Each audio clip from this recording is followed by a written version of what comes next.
can't hear Pete.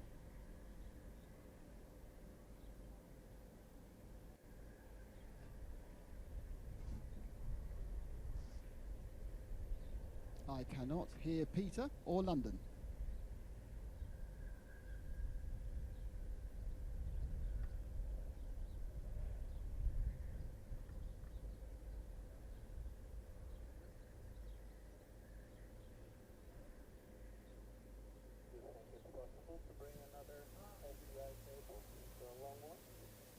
Well, hello and welcome to sunny, glorious Portimao. Hello, how are you?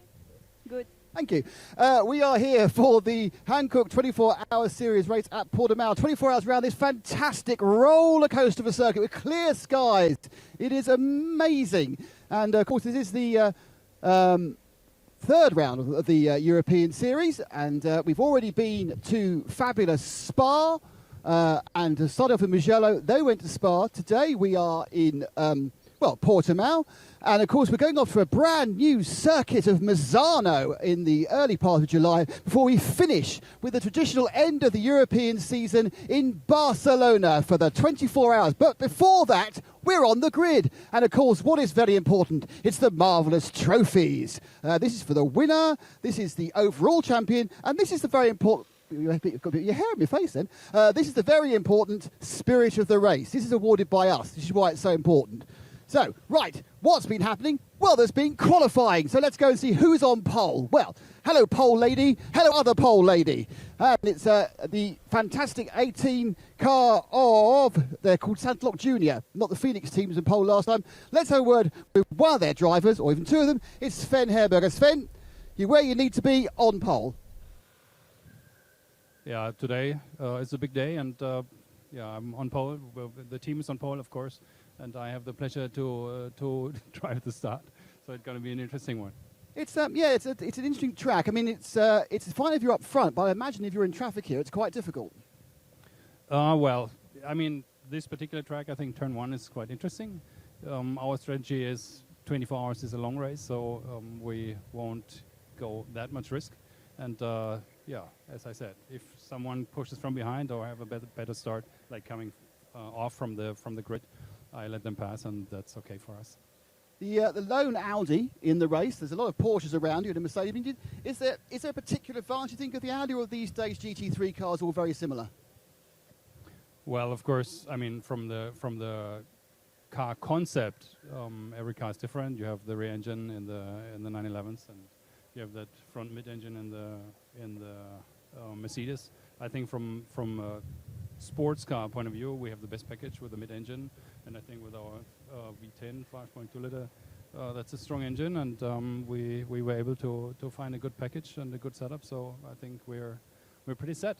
Great stuff. Thank you, Sven. I'm just going to quick word with your teammate Pierre Caffer. Pierre, you have driven probably every circuit in the world by now in a GT2 car. How does Portimao compare to the other circuits?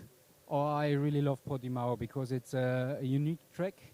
It's most of the time always good weather, and it's a Nordschleife in small. So I really enjoy it, and especially with our Audi, it's really great to drive here. One thing different between Portimao and the Nordschleife is at Portimao you've got lots of runoff. There's no runoff at the Nordschleife. Does it mean that on the whole you're always pushing a bit harder here because you've got that safety margin?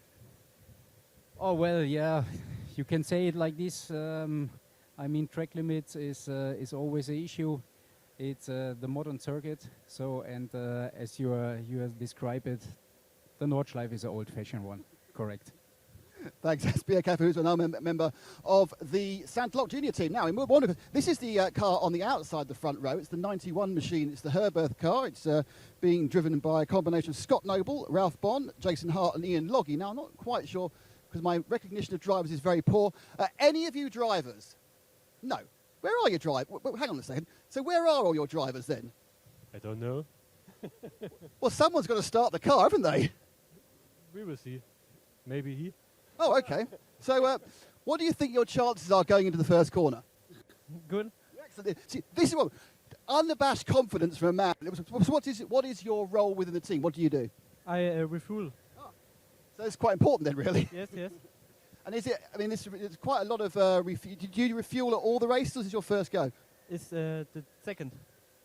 And so, what is the key thing a refueler has to get correct? What is the most important part of your job? The refueling, yes. That's the most important part. Excellent. Thank you very much indeed. No drivers, but they have got some team members, so that's okay. Come on, Seb, let's hop over this side and see what we can find. It's the Australians. I'm sure some of them will be actually prepared to talk to me. It's the Grove Racing car, and let's see if we can have it. This is the car that was particularly quick with Garth Tander. It's the Stephen Grove, Brenton Grove, Matthew Payne machine, and let's have a quick word. Oh, I just fallen over a bag there. That's not a great start. So, you brought in a bit of a ringer in Garth. He did a bit of a job for you, didn't he? I'd hope so. That's what we brought him for. He's the pro in the team, and he's the pro in our supercar team as well. So with the pedigree Garth's got, I think he's fast in the car, that's no doubt. But just helping us with all the other stuff, tyre management, driver changes, setup, all the other stuff that he's so used to is another big help. Yeah, we get a really, really experienced top-line racing driver in, but from a different series. I mean, you say, does the experience transfer well from the old, the rear-wheel drive V8 supercars into something like? I mean, it's very obvious. It's a V8 rear-wheel drive. Did it transfer well though to a GT3 with ABS and traction control? I think Garth got thrown into the deep end because he's never driven the Hankook, never driven here, and never driven the Merc. So the first couple of days he kind of let us set the car up because we have a bit more experience. But then as he feels new tyres, old tyres, different setups, he can start to bring in some more relative feedback for us as well. And now we're all kind of singing the same song. So yeah, it's been good. 24-hour race, vast range of ages and talents in your team. I mean, how are you going to? Have you got a plan written down about managing driver stints, or are you just looking for perhaps to get your least fast driver out in a nice long code 60 at some point? No, I mean, we're here to have fun as well. Something like Dubai, we do that because we go for the all-out win, but we want to have fun and enjoy the experience as well. I think the young guys in Matt and I will probably do all the night because the old guys can't see in the dark. And then they'll jump in before and after the night. So look, it'll be a challenging night for Matt and I because we'll probably be one after the other all night. But at the end of the day, that's our job, and if that's what makes the team fastest, that's what we're going to do. Yeah, I mean, it's a good point you make about the way you move the team around. But the interesting thing again is, I mean, what is the strategy about actually trying to race? Do you actually not bother racing for a few hours? And is it really just I just want to get to a certain point? Do you have this kind of I want to get to the night, I want to get to the day, the following? Is that the methodology? Yeah, probably 18 hours is the point where we actually start going. The key is not to lose time in silly strategy calls or driver mistakes through today and into the night. But look, once it gets dark, we just want to make sure that we're on the lead lap and we're safe. And then once the sun comes up, I think you'll see us kind of go bananas. So we'll see how we go. Hopefully we got some pace and we don't have to push that hard tomorrow. And hopefully we're already at the front. But look, we're not really that worried about if we lose 10 seconds in the first 3 hours. It is what it is. So was it Portimao, was it the 24-hour series, was it a chance to talk to me on the grid that brought you from the other side of the world to this championship? Yeah, probably talking to you, I guess. That's the correct answer. Now the honest answer. No, look, we choose some good races we like to do, my father and I, each year. So we've both never been to Portugal. It's beautiful weather. It's horribly cold in Melbourne at the moment. So to come over here and drive a beautiful car at a different track and bring Matt and Garth is a privilege for us. So we want to have fun and enjoy the experience. And then we also have great experiences at Dubai. So I'm sure we'll be back again next year for another all-out attack on trying to win the race. Great stuff from the Grove team. That's Stephen Grove there from the number 10. And before you're frightened, Garth. Very looking at your civvies. You're kind of stroking lovingly the car. I mean, you're always having a great relationship with it already. Well, it's a new relationship, so... they're always more fun, aren't they? Asking it to last 24 hours for us now. So, we're all ready to go. Looking forward to it. Great. Hey, Garth, this is Garth Tander. In fourth place is the second one of the... thank you, Herberth. Oh, it's always good to get a hint from the cameraman. Thanks, Seb. It's the Herberth 92 car. Now, that's the Cole, Moritz, Renault and Neuhofer. Again, they're very kind of relaxed about having any drivers near their car, which is a slight issue. Just to check on the entry, because originally... Yeah, Ralph Bond's down for both of them. He's over here. Let's have a quick word with Ralph. He is down on the entry for both cars. It's stripped back to the start. We find a driver. Good morning, Ralph. Now, you on the entry list are down for both cars. Is that happening? This is right, yeah. Is that because you won a prize or lost a prize to drive both? Well, it is no real reason about it. Just to drive on two cars. It's a new experience. And are they very similar setup? Are the cars both set up the same? Obviously, they are both Porsches, but you can have vast differences, can't you? Well, there's a difference in the weight, and so there's also a difference in the setup. So they're similar cars, but a different setup.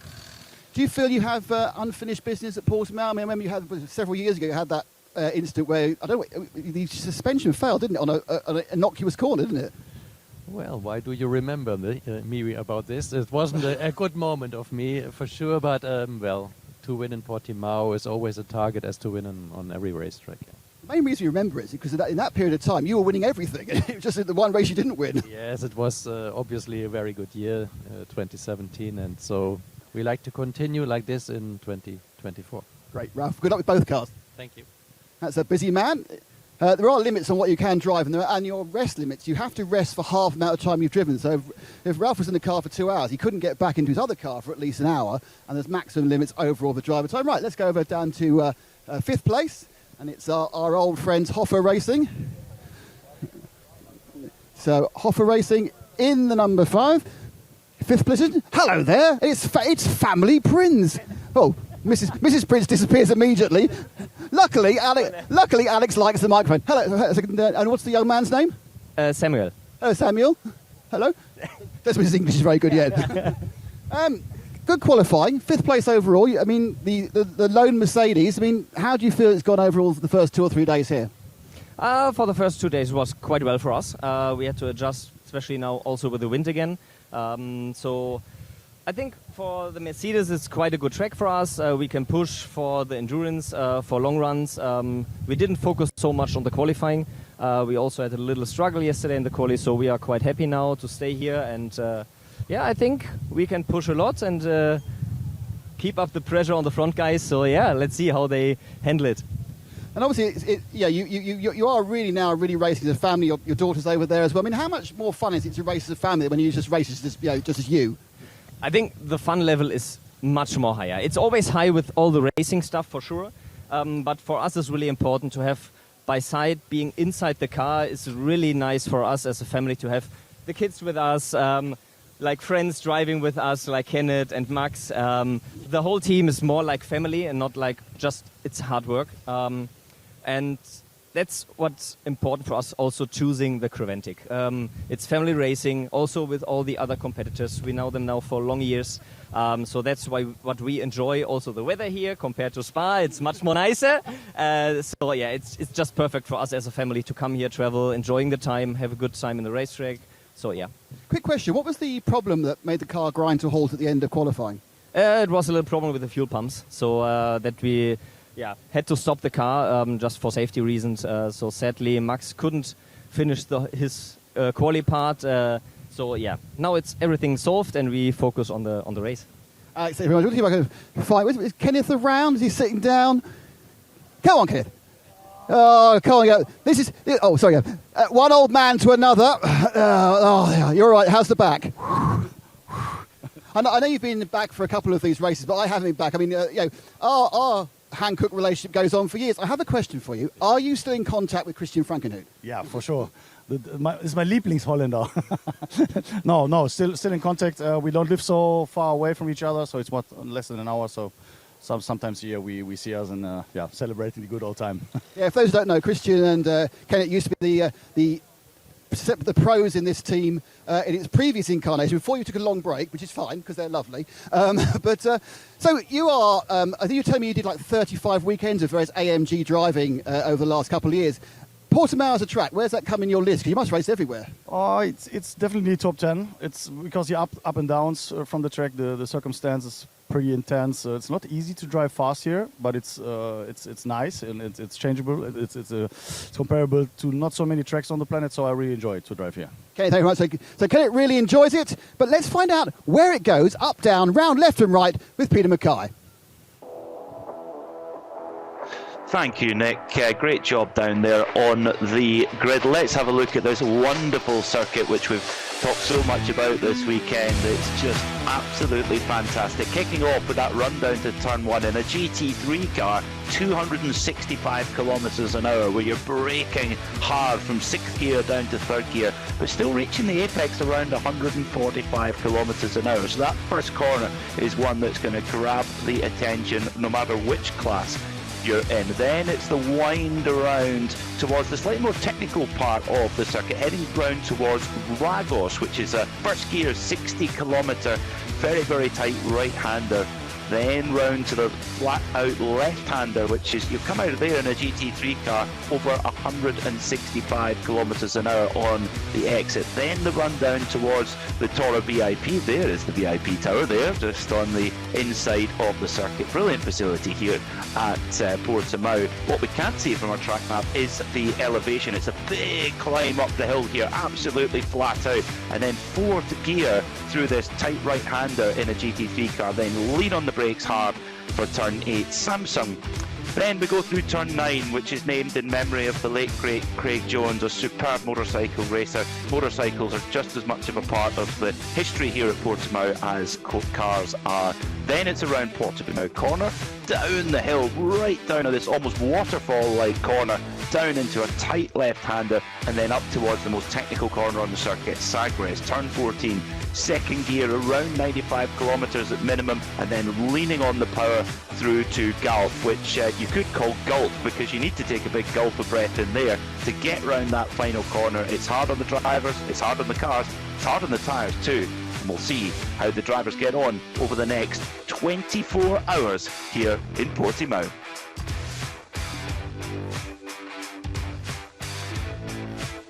So one of the main reasons for coming here to Portimao is the weather. Just an absolutely beautiful day here in Portugal. Just a little bit of breeze down by the Algarve. Absolutely ideal conditions for our drivers, and with many of the crews running with 4 or 5 drivers to split up the load across this 24-hour marathon, and we will have no overnight intervention break. 24 hours from flag to flag, so it's a real tough test of endurance. As we mentioned, conditions absolutely perfect. 21 degrees Celsius in the air, not too humid. I'm certainly jealous we're here in the Global Broadcast Centre. I want to be out there with Nick on the grid, and we'll have Dana Binks as well down in the pit lane later on, getting lots of chats with the drivers, the teams, and goodness knows who else. We saw Nick Damon speaking to one of the critical refuelers earlier on there with the Herberth team. And hello again. We're back. Now, I've decided this is going to become a new regular feature. It's consult the strategist, and our strategist is not an Irish woman. It's a British man. It's Paul Trustwell. Paul, a last few messages for Rick there. This is part of the 909 Red Camel team. What were you telling him? Go fast, don't crash? Yeah, stay between the white lines, don't go over track limits. We're discussing when we're going to come in for the first pit stop, and what we're going to do at the first pit stop. So it's the usual thing with Creventic races. You've got to stay out of trouble. It's a 24-hour race. Ultimately, you've got to put the amount of fuel in the car whenever you can. So, we just try and do the best we can. Don't make any mistakes. Don't get any penalties. 2 really disappointing races in Mugello and Spa. What's the morale like in the team? Has it made you steel yourself with more determination, or are you sitting there waiting for something to go wrong? No. I think, I'm not going to jinx it, but we did have 2 bad races.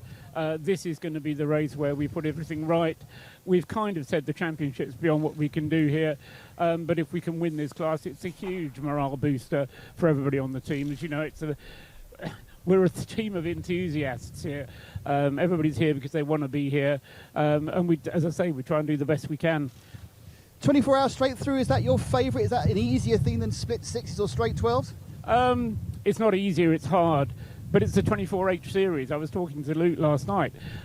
You've got to have 24-hour races if it's a 24H series. Creventic organises more 24-hour races in a season than anyone else does. People who are here because they want to push themselves. It's hard work doing a 24-hour race. It's supposed to be hard work. And yes, the 12-hour split races are easier in so many ways. They're great for the team to get together. But a 24-hour race is tough, and it sorts out the men from the boys.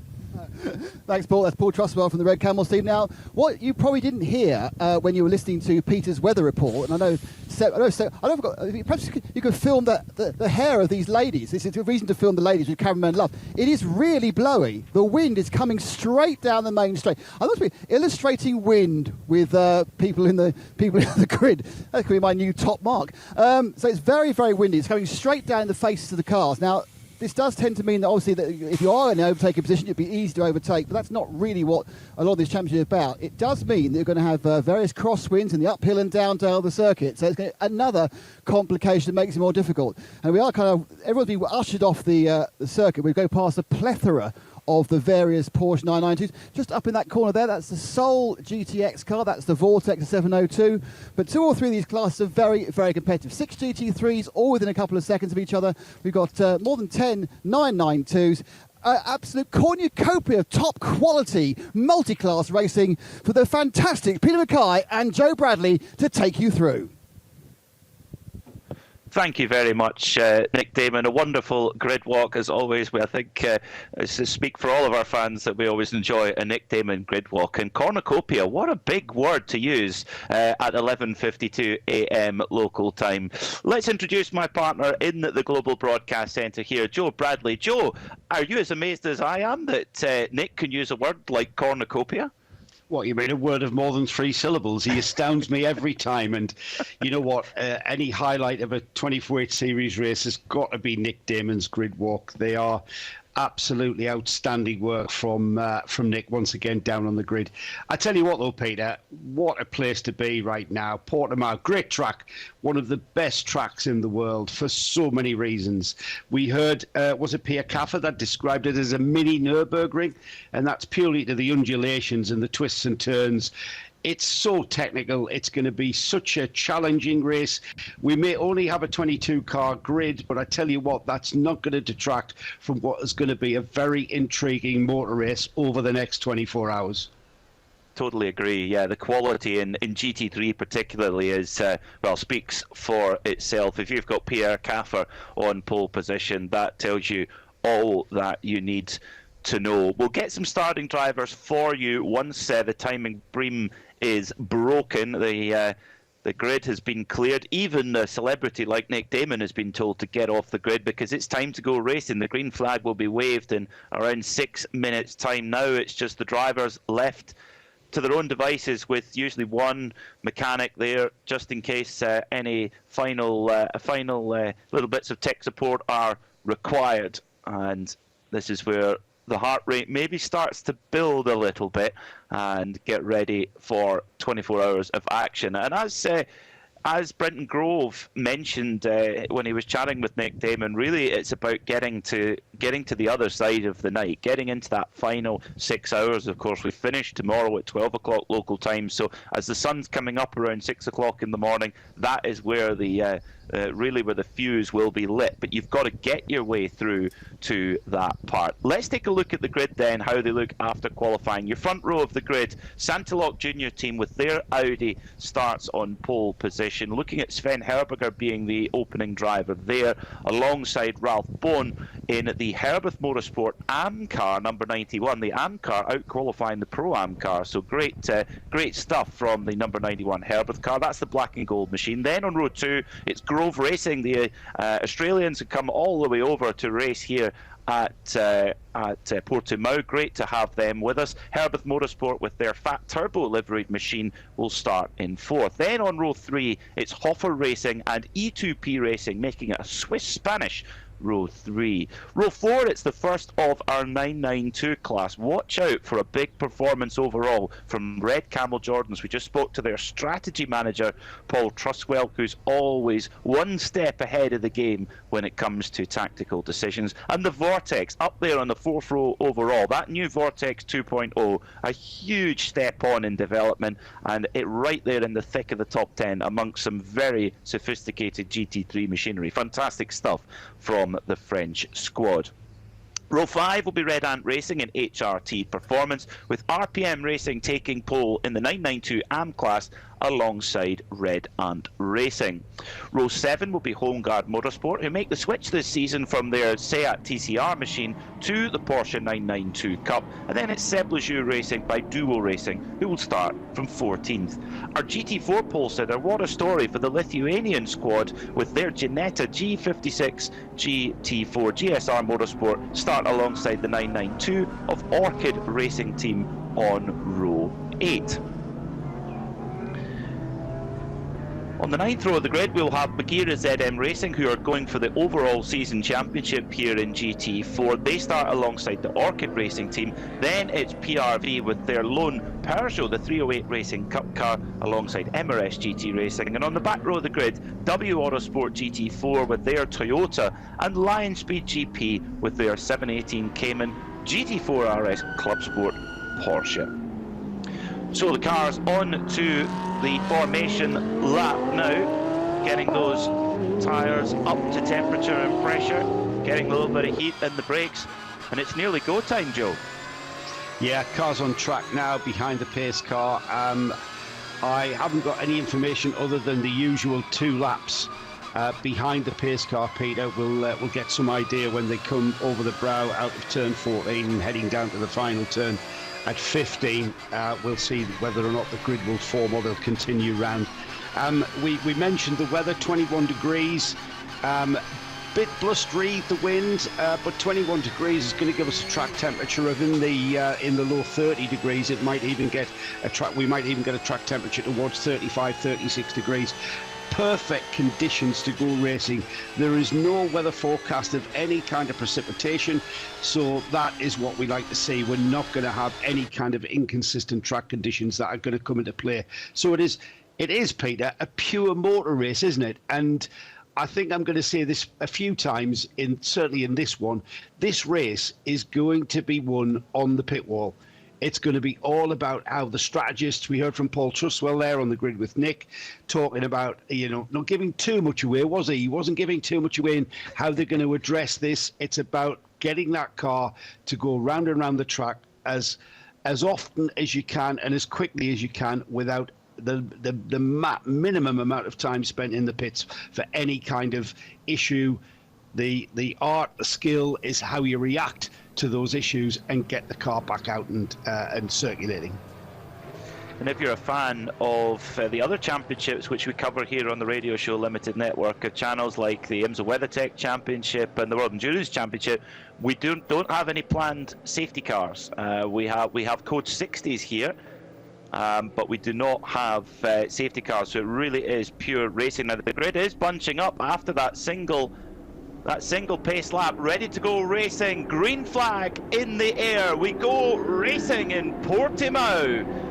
Down towards turn 1 they go then, and it's a great start from the Herberth Porsche in the black and gold machine there. Takes the lead ahead of the Santilog Audi, as a few cars already using some generous liberations of track limits there as they head through towards Lagos for the first time. Very tight right-hander. Don't get involved in any contact at this stage of the race. Just tiptoe through, but what a getaway from the Herberth team. Ralph Bowen, he's up for it this morning. He's off into the lead with the Santilog Audi in hot pursuit. Then it's the Hoffer Mercedes, the grey and pink machine. Then it's the Pro-Am Herberth Porsche Car 92 with the fat turbo colours just shuffling out. The E2P Porsche there, who's side by side with the Errol Bamber Motorsport, the Grove Motorsport Mercedes AMG. They're still side by side as they go up through Samson Corner for the first time. Yeah, keep an eye on that Fat Motorsport liveried car there, the Porsche, the one with the red and white stripes. That might be their AM entry, their Pro-Am entry, but it's got Robert Reinauer at the wheel of that car at the moment. So he will be wanting to make as much progress and maybe get towards the rear bumper of the sister car, the 91, which currently leads. Great start from Ralph Bowen around the outside of Herberger, going through the first sequence of turns. But we're getting towards the end of the lap now. We're at turn 13 now. We go uphill once again. We plunge downhill. We're now heading uphill towards that strange turn 14 where you just cannot see your turning point, and then immediately out of there looking over the brow for that clipping point that will maximise your exit speed out onto the start-finish straight, which kind of goes up a rise onto a plateau, and then we plunge down into the braking area for turn 1. It's Ralph Bond leading, Sven Herberger for Santa Luc Audi second, Renauer up to third already, so keep an eye out for this one. He's going to be onto the rear bumper of that Sven Herberger Santa Luc Audi very, very quickly. Robert Renauer, owner of the Herberth team, along with his brother Alfred, and a heck of a driver, former ACGT Masters champion and Asian Le Mans Series champion, and he's a full pro driver, and not a surprise to see him carving through the field. But he'll have to keep this pace up to chase down Ralph Bowen, who is theoretically a bronze-graded driver in terms of FIA, or a driver as they say here in the 24H series. But he's so strong, very much like what we likened him to Ben Keating yesterday. Well, and he's driving 2 cars. That's another Ben Keating special, as he normally does at the Rolex 24 at Daytona. So yeah, we could well see 2 Herberth Porsches making a run for it at the front of the field.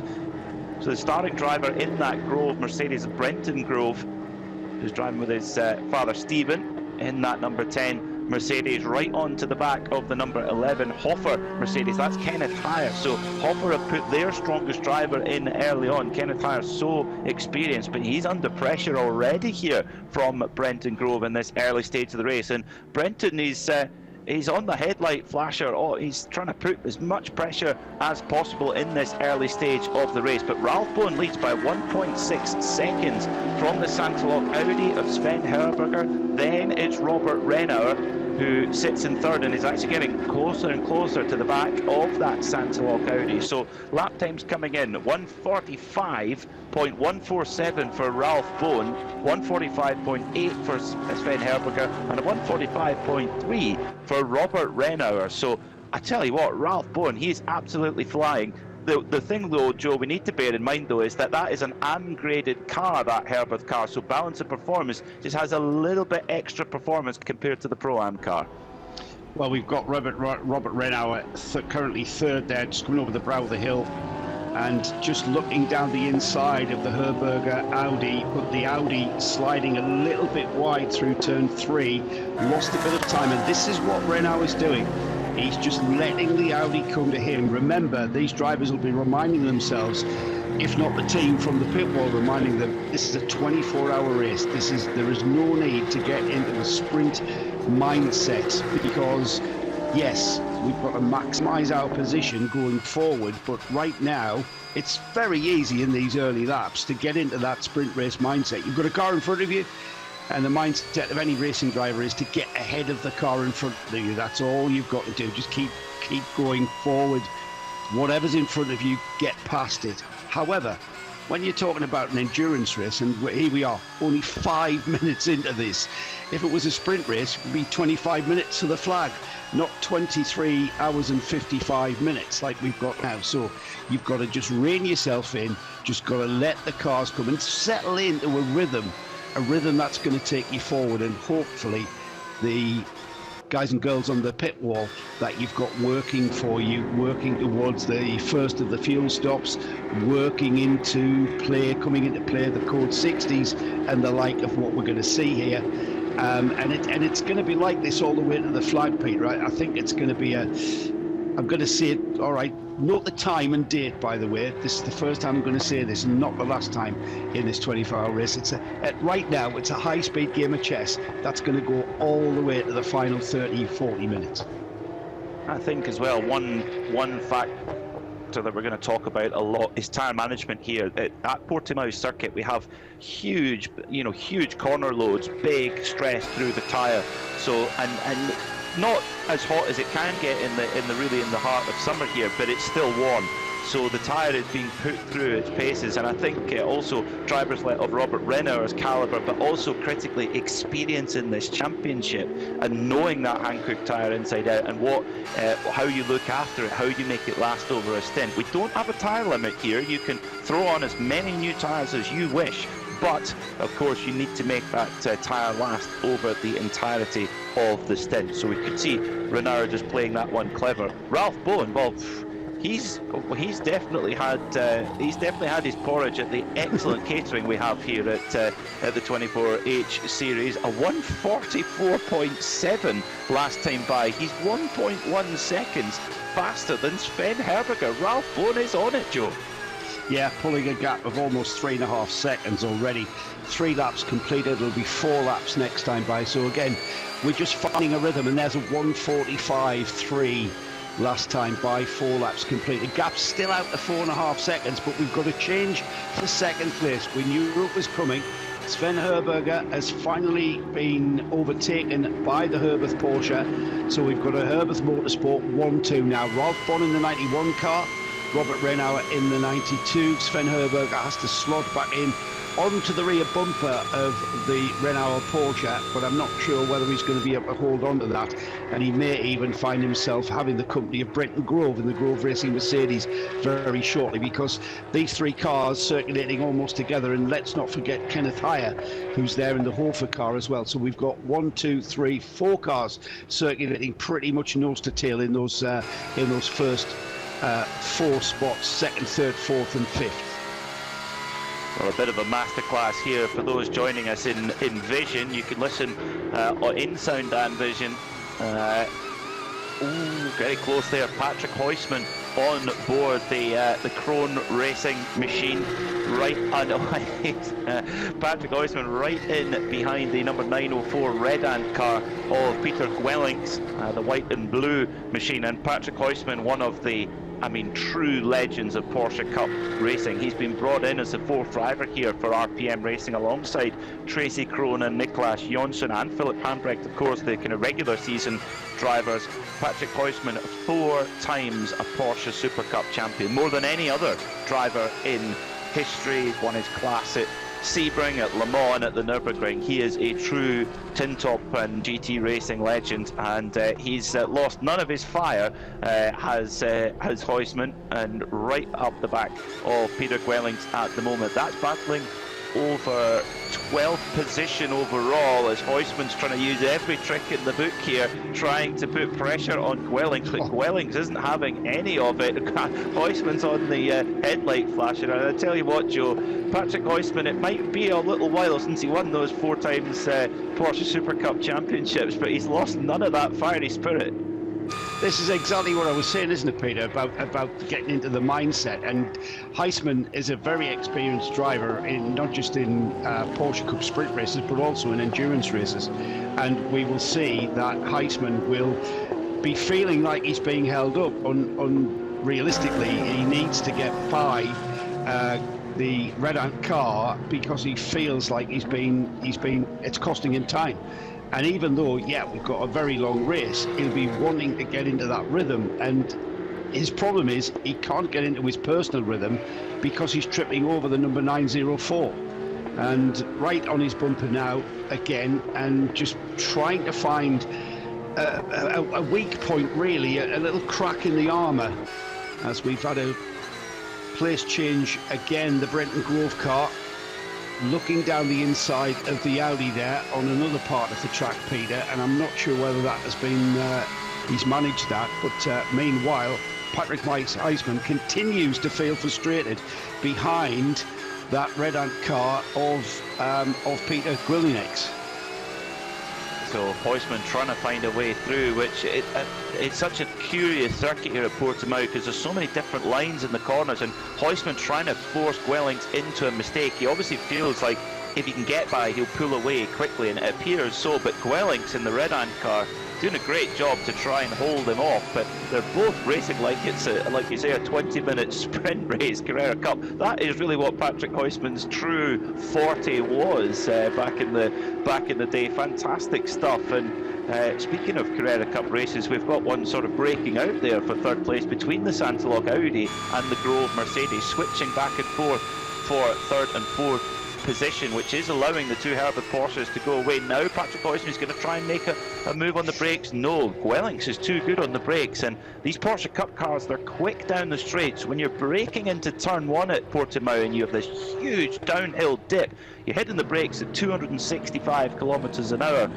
in one of these Porsche Cup cars, bringing it down to approximately 130 kilometres an hour at the apex. So you're still carrying big speed through the apex, but it's a lot to go through and a lot to balance there for these cars. But still, Huisman cannot get through. Gwellings is defending with all he's got. Yeah, turn one is a pretty firm stab of the pedal, but this speed difference through the first section, turn 1 and 2, are basically kinks, so that it's not like a hairpin where you would really need to hammer the brakes. It's just a really firm dab of the brakes, get a bit of speed off, and then throw it into the kinks. And then when you can make a move down the inside at a very tight turn, you're already turning and braking out of turn 2, so it's very tricky to overtake into turn 3, and that's exactly what we've seen. I think those cars are pretty evenly matched, aren't they? The 904 and the 907. The 904 Gwynnex in the Red Ant car, the RPM Racing, we know how they put a car together, and it's the Chrome Racing colours that we see. And Huisman, again, just waiting for that little bit of a weak point to emerge. And quite frankly, Peter Gwynnex is not showing any weakness whatsoever. They're already out of the final turn, completing another lap. It'll be 7 laps completed for those cars as they cross the line. What is the gap? The gap will be absolutely nothing, Peter. Yeah, it's just under 0.3 of a second. And once again, they continue nose to tail, bumper to bumper. There's a wafer-thin gap there, and of course the RPM car driven by Patrick Huisman is your leader in the AM subclass, if you like. But I suspect, judging by the body language, that a mere AM win is a lot more than what they want. They want to get up the overall order in the 992 class. They've got a great driver lineup of RPM Racing squad. At the front of the field, well, the gap is coming down after Ralph Bond charged into the lead early on, opening up a gap of as much as 4.5 seconds. It's now down to 2.2 because Robert Renau is really getting into his rhythm now and closing the gap down. So it's Herberth Porsche 1 and 2, 91 from 92, and Brenton Grove has been able to break away from the Santalock Junior Audi of Sven Herberger and the Hoffer Mercedes of Kenneth Heyer. So Grove really on a push now. The young driver, he does races for enjoyment alongside his job as the director of operations in the family business, but finished on the podium in the Super 2 series, the feeder series to the supercars. So he can really pedal, but he's broken away from the pole-sitting Audi of Sven Herberger, who's under a lot of pressure from Kenneth Heyer, who we spoke with on the grid. Yeah, and as we had it confirmed, they had a problem in qualifying yesterday with fuel pump issues, and it's easy to speculate now, Joe, but you wonder if that Hoffer Mercedes might have ended up on pole without that issue in qualifying 3. Yeah, it's a question that will never be answered, Peter, won't it? It's we know how quick Kenneth Heyer is.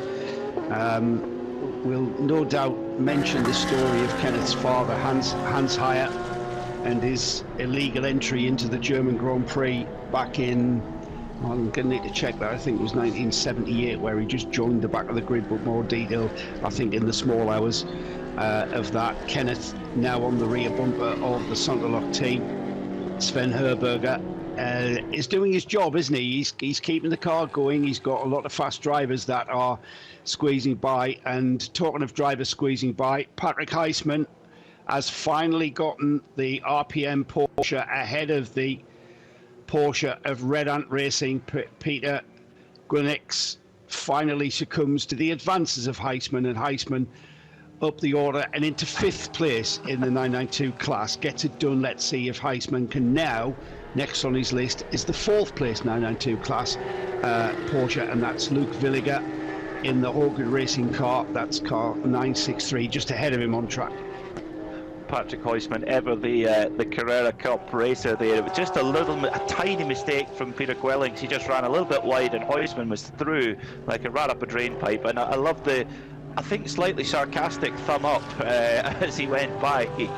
So Huisman is just all that racer spirit just surges underneath the surface. The battle is on at the front of the field though, because the two Herberth Porsches are only half a second apart. Ralph Bowen in the black and gold machine, the fat turbo machine of Robert Renner, the white with red stripes and yellow rear wing right in behind, and we could well see this being a switch quite soon. Robert Renner, certainly he's a full pro driver, as champion in several GT series, and that fat turbo car is going to the Nürburgring 24 hours in a couple of weeks in those colours. And of course, remember, Peter, that Ralph Bowen has been coached by Robert and Alfred Renauer for many years now, and Ralph Bowen will be fully aware of what's behind the wheel of the sister car behind him. Mirrors full of that white car, predominantly white at the front, isn't it? The three red stripes down the sides of the car. But Ralph Bowen will not put up much of a fight. I think he will stick to his line, and if Robert Renauer has the ultimate speed to get by, he will. There will not be any kind of tussle for that overall lead.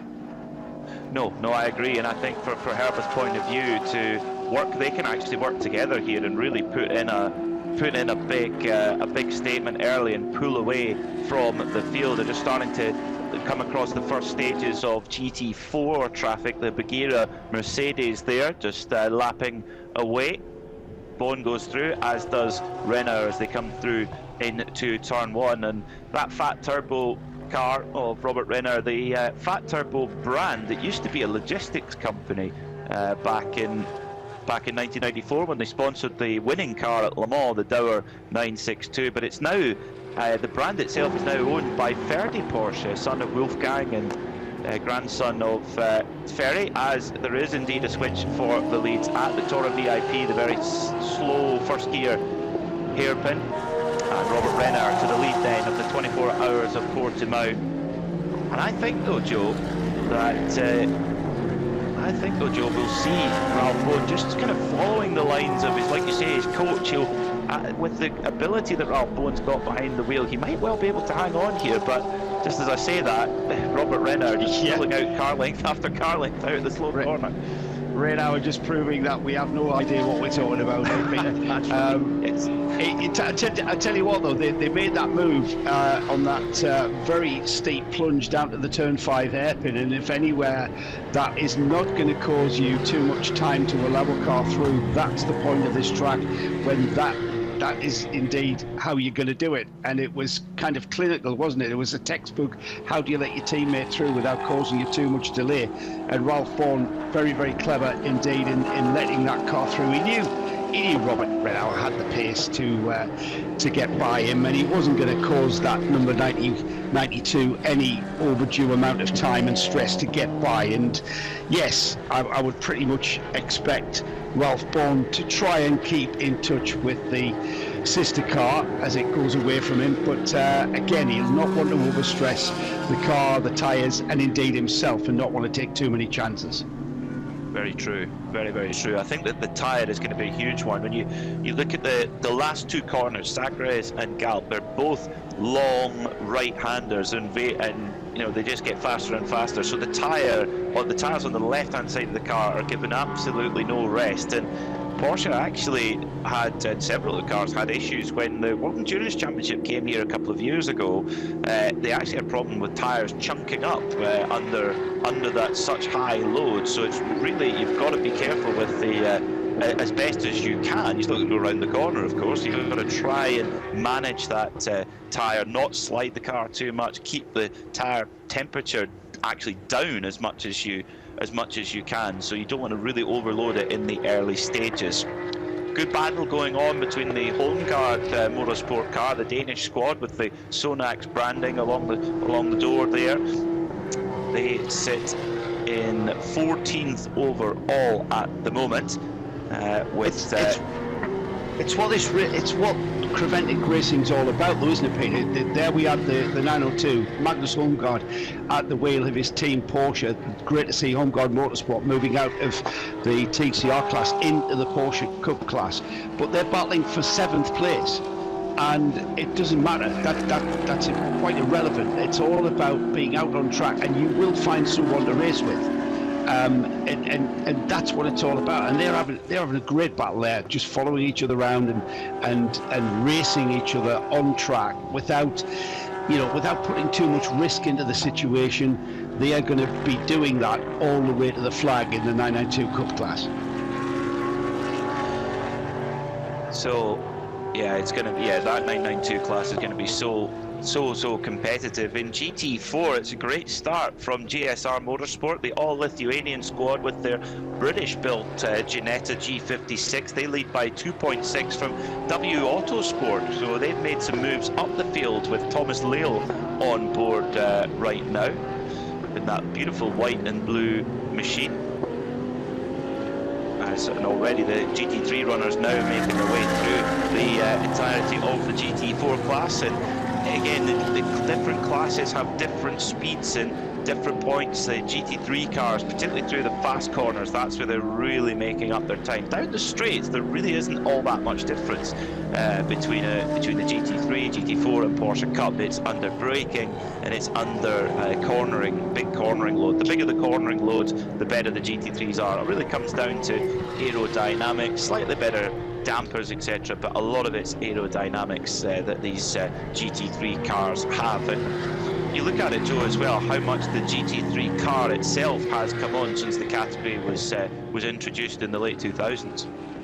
Well, you remember GT3 was kind of brought in for the gentleman racer, wasn't it? And it was a car that was, or a class of car that was barely different to the production-based car it was based on. However, as in any kind of sports car racing, the class evolves and it continues to evolve. And now we've got, I mean, they're out and out race cars. They're built as race cars. They've got a massive amount of performance level from their motors, the way that the gearboxes are put together, and the class is. You could. We're not going to debate this for the next 24 hours, I hope, Mr. Mackay, because I know we've debated this in various other championships, that GT3 arguably has kind of outgrown the gentleman driver, if you like. I know we call them amateur drivers, but the weekend driver who will come out and race his car. These GT3 cars are proper race machines, and the cornering levels, the performance levels around a lap of anywhere, and especially here at Portimao, you are really driving a proper race car. This car will perform, I mean, lapping this 4.6 kilometer track in 1 minute 45 seconds. That's not an easy task. I mean, if you and I had an opportunity, we'd be around Portimao, mate. You'd be doing well if you were 15 seconds off the pace there. I would be delighted with that. You'd be delighted, yeah, personally. probably 25 seconds. Be more absolutely delighted with that. No, it's and I think the performance level has come along, and of course now when you look at the introduction of the very latest generation GT3 cars, the Ferrari 296, which races here from time to time in the 24H series, the new 992 Porsche, which are funny enough 1 and 2 at the moment, and the new Corvettes, the C8R Corvette, also the new Ford Mustang. These are getting really, I mean, you look at them, you could say that's a GTLM car from a couple of years ago, which were pure factory, effectively prototypes with a GT shape. So yeah, the game is moving on a lot, and I think that definitely is a topic, a very important topic of discussion. Whether you've got to try and keep it effectively under control, make the cars exciting, make them fun to drive, but also not let the costs and the complexity get out of control. Fantastic battles going on for fourth position at the moment. The Santalok Audi of Sven Herberger, this pole-sitting Santalok Audi, the black and day-glow green car being put under big pressure by Kenneth Heyer in the Mercedes, the older version of the Mercedes, not the latest Evo version, that grey and pink machine for Hoffer Racing. Then back a little bit further back from that pair, you have the number 90 Porsche, the 991.2 Porsche of Antonio Cenero in the all-black car.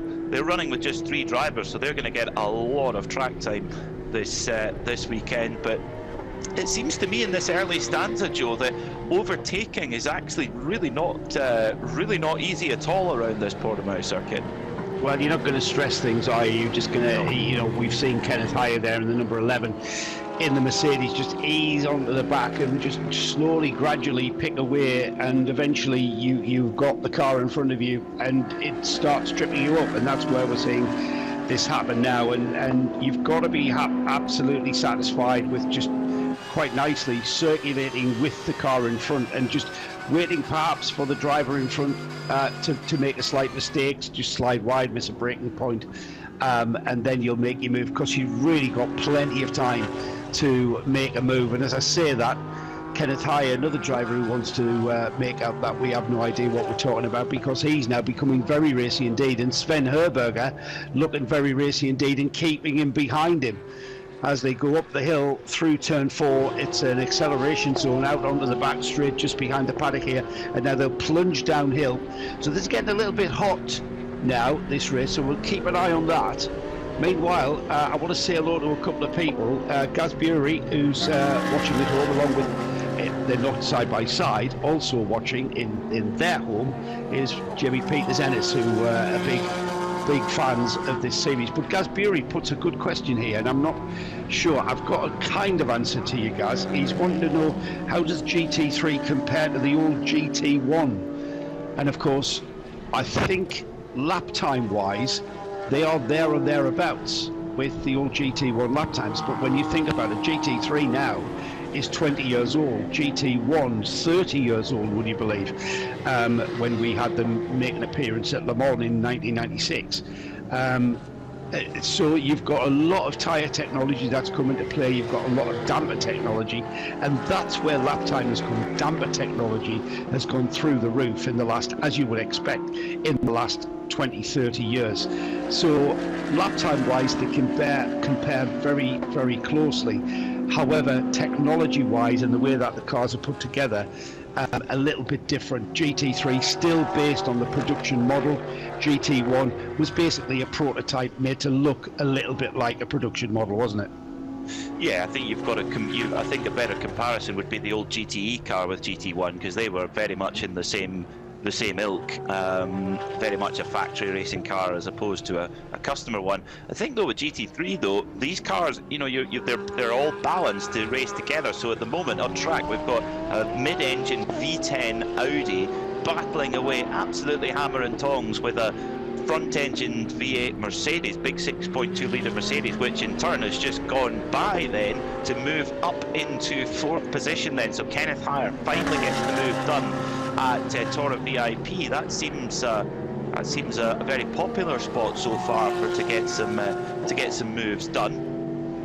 So great stuff there from Kenneth Higher. But yeah, that's where all of the cars have to be balanced together. We've got a rear-engined 4.2 litre naturally aspirated Porsche. We have a couple of, if we had a BMW in the race, that would be a front-engine turbocharged car. So they all have to be balanced back effectively to the slowest car. So if you take the restrictors off, the GT3 could go a heck of a lot quicker. I mean, I bring to attention the onboard lap of Jules Gounod at Bathurst in that unrestricted version of the Mercedes. That is an onboard lap to go and check out, Joe. Have you seen that?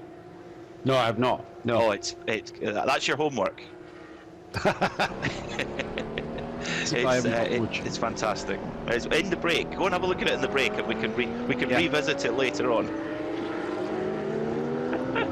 So Peter Gwelling's under pressure here now from the Herberth Motorsport car, the number 902. Peter Gwelling's who held off the 4-time Porsche Super Cup champion Patrick Huysman for several laps, has now got the Sonax livery Danish machine right in behind him with Magnus Holmgaard right under the rear wing now. And tell you what though, Joe, Patrick Huysman, he took a while to get by Peter Gwellings, but he hasn't completely disappeared. He's only a couple of seconds up the road there. Yeah, and that's, I think, like I think I said, Peter, the 992 class is going to be like this all the way to the flag. They've kind of always been very entertaining, and because the cars are so evenly matched, I mean, it's effectively a Porsche Cup class, isn't it? They still run to virtually the same regulations car-wise. I know there's a little bit of leeway in various things on the cars, but this is why they're so close. And the thing that will separate the cars from one another is the level of driver experience and capabilities. And we've seen some of the cars that have got a very, very similarly matched driver setup. They will invariably start rising to the top of the pile. And we'll see that as this race goes on. And certainly, we're not going to see that in the first 30 minutes, but certainly if after about 8 or 9 hours, we'll see that happen. And then we'll see that those cars come together, back together, as we get towards the flag, and the team start strategizing as to what drivers they're going to use for those all-important final few stints. So heat is on now for second position.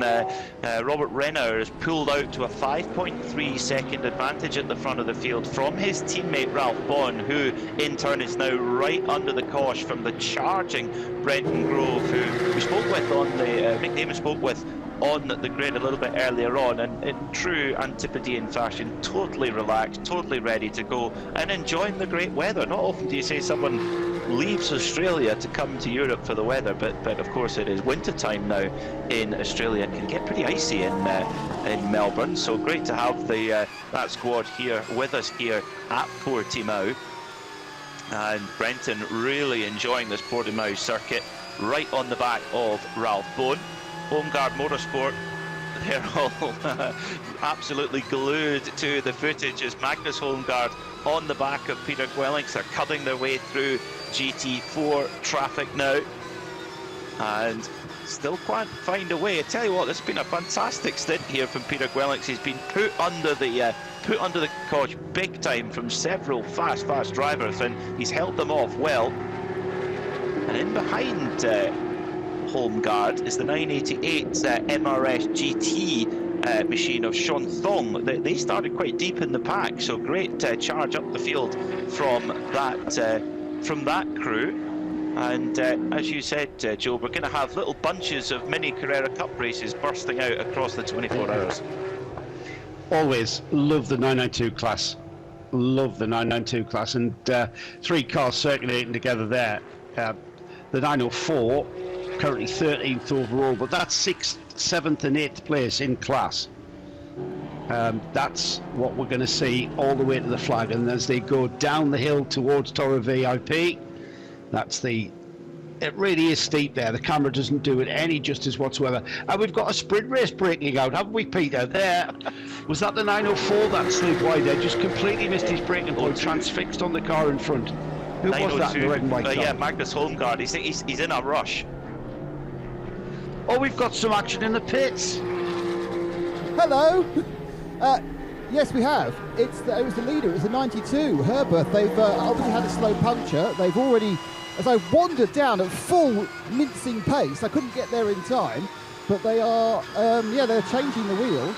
I couldn't see which one it was. There was a tyre off and being examined, but yep, the leader, Robert Renau, has come in with a puncture on one of the tyres, which I will need to find out which one it was. Ooh, interesting stuff. Thank you, Nick. Great spot there, and well speed walk down the pit lane. You've got to be quick to keep up with that Herberth crew. They're one of the best outfits in this 24H series. They're always quick on the wheel guns. So there we go. After 35 minutes of racing, our leader, who's setting, of course, the hottest pace, putting the tyre through its paces and actually beyond its paces there, Joe. I don't think that's the last time we're going to see that here at Portimao. Well, I'm pretty sure the Hankook tyre technicians will be all over the back of, or wherever that tyre came off on that Porsche from Herberth. They'll be wanting to check that tyre and see just what has caused that. This is a MotoGP track, isn't it, Portimao? Yes. So the curbs tend to be very forgiving.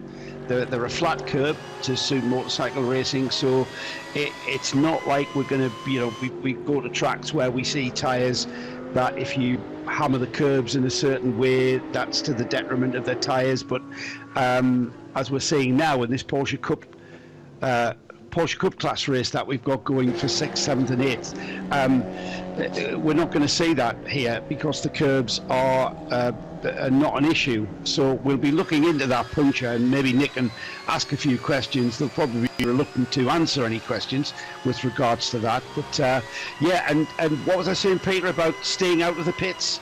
It's not going to be about ultimate pace this race. It's going to be, yes, you certainly need pace, but ultimately, I think for a good result, you're going to need to stay out of that pit lane. You're going to need to stay out of the attention of Nick Damon and Diana Binks. As much as you'd like to go and see Nick and Diana and their wonderful smiley faces, I think, yes, you want to stay out of the pits. And like I say, pace is no use if it's going to overload the equipment, whether that be car or tyre. And as we mentioned, this circuit has thrown up a lot of challenges for tyres in the past in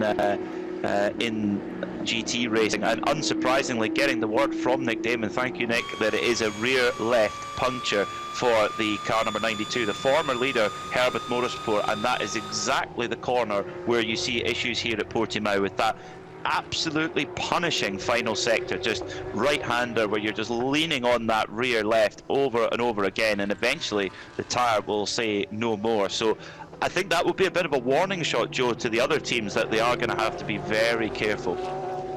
Yeah, and like I say, the Hankook guys will be looking at that and seeing what they can find. Meanwhile, no tyre issues coming into play. Almost 40 minutes of this race gone, and still we've got a 3-car battle with the number 904, the right-hand car, holding off Magnus Holmgaard and Sean Tong in the MRS car. That is 6th, 7th and 8th in the 992 class, and these three have been not so much circulating nose to tail. We've actually had some moves for position, haven't we? With Magnus trying his best to get by, trying all he can, usually into turn 5, the Toyo VIP, the downhill hairpin. And here we go again towards the later stages of the lap. It's uphill and down dale, isn't it, here in Portimao? Oh, and he got caught out massively there. And Magnus Holmgaard having to take avoiding action and losing the place. So Holmgaard dropping now to 8th place in class, and Sean Thong, he took advantage of that opportunity. He saw Holmgaard sliding wide, and that he was there, wasn't he? He was right on the bumper of that car in front of him, and the blue and white car now ahead and chasing after Peter Gunnex in the red ant car, and we'll see if Thong can perhaps make a better job of it than we've seen and get by the red ant car and up a place in that class. That was very tight, very, very tight there for the Holmgaard Motorsport crew coming into the final sector, into the one before the penultimate corner, an unnamed corner here at Portimao, but breaking in a Porsche Cup there from 190 kilometres down to 70 kilometres, and oh yeah, just caught Holmgaard out, had to take avoiding action. Lucky there were no gravel traps lurking at the edge of the corner, because he had to use all that tarmac runoff to try and get the car slowed down. Lost the position, as you said, Joe. They make their way through now the GT4 class, past the GT4 leader.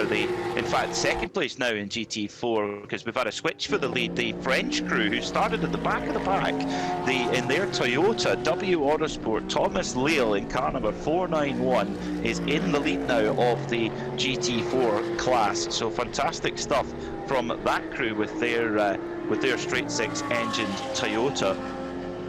The French squad, who I don't think we've certainly not seen in the European season yet here in the 24H series. So wonderful to have them with us. Thomas Leal, the semi-pro graded driver, the rest all AMs, so they've decided to put their hot shoe in early, and it's truly working there in the GT4 class. So after that problem for Herberth number 92, your leader then is the Grove Motorsport Mercedes AMG then of Brenton Grove by 0.8 of a second from Ralph Bone in the sister Herberth car, the 91, the black and gold machine. So great start to the race for Grove Racing. It's run by Earl Bamber Motorsport, who have got cars racing all over the world. They've got about 4 or 5 racing in the Porsche Carrera Cup Asia this weekend at Suzuka, and cars here as well. So it's a truly international operation. And while Earl himself, he's racing at Spa. I don't know how he keeps on top of it all, Joe. I'm sure he's got a good team around him. It's the only way. Does. He must have. He can't be doing all of that himself. Although, knowing Earl as we do, they wouldn't be surprised if he did indeed do that. Just getting information from the pits that it was a left rear puncture on the 92. So left rear. That is a tyre that does take a pounding. And all right, you've got Robert Renauer at the wheel, very experienced driver, very, very fast driver, and having just dropped off the lead lap for a little while, he now goes through 57 seconds off the lead, so he lost almost a minute in that pit stop for that puncture. And the team will be looking into that, won't they? The left rear, of course, does take a pounding here at Portimao. We've got certainly a lot of right-hand corners as well, but the left-hand corners do take a pounding on that left rear. Sorry, Nick, go on. We have a pit caller. It's the unique Peugeot, the car that only running in TCE. It's the number 125. Now, they came in and just stopped the car. They have done a driver change. It's very relaxed. The bonnet's up. There's no tyre change. They're having a bit of a stare at this front-wheel drive turbocharged Peugeot. I don't know if Seb can get you some lovely, sexy engine shots. It's got so they had a look at it. Nothing's leaking. No other work being done. Just very leisurely. I mean, in fairness, they haven't got to rush because they've won the TCE class already. So they are just having effectively what they're having is a 24-hour track day, and I expect that actually works out as very good value for that. This car usually seen in all the French circuits. We were talking to one of the refuelers of the team yesterday. They race it at the Bugatti circuit, they race in Maycourt, Lebanon, some of the other tracks in a multi-class French series, which I must admit I've never heard of, but that doesn't mean it isn't brilliant. They're about to release him. And that was it. That was a driver change, and away he goes. So very leisurely for the Peugeot 308, the 125, leader in TCE. Thank you, Nick. So I think that's the VDV Endurance Series he might be referring to there. Some great tracks all across France. I've heard Dijon is one that's well worth a visit. Maybe another one, another iconic circuit for Creventic to tick off the list. You think of the circuits we've been here in at this championship, into Estoril, we go to Spa, Monza. Oh, car off then as the spinner. It was one of the Porsche Cup cars is off at heading towards the end of the lap then, turn 13. And I suspect that might, is that Peter Gwellinks that went off there, Joe? It is, yes, car 904, yeah. Peter Gwellinks spins. Well, poor Peter's been under pressure hard all race long. He's finally succumbed to the pressure as Gwellinks, and he's got back going. He's not into any gravel trap or anything, and he's resumed. He's already lost, getting towards 20 seconds now. He's gonna very quickly lose. He's probably lost a couple of places and finds himself at the back of the 992 class field. We'll try and get another look to what he'd done, and it was just basically he hit the curb on the inside, and that totally unsettled the car. Too much curb on the inside, and I think that was at turn 13, Peter? Yes, it was. It was turn 13. He lost it very early there. That's a strange one. He just carried a little bit too much speed. Yeah, maybe. These 992 cars can be fitted with ABS. They don't have to be, but they can be fitted with ABS.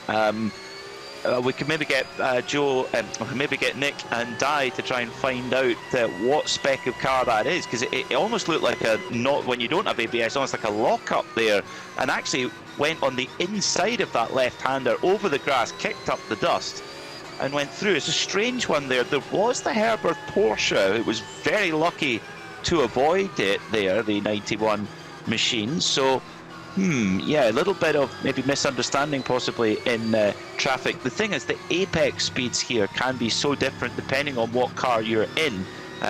Even the difference between the Porsche Cup car, which is the second quickest class, it's still at certain points of the circuit quite a bit less quick as a full GT3 spec car is. So it's very, very, very challenging for that traffic. Even though we have a slightly restricted field, there will be a few kind of misunderstandings in traffic, I suspect.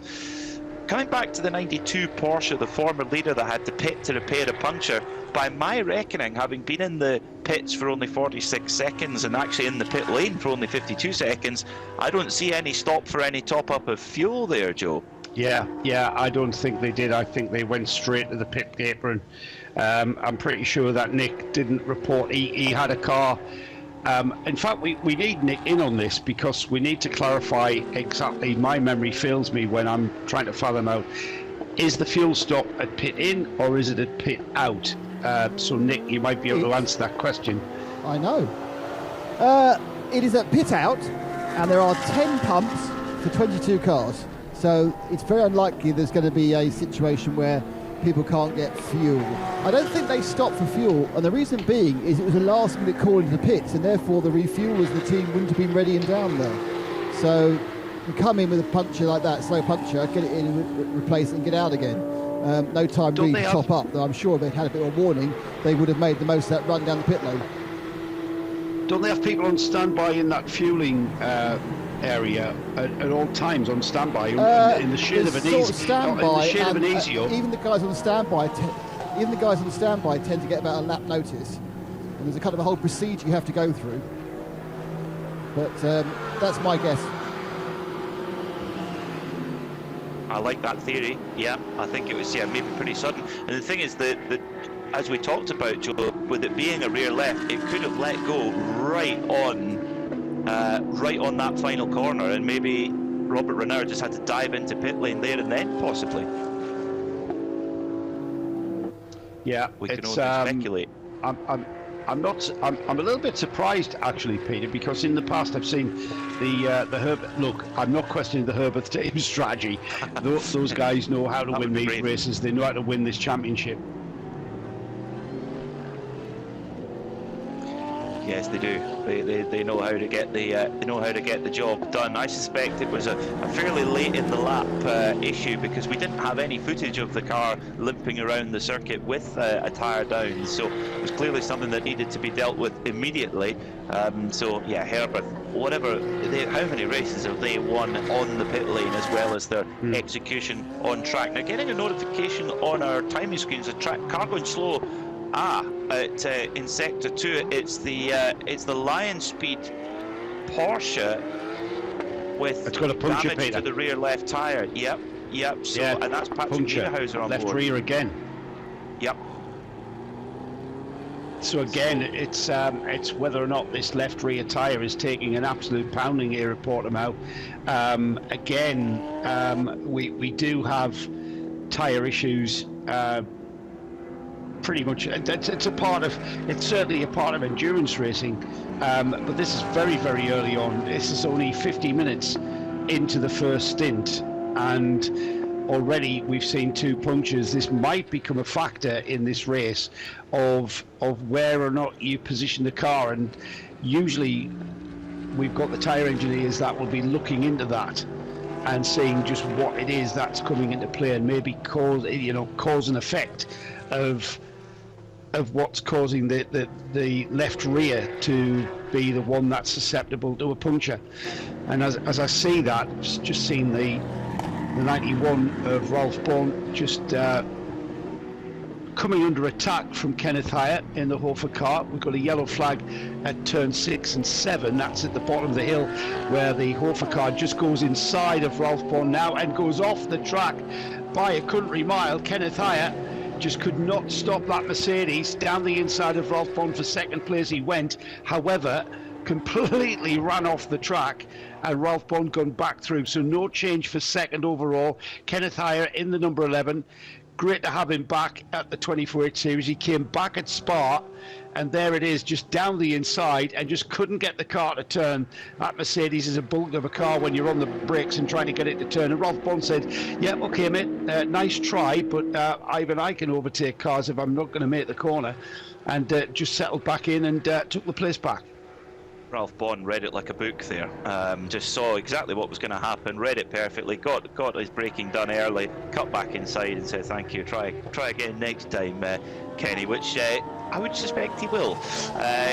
We've had 52 minutes of running so far, all under green flag conditions, so we will be approaching the point where the cars will be coming towards pit lane to top up with fuel. Usually we'll see the GT3 cars coming in first, and the GT4s and 992s, they tend to go a little bit longer.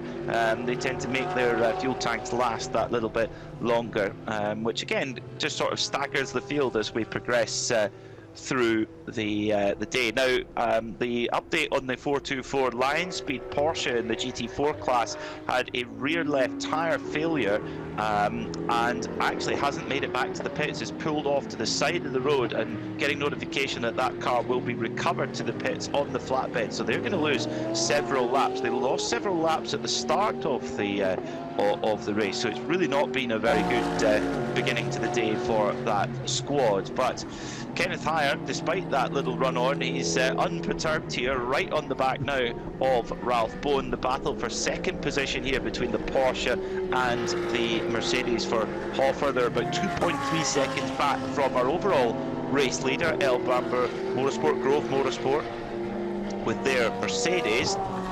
And Kenneth Hire getting up over the curbs on a really tricky run through up the hill towards Samsung, and then rushing down the hill towards Craig Jones Bend. It's a really technical, tricky challenge there, and Ralph Bone in no mood to let Kenneth Hire by, making it as difficult as possible. Hire trying everything in the book, and gets it, actually has to get it up on the curb. Thought he was going to run into the back there, Joe, of Ralph Bone. It's a blind brow there as well, so he would have lost sight of the Porsche, the whole picture of the Porsche. He would have been able to just see the rear wing, but again he's trying, isn't he? Hire just keeping the car just a little bit out of the slipstream there, just showing that the pink front end of that Hofer car in the mirrors of Ralph Bone, just to kind of play a bit of a psychological warfare game through the two kinks that start the lap, and then into the hairpin at turn 3. That's the Lagos corner, and then it's uphill steeply through 4. It's an acceleration zone through 4, and then the back straight. Now this is where Hire will line him up over the brow and then down the steep hill. This is where he got caught out by the brakes last time. That's the Grove car that they're following just up ahead, and the Hire car, Kenneth Hire, again using all of the track and more to come out of that corner, but whether or not he's made that move, we'll have to wait and see. So a quick update on the 992 class. It's a great start for Red Camel Jordans. They had great pace in practice and qualifying, and they put their hot shoe in at the start. They put young Rick Roykers in of the 909 car. They lead by 8.2 seconds from Stefano Monaco for HRT Performance. Then Yannick Redon for Red Ant Racing, about 1.7 seconds back in third there as well. So very tight in the 992 class. But Red Camel Jordans, I just get the feeling, Joe, they're just wanting to just put a statement in early here and try and build a gap and demoralise their rivals a little bit. That's always been the tactic, go off. We have had a change for second place just out of our sight. Kenneth Hire makes the move on Ralph Bone and will show in second place. Let's see how much the gap is to the leading Grove car. Crossing the line now. It's 3.6 seconds as they cross the line. So we'll see if Kenneth Hire can chase down Brenton Grove. So it's the number 10 Grove Racing Mercedes leading. Kenneth Hire making it a Mercedes 1-2 with the Hofer car, number 11. Ralph Bone now back to third, having been overtaken in the Herberth Porsche.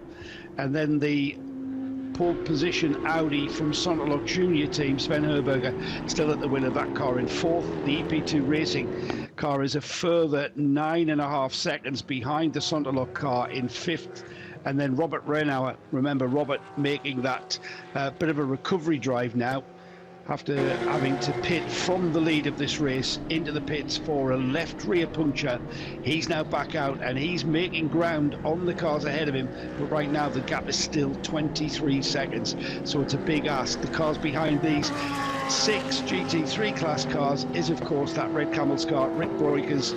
They're optimising the start of this race with putting Rick in the car, and he's got a lead of 8.5 seconds in that 992 class, which is running 7th overall. Now, chances of a 992 getting on the overall podium, Joe?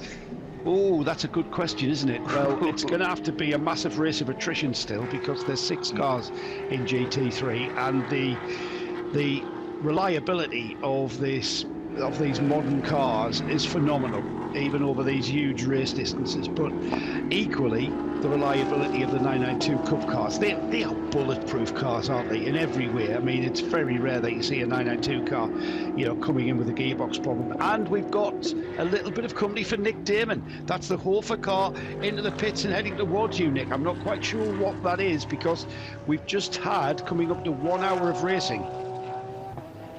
Yeah, that'll be a scheduled stop. Now, the thing to remember is that the GT3 cars all have 120-litre tanks that they are allowed to brim at the start. So they can actually run these first stints slightly longer than the other stints, where depending on class, they may only be able to, they may only be allowed to go another 105 litres or something else. Now, this is a stop, I think, on time, based on the fact that, of course, there's a limited amount of minutes that Kenneth High can drive the car as the highest ranked driver in the Hoffer team.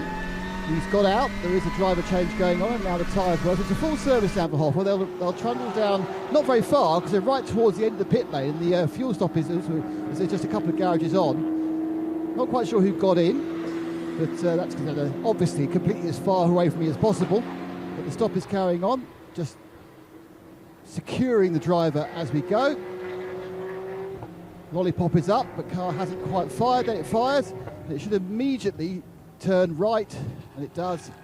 And the 20 mile now, and go for that cone situation, and they will be filling up sort of at the end of behind the paddock. Thank you, Nick. And of course, that Hofer racing crew, they have their 4 AMs for Michael Kroll, Chantal Prince, Alexander Prince and Maximilian Partel, but Kenneth Heyer is an AM Plus, or an AM Advantage as it's sometimes referred to. He does not have a limit on how much or how little driving he can do.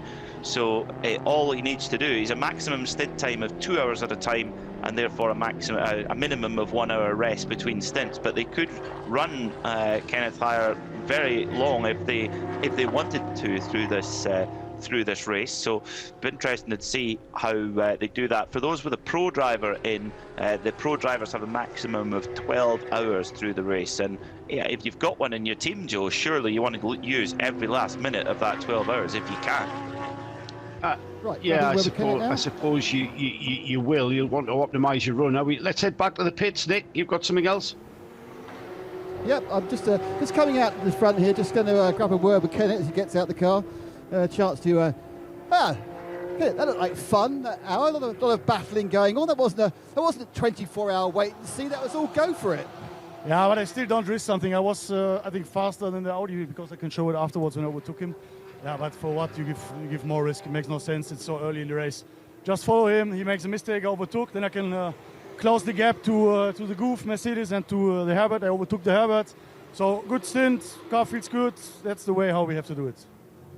How's the car being affected by the wind? It's really picked up. It's blowing really hard down the straight. Yeah, you feel it on braking after the start-finish line.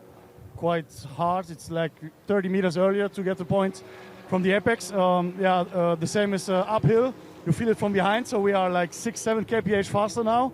So it has an impact on the car for sure. Do you have a long break now? Are you just going to rotate to the 5 drivers? Yeah, Chantal and Michael will do in the light some stints, and I will do it with Alexander in the night. Double. Great stuff. Thank you. Thank you. That was a great run from Kenneth. He knew he had to. He kind of had it in his mind, didn't he, Peter, that he wanted to get as high up the field as he could. He knew that pit stop was coming, and he wanted to get by as many drivers as he could, and that was why he was so determined to get. And you might think, well, what's the point of making that overtake just before you come in the pits? But it's all about track position. It's all about track position and the way that you take those stints forward into this 24-hour race. And it'll all become clear tomorrow morning as we head towards midday. It'll all become clear as to what we were doing right now in this first hour or two. We got confirmation there what the Hofer Racing plan is. So for Chantal Prince and Alexander Prince to do some driving time between now and the hours of darkness, and then Kenneth Hire and Maximilian Bartel going into the big grind, the double stint after double stint grind through the night, where many endurance races are actually won and lost under the cover of darkness. If you're one of the brave ones who goes all the way through, I salute you, and you'll then see that unfolding. But sometimes if you just have a quick nap in between stints, whether that be watching, commentating or driving, and you wake up and you go, wait a minute, what happened there? And how did that get like that? There's a lot that can happen under the cover of darkness in any endurance race. So quite a relatively early stop there then for the Hofer Racing Mercedes as the other front-running GT3 cars carry on. And a flawless run so far from the new Vortex, the Vortex 2.0. A big step on, Joe, with this car compared to the first generation Vortex. They really have made some big upgrades to this car. Massive development on this new car. The other Vortex that fans of the 24H series would be familiar with was a tube frame car with fiberglass body, albeit yes, you were literally strapping a Chevrolet V8 engine to all 650 brake, 700 brake horsepower to your backside in that tube frame car, which didn't weigh anything. Now we've brought Vortex into the 21st century, and you just see the lines and how that car was built. It is a carbon tub car. You've still got that Chevrolet V8 massively powered engine, I should say, strapped to your backside, and with very little weight on the car, it is like driving a firework. And we saw how tricky it was to drive when the car was first made its debut, didn't it, in Barcelona last year, I think it was, and we saw how tricky that car was to drive. Purely the power to weight ratio was just phenomenal, and we see that car being able to put in lap times that are very, very close to GT3 times, and it must be a very, very enjoyable car to drive. Those four drivers that are in the car, and who's in the car at the moment, actually, it's Lena Lamoureux, who's a stalwart of Vortex, the team. They've kind of shaking off that, or when's the Vortex next in the pits with this new 2.0 version of the car, and very much. I tell you what, Peter, I wish we had a grid of these. I wish we had about 10 of these, and we had a Vortex class in the GTX class. I know we've got a GTX class now, but it is the only car in the GTX class. And if we had 10 of these little cars going around, oh, what a sight that would be. And of course, with that Chevy V8, what a sound that would be. The ground would literally shake. It would. You know, I think it's amazing what results do in a customer racing environment. If that yes, they're the only car in GTX, but I think for that new Vortex, it's a lesson in reliability and proving reliability. And then if they can prove that reliability, it's got the pace. They don't actually have to over push because the car's got great performance. And if they can get it to run 24 hours, they will be rewarded with a very good overall result. And that in turn will give a good customer interest. So we're into the second hour now of the sixth 24 hours of Portimao. We had a year away when we went to Estoril, just a little bit down the road in Portugal last year, but back here for the 24 hours of Portimao, we will have a new champion this year, with CP Racing not returning to defend their title, which they won in 2022. Of course, Herberth winning in 2020, where the 24H series were one of the very first professional series to bring motorsport back after the global lockdown, and just shows you how dynamic a crew they are and how resourceful they can be in difficult conditions. Speaking of difficult, the Home Guard car, which has seemed to be in a battle with picking fights with everyone and anyone here in this race, right in behind the number 988 MRS GT car, still driven by Sean Thong, the Hong Kong-based driver, and still no takers from the front-running GT3s. The only GT3s we've seen for certainly for scheduled service so far has been that Hoffer Racing Mercedes, an unscheduled stop to fix a rear left puncher for the former leader, the Herberth Motorsport number 92. But it's Brenton Grove who's now really getting into his stride. He's 8 seconds to the good at the front of the field, ahead of Ralph Bone for Herberth Motorsport. Then Sven Herberger in the pole sitting, Santilok Audi in third, and Antonio Cenero for E2P Racing. And you'll appreciate this, Joe, I'm sure. And I saw on Antonio's social media the other day his car to drive from his home in Madrid here to Portimao, BMW M3 Touring. That's a bit of class, bit of style. Absolutely, very stylish indeed. Talking of stylish, and Brenton Grove in that leading number 10 Mercedes, lapping last time by in the 47.1s. Ralph Bond losing a little bit more time, gap out to 8 seconds. We've got the three leaders lapping in exactly the same lap times. They've gotten into what I call that rhythm, if you like, and just breaking the rhythm is Ralph Bond, who's come into the pits, and he should have Nick Damon bounding around him very shortly. We may see a driver change as we're already into the second hour of this 24-hour race. So whether or not they want to take Ralph, he'll only be able to get another 52 minutes of racing out of his 2-hour maximum stint. So it seems logical that they will change drivers. Let's see if we've got Nick down there. Nick, are you still down there, anywhere near that one? It's me, unfortunately for you. So Diana here down they've just changed tyres. Very slick, as you'd expect from that team, and the car is heading back out onto track. So we're just waiting now for a few other cars to be received. I can see the team's getting ready to do just a quick stop in, but no driver change spotted as yet.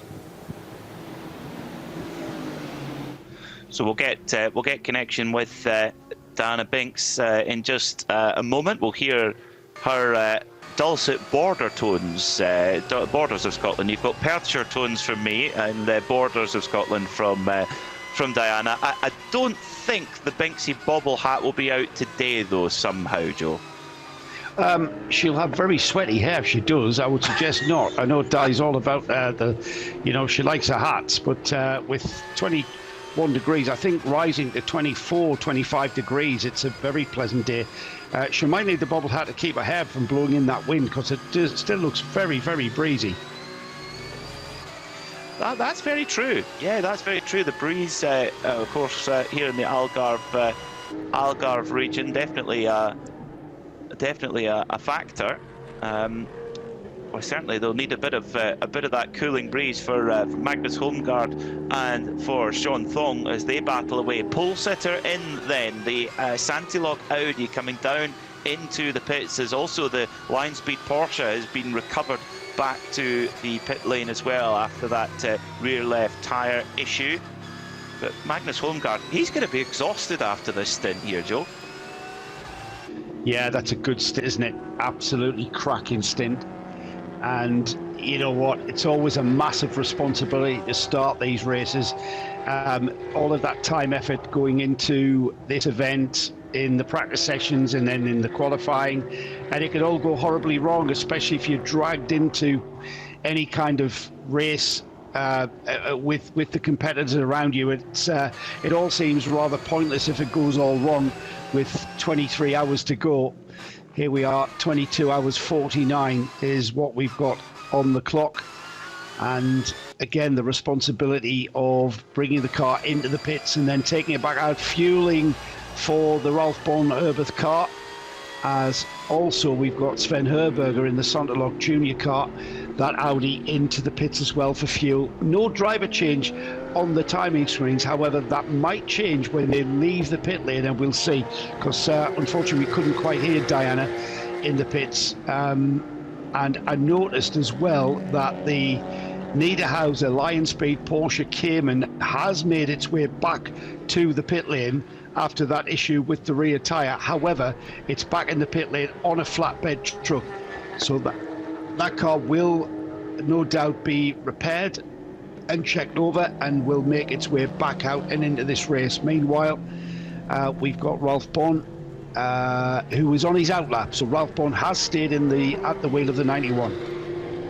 So that will mean then for Ralph Bon that he will have effectively a maximum of 48 minutes at the wheel before he has to come in to hand the car over. It's a 2-hour maximum stint time for any driver, so the teams have really got to keep an eye on that and not blow over that marker. Now starting to see a few more pit callers. The 92 Herberth car, that's the Robert Benauer car, the fat turbo machine has come in. Also Sandflock Audi we mentioned, the Vortex in for service, as is the MRS GT Porsche of Sean Thong. Great stint from him, started at the back of the pack and has charged through. Brilliant stuff for the Hong Kong driver. The Herberth crew go to action, and driver Shall we change see if we can get there. Di back on? Yeah, in the I'm just pits, saying, I was just pausing Peter. there to see if we could hear Diana. Yeah, we'll see if we can hear Diana this time. Di, are you near the number 92? Can you hear me? Hi guys, the 92? Yeah, Yes. we can hear you now, It's Di. just gone Go back ahead. out. I'm not sure if you can hear me at all, but I can hear myself in my headset. But the 92 did do a driver change and it's just gone back out. I just caught the end of it. But I can see that the Red Camel team are waiting to receive their driver now. So they'll be coming in. So we've got, so that's that there then, the Red Camel Jordan's car, the leader in 992, about to make a stop as well. In fact, they've just come in. Rick Broikers brought that car in, so it's very, very busy. Yellow flag being shown at turn 6 right now. That's over. Oh no, it's the 904, the Red Ant Racing car. Loic Villager was just taking that car out. Or is it still Peter? Yeah, it's Peter Gwellings. Gwellings. It is Peter Yeah. Gwellings. Yeah, oh, they haven't had a wheel. pit stop yet, so he was nearly got to the end of the stint. Car is sort of rocking back and forward. Let's see, this is at Tora VIP. Big lock-up again. Yeah, I don't it's think, bizarre, I don't that, think there's Peter, something because it right was with that car, Joe. It was the right front that locked up, and the weight was squarely over the front axle. I would have expected both wheels to lock up, but by locking the right rear only, that dragged the car off to the right, and the car just pitched to the right. He did very well in keeping it off the barriers. The car just pitched at 45-degree angle towards the barriers on the run down to turn 5, which is that downhill, very steep downhill into the hairpin left. He's got the car moving again. He's back on track, but that's going to cause that number 904 to lose quite a chunk of time. They're already dropped to 8th place in the 992 class, so we'll see if he can get that car back to the pits and see if there is indeed an issue with the brakes on that car. So, I mean, you're braking from 220 kilometers an hour there in a Porsche Cup car, and if it is fitted with ABS, it's not working for sure. And like you mentioned, Joe, locking up on one wheel, very unusual there for Peter Gwellings. Of course, that is not the first issue he's had. He had one going up into into turn 13 earlier on. So there's definitely something that he's having to contend with. But muscling on well, and as you say, did well to keep it out of the pits. Now lots of 992 stops coming in. Di, who have you got?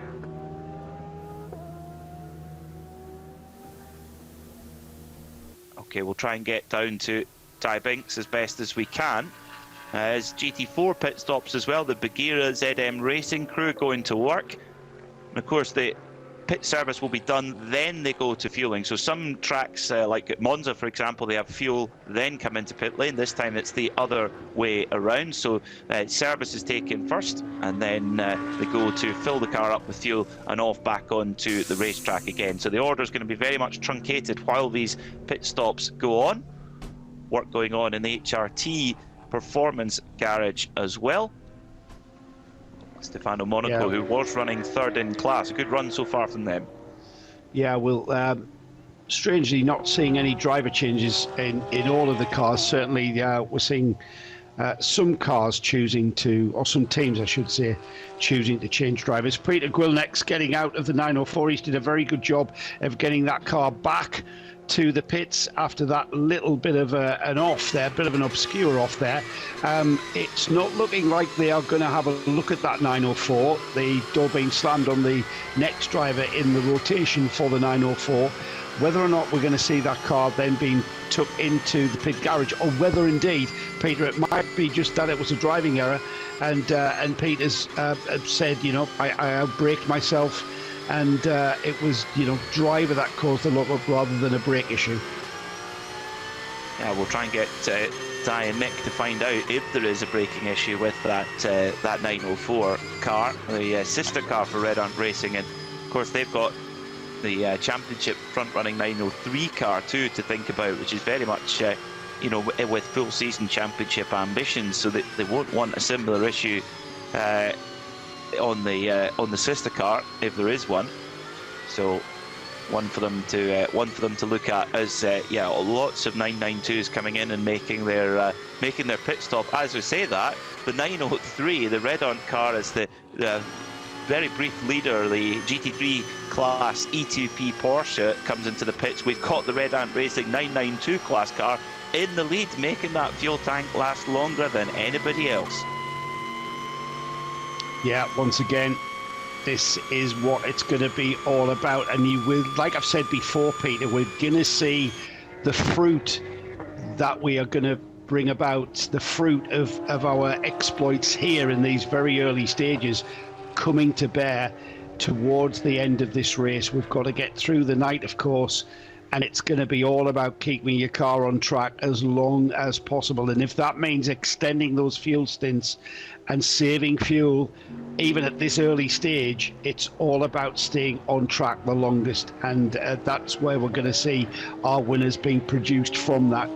And certainly the cars that are managing to do that at the moment, Yannick Redont, currently second overall in the first of the 992 class runners. Marcus Holmgaard doing a cracking job there, second in the 992 class, third overall.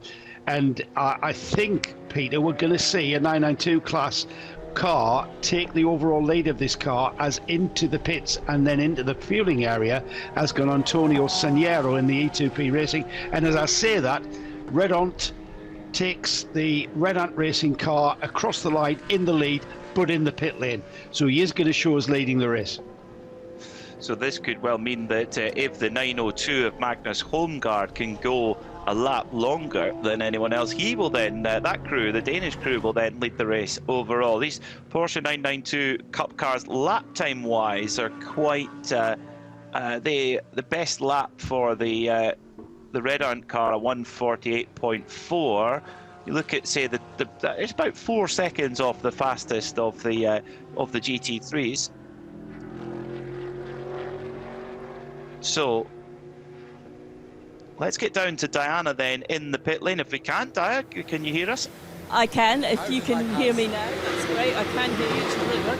Patrick Huisman's just jumped out of the RPM Racing 907. Patrick, just first of all, how satisfied were you with the start of the race?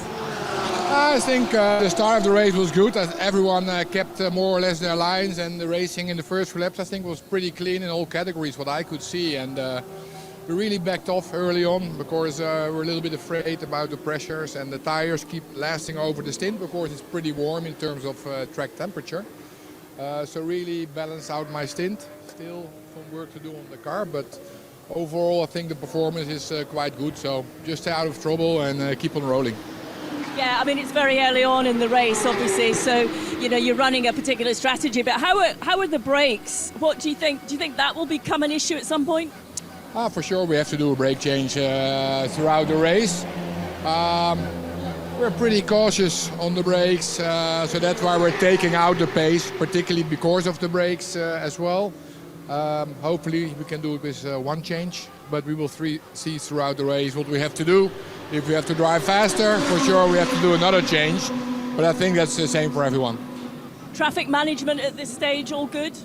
Oh yeah, it's easy. With the GT3 cars it's easy. The team manager is on the radio, what is coming from behind, and I mean there are only like 23 cars, so traffic is not an issue today. You enjoying it so far? Yeah, definitely. It's my first visit to Portimao, and from a driver point of view, it's a beautiful track to drive. So it's a little bit like the Nürburgring Nordschleife, a bit shorter, but we're racing there in 3 weeks, so it's a good preparation. I was absolutely convinced that you had been here before, to be honest. No, it's first time, but I'm really enjoying myself. Thank you so much. Thank you. Great stuff there. That's the second time we've heard a likeness to the Nürburgring Nordschleife. Yeah. Certainly from an undulation perspective, that's very much the case. There's very few trees here at Portimao, isn't there? Yes. And however, there is blind brows, which as a driver you think immediately of the blind brows. You've got to know the Nürburgring, haven't you? You've got to know what's coming over that next brow, and it's very, very similar attitude that you have to have here at Portimao, because there are a lot of blind brows, and when you first get here, you're first learning the track, it's a little bit trickier than normal. I usually can, drivers who have got a bit of experience learn a track in 3 to 5 laps, which way it's going to come, and then you start refining it. Portimao is a little bit longer because it takes a little bit of like, oh, what part is this? And a little bit more like the Nürburgring. There are parts where you think, oh, there's a left-hander coming. No, it's a right-hander. I'm not at that section. So very, very similar in so far as you have to know the car around the track before you can really start to push. Maybe a little bit less Pilsner and sausage, though, here at Portimao. More grilled sardines. Grilled sardines, yes. You're wanting some grilled sardines. We've got to try. How can we get them in the UK? How can we get them when we get back from the Global Broadcast Centre? They're not the same out of a ring pull tin. No. Not quite. Yeah. Not quite. So last few, first round of pit stops being completed. The Red Ant Racing car in 992, number 903, the 902 Hankook Motorsport car, the Seb Lejoux by Duo Racing 908, and the Orchid Racing 917. No, we haven't had a early 1970s Porsche prototype get into the race. That's the number that they use on the side of their Porsche 992 Cup machine. So 22 hours and 36 minutes to go, and it's the number 91 Herberth Porsche who lead at the moment, with the number 18 Santilok Audi in second. We'll get a more indicative gap for you in a moment when they come over the line. It's a little bit staggered with the pit stops. But still very early days in this race. We've had 2 tyre issues, one for a GT3 Porsche, one for a GT4 Porsche. Hopefully they won't be too regular, but this is a circuit which puts the tyre through its ultimate pace.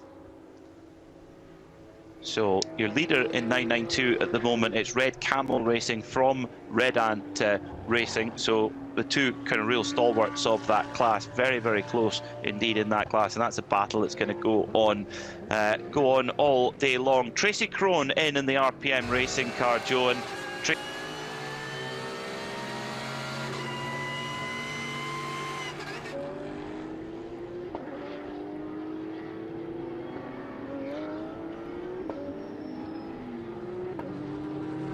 Tracy Crone, of course, became familiar with Tracy in the American Le Mans series, of course, dare I say, 25 years ago. And he's a driver that's still enjoying his motorsport. He is the epitome of the amateur driver, the gentleman driver.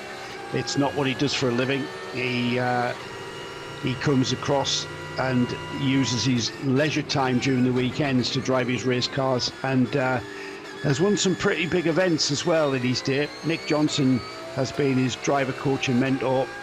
Probably not so much of the coaching these days, just enjoying the drive together. They've been around together for a long time now, and great to see Tracy here, and great to see Tracy back to full fitness. And you really need to be fully fit for the sweeps and turns and the undulations and the very fast turns here at Portimao. And Tracy getting to grips with that car, his first run in the race under race conditions.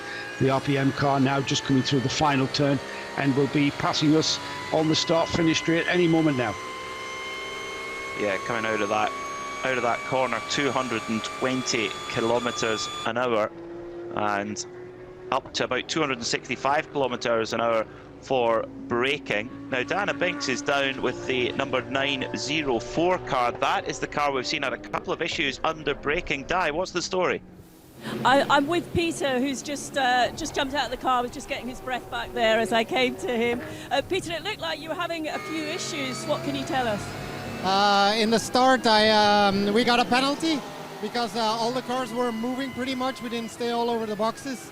And when the light went out, I was too much on the left apparently, so we got a penalty. And then during my stint, I had a little run-in with a GT3 who wanted to pass me, a little push, and I had a spin. But and it wasn't very good for the tires, so we lost a little pace, and we had a little problem with the ABS. So, but we managed to stay in the same lap, and let's keep on pushing. It's still a long race. Sounds like you definitely had your hands full with so many things going on. Definitely. The weather is very nice to sit in the sun, but to drive it's pretty heavy. But for the rest it's okay. It's a long race, and we have still a lot of hours to go to keep on fighting. How's the balance of the car and the characteristics of the car suiting this circuit? The Porsche is very well to do endurance racing, of course, and actually there's a lot of load on the tires, so the tires are having to do all the work.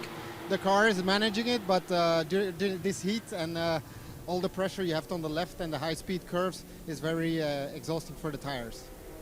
And the wind here as well, it seems to be picking up and then dropping quite quickly. Is that having much impact? It gives you a little drag on the long straights, so you're a little slower, but it helps with the downforce. So in the corners it helps, but on the long straight it slows you down.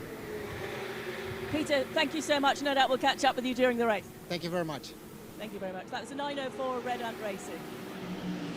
Brilliant stuff. Yeah, Thank you very much. That's a great piece of information there. So indeed it was actually, well, two issues. One, contact with the Herberth Porsche, and then an ABS issue later on, Joe. Yeah, that figures, doesn't it? You could see that Peter was totally caught out by the ABS not working going into that downhill. You've got all of that weight of the car heading downhill, literally plummeting almost vertically down that steep incline into the left-hand hairpin. And with ABS, the driver has to put complete and utter trust in the science of the mechanics of the system, and basically you just hammer the brake pedal as hard as you can at the very last moment. If that ABS then chooses not to work, the amount of pressure that you're putting in the brake pedal, there's very little finesse with ABS. You just have to hammer the brake, and then as you transition from the brake back onto the throttle into the corner. And he was just caught out, understandably, because when he put it, maximum pressure on the brake pedal, it just locked up, and then by then he's steering towards the barrier, and he did a fantastic job in just kind of semi-controlling it and scrubbing off the speed and managing not to contact the barrier. Well done indeed. That's going to pay dividends, the fact that they have no damage to actually repair from that. I think, yeah, it was a great job from Peter, wasn't it, to keep it out the barrier. I do agree. So now it's Stephen Grove on board the Grove Motorsport machine. So Brenton taking the starter's honours. Great opening stint for him. He's now handed over to father Stephen, the founder of the Grove Construction Group, multiple winner in the 12 Hours of Bathurst in class. So he's ready to go. ready to go for a full-on stint here with just over an hour and a half of running complete in the 6th Portimao 24 Hours, powered by Hankook Tyre. And it's Herberth Porsche who leads, who took a slightly shorter stop, interestingly, than the rest.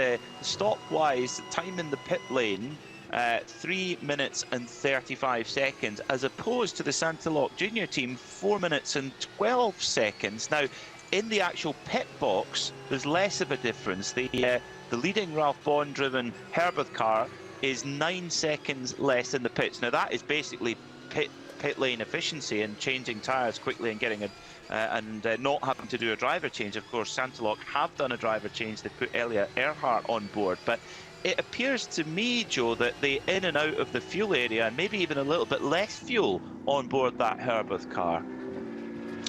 Well, we heard Nick report that there are 10 fueling stations for 22 cars, so you are going to be very, very unlucky if you end up in the fueling station and there is no fueling service areas available. And I'm not quite sure, whether that played into that. Who are we to question? They've kept Ralph Bond in the car, and he will be able to go another 28 minutes before his 2-hour maximum stint time is going to be arrived at. So they may be thinking that, they may be realizing that with a stint time of 1 hour and 28 now, so they've got just over 30. They're going to be pitting that car in 30 minutes, aren't they? So they've probably thought about that and thought about fueling it only to that point there, and maybe even thinking they may well there's a chance of code 60 in that next 30 minutes, and if so, that's when they'll choose to not just refuel but plug another driver in. You know that Herberth, they've got a cunning plan up their sleeve. Oh, yes. They always Yes. do, and they do you know what, Joe? They're always really good at making us sound silly, because they just pull something out that we just don't expect. Yes, I don't know how many 24H series races I've been at where, you're looking at the timing screens, and then, 5 hours in, you've got a Herberth car at the front of the field, and you're thinking, how has that car got there? It qualified like 10th, and now it's leading, and then 15 hours later it's still leading. They've stealthily won races in this series, and indeed other series. They're very, very good with their pit lane strategy, their pit perch strategy, let's call it. So yes, who are we to question what they're doing? Because once again, Peter, I'll reiterate what I'm probably going to be reiterating the whole race. It's what we're seeing now will not bear fruit until tomorrow morning, and when we get through the night, and it's all about staying in that picture towards the flag. Even at this stage, they're looking forward, they're projecting forward as to where they'll be. So fairly close battle going on in 992. The Red Ant racing car driven at the moment by Ayrton Red Ant, who's taken over from his brother Yannick, so can go deep into a double stint if he wants to here. He's being chased down by Antoine Leclerc in the Orchid Racing Team car, the number 963, which a couple of rounds ago at Mugello had a fairly star-studded driver lineup with a certain Sebastian Loeb and Romain Dumas joining them in that crew for the Mugello race. We haven't seen them back yet, but hopefully, fingers crossed, we see Sebastian Loeb, the 9-time World Rally Champion, and of course Romain Dumas.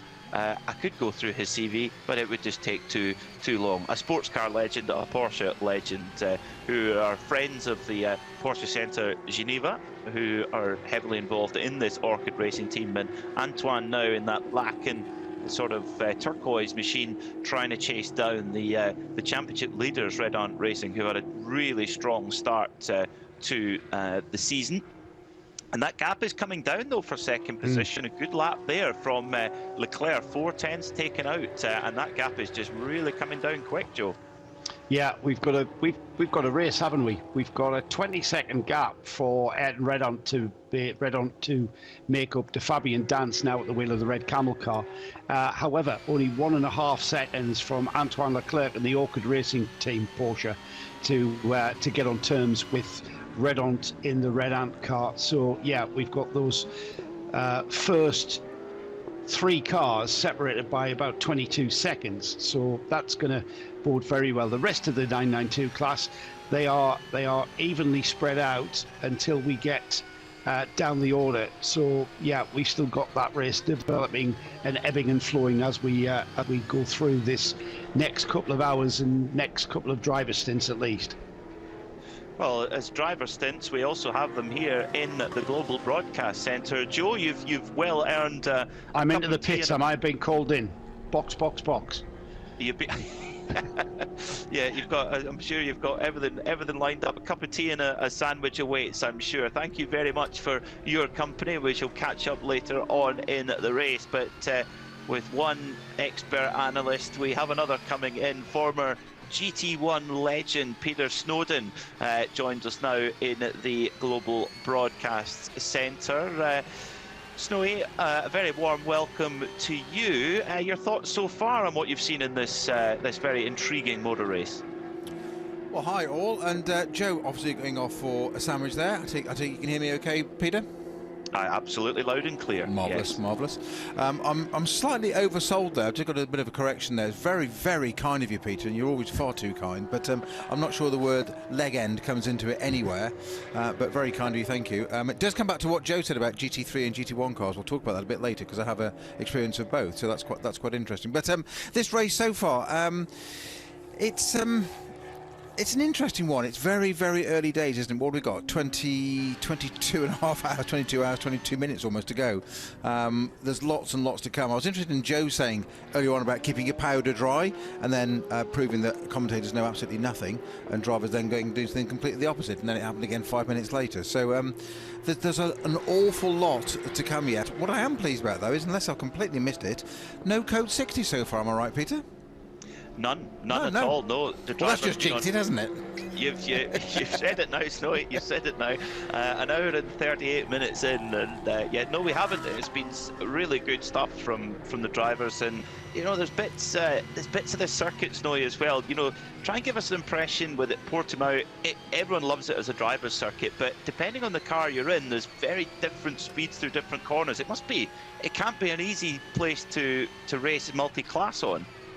Well, it's a very, very valid point, Peter, and that's one of the things we love about this sort of racing, isn't it, in multi-class, the variety that throws up, but a variety on such a circuit. I remember, again, Joe, who's just having a break now, poor chap, saying to me probably about 10 years ago that when he'd first come here, or probably longer ago than that, saying, he said, oh, Snowy, if only they had F1 here, if only they had F1 here. It's got an F1 FIA test licence. And then, of course, we had the global pandemic, and what happened? Formula 1 came here, and that's single class.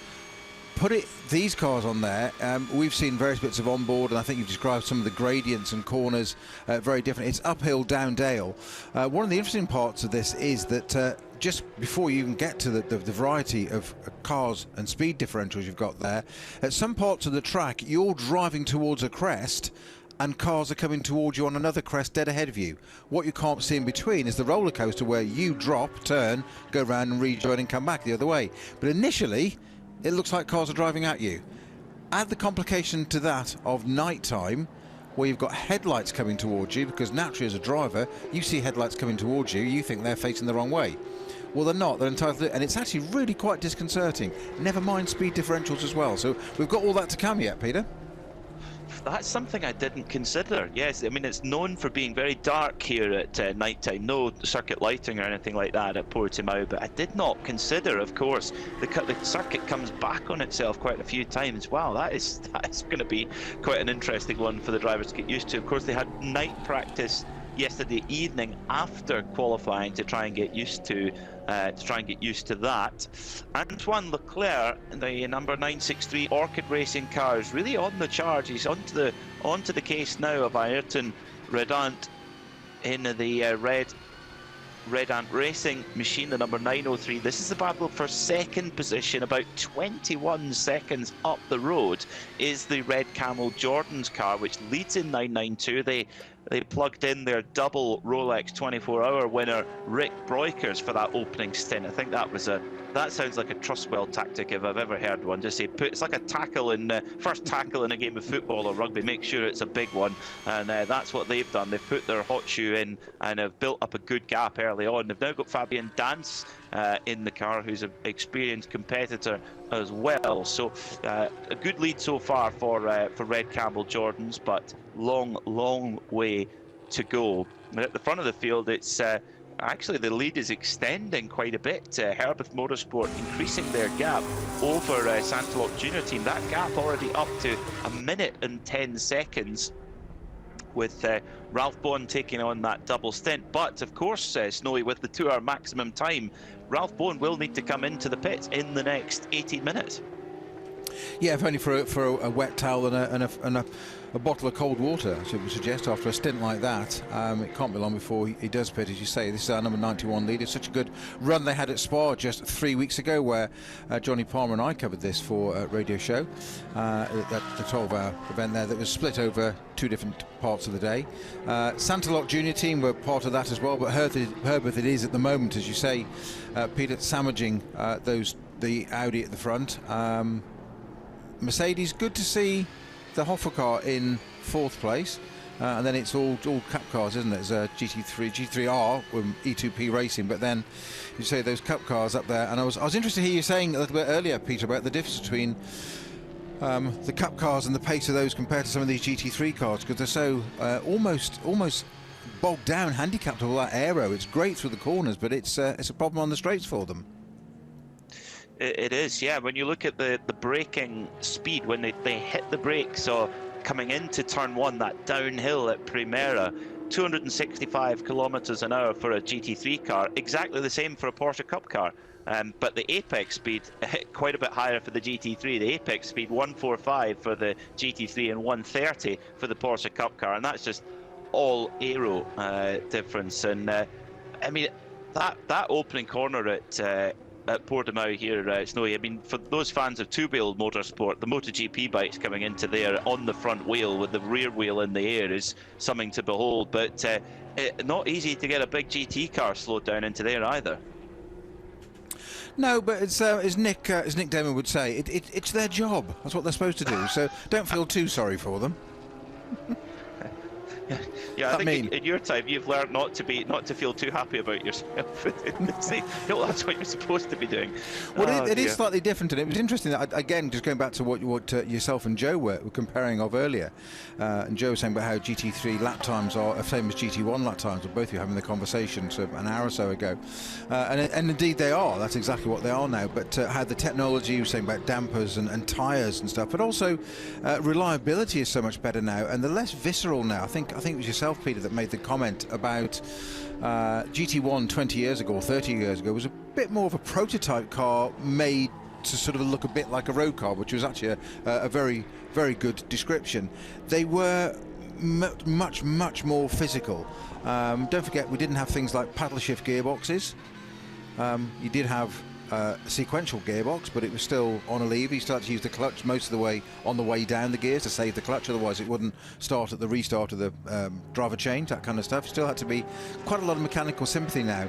I'm not suggesting you can be unkind to the cars now, but you may well do, as in you can be a little bit more direct, a bit more sort of touring car style with them, to be honest, in terms of physically driving them, because they are so reliable, and that's an absolute game changer in endurance racing.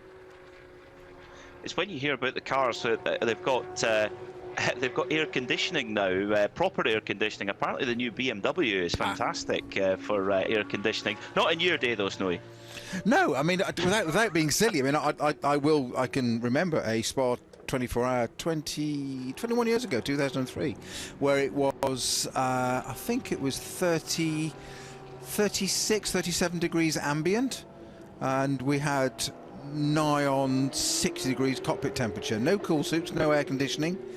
And I remember in my first stint, and it was in a GT1 car at the time, in my first stint, which was the second stint of the race, so sort of 6, 7 o'clock early evening, so it's still quite warm to say the least.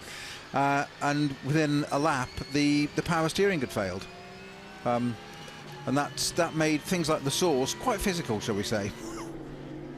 That is, that is quite a thought, especially with these GT1 cars with the big engines up the front too. With the heat coming back off of that. Exactly so. And we heard our winners of our last round at Spa, the now retired CP Racing with their AMG Mercedes, talking about the front engine of that car, that it's so far back as it was in our day too, that it is an issue because it heats the driver up quite literally. And it is quite different. I think the golden message I got in that was that, having done one stint, to get nearing the end of it, ready for your fuel stop is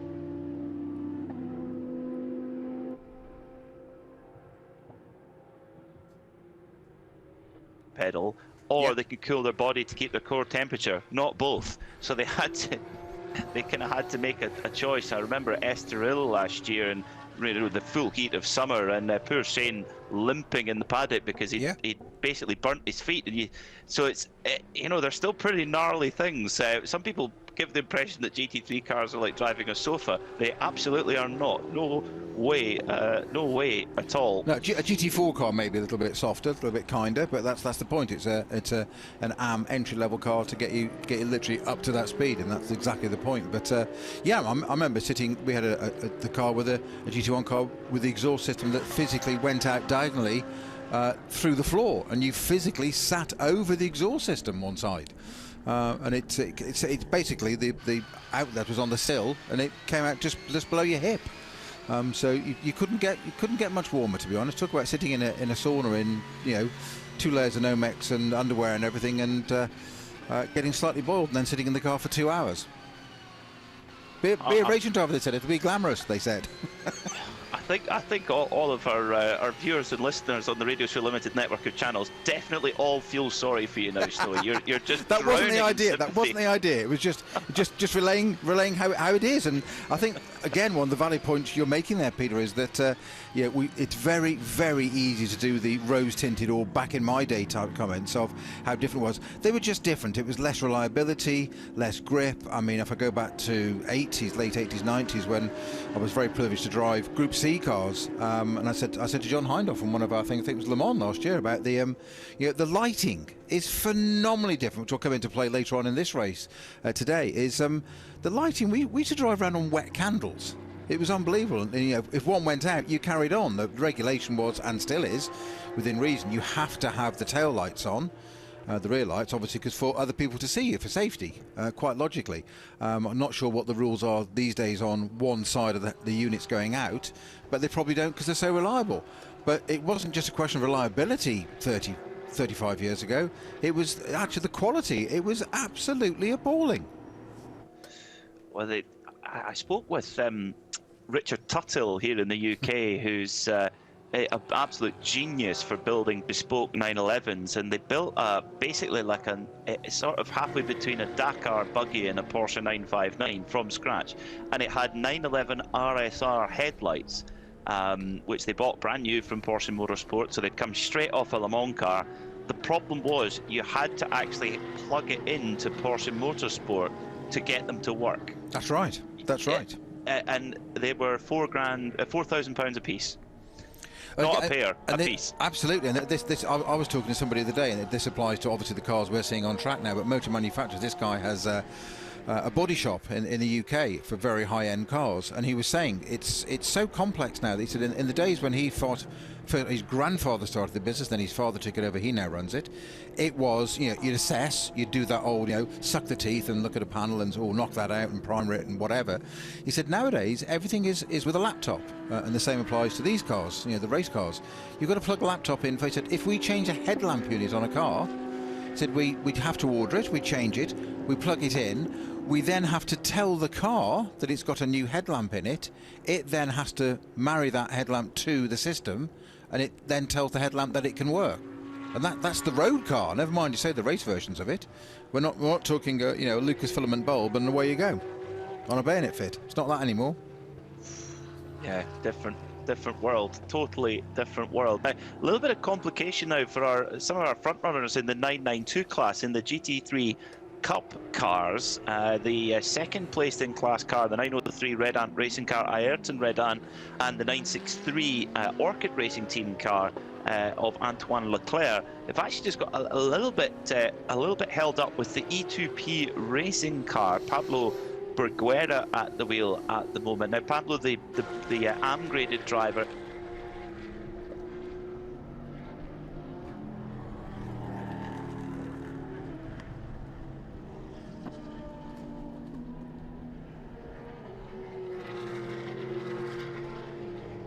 very fastest of the Porsche Cup cars, just getting a little bit held up there in that little battle, and it's actually gone a little bit towards the way of Ayrton Red Ant, who's just opened up a little bit of a gap, 1.6 seconds to Antoine Leclerc in the Orchid Racing Team. Now, we've been talking about excessive temperature and what it can be like in the cockpit. Down in the pit lane it can get pretty cozy as well. Diana Binks is down there. Now, normally, Di, we're talking so far this season, we've been talking about your bubble hats, but I suspect that might not be out today.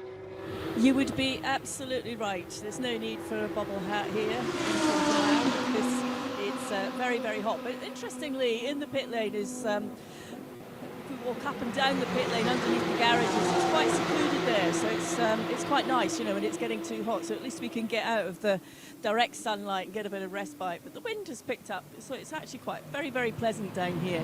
Now, most people, it appears, in the pit lane and in the garages have all gone to lunch because there's not too many people in the garages. There's certainly no cars in here as yet, as we know the race is sort of settled down now, but we should be due for some pit stops fairly soon, but at the moment it's all very, very quiet, so anything that happens I will let you know. I can see some teams putting tyres out, so it must be pretty imminent, but yeah, we're okay. No hat needed, no jacket needed either, which is shocking, I know.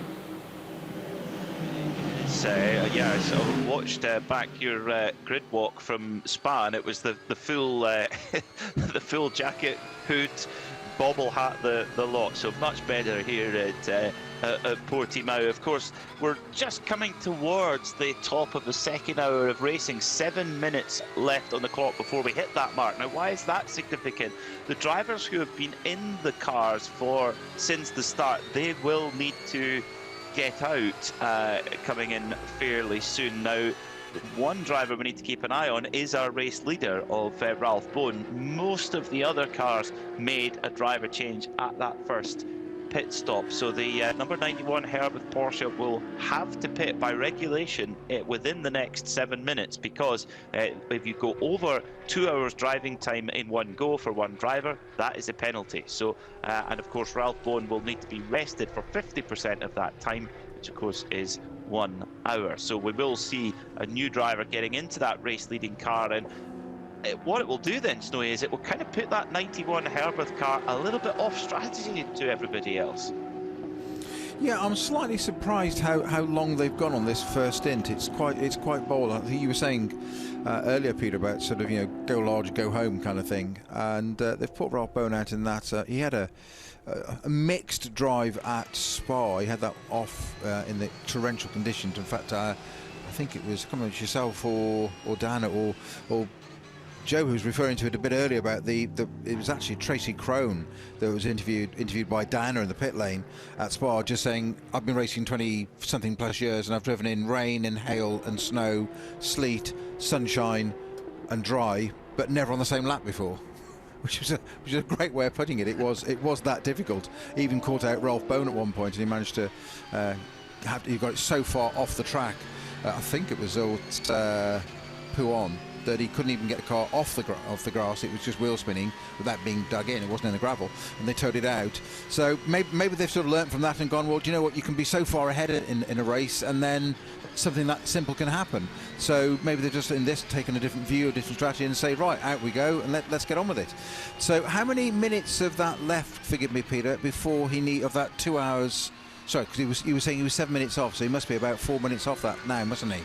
Yeah, so it's basically the top of the hour, because he's been in. He took the start, did Ralph Bowen. By my reckoning, looking at a quick glance through the the timing screen, Ralph is certainly one of very few, if not the only driver who's gone for that double stint. But 2 hours is the maximum driving time, so he has to pit to make a driver change at that point. And they were a little bit off strategy to everyone at the pit stops, because they took a lot less time in the pits. They were very quick, very quick indeed, on their actual pit work, on the changing tyres. Of course, no driver change helped with that, but their time overall in the pit lane was quite a bit less than their rivals. That's where the majority of their gap has come from. So it's to say it's not a true gap is maybe not exactly true, but they're definitely staggered away from the rest of the field, and they've put one of their strongest drivers in early, in Ralph Bowen, who is just really a superstar amongst the AMP-graded drivers. Maybe it's the same sort of theory, Peter, as it's the same in sort of qualifying, is it? You get a banker lap in, don't you? So you have to have so many laps on the board before you can go for a time. So you get your 3 laps in, so you're in the race in case anything happens, any digression or discretion, and then you get on with it and get your lap time in and go for it, and then have a think. So maybe they've just done that and said, right, let's nail this and do a strong first stint and see where we go from there. Well, as you know, Snowy, it's very much a mental game, isn't it? It's amazing what games you can play and get your rivals question themselves, going, oh, they're really quick. Oh, have we made a mistake? Oh, should we step away from our plan? I'm sure you've never been involved in any kind of funny business of any sort, I'm sure. I'll deny everything. I was trained by Mr. Bradley. I'll deny everything. What you do want to do, though, as you say, not only do you want to win, but what you do want to do is you want to get inside of the other team's heads and get inside their heads and scratch around a bit and make them wonder. I'm sure Mr. Truswell, who's got a foot in both camps for us as being a wonderful strategist and a commentator with us as well, will testify to that when he's it'll be interesting to see how he views how the mentality is when he's a strategist down there for the Porsche team on the pit wall, or whether when he's in the commentary booth with us, like he will be at Le Mans, talking about it. You do want to, as you say, one of your favourite phrases, Peter, the competitive advantage. Where is it? You're looking for that all the time, that little thing, and as you say, putting another team on the back foot or creating that element of doubt, why are they doing that? As soon as another team or driver or strategist or mechanic, whoever it may be in that team, or even hopefully all of them are going, why are they doing that? You've achieved something, because they're not focusing on what they should be, which is great. That's part of the game. It's perfectly legit. It's perfectly fair. It's all fair in love and war, as they say. It's called racing. Yes, it's not tiddlywinks. Exactly so. Although there could be some pretty fierce tiddlywinks competitions out there, I'm sure. Certainly involving racing drivers, yeah. Can you imagine that? Yes. Can you imagine Fran Kitty and McNeish playing tiddlywinks? Can you imagine that? Now there's a podcast. There's a television programme, I think. Yes. Book the second series now. So the 92 Herberth Porsche, the fat turbo livery Porsche, cuts through the Porsche Cup traffic. Of course, they're very much on the recovery drive, or the 92 Herberth crew, with Robert Renner was leading the race, and a rear left tyre issue forced them into the pits. They actually didn't lose an enormous amount of time. We believe it happened pretty late on in the lap, but it's kind of thrown them off strategy a little bit. But they've got a quick driver lineup, so we should see that 92 Herberth machine coming through. Now, by my reckoning, the 91 Herberth car, the black and gold machine, has to pit within the next 52 seconds. Otherwise, Ralph Bowen will exceed his driver time. In fact, of course, we do need to subtract the pit stop time, so he does have about 3 minutes of grace, thereabouts, because, of course, the pit stop time does not account for driving time. So he's 1 hour 56 minutes into his stint, so 4 minutes left on Ralph Bowen's stint time, and it looks like, Snowy, they're going right up to the limit of it. Well, you've got to make sure you don't. That's the danger there, isn't it? That's the jeopardy of just going slightly over. You don't want to be doing that because it just obviously becomes a penalty then, so all that hard work is undone. But you said top of the hour, didn't you? That's in 2 minutes' time or less than. So they must surely want to pit this lap, and they are what, 50 Ralph Bones 50 seconds off coming into sight to pit. So I would hope he probably does it this lap. Yeah, he's by my reckoning, the actual stint time when you take off the pit stop, he's got 3 laps. He could squeeze one more if he wanted to. He's got about 3 minutes left on that pure driving time. Yes, we're now over that 2-hour mark, but of course, if you're sitting in the pits, that doesn't count as driving time. I think even I could be as fast as Ralph Bones sitting in the pits. Phil, stop giggling at the back there. So we'll see. We'll see, and also who's going to replace him. They've got quite a choice of drivers there in that 91 crew. They've got an embarrassment of riches there with Scott Noble, Jason Hart, and Ian Logie, the Scotsman. They've got a Scotsman waiting in the wings there too. And tell you what, Jason Hart put in a stunning qualifying time late on in the third qualifying session yesterday, which really vaulted them up the order. And just as we say that, into the pits comes that Herberth number 91 crew. I'm sure Di Binks will be primed and ready to see what the score is. So Di, are you down there at Herberth to greet the 91 car? I am, yes. The 91 has just come into its pit area now, and the team are changing tyres, and Ralph Bone gets out, and Jason Hart is jumping into that car. So they're just... Ralph's just making his way out now with the seat insert back into the garage. That's been quite a long stint for him. The team are just busy putting all new tyres on that car. Work as usual by the team, but no real rush. They've got it all very much under control here as Ralph Bond watches the proceedings, and just a couple of little bits here, but nothing major. Again, no, as I say, no drama, although there looks like there's a little issue on the front left, and they're putting that bodywork out from the wheel, so there is a slight delay to this pit stop, but I think they've got a reasonable bit of time to go here. But there's they're putting that bodywork at the front and putting some tape onto that bodywork just to keep that secure so it doesn't start flapping. So that's the front left hand side of what I can see. A little bit, delay then here for that 91 Herberth Porsche. They had to rip off a little bit of damaged bodywork. I suspect that was from the contact with the 904 Red Ant car earlier on.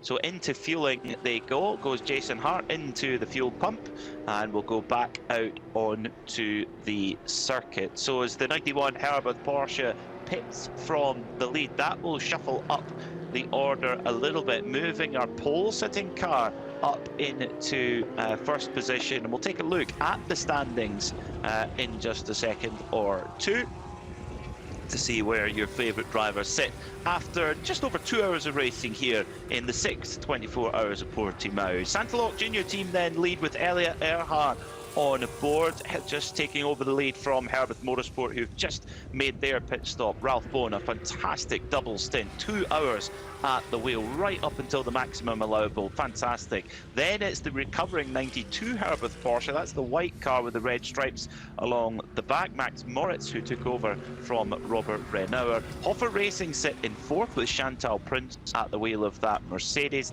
Then it's E2P Racing with their Porsche, who sit in the top 5 right now with their previous generation 911 GT3 R. Then the first of the Porsche Cup cars in the 992 class, that is Red Camel Jordan's, a rocking first stint from Rick Breukers, with Fabian Dance taking over and continuing the strong pace. Then they're being chased though by number 903 Red Ant Racing. That Benelux battle is going to rage on all the way through this race. Then it's the Orchid Racing team, who sit 8th and 3rd in the 992 class.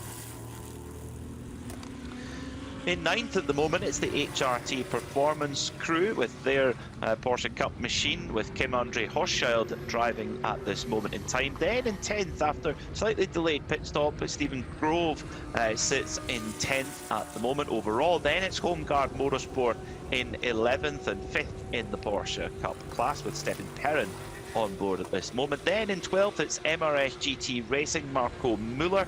And RPM Racing leads in fact, they're second in the AM class behind MRS GT Racing, with Tracy Crone taking over from Patrick Heusman. The number 904 Red Ant Racing car, we heard from Peter Gwellinks a few moments ago. Contact with the Herberth 91 car early in the race, and then an ABS issue causing them a few problems, but hopefully they'll be able to get on top of them as the race progresses. Then it's the 917 Orchid Racing team car in 15th, driven by Daniel Gilios. The Vortex sits in a class of its own in GTX, 16th overall at the moment, and Gilles Courtois driving at this moment in time.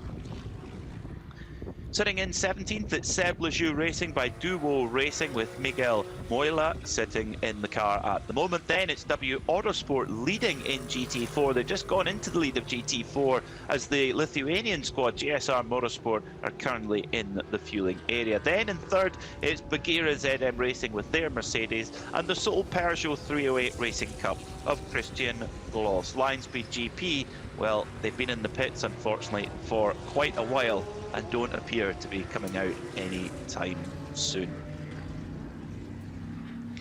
So it's been a fairly eventful start to the race. Let's take a look at the highlights then of what's happened so far in the 6th 24 hours of Portimao.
Plenty of racing left to go. 21 hours and 52 minutes left on the clock. So more pit work going on then. The W Autosport crew, the Toyota GR Supra GT4 Evo, coming out of the GT4 lead, getting some service at the moment, and getting word that there's been a little bit of an incident between car 907, that's Crone Racing, and 988, that is the MRS GT Racing. We'll come back to that one. Di Binks is down in the pits. Di, what have you got for us?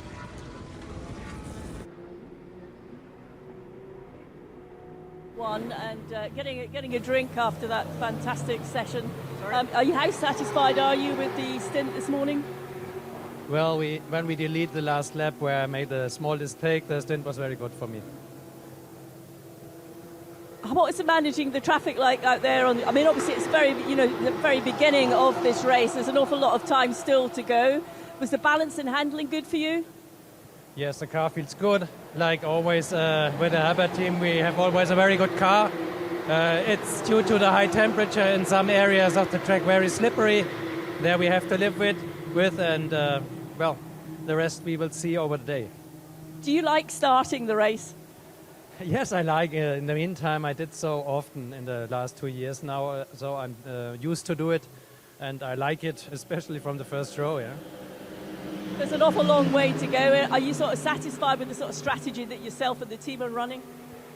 Well, the strategy was to go through the race, make no mistakes, no track limits or things like this, like we did in Spa, and so have a clean race in the end, and so far I'm satisfied, yes, and it's a long way to go.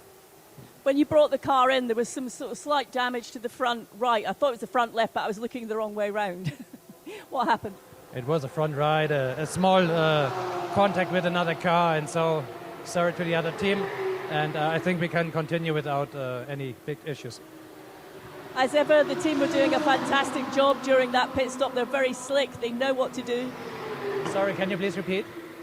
the team were doing a very good job during that pit stop. They know very much what to do. Yes, they are used to it, and they have a very long experience, so we don't need to even talk about what is necessary to do. They do it, and thanks to the team. Thanks very much, Ralph. Thank you. Bye-bye. Ralph Bond there from the previously race leading number 91 Herberth Porsche. Great job there from Ralph. And I tell you what, Snowy, that's such a secret weapon, or not so secret now for the 24H series, because they all know Ralph Bond. That's such an attribute to have an AM-graded driver of that kind of pace. Yeah, quite extraordinary. I mean, I'm not sure how much of an AM he really is these days. I'm not questioning the qualifications of that. I just he's more than experienced and more than capable, and it's like putting your pro driver in the car first. Perhaps I shouldn't have said that. I'll keep quiet. Shall I get my coat now? Possibly. I'm extolling the virtues, but probably shooting myself in the foot by doing it, aren't I? Yes. Yeah, so we're now getting for our viewers on the 24H series page and on RadioLeMans.com, incident between the 907 Krone racing car and the 988 MRS GT. Oh, Tracy Krone just gets it a little bit wrong and tags the rear right corner of that MRS GT car. We'll keep a view on that to see if there's any penalties or anything like that. What I can tell you, penalty, we just heard from Ralph Bone in that number 91 Herberth Porsche. He talked about that contact with the Red Ant racing car. It's a 10-second penalty hanging over the Herberth crew, so they will have to serve that at the next stop. Getting word as well, just as I say this, the 907, the Krone racing car with Tracy Krone on board, 10-second time penalty for incident responsibility there as well. So 10 seconds, I mean, in the grand scheme of the 24-hour race, Snowy, maybe not such a problem. I think it's more when you have contact with another driver, you really are playing the lottery on whether you get away with it in terms of damage, which can be a lot more costly than a 10-second time penalty. Exactly so. It's the old risk-reward ratio, isn't it, of what seems like an idea at the time. Good one, not necessarily. Some drivers do make mistakes. It has been known in the heat of battle, and it's. He mentioned earlier already a minor contact with the car that caused a puncture already. Well, you don't want that, because what else has it done? It's the collateral damage. What's behind, isn't it? It's the age-old thing again. I was just talking about body shop stuff a few minutes ago. Of same on race cars. It's damaged, and the age-old joke of it'll polish out.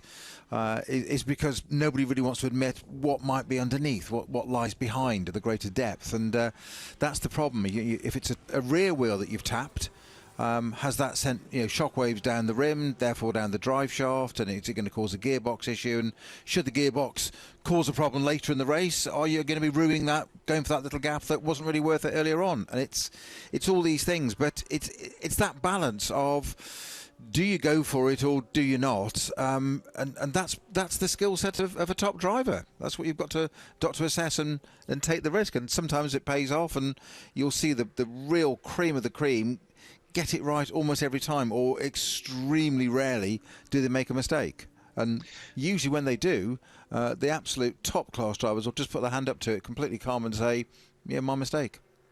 Learn from another it, pit park caller it, move on. in the 992 class, number 963 Orchid Racing Team. Di, what did you see?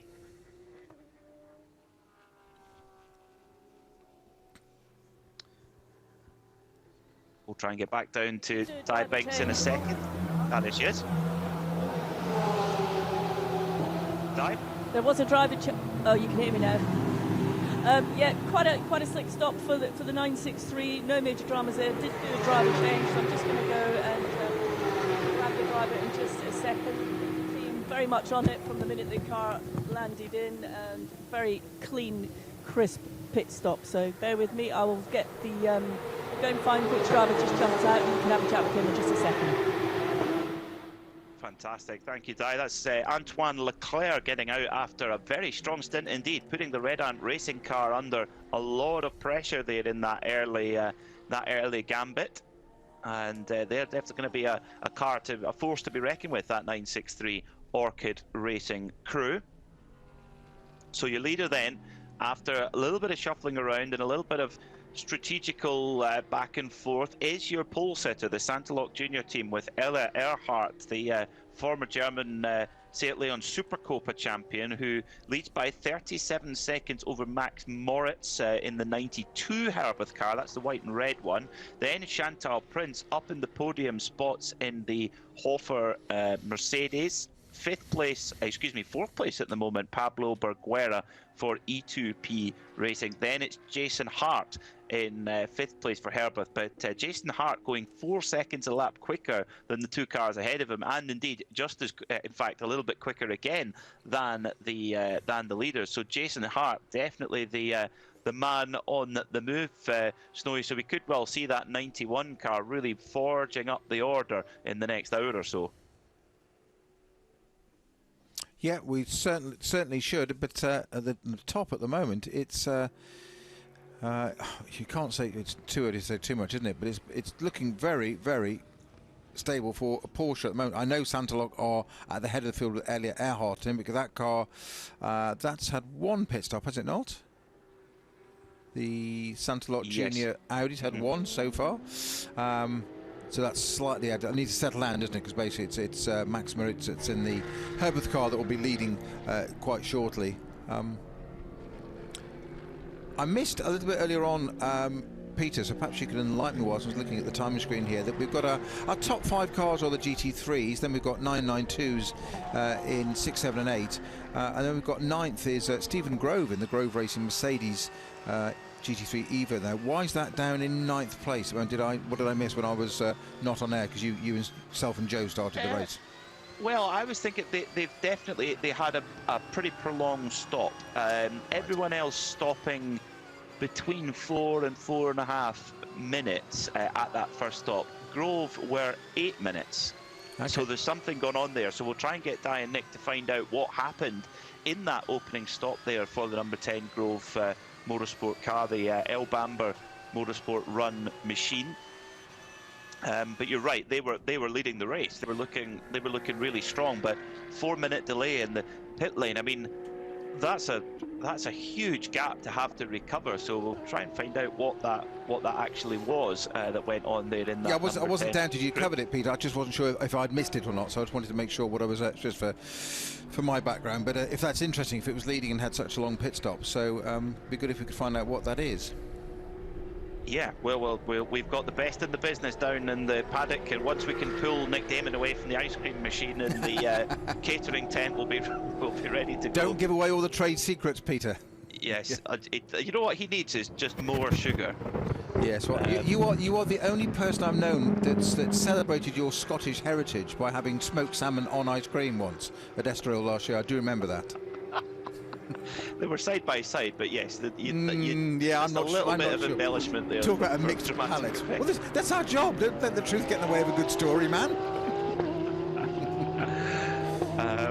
Yes, so our leader in then for service, the number 18 Santalok Audi, as is the number 11 Hofer Mercedes. Already the Santalok team have gone through to refueling, which at this race is at the end of the pit lane, not at the beginning of pit lane as it has been in several other rounds of the 24H series. Hofer Racing going through their pit service, all looking very neat and tidy.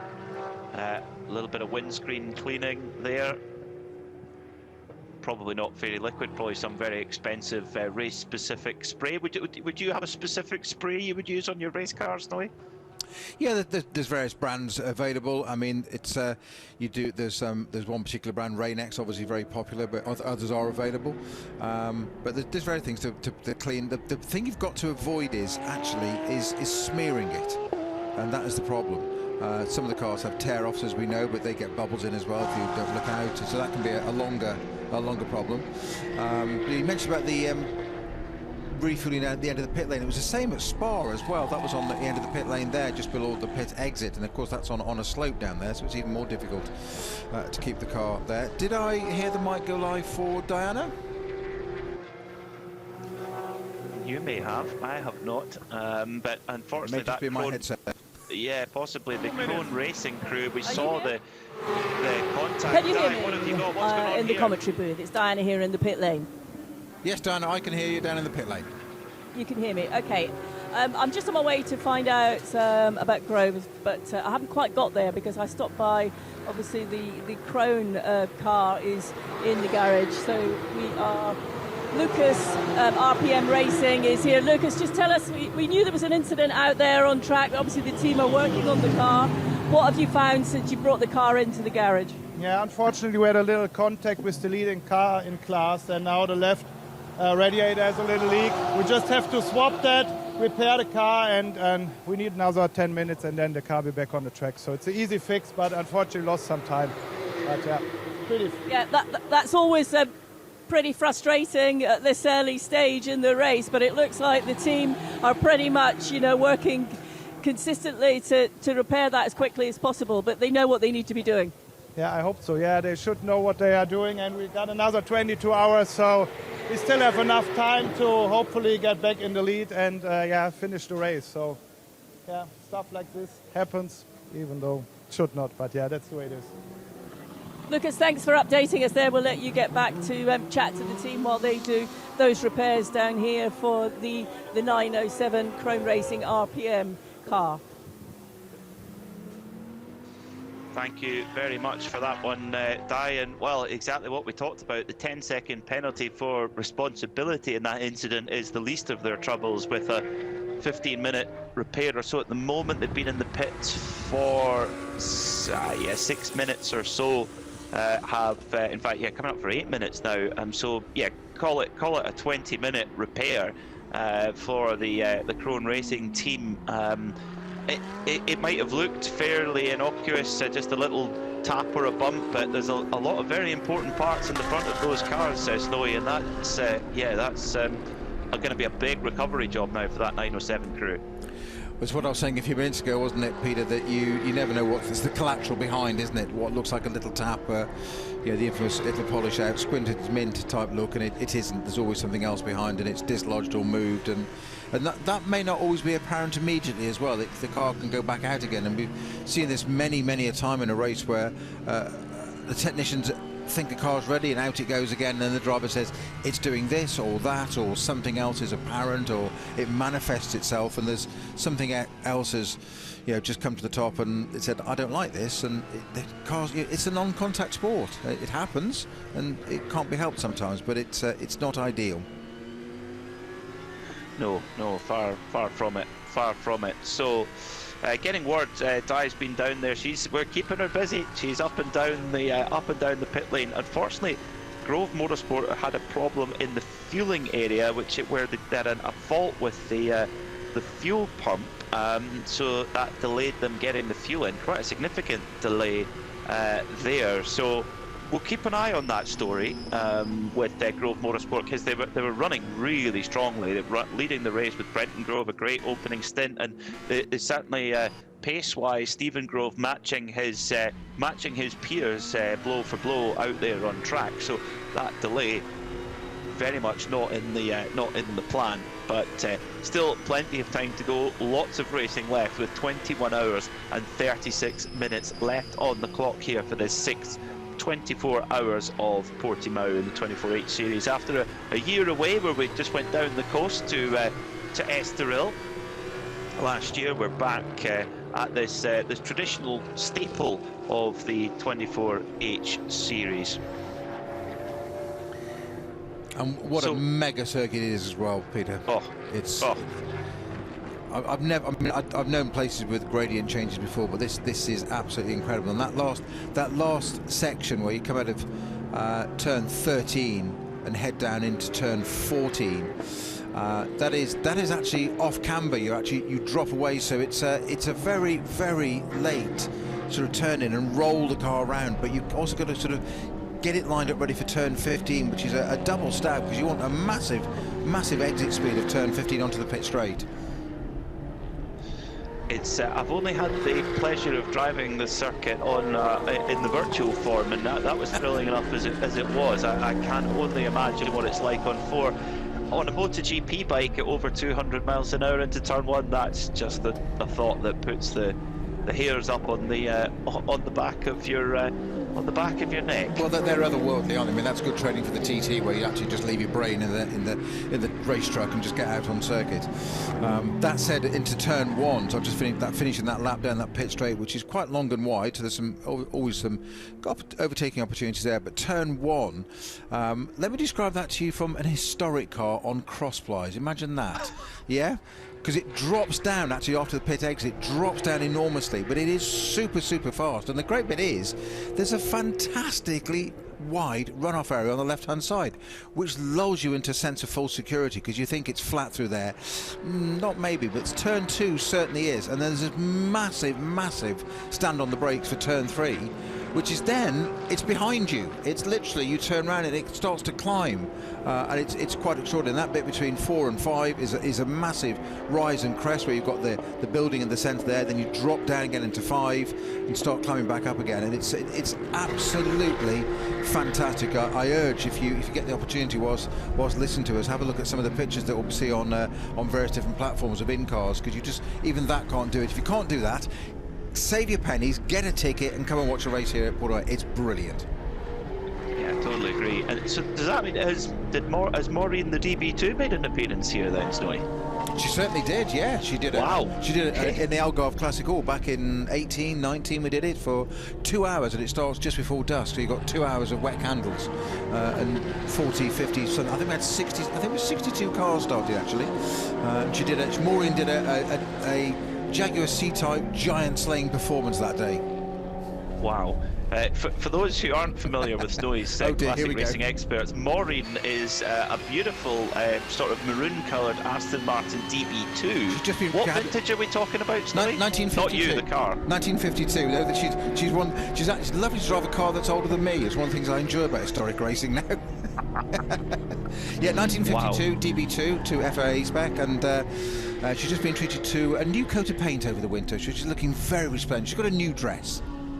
Oh, that's lovely. But then you've got an excuse now. You can say it's heavier now if it's any slower coming. Oh, now it's been painted. I've been banned from driving it.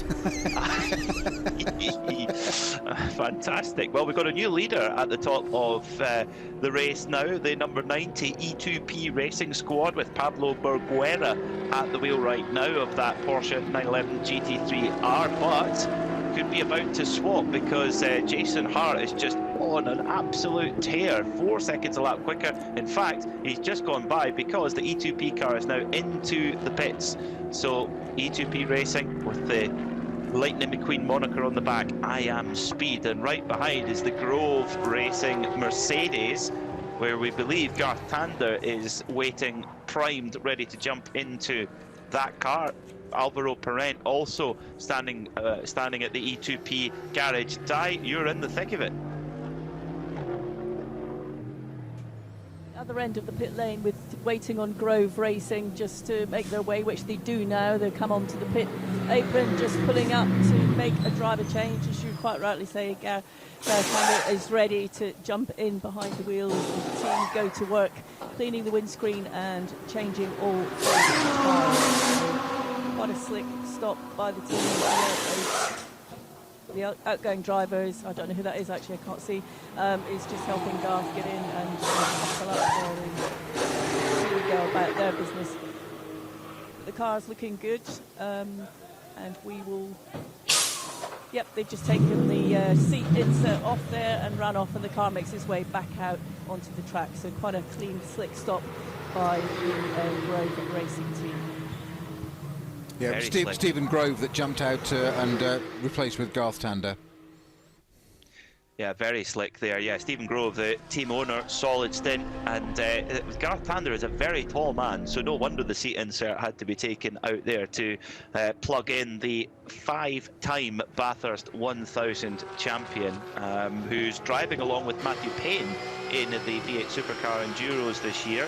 And Matthew Payne, part of that driver lineup. We'll see him as the 4th driver in that lineup a little bit later on. So fantastic stuff. We've also got on the pit wall the team manager for Fricadelli Racing, Josephine Tam, who took that crew to a victory at the Nürburgring 24-hour last year. We're hoping to double it up again with their Ferrari, but she works with Herberth Motorsport as well. And I think, well, we'll see what develops of that fueling issue earlier on, Snowy. But they've got such a strong driver lineup, that Grove crew, that I don't think it will take. Well, I think in a few hours' time we're going to be talking about them much further up the order. Hear me?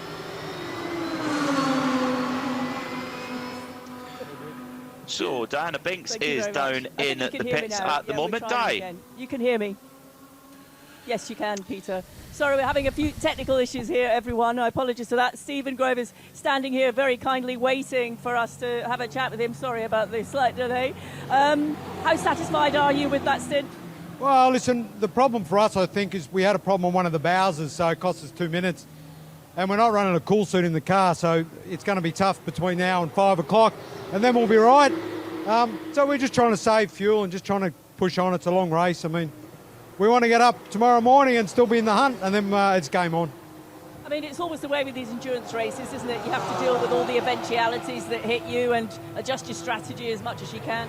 Yeah, you have to be really careful passing some of the slower cars. I mean, they're in their own race, so they sometimes don't want to give up, and neither should they. So you've just got to plan everything. I've come across a bit of bunch. I think there was 4 or 5 of them all having a fair old barney, but you just got to work your way through it and try and minimise time. But the longer you're going round, the better. So let's hope we can keep going round. Seems like there's a really great atmosphere at this team. Everyone's really gelled together and seems like they're enjoying it and being very helpful to us as well.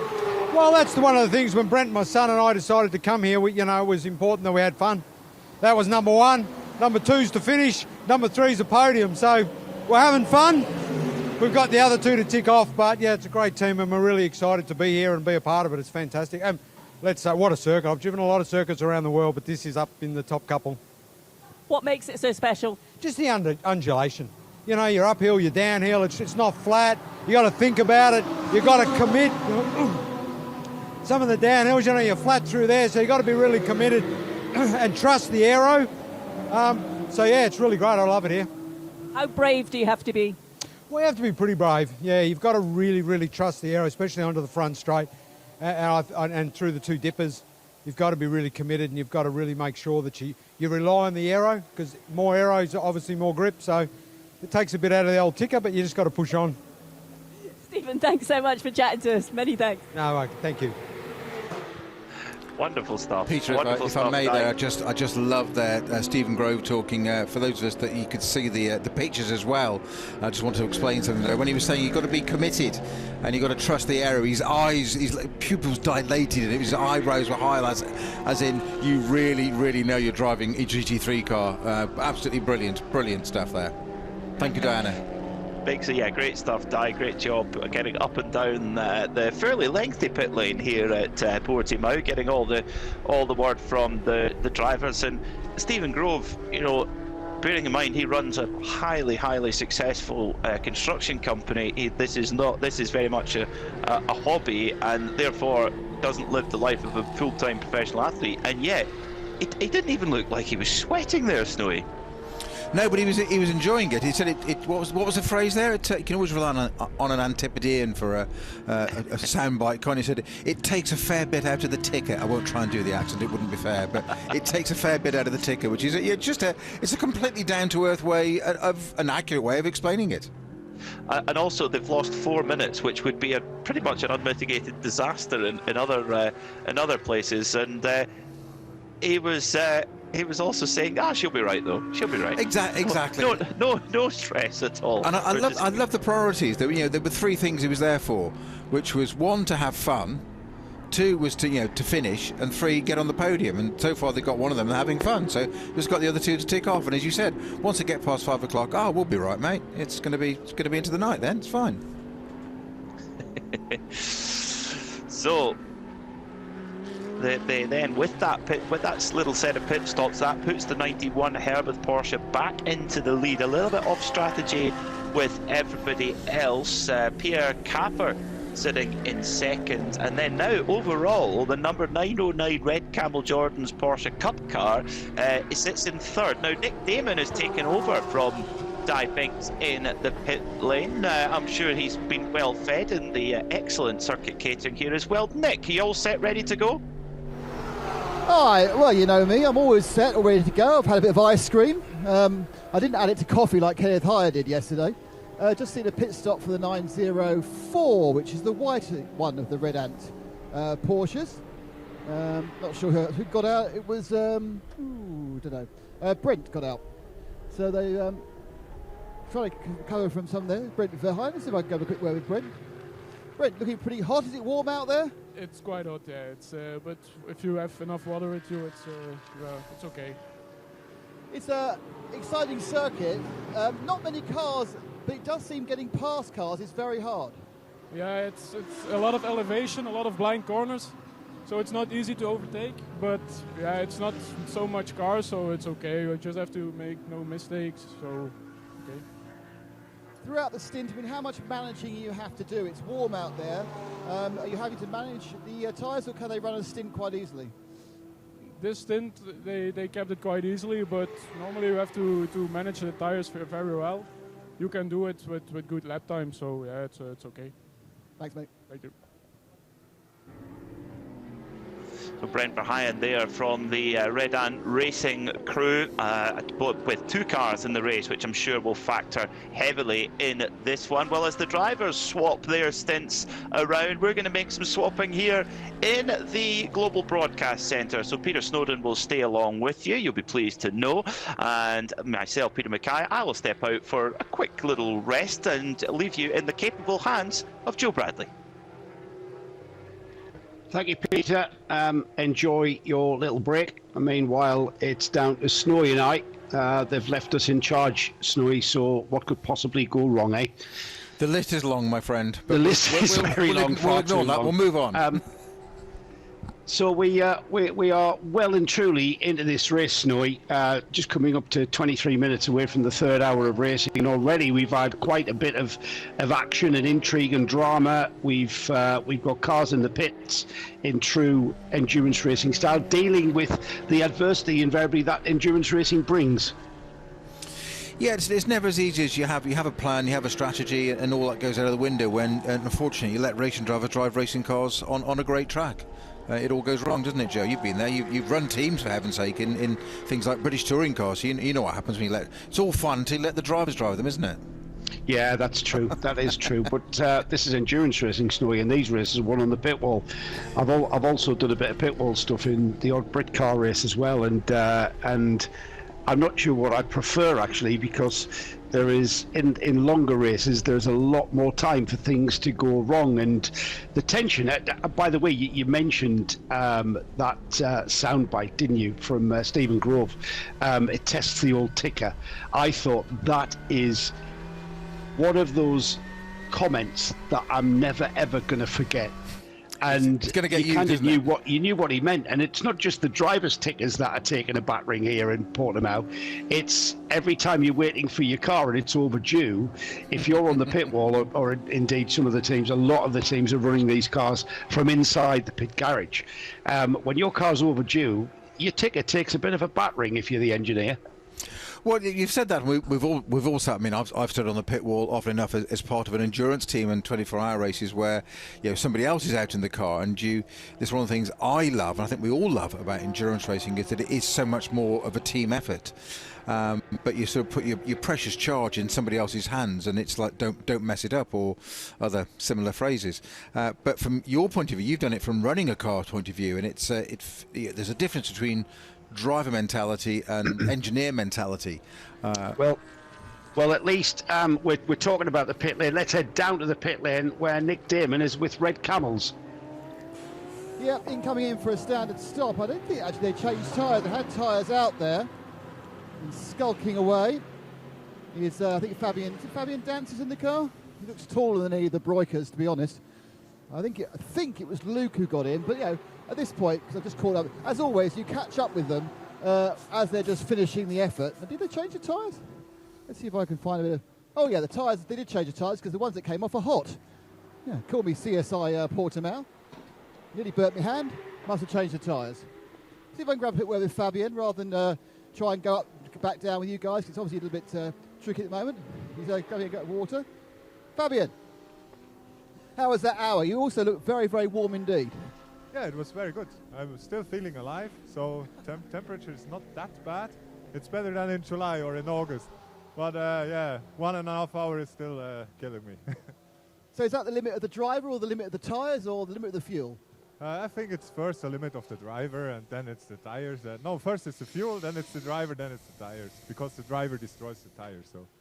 You're sitting down now, you've got a strong team. A lot of teams are running certain drivers during the days and certain drivers during the night. Is that what Red Camels are doing? Or are you going to continue just rotating through the entire 24 hours? I cannot tell you the whole strategy now because it would take all the thing out of it, but I think we will keep our rotation, and we don't have any slow drivers, so we are all keeping very consistent and doing our thing. And Great stuff, thank you. Thank you. Fabian Dance there doing his first stint, and just looking at Fabian there, he's a fit driver, and you know what, the heat of Portimao, the nature of Portimao is quite physical, isn't it? It's is that from the sense, Snowy? Is that from the sense of concentration because the track is so technical? Absolutely so. And you heard Peter Grove saying exactly that on his debrief, having jumped out of that car, that you got to concentrate all the way because of the gradients, uphill, down changes, hard braking points. Nowhere's flat, I think was a phrase he used in it. So yes, you are concentrating all the time, and you've got to think about it. And it's not just gradients and radiuses, but there's also camber. There's quite a lot of it. As I was saying that last it turned 14 into 15 for the penultimate one. It looks really easy on a map until you're actually there real life. As you turn into it, it's a super late apex because it all rolls away. If you go in early, which you can be tempted to dive down the inside to get a place, but you won't get round the corner because you'll run wide and probably take out the car on your left anyway, so you'll not make any friends there, and that'll get you off the Christmas card list very quickly. So you've got to go in late, and it feels like you're leaving the door open on the inside there because you're going in late, because you're going to get roll round, use that camber to get round to the apex, to get the run down to 15, to get a good run over the start-finish line. As we say so many times, sort of slow in, fast out, you want that exit speed, so you've got to think about it all the time. So in these temperatures, in a modern GT3 car, yeah, it's going to be taxing, to say the least. Yeah, which is what endurance racing's all about. It's not just about the cars lasting, it's about the drivers lasting. And talking about drivers lasting, we've got the current 992 class leader, Ayrton Redon. He's been in the car for 1 hour and 18, so he's about 40 minutes away from thinking about handing the car over. He's currently leading the 992 class by just under 2 minutes, so that's quite a gap. Now the driver behind him, Stefan Perrin, who's in the Herberth Motorsport Porsche, currently second in the 992 class. He is, like I say, almost a couple of minutes behind the Red Ant car, but he's been in that car 1 hour and 18 minutes as well. So they're kind of matching one another with regards to when we'll see those two class leaders come into the pits, and that's when I think, Peter, we will see the Red Camel car followed very swiftly by the car that's behind them, the HRT performance car. That's 909 and 967. They've just pitted. They're out of that sequence now, and whether or not the 903 and the 902 have the fuel to do that 40 minutes remains to be seen. And this is the intrigue, the way that it flips and flops its way towards the checkered flag. We can't get ourselves too excited when we see. Perhaps we'll get excited in the last hour when things are getting towards that last fuel stop. But right now, the change of class lead in 992, I think that's going to ebb and flow throughout this race. Well, I'll tell you what's piqued my interest there, Joe, in that little narrative you've just done there, is we've known each other nigh on 30 years, and I think that's only the second time you've ever referred to me as Peter. Did I really? You did. Well, he's having a break now. Why this is Snowy. That's the I only have one message. name to remember, which makes things very easy. But yeah, I shall refer to you as Snowy from here on in. Everybody knows you as that. Do we have someone in the pits that has just... did I hear anything from Nick? No, I don't think I did. I thought I had Nick in my ear. It's very noisy down there as ever in the Portimao pit lane. We've got that raised plateau, and the sound reverberates from the grandstands and across into the pit lane. Good job, you've got your ear defenders on, everybody down there. So 87 laps completed. We've got 15 minutes to the 21-hour mark to go. So it's at this part of the race, Peter Snowden, give you the full reference, as I break away from that, because we've got the number 988 car stranded on the track, I think out of harm's way. Terence C in the MRS GT car, just having a little bit of a harmless spin, but then rejoining and getting on its way. It's currently 9th in the 992 Cup class.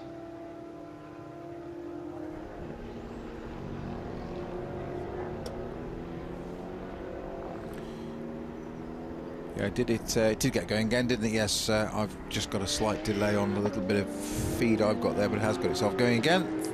It's cool. That's the MRS GT Racing, say GT3 Cup 992 example, and it's very resplendent in its immaculate blue and white livery, little red wing plate ends, which I guess it distinguishes it a little bit better. So Herberth Motorsport, it is, Joe, that's obviously back at the top of this. It's settled down again. 38-second gap between them. That's come down a little bit now from Pierre Caffa we've got in the Santalog Junior Team Audi now.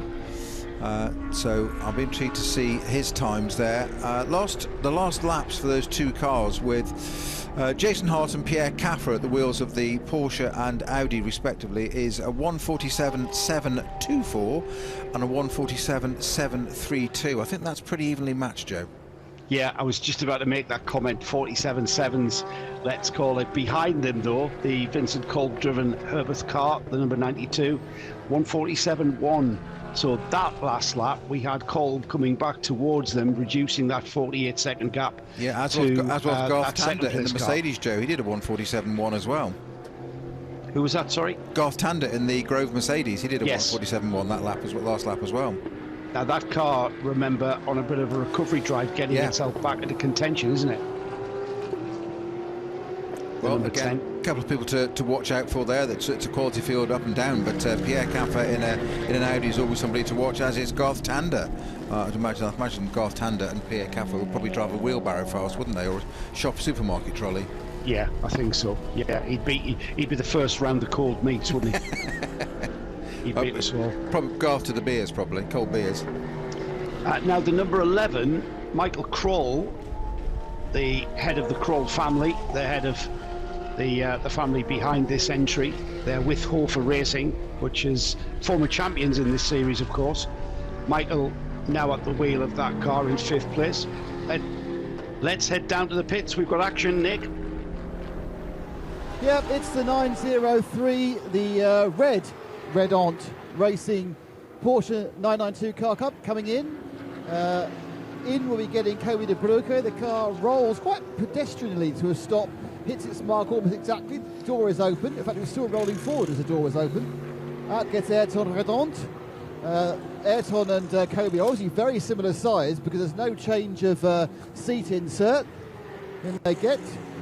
Now time for a bit of a clean on the screen, not a tear off, as Peter has warned us of the bubbles that kind of occur in those plastic, and they've already done it. That was a very, very good stop, because basically the moment the tyre dropped, they were off again. So very slick, and a very round of applause. They've got a lot of sponsors here from Champion Lubricants. I actually saw them outside the track. They're all gathering together, having a bit of a day out. Now, just a bit further up the pit lane, we have the 917 car. That's coming in for a stop. Now, that's going to get a little bit of work on it. Come this way, Seb, because they've made a very, very expensive mistake, and they've knocked off the very bottom lip of the spoiler, which is a tiny bit of rubber, which I believe is €2,500. Let's never suggest that Stuttgart will undercharge or something. This is the Orchid Racing Team. This is the car that caused a problem, the red flag, yesterday and had a big accident. They've rebuilt it after it damaged the barriers in the qualifying first session yesterday. On goes this little rubber lower lip split. Apparently without this, the thing understeers absolutely appallingly. So relatively easy to knock on, relatively easy to knock off, and relatively good for Porsche's profits. Just about getting this on. Now there is a screw. I was wondering there, it only went on with friction, but there is a man actually trying to screw it in the corner there in the front right. So this is the 917 Orchid car, one of two cars from the Orchid Racing teams. As you can see, it's got a little bit of damage on the nose still from yesterday's accident. There it goes, and he'll be able to steer that car again because it's got the aerodynamics at the front. So, double stop, two cars, two different stories so far in the 992 class for them. Nick, just looking at that little bit of splitter, there, didn't it? Is it rubber or is it carbon, Nick? I would think it's carbon. I think it's a bit of carbon, actually. Yeah, for £2,000. It's rubbery plastic. Is it? For £2,000? It is rubbery plastic. Yeah, it's just really expensive. It's a Porsche. Wow. You know, they charge £500 for a clock in the car. Has it got traces of carbon fibre in there? Like, you know, molecular, on a molecular level. Titanium for that money, but no, it's a rubbery lower strip. In fairness, I think the lower strip, which I'm talking about, actually is the one on the GT3 version. Perhaps the 992 version is a little bit cheaper, but I guarantee you're not going to get exchange for £1,000 for it. Because all right, go and ask somebody at Red Camels. They'll tell you how much that is. I will. I'll have a word with Ivo later because he's very good at timing the every single euro. Yeah, exactly. And you know, it's not the cheapest part on that car, but it's perhaps one of the most important parts, because without that little bit of aero help, the air, I would imagine, Story, looking at the design of that, without that spoiler, that trim, which is effectively a spoiler on the front of the car, the airflow would just go underneath the car and create lift.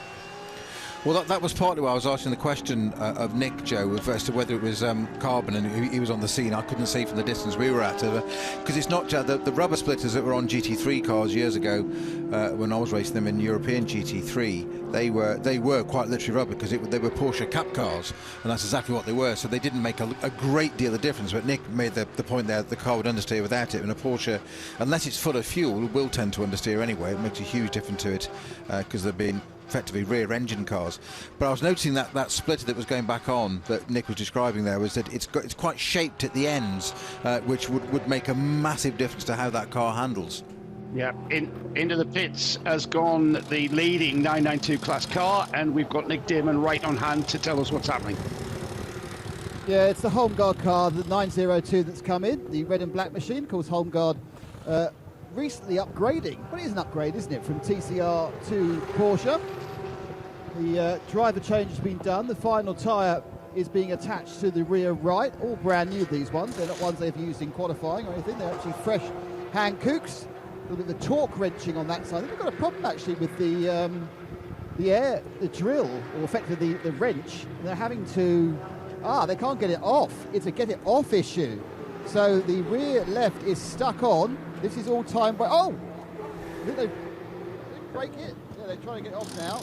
No, the impact driver's not doing anything either. This is an absolute disaster. Oh, it's moving. They've got it. But that took a very, very long time.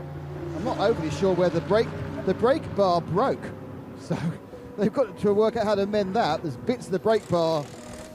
So there goes the rear. Off goes the brake bar.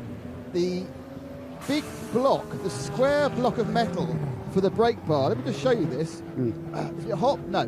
Right, Seb. When you say brake bar, do you mean the actual bar they use? It's like a torque wrench brake. You know, you brake things with a huge bar. Nothing to do with brakes. It's not. It's B-R-A-K-E. It's B-R-E-A-K. Brake, and that snapped off. So it broke that solid piece of alloy. To get it from with Wish? The effort to undo it. Did they get that from Wish? Yeah, we can see. Yeah, possibly. We can see how it's just snapped, Nick. That snapped like it was made out of chocolate. It's a very light alloy, that's for sure. I better. Would you like your slightly second-hand bit of metal back? Thank you very much. The disdain in his face there was palpable. Somebody needs to order the stuff from Snap-on, would be my guess. And they're now trying to work out why the wheel was wedged on and why it cost them about a minute. I would think that was extra in the pits, perhaps a bit less. Time obviously slows dramatically during a pit stop, and every second you are delayed feels like 20. but they have got some damage on the inside of that rim as well. So something's not being quite right with that rear left hub, but they're out and running, and they can think about how to fix it for the next hour or so as these set of tyres go through their lifespan. Nice to see you've gone with the short strategy, Nick. You being on the Algarve and in our pit lane. The air conditioning is blasting away inside here, I've got to say. The home guard car into the fueling area, Snowy, and that car will resume. It will undoubtedly have lost the lead of the 992 class, and back into the lead will go next time by the red camel car. Well, that'll keep our colleague Mr. Truswell happy, will it not? Yes, it will. He won't. He'll be going now. Joe's saying it like it's a surprise. It was always part of our strategy. He knew that. Well, yeah, I mean, this is what I think we're going to see, certainly in the 992 class, which is so competitive. The cars are barely apart. On saying that, in fairness, so is our GT3 runners. But this is what we're going to see. We're going to see the lead of this class being handed over during the pit stops phase. And then it's going to be clawed back. And it's how we see that pit stop phase flipping and flopping, let's say, towards the checkered flag, and it's who it's going to be in what position at that final fueling stint. Nick? Go on, Nick. For home guard, there is a problem for home guard in the fueling area. 5 of their mechanics have just sprinted the not short distance from garage 13, where they're based, right down to the fueling area. So obviously there's a problem with the car.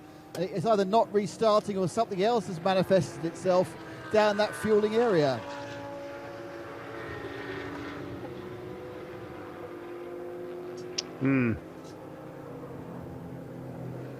Yes, so we'll see what happens there. Stefan Perron now at the wheel of the home guard car, the 902, into fueling.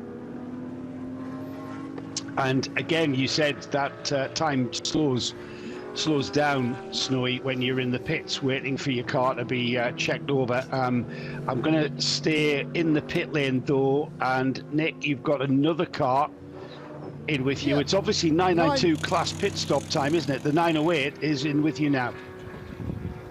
Yeah, the interesting thing about this is about to get into the car is Soline Amorouche. And if you recognise the name Amorouche, it's because her father, Lionel Amorouche, is in the next garage, but in a completely different car. Of course, Lionel, the stalwart of the Vortex team from day one, both when it was the V1 and now the much quicker V2.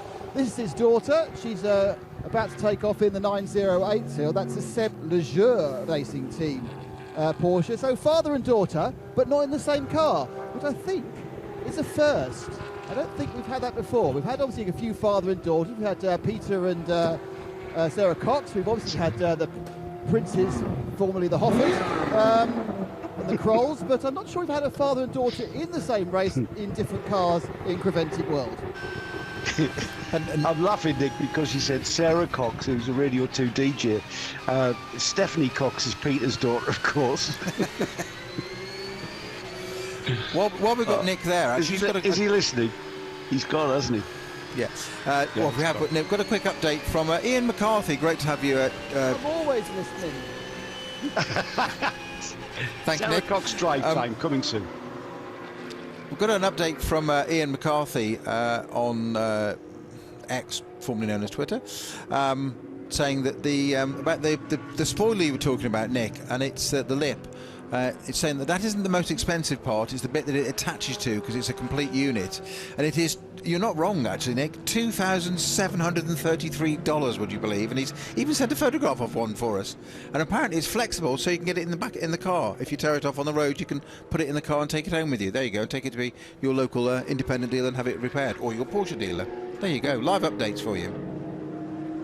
Brilliant. Brilliant. And we mentioned Nick mentioning. Yeah, the Vortex you mentioned the Vortex and the daughter of Lionel Amorouche being in a Porsche Cup car. Now we've got the Vortex in with you now. Yeah, Philippe Bonnell will be getting into this one. I'm quite pleased there because I reckon $2,736 is about that €2,500 I was quoted. You know, I'm sure there's been some inflation one way or the other.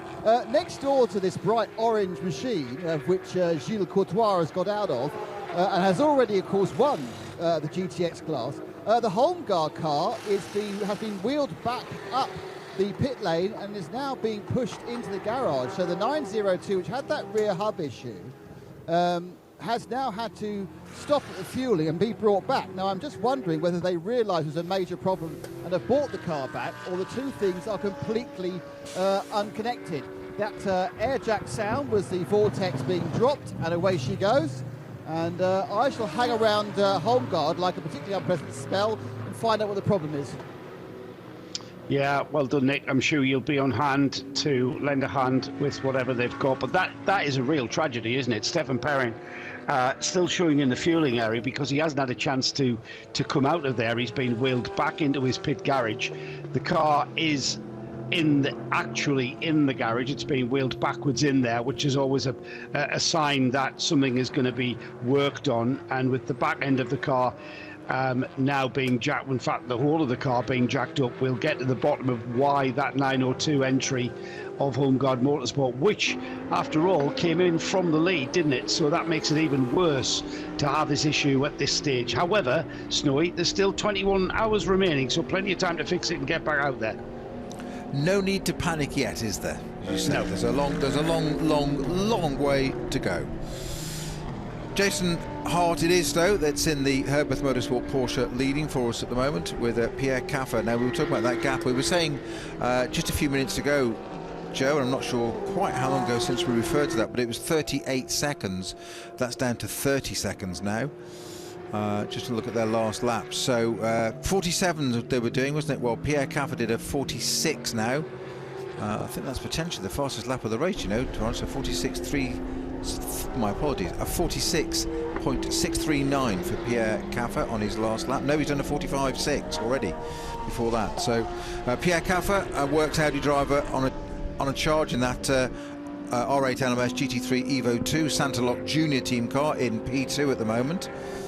And they're only 30 seconds apart on the track now, so we're going to get an idea of the time in about a minute's time before they come to the end of the lap. One of our columns on our live timing screen very helpfully tells us how far away they are before crossing the line, so we can see 29 seconds that gap is now. Okay, let's head down to the pits, Snowy. We've got a Holmgaard update. Yeah, the issue with the car was indeed that rear left. When they had a problem taking the wheel off, they obviously put a new one on and sent the car. On examination, they found that it had completely destroyed all the locating lugs on the inner wheel. So the wheel, of course, plugs into the hub. They'd all been stripped, and that's kind of caused knock-on damage to areas, including the way that the disc brake is mounted, because these are fully floating discs. And of course, therefore, they have no more lugs on that rear disc anymore. So the disc could actually spin, sorry about my voice, on the hub. So very, very dangerous. They now need to put a completely new hub in, which is not the end of the world. It's, 15, 20 minutes. But they have managed to get the wheel off. It's the biggest problem, because without the lugs, they were kind of basically over-seating that rear wheel, and therefore it was getting over-torqued and wouldn't come off again. So they had to whack it off with a massive hammer. Now they have to take off the hub itself, and that includes getting the release mechanism, put a new rear hub on, and things will be fine. So this is just costing them time because of a failure there of the wheel interface of the hub, which meant the brake would no longer work, and they could no longer get the wheel off. There you go. Yeah, brilliant. That is not a quick fix, though, is it? They're gonna probably have to. Now that's a spring-loaded locking device on that hub, isn't it, Snowy? That they're trying to free off there, and if they can't free it off, it means a complete hub replacement on there again. It's a bolt-on, bolt-off job effectively. However, that's the driving end of the car, so there's drive shafts involved too. Yeah, we saw a little bit of a close-up there from Seb, our cameraman, going into that to Joe. obviously Nick did the great bit on the breaker bar that cheered off, but it was it obviously left the end of the. Is it the socket that's jammed in on there at the moment? Is it actually the tool they're trying to get off is the problem, or I only saw a glimpse of the end of it there. I'm not quite sure. No, you know those spring-loaded lugs that are on the end of the hub where the to stop the wheel nut coming off if it's stop loose. the wheel nuts coming Correct, off. yes, okay. I think there's something. Right. They I'm with you. had I just screwdrivers caught in there glimpse trying at to the free end. that off. I'm not sure Right. what the issue was there. Yeah, that would explain it. Of course, that's it's quite a large circular spring, isn't it, with outward lugs that pops outwards, not inwards, and it go. You compress it to put it in, and there's on the end of the hub there's a hole either side, and the spring goes into that. Should the wheel nut come loose, in theory the wheel nut can't come back over the spring to stop the nut coming off. We've got more action, Snowy. Sorry to break in there. We've got more action because now the Hofer car, Michael Kroll, has brought that car onto pit road now. The Mercedes was currently in 6th place in the GT3 class, and that car now in the pits and being wheeled backwards into the pit garage. Nick will be on hand to tell us exactly what's happening. Nick, are you there? Yeah, I'm meandering down at full meander, but I don't think Seb or I are quite prepared to run just at this point. Also, taking a lot longer to get down the pit lane because the massive headwind really is blowing quite half a gale. Now, I just saw the car come in. I thought, oh, it's now a pit stop. We'll meander down there. It'll be fine. But unfortunately, no, the car is in. The front wheels are off. Looks like the front left is the issue. So was it Michael who was in the car at the time? Let's see if I get a quick word, Michael. Michael, you brought the car in. What happened? I think something is loose at the steering. It steers by itself. Oh, that's not good, because it's always best the driver steers it. Did it suddenly go wrong, or was it a gradual problem? Suddenly. It was the slow hairpin and it just went straight. Doesn't matter where the steering wheel was. That must have been quite frightening. Yeah, it's not fun. But I think they fix it, it's no problem. Thanks, Michael. Thanks very much. Okay, so we hear that's a issue at the front left, and they look like they're having a go at the steering arm on the front left. May have come loose, maybe an issue, of course, with any part of the front end, because you have a bad location on the wishbone. That'll also make the thing pull one way or the other. But they've gone straight on that front left, and hopefully it's just a case of a quick bit of bolt together and off we go. Yeah, so a pretty typical endurance race, which is unfolding in front of us with cars coming into the pits with mechanical issues. Snowy, I want to go back to that, what we were talking about on the Holmgart Porsche, and the fact that I've got repairs going on that rear hub. Now, from what Nick was telling me, I thought he said the locator plugs that stick out of the hub that the wheel fixes onto had come off. And if so, when you bolt the car on with the centre lock wheel nut, if it's not on the locator hubs, when you put drive through that, you're going to get an element of slippage potentially, aren't you? Absolutely, and it's once these things go wrong, it's all sorts of problems. And the danger here is, I think, as you've highlighted already, Joe, that if you don't get it right once, you can start mutilating it almost, and you end up just making the thing worse. And it's better off to replacing the whole thing. But that in itself is quite a major job of replacing that hub area. Yeah, rear end is not exactly bought on and off when there's I mean, it is bought. Everything's bought on and off on an automobile, isn't it? To an extent. Well, quite a lot's glued these days as well. But yes, and well, yes, the Hofer car being wheeled back out. So whatever it was that Michael Kroll had reported, whatever it is that the team have found, it was a very, very quick fix. And if Nick could maybe dive back into the Hofer garage and just clarify exactly what the team had found. And it's pointless talking to Michael Kroll. In all respect to Michael, he's the driver. It's perhaps an engineer. It's gone into the fueling area, Nick. Yeah, obviously something coming loose. By the way, also the 91 Herberth car had just had a full service. No driver change, just tyres, and that's gone down for fuel as well. Okay, thank you for that.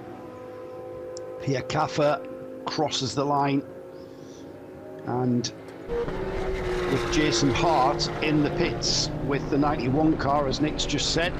Pierre Caffer has gone through into the lead. So the Sonderloch Junior team, Nick, by the way, I know you're listening, did we ever get to the bottom of why Pierre Caffer and Michael Doppelmayr and the other drivers have done the deal with Sonderloch Junior team? Because I know they have run Phoenix, their own team, and they've been running Phoenix in conjunction with another team. And I'm not sure we kind of followed that story up that we mentioned in qualifying last night. I think, Joe, it was something to do with them wanting an Austrian Audi team. It's French, though. Yeah, there was some connection to it there, though. There was something about that. All right. Yeah, I'll leave go back to my notes. roving reporters to clarify, shall we? It might be that they didn't have a car available or something, or and Sonderloch did, and the drivers, Michael Doppelmayr and his crew wanted to do this race, so they've done a deal to go out in the Sonderloch team. It's probably nothing more than that, to be honest. So with the 91 Herberth car in the pits, Jason Hart still in fueling. He's dropped down to third now. Vincent Colvin, the 92, has moved ahead. And this is, of course, all to do with pit stop phases. Jason Hart, the American driver, out in the Creventic series again. The 992 leader, 909, continues to circulate in with good pace. Luke Broik is certainly a driver that's gained experience and gained pace with that experience. He continues to lead the 992 Classic, got 37 seconds from Kobe de Broeker in the Red Ant car, the first of the Red Ant runners. And once again, Nick, I think we're being graced with the battle of the red species, camels and ants, that is. Nick, go on. Yeah, Hoffer update. Much as I said that if anything gets unscrewed at the front end, it can make the whole end go wobbly and non-precise. It was the camber adjusting plate that got loose. So what you can do, obviously, with these cars is you have a screw, and then you have a number of spaces that go in, and you adjust the camber, and then you tighten it back up again.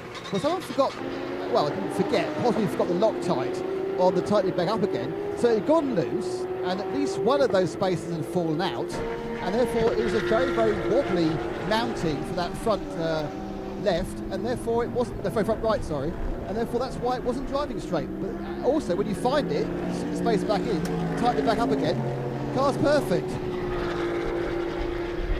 Yeah, that thing just coming undone. It's one of those things that's quite unlucky, Snowy, isn't it, to have a camber adjuster that's come loose there. Just a bit, yeah. It's just, if only it was that simple, just you put the spacer back in and tighten it up and it's perfect. They're never perfect. They're never quick enough, racing cars.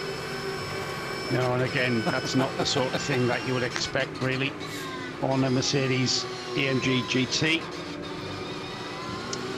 Garth Tander is the driver at the wheel of the number 10 Grove car, currently 5th. He is 2 laps, I think, from my estimation. Snowy, I'm seeing 2, potentially 3 laps off the lead lap.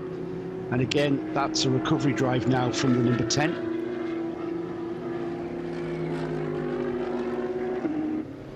The Orchid car, Jeremy Brodard at the wheel of the 917, very aptly numbered Porsche Cup car, currently 8th in the 992 class. Only 6.5 seconds behind the car in front, which is the 7th place Sebelgio Racing by Duo, Solin Amarouche, we heard. And into the pits has come. I'm trying to identify what that is. I know Seb's with it. Let's get down to Nick. Let's get an oil replenishment. Nick, what have we got? You've got a Toyota Supra GT4, the 491, the W Autosport machine, having a full service and a bit of a it actually hasn't had any tyres, but they're having a good old look at the front right. They're redoing tyre pressures. They've had a driver change. Thierry Gicondali has got in. I think, don't quote me, that it was Carol Fritsch who got out, but I only saw a brief glimpse of race suit, so I could be wrong on that one, but it definitely was Thierry got in. Thierry struggling a little bit to get the thing away, and it's off. And there's the GT4 Supra ready to begin another stint. our resident Toyota Supra expert, Gaz Bury, is, I think he's at home watching and listening. He's telling me that the Supra is based on the BMW Z4. It is. Toyota did a collaboration with BMW, as BMW had the straight six motor, the B58 engine. Toyota changed the shell and tweaked the engine, but it's basically a Z4. It is a Z4 platform, yeah. I want Snowy. I'll come back to you because Nick's screaming he wants to add. Nick? I can. It's very simple. The BMW Z4 is a convertible. The Supra is a hardtop, and that is the delineation between the two cars. Now, don't spoil it because Snowy's got a bit more on this. Snowy? No, that's fine. Sorry, Nick, I can't hear when you're trying to come in, mate. Yeah, I know that. I know that. That's why I'm putting it no, in. I'm just apologising to Nick, actually. Yeah, it's a very simple way of putting it, but it is. You're absolutely right. It is the Supra is the BMW Z4 platform. It might have a different shell on it, but it is actually the platform is identical. Same car underneath. So when you say the same car, it's the same. It's the same floor pan. Correct. And platform, running gear. infrastructure, running gear. The engine's been breathed on, so it's not unfair to call it a Toyota Z4. Sorry, shouldn't say that. No, we're not going to say that. No, I didn't. I retract that. It's the GT4 Evo that W Autosport. Carl Frittish at the wheel of that 491 car now in the fueling area, and that car is third in GT4. So on the podium as we speak, we find that car currently in the pits. The next competitor to it is, of course, the car that remains in the pits and out of the race. That's the Porsche 718 Cayman GT4 R of Lion Speed. So that's pretty much got a step of the podium nailed on in that GT4 class.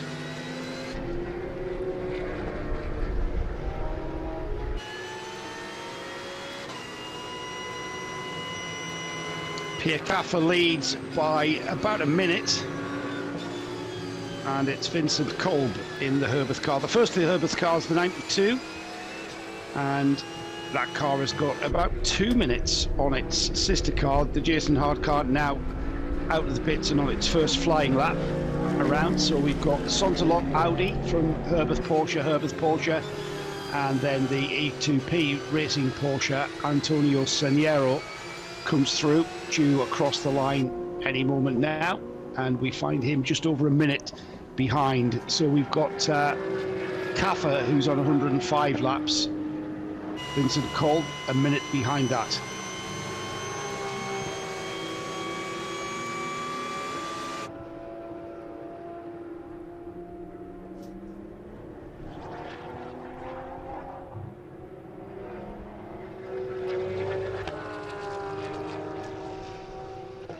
Because 38 seconds the gap to Kobe De Bruyker, and that's the Red Ant car. So Red Camel being chased by the Red Ant car, and right now Luke Bruyker's the fastest car in that battle. As I say that, yeah, 147.5 for Luke Bruyker's, 148.4 we have for Kobe De Bruyker. It's Linus Diner in the HRT Performance Porsche in third. 44 seconds the gap between third and second, so still needing to pull some time back. Did go quicker, pulled a little tiny bit of time back on the Kobe De Bruyker car. However, these three, absolutely nothing in it. 20 hours and 42 minutes remaining, so with this 992 battle, is very typical of 992, the 992 class. Let's head down the pits. Nick, what have we got? Yeah, and it's the 9663, the Orchid Racing Porsche. I think it's 10th overall, so I'm guessing he's 4th in class. He might be 5th, depending on how the Grove Racing car is progressing through the field after its 4-minute loss at the petrol station area. It's Laurent Nisbach who's getting into the car. He's just being wielded in there at the moment. Still look like a pretty standard stop for this team. I must admit, the Orchid Racing, they've got a very impressive pit setup. They've taken 2 booths, they've completely filled them in with the proper sidings on the pits. It is Frank Villicher who's got out the machine. And I haven't heard Orchid. They look like a very professional team, so I'm not sure if P-Mac's back on. He can tell me chapter and verse on their Porsche history, but on a first notice, this is an impressive performance and show by the team. A lot of kit and a lot of experience.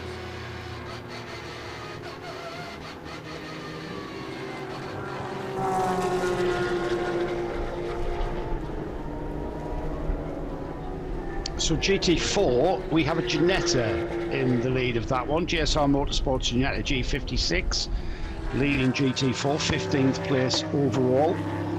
It's got a bit of a lonely lead. In at the front of the GT4 class. The Vortex is splitting the GT4 class. Philippe Bonnell at the wheel of the Vortex V8 entry, car 701, 16th overall. And then a couple of laps off that GT4 leader is the Bulgarian.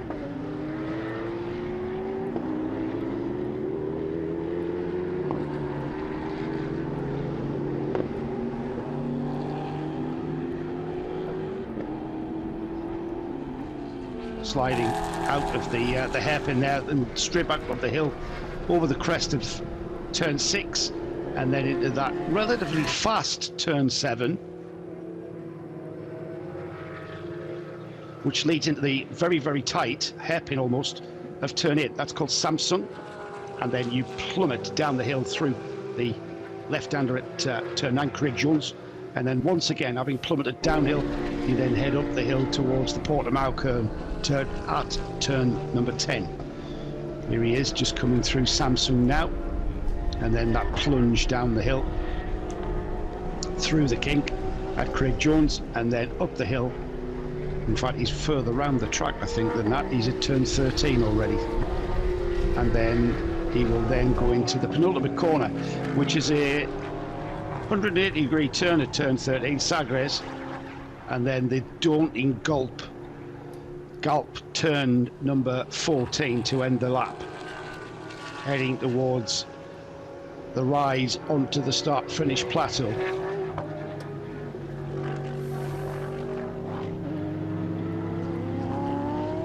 Onto the back straight has gone the Toyota Supra, currently third in GT4.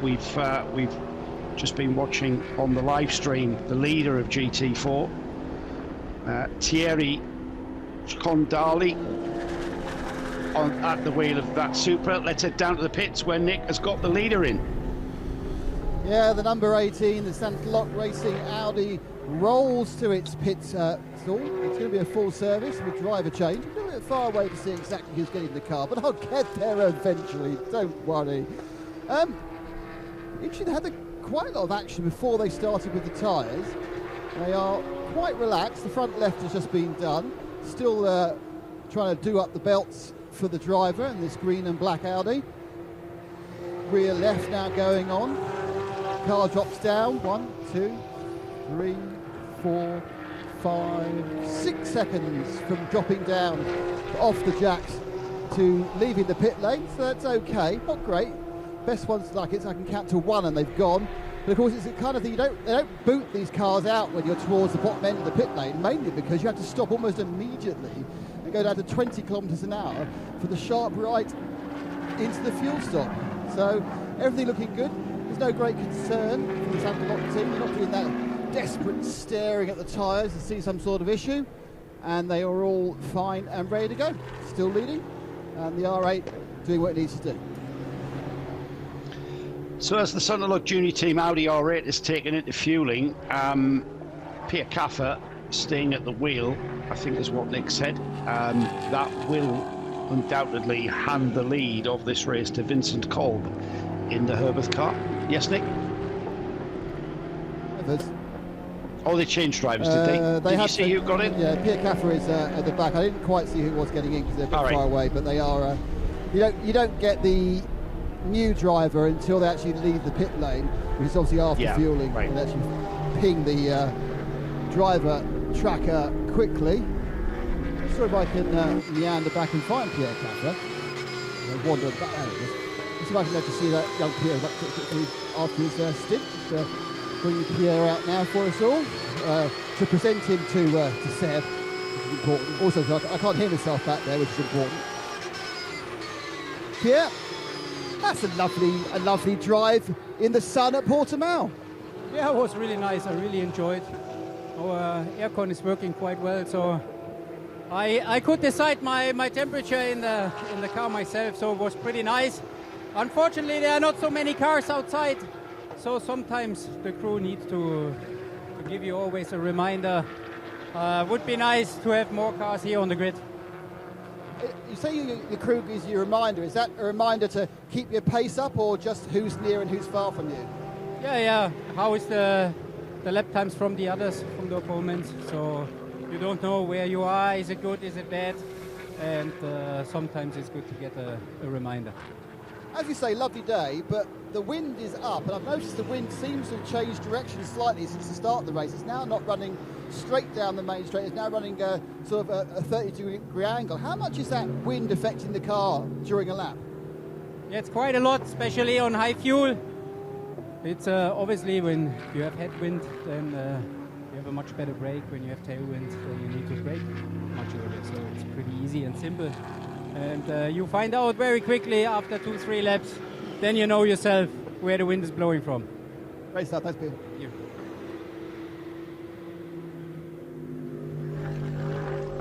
Very interesting insight, that Snowy, with regards to how Pierre was complaining he didn't have enough cars on the track to keep his concentration level up. It was quite interesting how he mentioned that, and having to ask the team about gaps and where he is. Is that to keep the brain sort of engaged? Yeah, I think it's very easy to lose concentration, and again, Joe, you've been on the other side of this, managing from the pit wall. Okay, shorter races most of the time, although you've done some brick car stuff, as you said, but it's driver dependent. Some drivers some drivers don't want to be spoken to much unless it's vital information. Some of them, and it would appear Pierre Cap is one of those there, certainly when there's less traffic on the track, wants to know what's going on, because you kind of want to concentrate and be in the groove. So it's all about mental capacity, isn't it? If you're driving, somebody like Pierre Caffer can drive the car 9/10 probably without sort of just batting an eyelid. It's metronomic. Therefore, he might get bored. It might sound ridiculous, but if he gets bored, he loses concentration, and that's when mistakes happen. So they almost need a distraction to say, right, what's happening, and just to get to a flow of keep their brain engaged. Some others just don't want to know and just leave me alone, let me do my job. We've seen that, haven't we? Yeah, it's all about the personal preference and how to stay engaged and how to keep the focus. I mean, they say that sport is, I don't know, generally sport is, 50% psychology and 50% ability.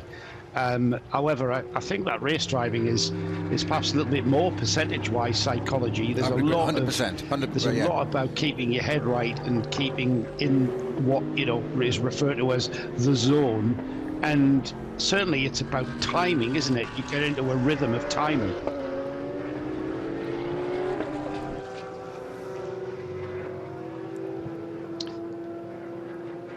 That's the 125 TCE entry, the only TCE car in the field. That looked like something flying off the car. Now, that looked like a wheel nut. Yeah, I thought exactly the same, but it won't multiple wheel bolts, haven't they, on this Peugeot 3-Way Cup car?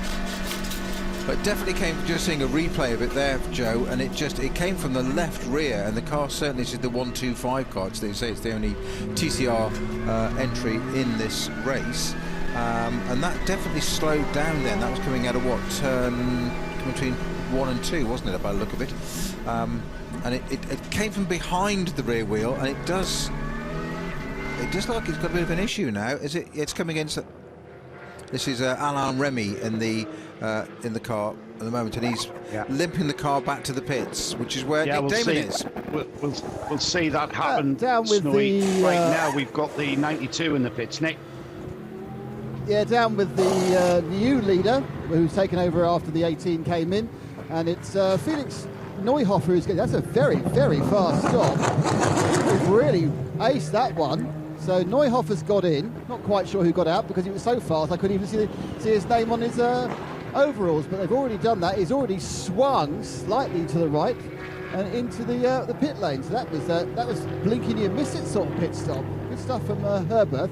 Also just saw the 988 Porsche Cup car that had a full service. And about 5 minutes ago, the Bugatti GT4 car came in also for a full service. So it's very, very staggered. You can tell there has not been a Code 60, can't you, Joe? Because we're just getting cars every few minutes rather than a whole batch and then a quiet period. I think it was Vincent Cole Kolb that came who's yes. just got out of that 92. He's a Herberth driver that you might want to grab a word with, Nick. That's the outgoing driver in the 92. You've got the Peugeot making its way back to the pits as well. Alain Remy, I think that car has just made its way out of the pits, now making its way slowly round. We saw on the replay, Snowy, didn't we, that the Peugeot 3-weight Racing Cup car of PRV, that's the team behind it, we had something fly off there, and now the car is going slowly. I say slowly in relative terms, or has he picked his speed up there? Yeah, he's picked his speed up there, hasn't he? I think you were right now on an going outlap. at racing speed. I think it was just checking it was all stable and safe, and not sure what it was. They say something came out of the left rear wheel arch of that car. It did look like it wasn't a wheel nut. It did look like initially it wouldn't matter if it was just one anyway. But it certainly has no qualms about it now, because it's back up to full speed, even locking the inside right as it goes into one of the brows there. This is the 125 TCR with Peugeot with Alain Remy at the wheel. Yeah, so Alain just checking on things, and he's happy with the performance of the car and really was going for it. Let's head down to the pits as Nick's got a report. Nick? Very briefly, Home Guard have rejoined. So that was at about 25 minutes, 28 minutes. They replaced that rear left hub, and they are trundling down the pit lane. And of course, they'd already fueled and had to push it back from the fueling area, so it's already got a full tank. So he's straight out on the track, but a lot to make up, though he has, you know, a number of hours to make it up. So let's see what happens. Yeah, still got plenty of time, 20 and a half hours to be exact. And we will no doubt have plenty more action that's going to take place. Now, I think I'm about to welcome back Peter Mackay as Snowy dives off into his pits. And we'll be hearing from Peter Mackay in my ears very shortly. He's back from his break and getting back into place for this race, as we have got a plethora of Porsches in this field, made up mainly by, of course, the Porsche Cup class, Peter, which we've got 10 cars. So I know we look like we're following a lot of Porsches, but it's basically because we've got 2 Porsches at the front of the field, and we've got a plethora of cars in the 992 class.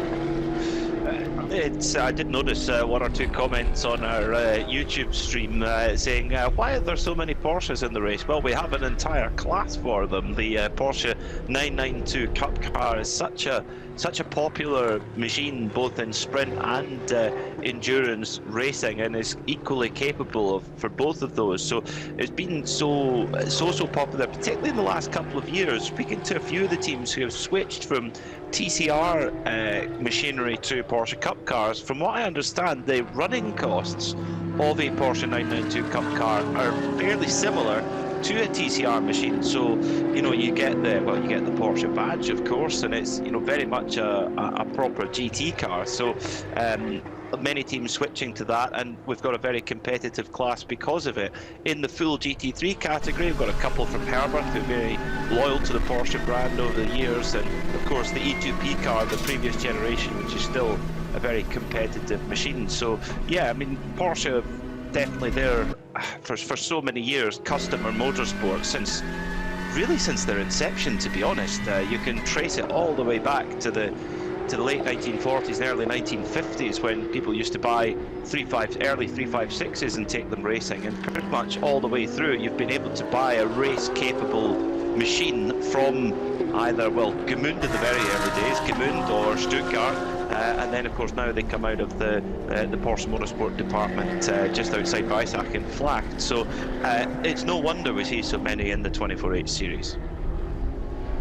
Yeah, absolutely. They are a bulletproof car to run as well as teams in this class have found out they're very robust. You get niggly little problems like wheel hubs and the like, but fundamentally the motors and the gearboxes they tend to be bulletproof, dare I say it.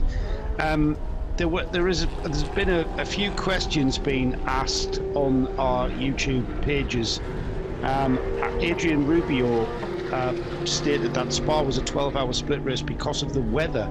That wasn't the case at all, Peter, was it? It wasn't to be that at all. That was always going to be a split race, as has become the fare in the 24H series. We have this, I think, great mix of races. Yes, we've got 24-hour straight-through races. Dubai, this one here in Portimao. We've got the straight-through race of 24 hours at Barcelona. But the other races, the 12 hours of Spa, that was a split race, split into two with the cars parked firm-aid. It adds a different kind of strategy. Some of the teams do factor in that gap, and whereas other teams just treat it as a 12-hour race with a pause button. I'm not sure how I would address that. I know I've spoke at length with Paul Truswell about how you go about the split 12-hour race, but and the way that the 24 series as well, it splits them in different fragments, doesn't it? Some you get the first 5 hours and then the remaining, and it's quite a mix, isn't it? It's quite a sort of a eclectic mix of how you go about the racing in this series. I love it personally, and I think it does open up a real strategical waypoint.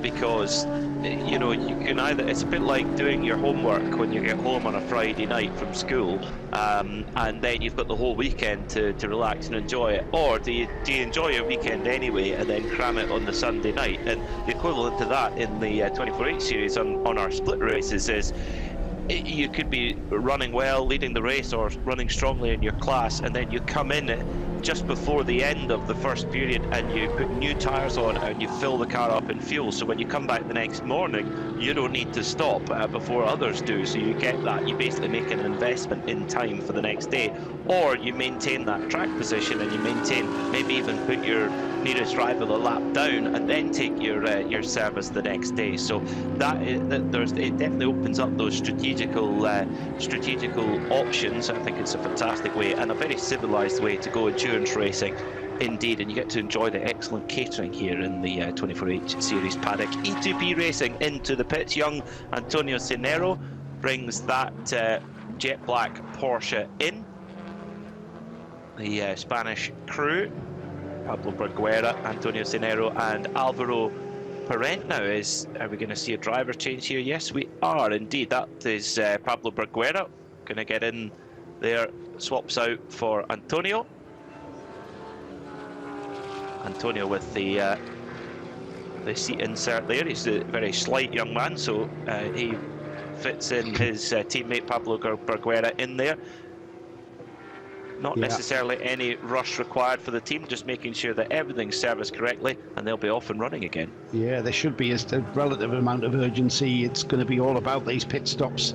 Peter, Antonio Cenero handing over the car now. It's off the jacks and about to leave the pits.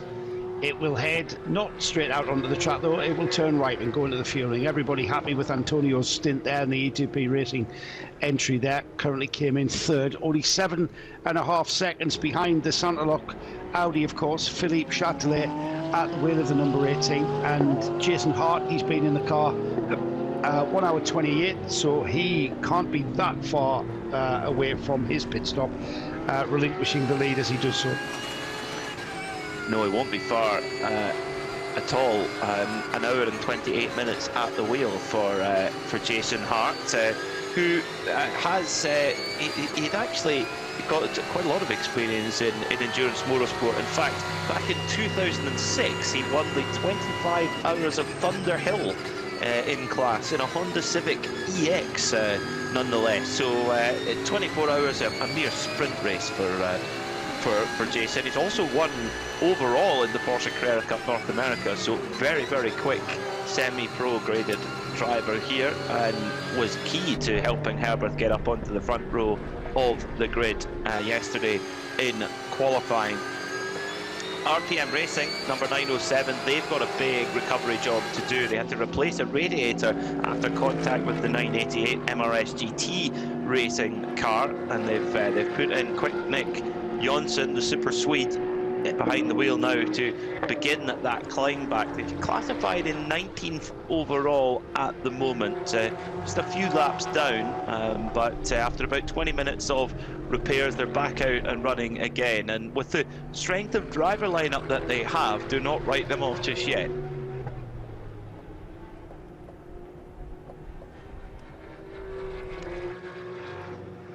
So 20 minutes to go before we reach 1/6 race distance. 20 hours and 20 minutes to go here at the 24 Hours of Portimao, the 6th 24 Hour of Portimao. We've got wishing success for the 988 car from a Dwayne Hamilton, Peter. And of course the 988 currently in the hands of Ricardo Costa. It's the MRS GT Racing Porsche, currently 8th in the 992 class overall, but 3rd in the 992 AM part of that class. Ricardo Costa, a home race for him, running the Portuguese flag on the door. So great to enjoy one of the great Portuguese circuit. Quite a few here in this part of the world. Of course, you have Estoril being, is it the most famous? It's hard to say. Then, of course, Villarreal as well, the street circuit at Villarreal, very much a temporary circuit, but nevertheless. Sorry, Peter, Estoril has the most history, doesn't it? Yeah, I think so. It's the place Ayrton Senna won his very first Formula 1 Grand Prix, 1985, in the pouring rain. It's where the track where Niki Lauda secured the 1984 World Championship by bringing the car home on the podium. So a lot of history at Estoril. However, Portimao's catching it up, isn't it? We've had the Portuguese Grand Prix here the last 2 or 3 seasons ago, and of course endurance racing, and of course MotoGP. All the big endurance series want to visit Portimao. We've got the European Le Mans series, the 24H series, of course. It's been a couple of years since we've been at Portimao for the 24-hour race here, but always quite a popular place to come to race. A little bit of a change in the calendar this year, though. Earlier in the season, here in May, instead of the very hot temperatures of July. But when you think about it, Peter, the Pro-Am aspect of this series, with all our amateur drivers who are not doing this for a living, when they turn to their families, wives and girlfriends, and say, "I'm racing on the Algarve," they would no doubt get the thumbs up from everyone around them in the household. Certainly a nice place to come. And well, Nick Damon is down in the pit lane enjoying that Algarve sunshine at the moment, or at least I hope he is. Nick, what have you got for us? Yeah, it's an absolute nightmare, Peter. I'm having to sit out here in the very pleasant sun, where it's not too hot, thanks to the breeze, which is causing the driver's problem, causing me no problem. It's taking that edge off the heat, so it's just lovely. Honestly, if I could find a couple of deck chairs, I'd be here even when the guy's doing the rotor. But Grove Racing just came in, the number 10 car. Garth Tander got out. It's the far end of the pit lane where we are. And it's far too far to walk in this wonderful weather. Also, we're walking against the wind, which isn't meaning I'm doing some sort of terrible Marcel Marceau mine. It means it's quite hard work.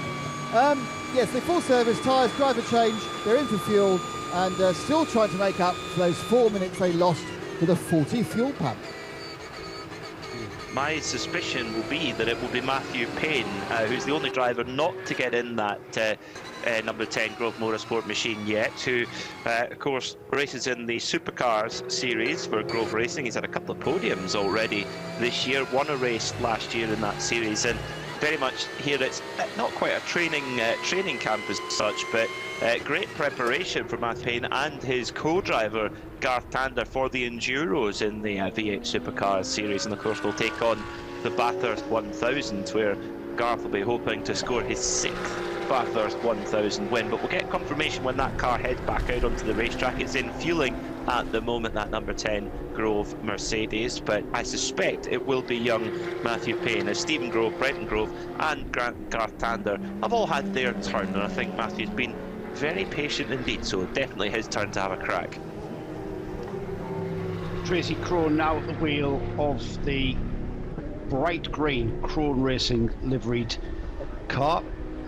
Just trying to remind myself of the number of the 907 car, isn't it? The RPM team Nick that Johnson is behind that.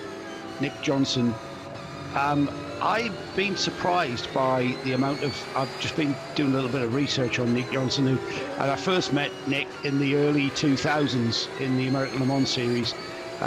Did a little bit of Indy Racing League, but he's been to Le Mans 2006 all the way through to 2019. He last raced alongside Tracy Crone and Patrick Long in the Dempsey Proton car back into 2019. That seems like only yesterday. In fact, it's 5 years ago. But like I say, been with his first Le Mans was 2006 with Jörg Bergmeister and Tracy Crone in a Porsche 911 in the GT2 class. Back then it was Crone Racing and White Lightning Racing, and then again back with Tracy Crone and Colin Braun in 2007. So he's got a rich history of top level endurance racing. Talking of rich history of endurance racing, let's head back to Nick Damon, who also has a rich history. I have a rich history, and I have a interview victim. It's Garth Tander. Garth, so you've done a bit of practice, you did a couple of laps in qualifying. The whole stint, a bit more difficult? Yeah, a lot greasier than what we'd expected, to be honest. Like, ambient temperature is much cooler, but the track's very, very greasy. So, car's still not, it's still good. I think our pace was pretty strong. For me, it's blowing out the cobwebs. It's my first race meeting of the year. It's the first race meeting I've done since Bathurst last year. So, just blowing out the cobwebs. I mean, I'll feel much more comfortable when I do stints 3, 4, 5 and 6. Is that mental cobwebs or physical cobwebs? Physical cobwebs. The mental stuff was fine because you can do that on the sim. Like, I did a heap of sim stuff where you do hour and a half runs on the sim, and you can keep your concentration up for that, but you can't replicate the physicality of the car. So, and also, I mean, we say it every year when we go to Bathurst, you don't get an idea of just the elevation change, and you don't get an idea of the elevation change here either. So there's a couple of those big compressions that are quite a high load G loading through the car. So it's probably a bit more than I was expecting, but should be right. I'll be fine. And how's traffic? Is that behaving itself? Oh, on the whole, yes. Yeah, there was a couple where I came across that there was 2 or 3 cars in there, obviously like the Cup cars, and they're obviously in a class battle, so it's not really up to them to get out of your way. So I had to pick my way through a couple of World Championships that looked like they were going on out there, but yeah, on the whole, the traffic was pretty good. Okay, so thanks, Garth. Thank you, cheers. I love that. I had to pick through a couple of World Championships. That's the quote of the day so far. I think what Garth is alluding to is that, yeah, maybe a little bit early to be getting the elbows out too much, but managed to get his way safely through there. And what stands out to me there, Joe, is that even someone of Garth Tander's experience, every day is a school day, and it shows you just how serious a challenge that is from the Grove Motorsport crew, doing lots of sim work before coming here. And yeah, you don't win 5 Bathurst by accident. It just shows you that the pros, the level of preparation they put into everything they do is the reason why they are where they are. Yeah, absolutely. You've got, the driver of Garth Tander's capabilities in that car. You've also got Matthew Payne in the number 10 Grove Racing Mercedes, and Matthew Payne, no stranger to international motorsport as well. He's got a racing record that's he's fairly young in his career. Let's say 2021 he was in the Carrera Cup Australia with Earl Bamber, and he is a name that's becoming synonymous with supercar racing in Australia down there. At the moment, car number 10 struggling to get back on terms with that. Let's go back down to Nick. Nick, is that you? Yeah, it was indeed, Joe. We've got a pit caller and a proper pit caller. It's gone actually into the garage. That is the 405. That's the Ginetta, the Lithuanian entered GSR Motorsport car, waved into the pits, facing nosewood. They have the bonnet off, and there's some heat shrouding on the right side. So I'm not quite sure what they're doing, whether that actually has anything to do with it, or whether it's a precaution, because they appear to be bleeding something out of the engine bay. I'm not sure if it's water, whether it's oil, or whatever it is. They are, oh, it's fuel. They've got fuel coming out. They must have a fuel issue. They've got a fire extinguisher as well. And there's a very strong smell of fuel, which could just be the fact that they're emptying the tank. So something is done as a precaution. The fuel is being sucked out through the fuel pump line. So basically from the engine, they're taking the fuel out of the tank backwards.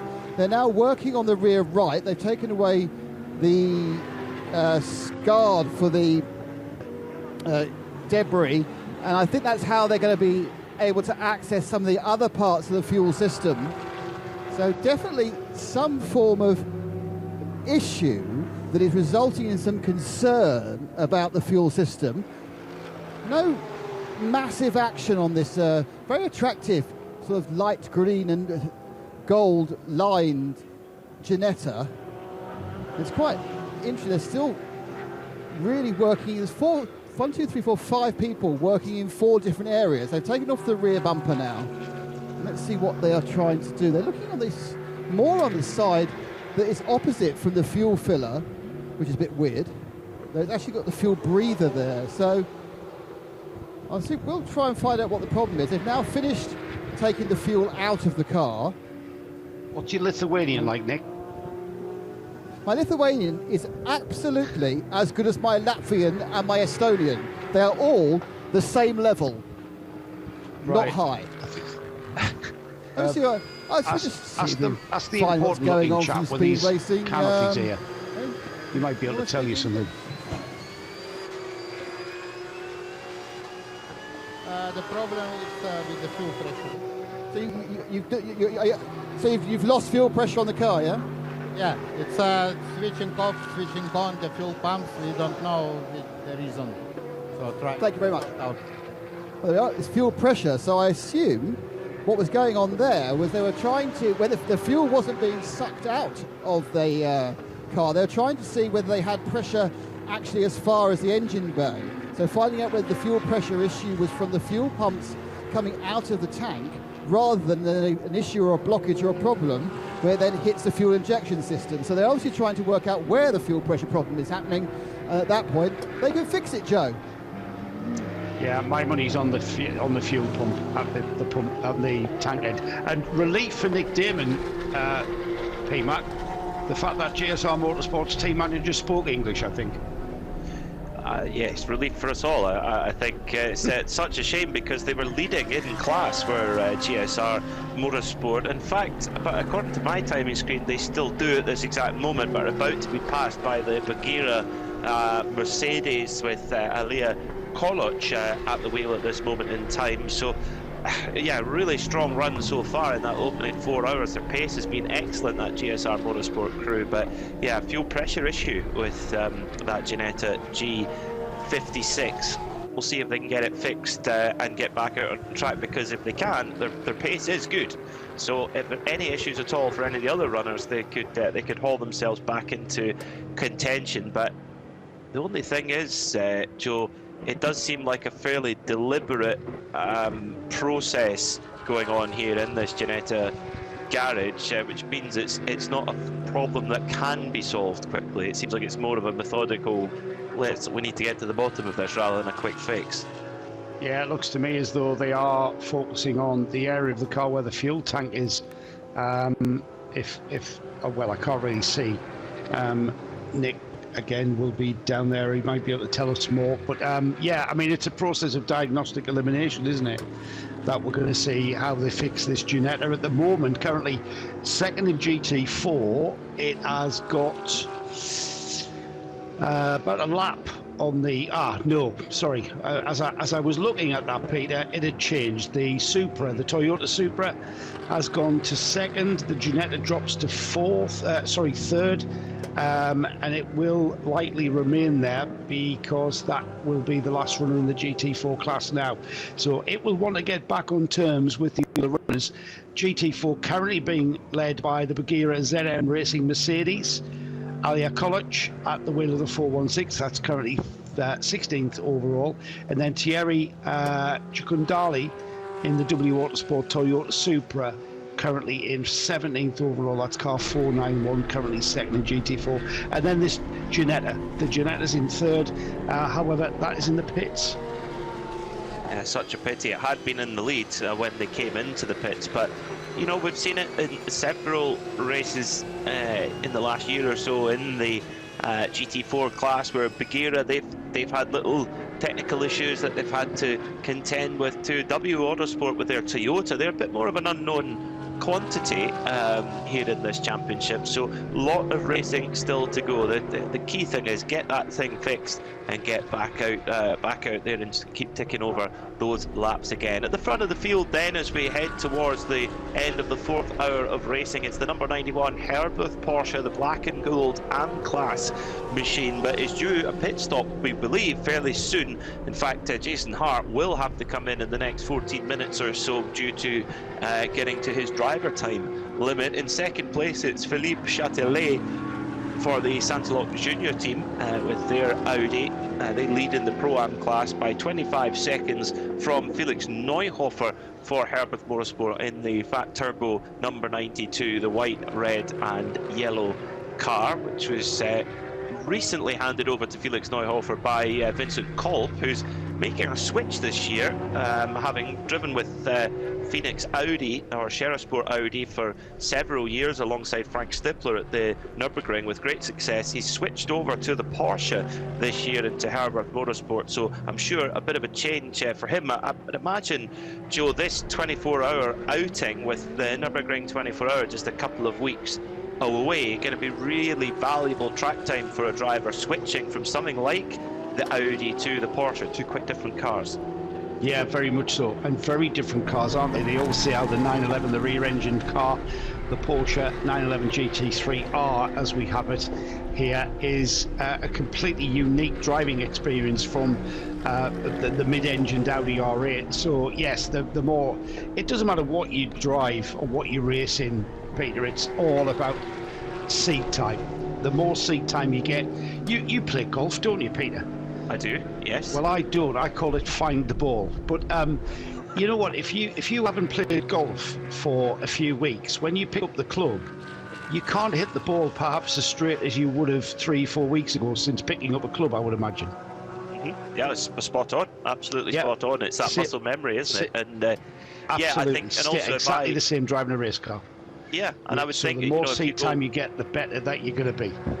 That's right. Yeah, and yeah, if you look at the golf clubs, if I was to play with the friends, swap my driver for their driver, I'd go, oh, this thing feels completely different. And I guess race cars are very much the same. Still work going on in the GSR Motorsport garage, getting a little bit more frantic now. Lots of blue roll, not loo roll, blue roll, although I suppose it could be used for that as well, being used to try and soak up some loose fuel here in the engine bay, that mid-engined Ginetta G56, and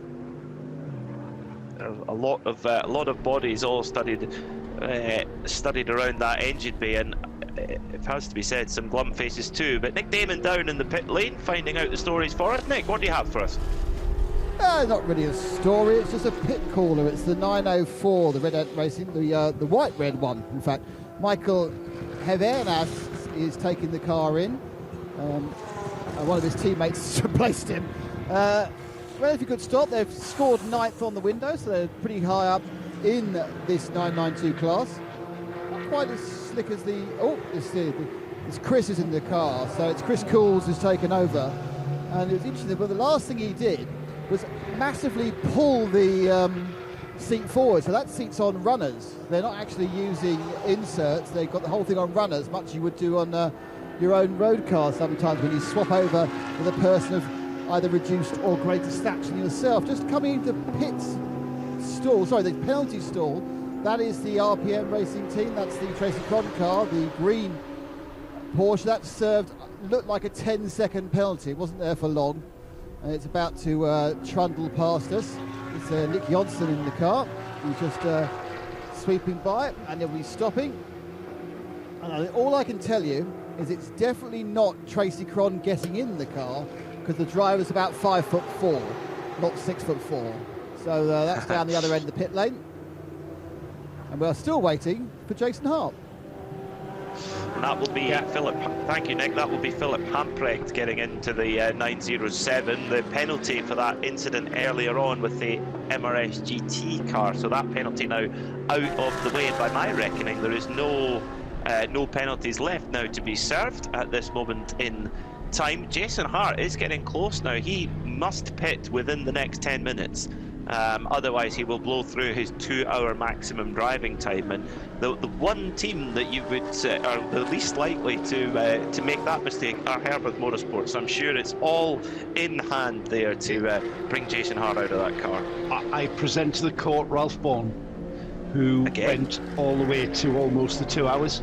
Yes. And we're seeing exactly the same. We're seeing that stint being pushed to the max. Jason Hart, the team getting their money out of Jason Hart, and with more Porsche action out on the track, with quite a lot of debris on the front straight, that may have attracted the attention, Peter, of the race officials, and we might now. I actually had Paul Truswell message me in between running the strategy for that Red Camels car, dare I whisper it, saying, have we ever had a 24-hour race without a code 60? Now,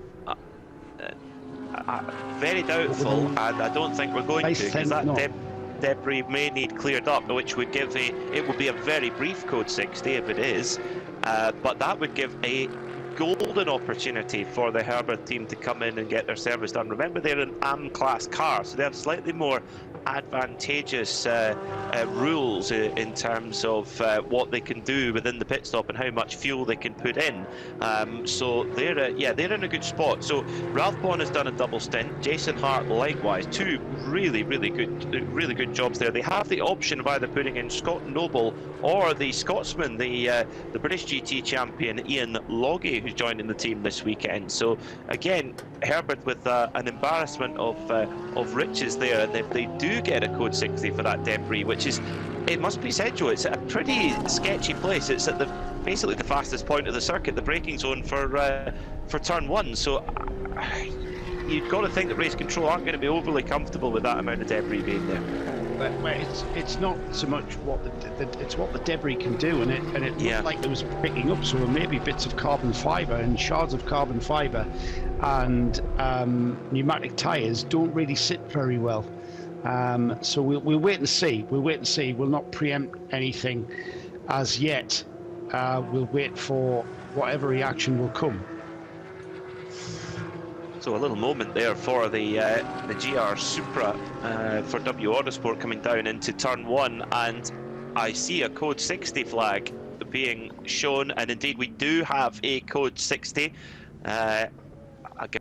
We're absolutely not responsible for that. We report it as we see it. Probably a perfect time to have a look at the standings then and see how we look at this point, just as we've gone past the 4-hour mark. We're under our first code 60, so we'll take a look at how things stand in this race with the number 91 Herberth Porsche at the top of the table for now.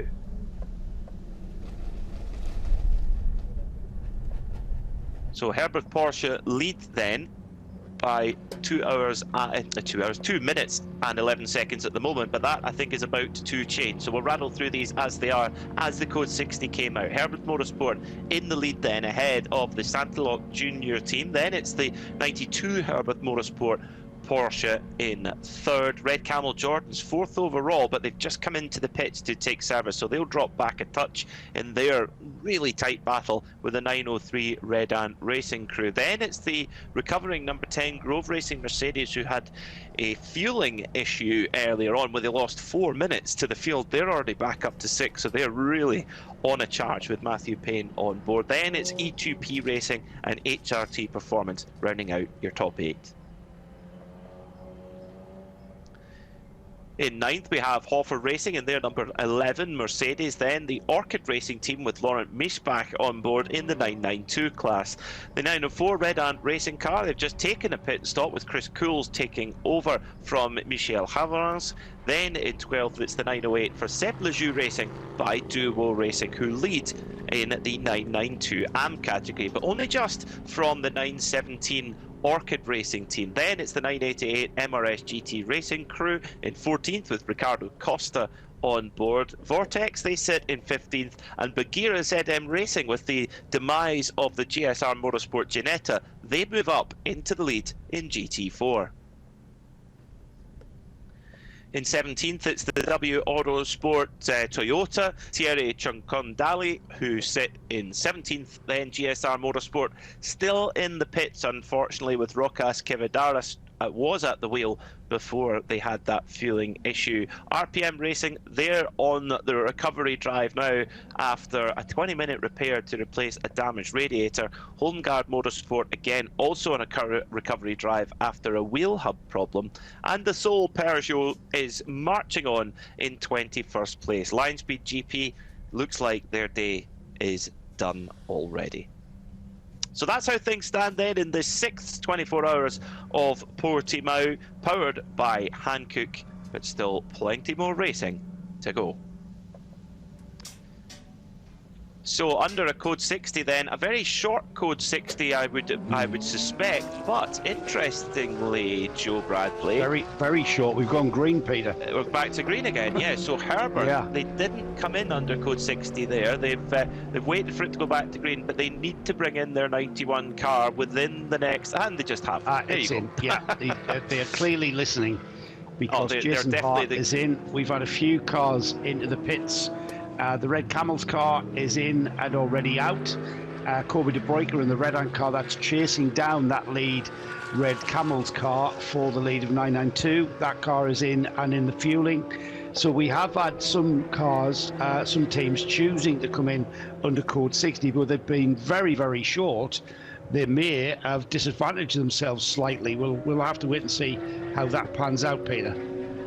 Yeah, it also depends what they had on board at that point. Of course, many of the teams, depending on what class they're in, have a restriction of what they can fill under a code 60. The AM graded teams, they have a little bit more flexibility of what they can do.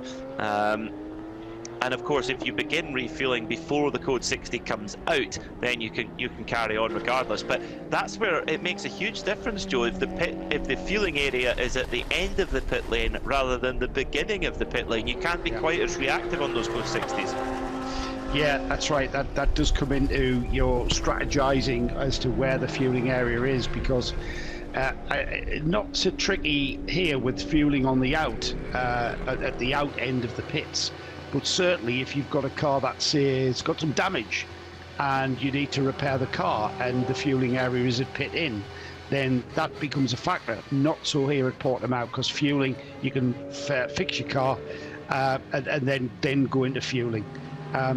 While we get underway, I just want to say a few hellos to people who are watching in, Peter. Firstly, Duncan Clark. Hello, Duncan. And I can see you're sitting in the back garden. That grass needs cutting, by the way. And well done. Like to see you getting well and see your trackside soon. Keep watching. I'm sure we'll keep you intrigued as to this one.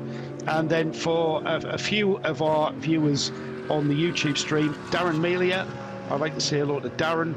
I'd like to say hello to Nick Jennis, Andrew Jowsey. But Nick Jennis, you ask a question here that we're going to try and answer.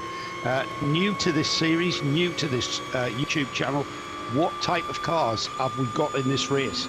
Well, where do we start? We start at the top, don't we? GT3.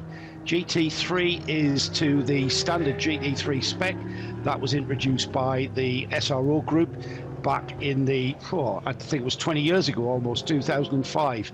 So that's the industry standard GT3 spec of race car that you will see racing in other GT3 classes, and indeed making their debut as the GT class at Le Mans this year. Next in line is our GT4, again running to FIA GT4 specifications. the 992 class that you see in this series, they're basically a Porsche Cup spec car. There are slight variations, and check out the 24H series website where you'll see you can actually access the full race regs as to what you are allowed to run in that class. The other two classes we have here undersubscribed, unfortunately. GTX, that's kind of a prototype class, a GT prototype allowing creative and innovative engineering, hence the Vortex V8 is in that GTX class. It's a carbon tub car with a V8 Chevrolet engine in the back. Yes, it's very, very quick. There's almost no weight in the car at all, so strap a V8 Chevy to your bottom and off you go. That's basically the Vortex 2.0 that we see. And then our TC, our Touring Car Endurance Series in the TCX class we've got this weekend. We sometimes have a few TCR cars running to, again, the international spec of TCR. However, this weekend we've actually got an entry from the PRV team.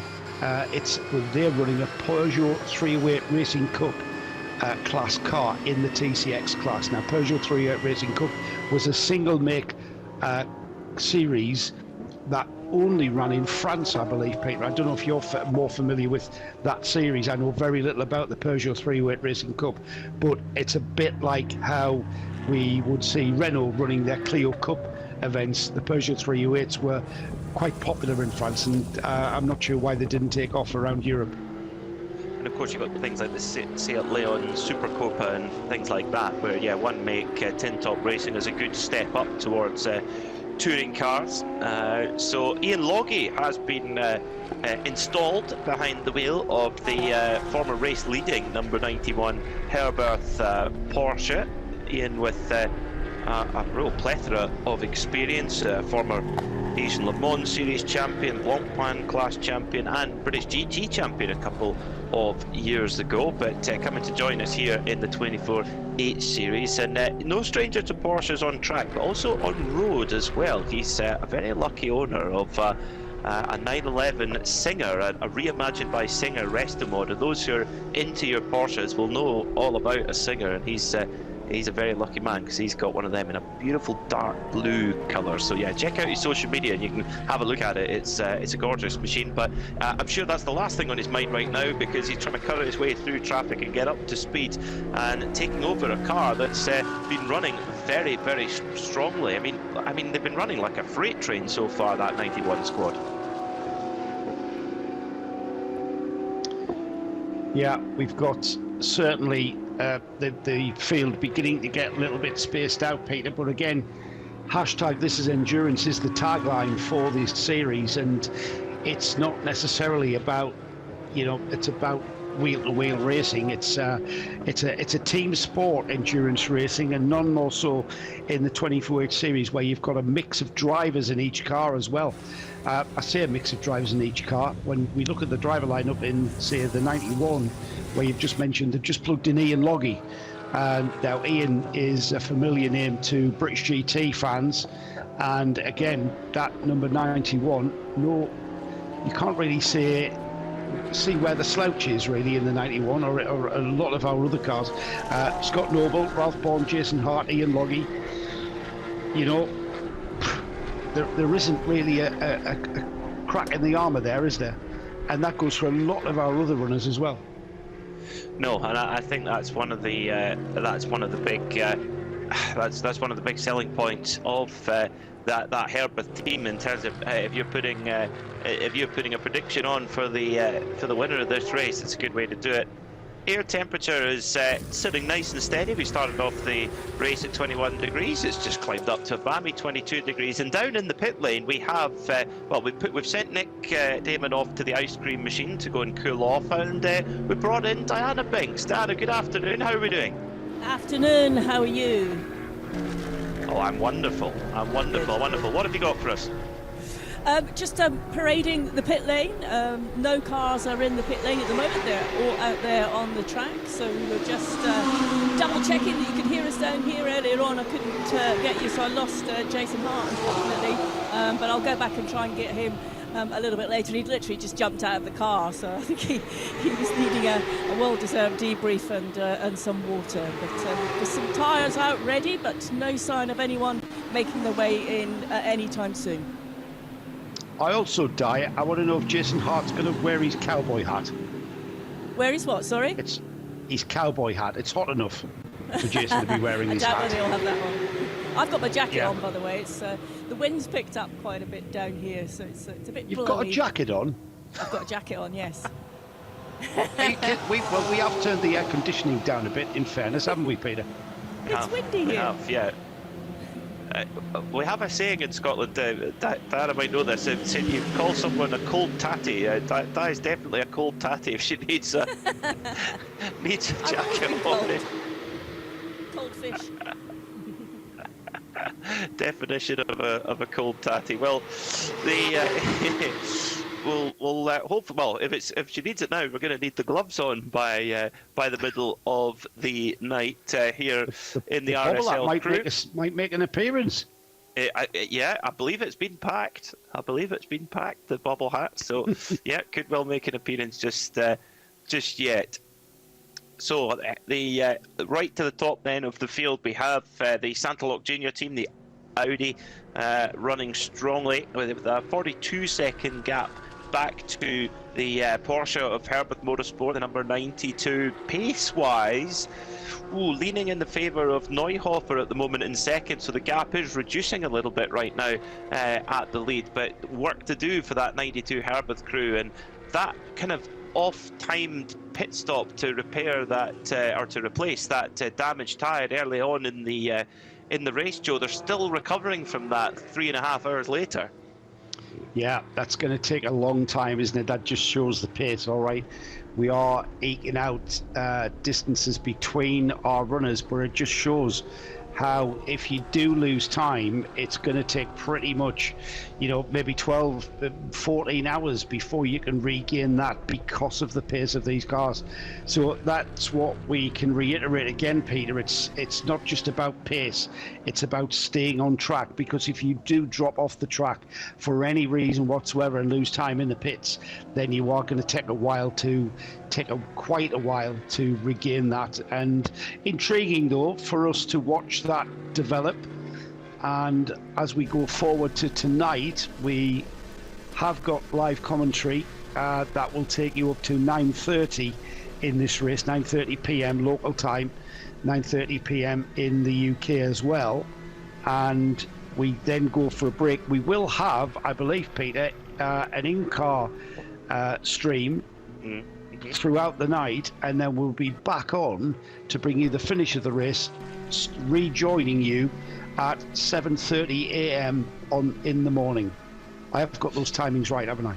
You're spot on. You're very organised, Joe. Yeah, I am. 07:30. Yes. Now, I thought this would happen. When you go to the Nürburgring, and everyone loves the Dacia, everyone loves the Opel Manta. Unsurprisingly, there's a lot of love in the YouTube stream chat for the Peugeot, the sole Peugeot running in the TCX class, the Peugeot 308 Racing Cup. YouTube chats, they love an underdog, Jones. So do we. I think that channels the true spirit of endurance. Yeah, I've just noticed there somebody, I think the tag is the flag stand, petition to send that Peugeot to Le Mans instead of the 9X8. That's a bit harsh, isn't it? I think the Peugeot 308 Racing Cup car might lose out quite a considerable amount on the Mulsanne.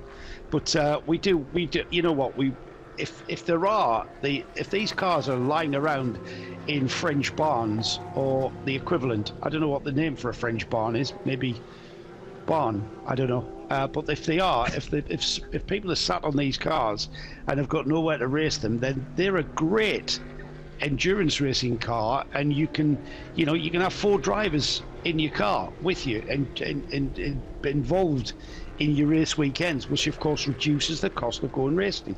So let's have a grid of these. Let's have 10 or 20 of them. That'd be great to have them involved. That's it. We can.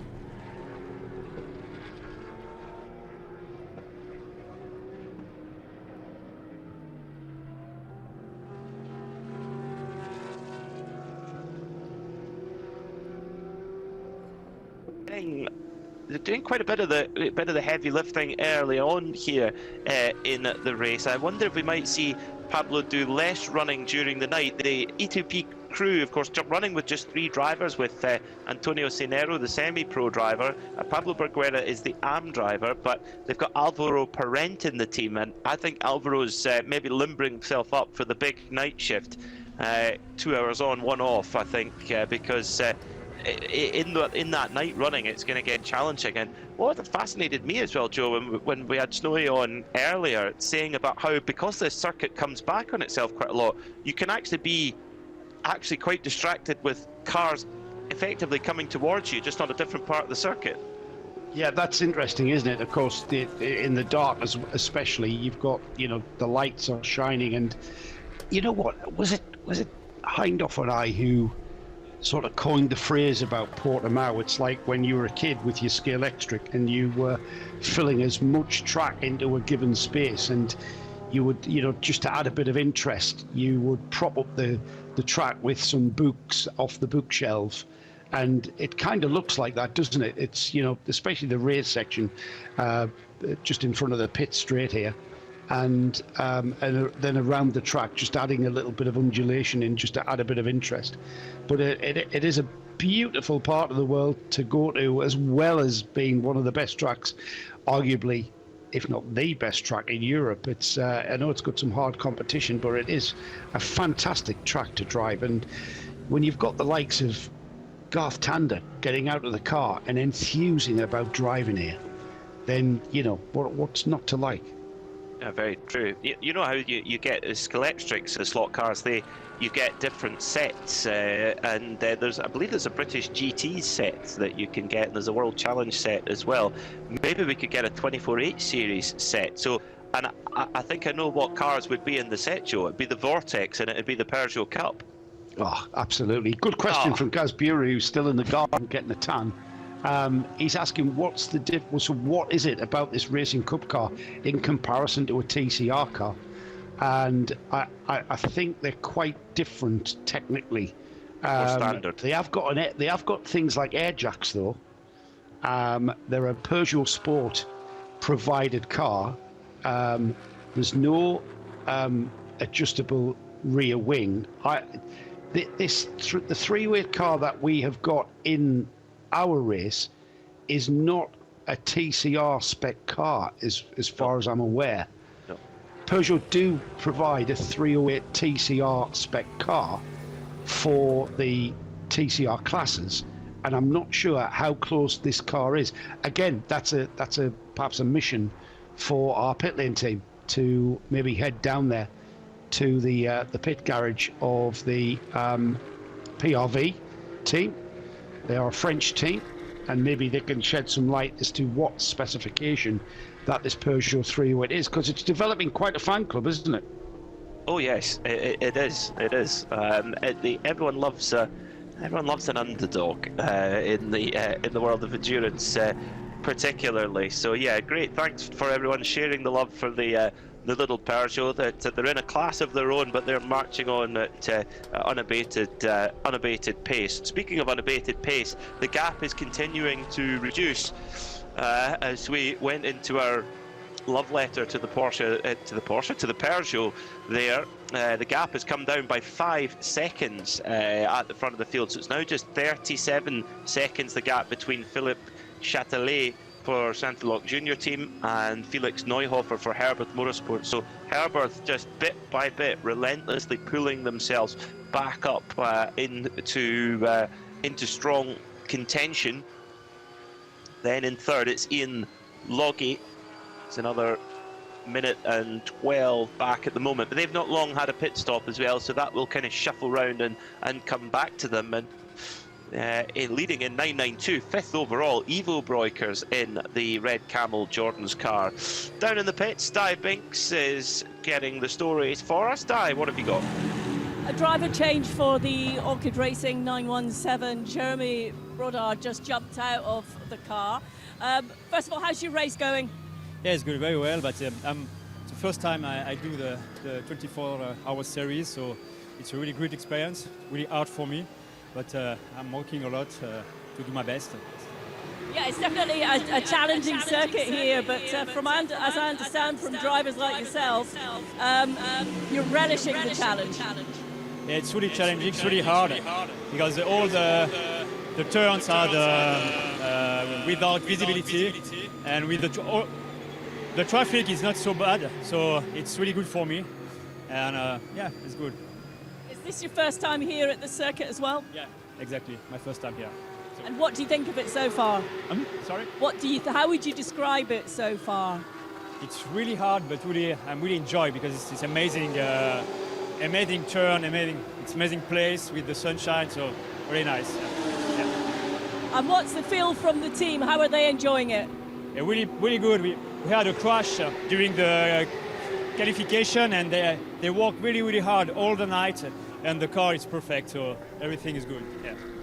Thanks, Jeremy. Yeah, welcome. One happy driver there in Jeremy Rodar with the Orchid Racing team. That's what we're here for, to see big smiles on the faces of all of the drivers, teams and fans alike. Herberth Motorsport, they didn't have a smile on their face whatsoever about an hour or so ago when they were delayed by a wheel hub issue, but back running again. And if they don't have any more issues, the race could well come to them. And I guess, given that car is relatively new to them, Joe, I guess it's a bit of a voyage of discovery, a 24-hour race with it. Yeah, it would be. It's like whenever you first take a car on a run in a race of this length, you are, you're waiting for things unless you've done extensive testing, of course, which harks back to remember 20 years ago, the beginning of the Audi R8 domination of Le Mans, where they would test the car to breaking point, and after every Sebring 12 hours for the years leading up to the months leading up to Le Mans, they would stay back and do another 48-hour test around Sebring after the 12-hour race. That boggles the mind. That absolutely boggles the mind. I mean, of course, the 24H series went to Sebring for a 24-hour race. It was actually won by a very similar driver lineup to our race leader right now, the Santaloc Junior team, and that is a brutal test of driver and car. I mean, the 12 hours is brutal enough, but 24 hours in a race, 48 hours continuously.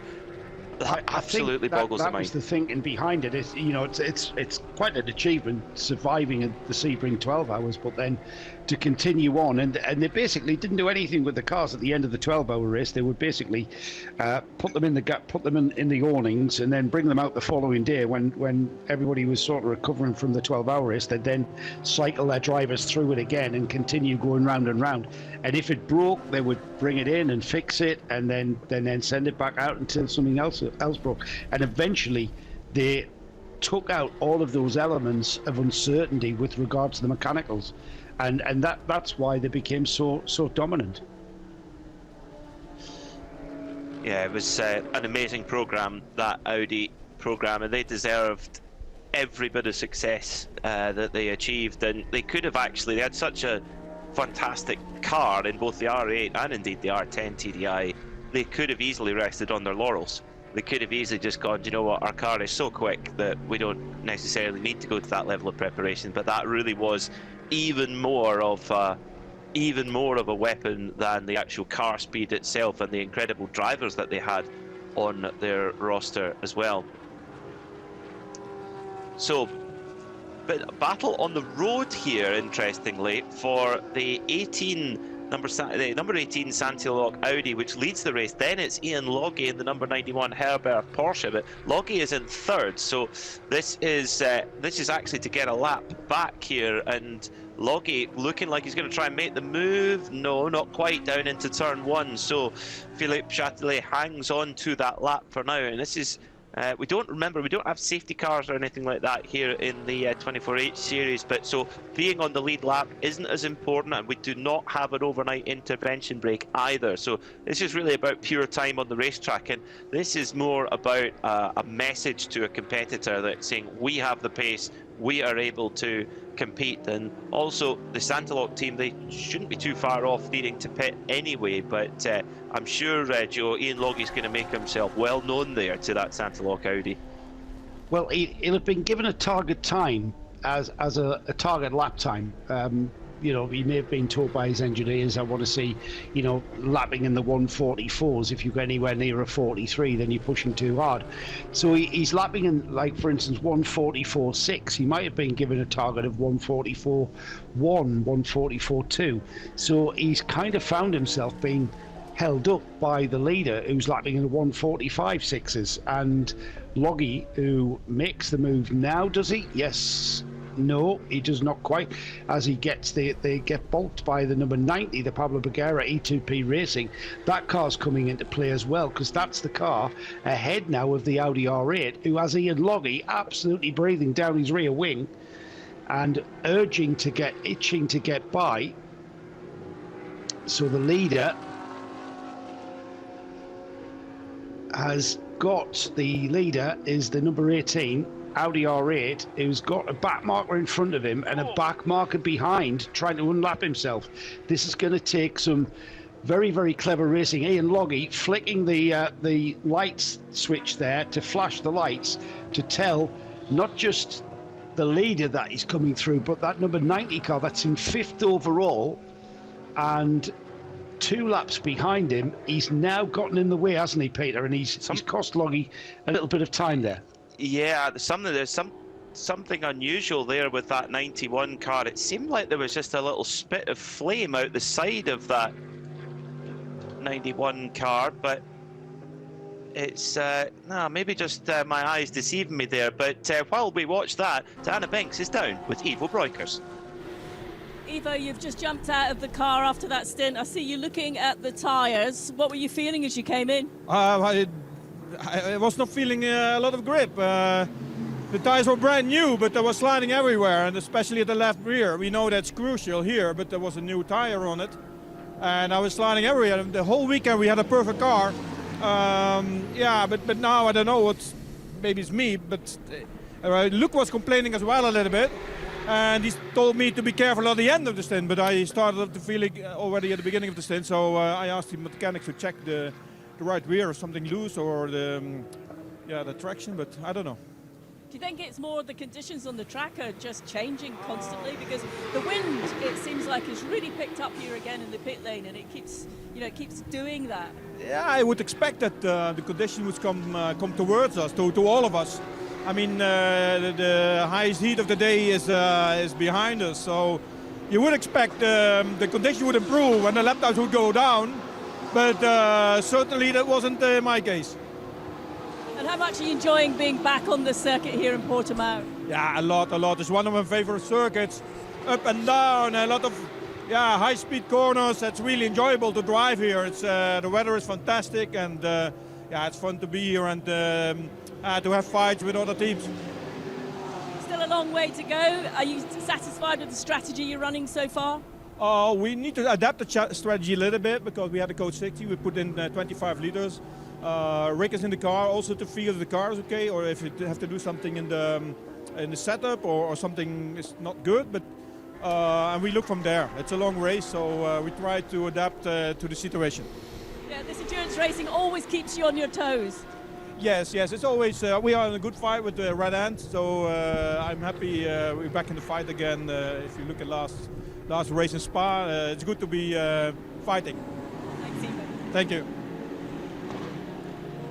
Thank you, Diana. Great to hear there from Ivo Breukers of the now second in class 909 Red Camel Jordans.nl machine, battling hard with the 903 Red Ant racing car. Ivo, obviously an integral part of that crew, and interesting little potential niggling issue at the rear left. Well, we've had a little swap of our own here in the Global Broadcast Centre. Joe Bradley has stepped out to take a well-earned rest and possibly a cup of tea and a chocolate biscuit, and in joins once again classic racer extraordinaire Peter Snowy, to keep us amused and keep us informed, of course, as well over the next couple of hours. Snowy, I'm sure you've been able to not been able to take your eyes away from the screen. It's all beginning to we're just getting into a rhythm now, I think.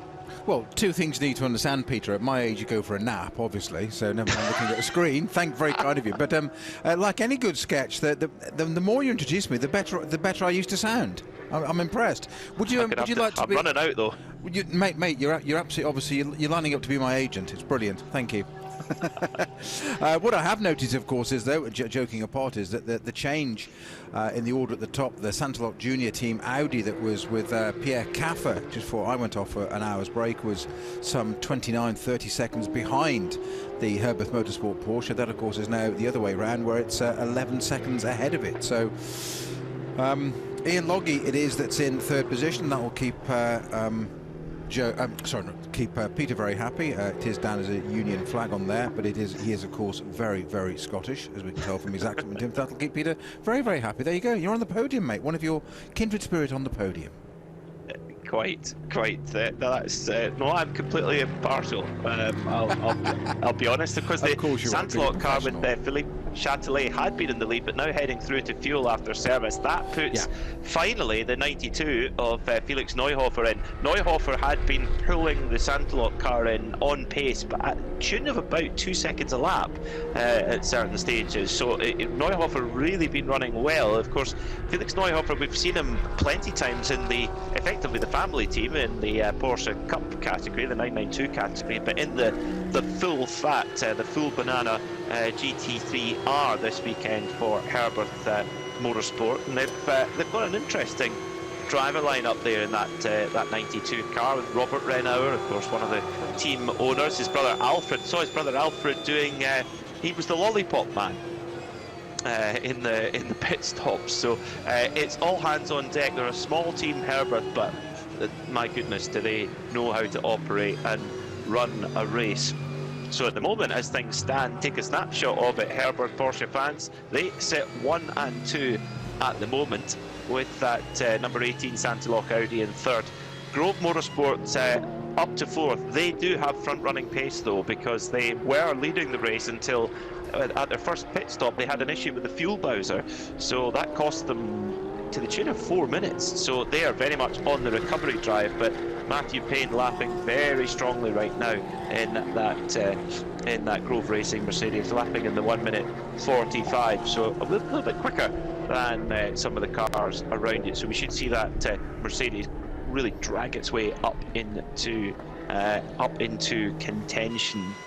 Well, Peter, you often ask me about the vagaries of driving a race car, and I do my best to explain from my limited experience in the distant past. But I'm going to explain in reverse some of the vagaries of being a commentator, because my screen in front of me is so minuscule that I just moved across on the timing screen a couple of columns, so that on the left-hand side I've just got the numbers of the cars and the state and whatever, and it says at the top Herberth Motorsport, but it doesn't say on the left-hand side that, of course, it was in for fuel at the time.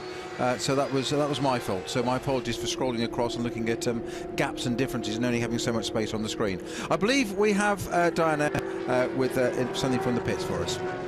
Yeah, the number 18 Santalok Racing, Philippe Chatelet, has just jumped out of the car. Philippe, how comfortable were you during that stint? Sorry, I can hear you. How comfortable were you during that stint on track?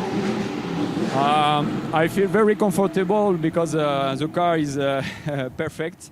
Santalok make a very nice car, nice work, and I found my place directly on the pace, on the track, and I love especially this track because it's like a roller coaster, you know, and we are on the most beautiful racetrack with the most beautiful car and certainly the most beautiful team. You're with there's a great driver lineup here. Are your driving styles all similar? I don't know for the moment. For me, it's my first time with this teammate. I'm really happy to join this teammate, and especially Pierre Caffer, my friend. And it's a great. I'm very proud to be here with them. So I try to do my best and to push for reduce the gap between us, between them and me. a lot of really good experience. As you said, Pierre is a very experienced driver, really helps you. Yes, Pierre, for me, it's a perfect fast driver and perfect coach because he has a lot of experience in race, of sure, you know, and it's also a very great heart with all the team. Great. Well, I'm glad you're enjoying it. Thank you so much. Thank you. So Philippe Châtelet for the Santalok junior team, and always appreciated, I'm sure, by the team when a driver is gushing in praise, because normally I was reliably informed by the team manager of the BRC Italia team who compete in rallying and in touring car racing. He said if a driver says everything is okay, that's seen as a major compliment for the team. He says if they say it's good, he says that is just the greatest praise you can get. So for a driver to really praise the team like that, that's a big sign. Our resident professional driver, Peter Snowden's keeping very quiet here, funnily enough. I'm saying nothing. We live in an increasingly litigious age, don't we?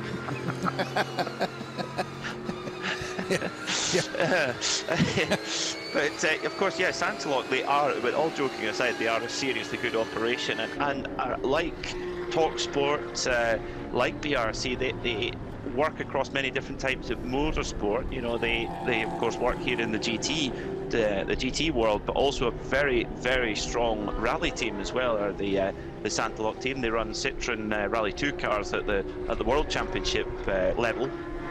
So they're a wonderful operation, and yeah, delivering a solid performance so far with that Audi R8 LMS GT3. And although it has been updated a few times, very much an established car, Snowy. So I guess there's not really any surprises left to have with that car. It's so well developed and so well understood by its crew from a reliability and from a setup point of view. It's not going to spring any nasty surprises. A great package for this type of race. Well, that's exactly the point, isn't it? It's not just tried and tested, but you've ironed out all those quirks and idiosyncrasies and made it a viable, reliable project. That's what you want. A product, sorry, and that's exactly what you want. And it's from both sides of a team, whether it's a driving perspective, and we're just the loose nuts behind the wheel at the end of the day. All the work that goes on behind in the garage and the setup and the pit wall, etc., especially a long race like this as a 24-hour race. Both sides of the team want the car reliable, stable and consistent. And it's the age-old adage, I think I repeat it probably too often, but I think it is most races of winning in endurance races, is stay out of the pits and stay out of trouble.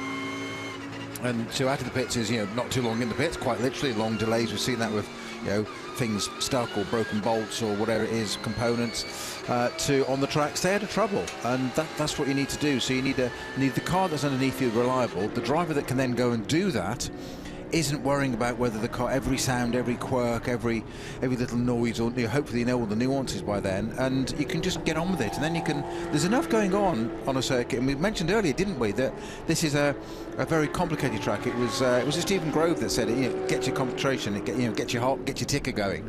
There's a lot to be doing. It's not a flat, simple circuit. There's a lot to be going on. So the less you've got to worry about with a reliable car underneath you, the better job you can do in it. Hopefully. That's the theory anyway. I never put it into practice, just for clarity. Pit stop then for Bagheera ZM Racing from the lead of GT4. And an update on the former GT4 leader, if you're just joining us, the GSR Motorsport car, the Lithuanian squad, they had a fuel pump issue with this fuel pump switching on and off randomly. They were in the garage for quite a while, for 40 minutes in fact. They are back out on the track and they've just set their best lap of the race, a 1:54.0, which is comfortably the fastest lap in the GT4 class. So great effort from that team, and they currently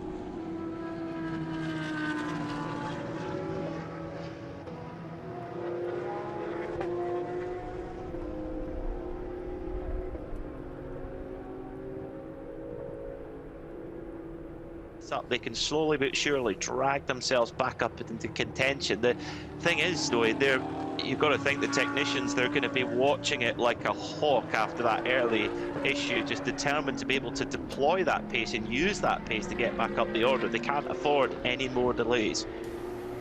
No, and we mentioned this, didn't we, again at the very beginning of what Herberth's philosophy, and of course that was the 91 car, wasn't it? Which is right on cue. The 92 car with Felix Neuhofer at the wheel has just pitted. The 91 car with some chap, Ian Loggy, not sure where he hails from, but I'm sure you'll do the intel on that for us. God's country. Yeah. I'm not sure we can say. I think other countries are available too, yes. folks. Yes. What was that about impartiality you were saying, Peter? Nothing. Yeah, exactly. We mentioned about after their Spa outing in this series just 3 weeks ago, I think it was, where they were leading by quite a way, and then had a bit of an issue. We're going off in the rain because it was most extraordinary changeable weather conditions. But maybe they had a different philosophy and strategy this time, as to get a load, up into the bank already, because it's such a long race. As you've just said there, the team that's had a long time in the pits already, they're already on catch-up, so their whole dynamic will change in that team from top down, driver all the way down, because they'll need to press on, and therefore you're increasing the jeopardy, and you're changing the risk-reward ratio. And do you go for gaps? Do you not go for gaps? And mercifully, there's not too many cars on this track. Today, it's 22 started, didn't we? I think we've got 19 actually running. But it's a busy track as well, so it's a difficult one to do that, a very difficult one to do. Yeah, and there's a few cars that have been delayed. Unfortunately, the MRS GT Racing Porsche Cup car has been in the pits 41 minutes, which of course was involved in a little incident with the Krone Racing car earlier on. But yeah, 41 minutes. That's getting into the range of a race damaging delay, a seriously race damaging delay. Diana Binks is down in the pits. Diana, what's the story? Has just jumped out of the car. How satisfied are you with that stint? I'm really happy with the stint. It's pretty tiring, this track, so I'm feeling a little bit tired, but we're leading so far with a good margin. So far so good. The competition is small but really close together, so I'm really happy with how we're doing. Because you every time you go out, it's quite physical, isn't it? Explain to us how physical that is as you drive round a lap, and where does it get you most? Well, this track is for sure very technical, and some parts you don't see where you're going, so you don't have really much time to take a breather. So it's a lot of mentally, physically challenging, but I think we have a good group with me and the guys. So yeah, we're gonna keep on pushing. There's still just over 19 hours to go. So yeah, so far happy. Now you said 19 hours. I've just realised. Yes. Yeah, it's still a long way to go. It feels like already halfway, but we still have a long way to go. So it'll be an interesting race. What are the main areas that you would be looking at? I mean, we've seen some tyres that are wearing out quite quickly now. The abrasion is kicking in. Yeah, the main thing is to be consistent. Of course, we need to manage the tires a lot. So that's been something we've been trying to focus on. So our competitors, I heard, been struggling with the tires. So we're been managing it pretty well. We've been having long stints each. So to be consistent in these long races is for sure key. So yeah. Well, you've got a big smile on your face. I'm assuming you're enjoying it. Yeah, I'm happy. This is my second 24-hour race, and I for some reason I love it so much. I don't know if I like the struggle, but I really enjoy 24-hour races. So I'm really excited. Well, we love having you here. Thank you so much. Thank you. Brilliant stuff there. Aaliyah College, if you could hear a smile, there it is. That's a driver who's had an absolute ball behind the wheel, and of course coming in the lead of the GT4 class for Bagheera ZM Racing, a crew that have a fantastic pedigree in truck racing particularly. I mean, really lots of, a warehouse full of trophies in truck racing, but also now branching out into different forms of motorsport here in GT racing, in the 24H series, but also in Dakar as well, running Dakar buggies and Alia Kolic actually has competed in Dakar before, was the youngest ever winner in the European Truck Racing Championship as well, so knows how to get the job done there, and very much an adaptable driver. But you'll appreciate this one, Snowy. 1.2 million Instagram followers, so he's almost as many fans as you have. Well, I was thinking that's that's halfway to yours, isn't it? And so obviously, would it be fair to say that they've got a truckload of trophies? A truck. They'll need it. Maybe they've got an Arctic trailer to pull behind the race truck for all the trophies. That would be efficient. That would be very efficient. Yes, very, very, very efficient. So Ian Loggy it is that's at the head of the field now, which is why you're relaxing, isn't it? You've got that. You're not smug, are you? But you're very happy with that, aren't you? I'm sure. I'm happy for any driver who gets up to the top of the. Oh, you're so professional. So professional. I am. I try to be. I know you are. I know you are. I try to be. But that Herberth crew, they haven't showed a weakness yet. Sometimes you see it in a especially endurance race where you've got 4 or 5 drivers. It's really difficult to fill with 4 or 5 drivers of the same standard. Usually the car can kind of leap up the order, then drop back down again. Herberth don't seem to have that issue. We saw a great double stint from Ralph Bond, likewise from Jason Hart, and Ian Loggy just continuing that, and they're just slowly but surely just pressing down on the competition. But over the night, we're gonna have to watch closely for Grove Racing, the Mercedes run by Herberth Motorsport. Matthew Payne at the wheel. They've got a very, very strong driver lineup, and they've just, after that 4-minute delay with the fueling issue earlier on, in their very first pit stop, it must be said, about would that be about 3 hours ago? Coming up for 4 hours ago now. They've slowly but surely run down that gap. So keep an eye out for them. There's still been big smiles. Meanwhile,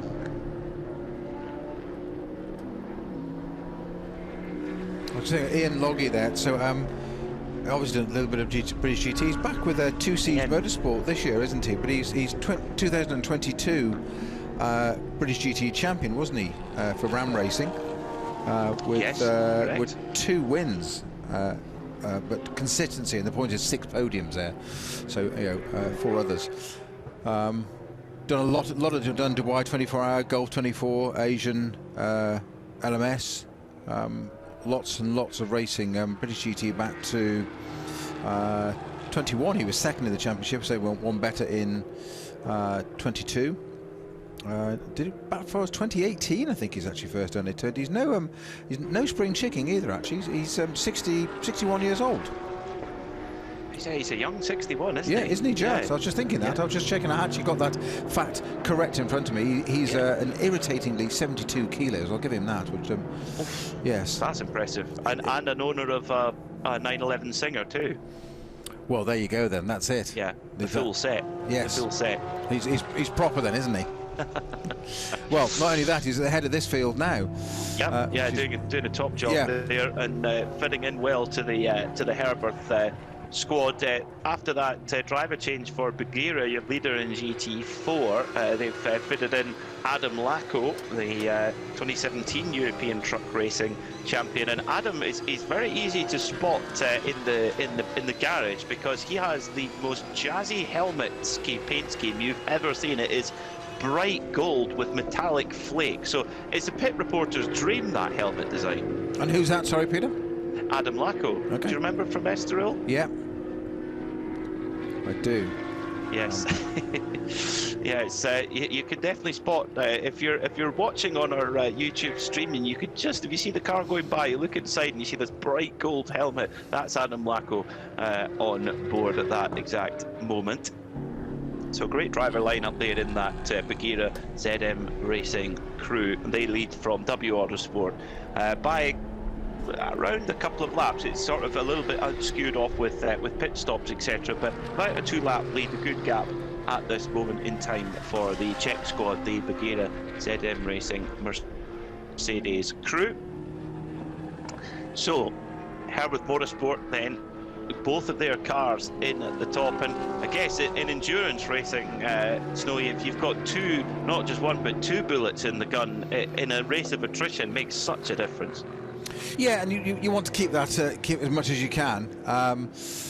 But it's trust me, they can also be fired quite quickly in quick succession as well. And once one's fired, they tend to sort of follow suit, and all of a sudden you've got an empty chamber, and that's not what you want.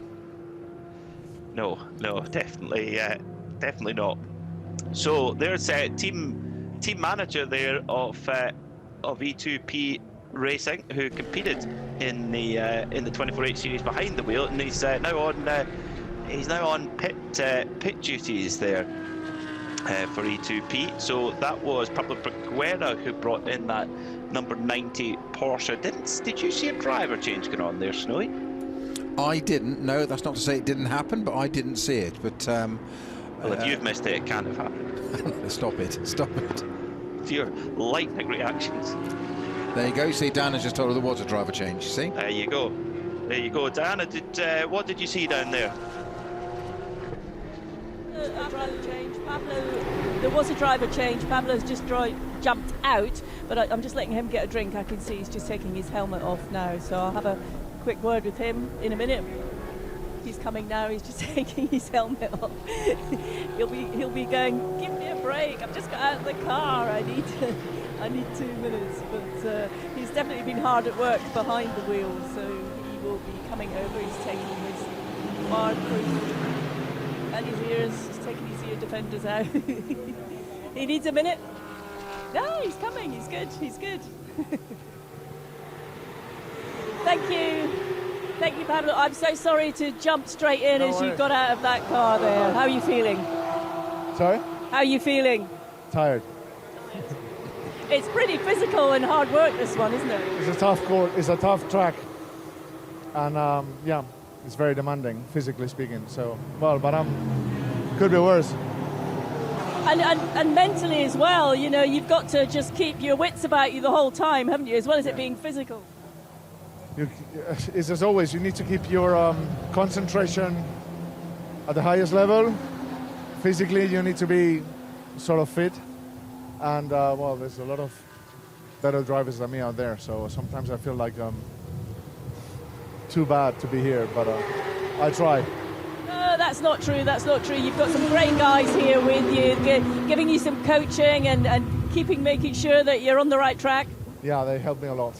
Javier is always on the radio, and even my opponents help me when I follow them. They help me a lot with their moves. I try to copy them, so it's always good to be here. I mean, very well how to cater with Javier on the team and the opponent, so it's fine. It's nice.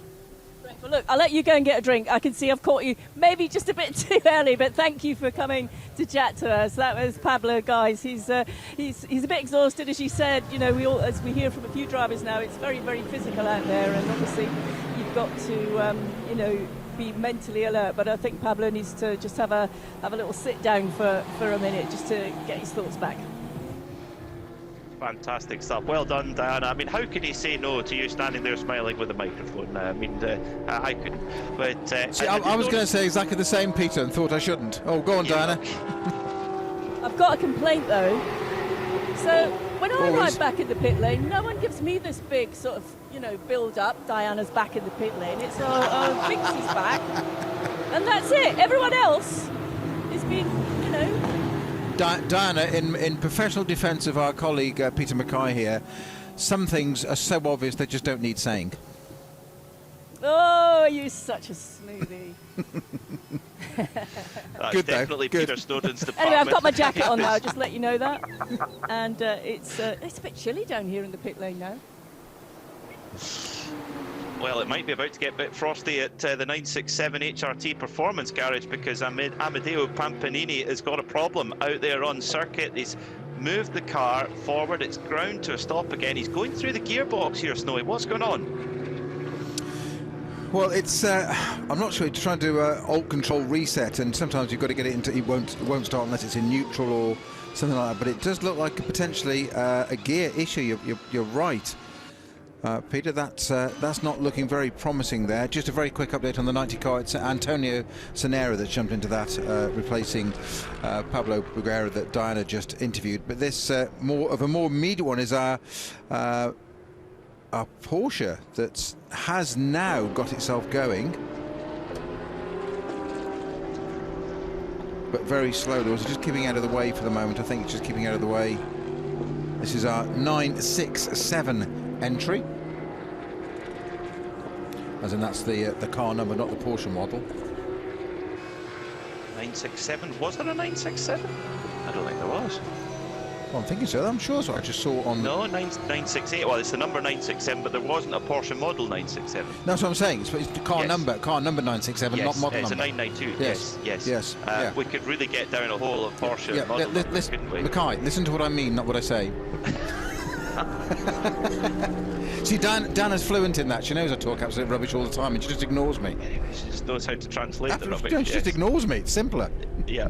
So that's Amedeo Pampanini in this 967 competition number on Porsche. Do not to confuse a model number, but I don't think it's right yet. He's keeping out off the racing line. I'm not sure that's completely cured yet.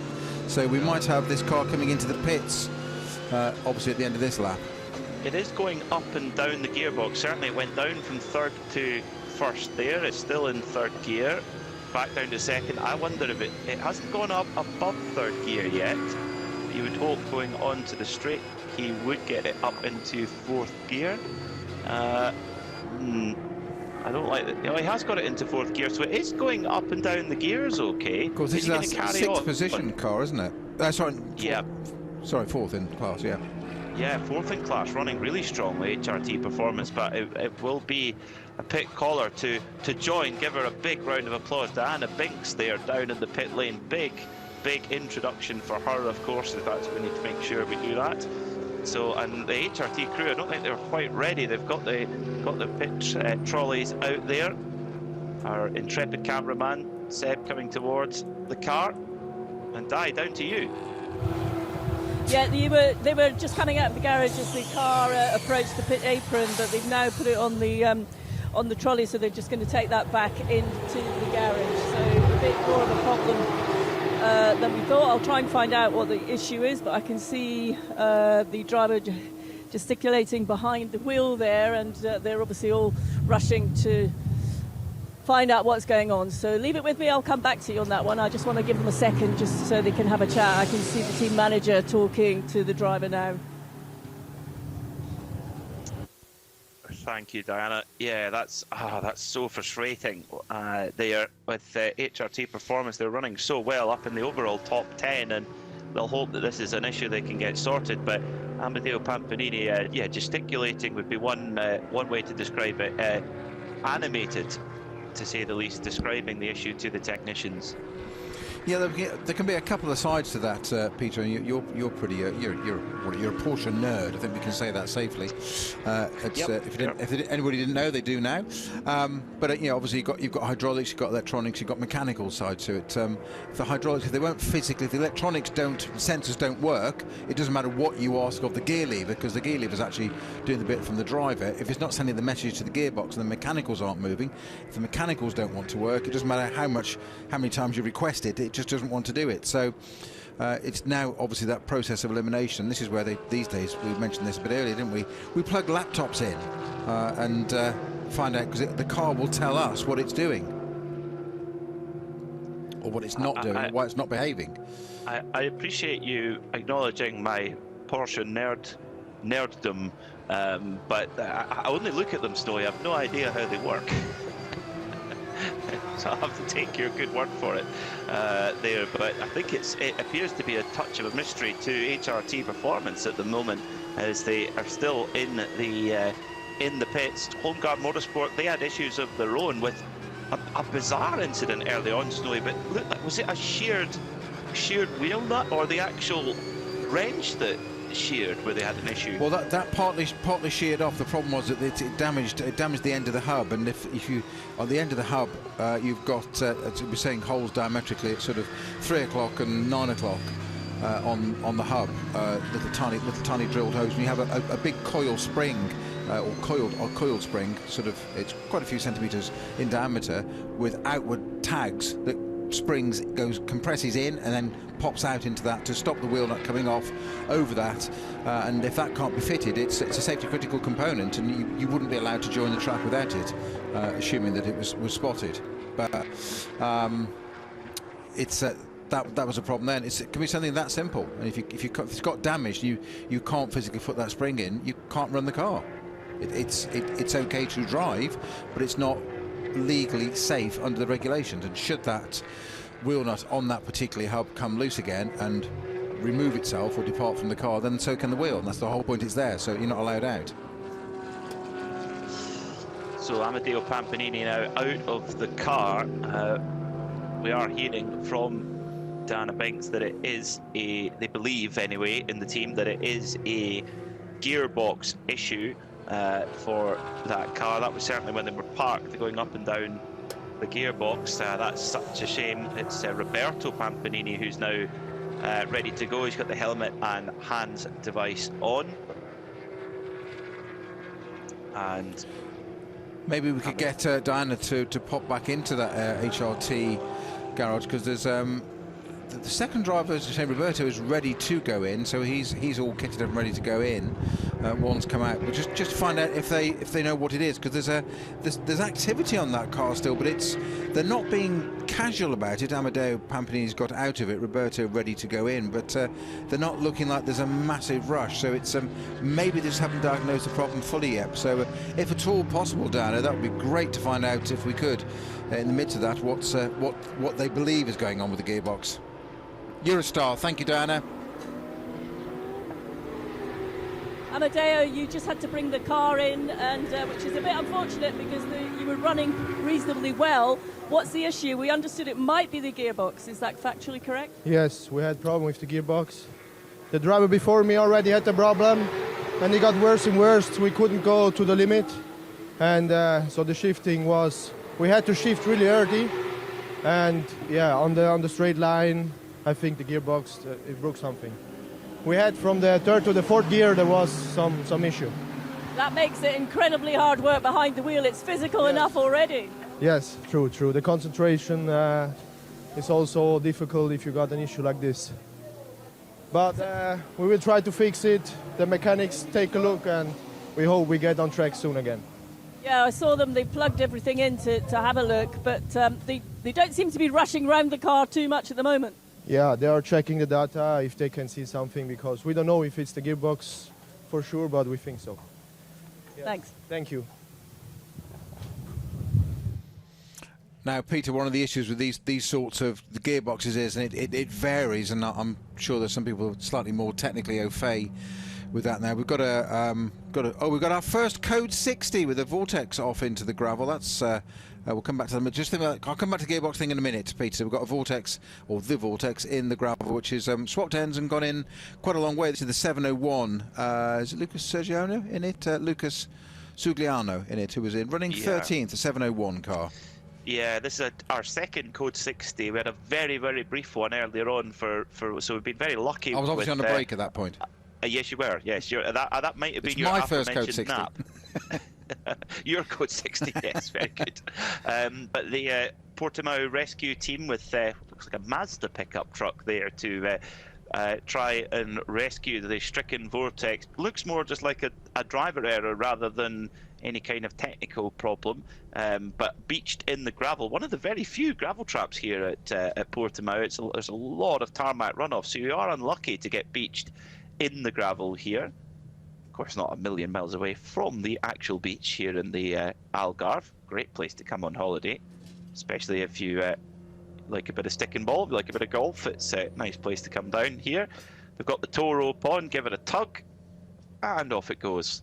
The vortex will be back rumbling around the circuit in no time. So it'll be a fairly short code 60, but we do have a few pit callers. The number 92 Herberth Porsche is in. The leading, second place in class 909 Red Camel Jordan's car is in. The 904 Red Ant car in. HRT Performance are in, but made to repair what they believe is that gearbox issue. Interestingly there, Snowy, Bagheera Racing, they've not long taken a pit stop. They've come in for a quick top off of fuel. Yeah, it's a bit of a moot point to that, because obviously you have restricted amount of fuel you can put in under code 60, which is 25%, is it not? So 50. I thought we were saying 25% at Spa 3 weeks ago.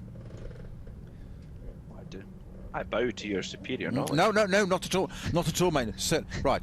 Delete the word superior from that sentence. Knowledge is debatable, but superior is certainly no excuse. But you're absolutely spot on. It is 25%. It's 25%. Thank you. Yeah. So actually reinstate those, superior and knowledge. There we go. Yes. Yes, you're on a roll. Yeah. I think it is new this year, though. I think it was 50% last year and 25% this year. There you go. So we're both right. There you go. Teamwork makes the dream work. There you go.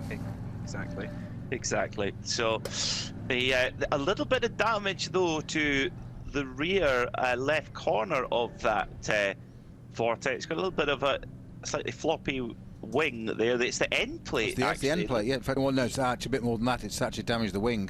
The whole plane is moving. Yeah. So he's obviously swapped. It's obviously swapped ends and just caught the barrier there. All tyres are inflated. So I don't know whether we've seen this Vortex do this before, where it's as if the transmission locks and it just swaps ends. I'm not suggesting that is what's happened, but it has a history of doing that sometimes. So Homeguard Motorsport in, and Diana Binks is down there. Di? Yep, the car is just in a driver change there for the 902 Homeguard Motorsport. I don't quite know what happened just before the car came in, but the team did come out into the pit apron and then ran back into the garage and sort of looked a little confused. Came back out. I didn't see them with anything, so there was nothing that was that obvious to me. So not sure what happened, but the pit stop was pretty slick once the car got onto the pit apron. I can see the team now looking at the tyres, and they're to be as expected. No dramas there. Behind them, along just further up the pit lane, the 917 has just come in, the Orchid Racing team at Porsche, and they've been there for quite well. When I turned round for the other pit stop, they were there, so they've had quite a delayed stop here in the pit lane. The car is still on the pit apron. They've just dropped it down, and actually it's firing up and going out now, but the car has just stalled the driver. So it's got up and running now, and off it went. But that was a bit of a delayed one for the 917. Thank you, Diana. So yeah, that's the 917 is the Orchid Racing team. Antonio Garzon bringing that car in, and now heading towards fueling. It's quite a tight gap there. You got to thread it through the one of the pit garages and then round into the fueling area. It's at the pit out this time around. Some of the races here in the 24H series, depending on the design of the pit lane, the fueling area can be at pit in occasionally. A few penalties coming through on our timing screen. The number 11 Hoffer Mercedes has just been issued a 4-second time penalty for exceeding the speed limit during the code 60. Track limits, that's the first, or one of our first penalties for track limits. The 908, that's the Seb Lejeune Duo car, 10-second time penalty for exceeding track limits. Exceeding limit in the pit lane, well, HRT Performance, if it doesn't rain, it pours. A 40-second time penalty. Tell you what, Snowy, they must have blown big time through the speed limit to get a 40-second penalty. Yeah, that's well, they're pretty hot in the pit lane, aren't they? As they are everywhere. But yeah, the pit lane, it's got personnel about, and it's always about safety. And this is where drivers and competition become second place here. It's about people safety, personnel safety, certainly officials, mechanics, etc. So yeah, not it's a warning to a deterrent not to do it again. Yeah, I think it's absolutely the right way to do. Now we're going to see this new updated Vortex V8 2.0. It's clearly a much quicker car. It's clearly a very impressive piece of kit. Now we're going to see what its serviceability is like as it gets pushed back into the garage to repair that damage. Diana Binks down in the pit lane once more. Diana, what have you got? Yeah, the 701 Vortex has just been wheeled into the garage. Looks like there was some bodywork a little bit loose on the rear, and I can see. Let me just grab Lionel. What's the issue? No issue. There is an issue because it's in the garage. So they are just pushed the car in. The guys are working on the back. I can see the bodywork was a little bit loose at the back, but I think I heard you talking about that earlier. And I think you indicated there was some incident on track, so that would be why that is. So the driver has stayed in behind the wheels, so he's not got out yet while they're just cleaning the windscreen and doing some cosmetic work as far as I can see, although they are plugging in and checking the data as we speak. Thank you, Diana. You can see the pit crew going to work, trying to actually remove the rear deck here and remove that wing. And this is a test and an exam in itself. A relatively new car, a heavily updated car. It's almost like a little baby LMP3 car, this new Vortex, but there are lots to learn on how to service it in the heat of battle, Snowy.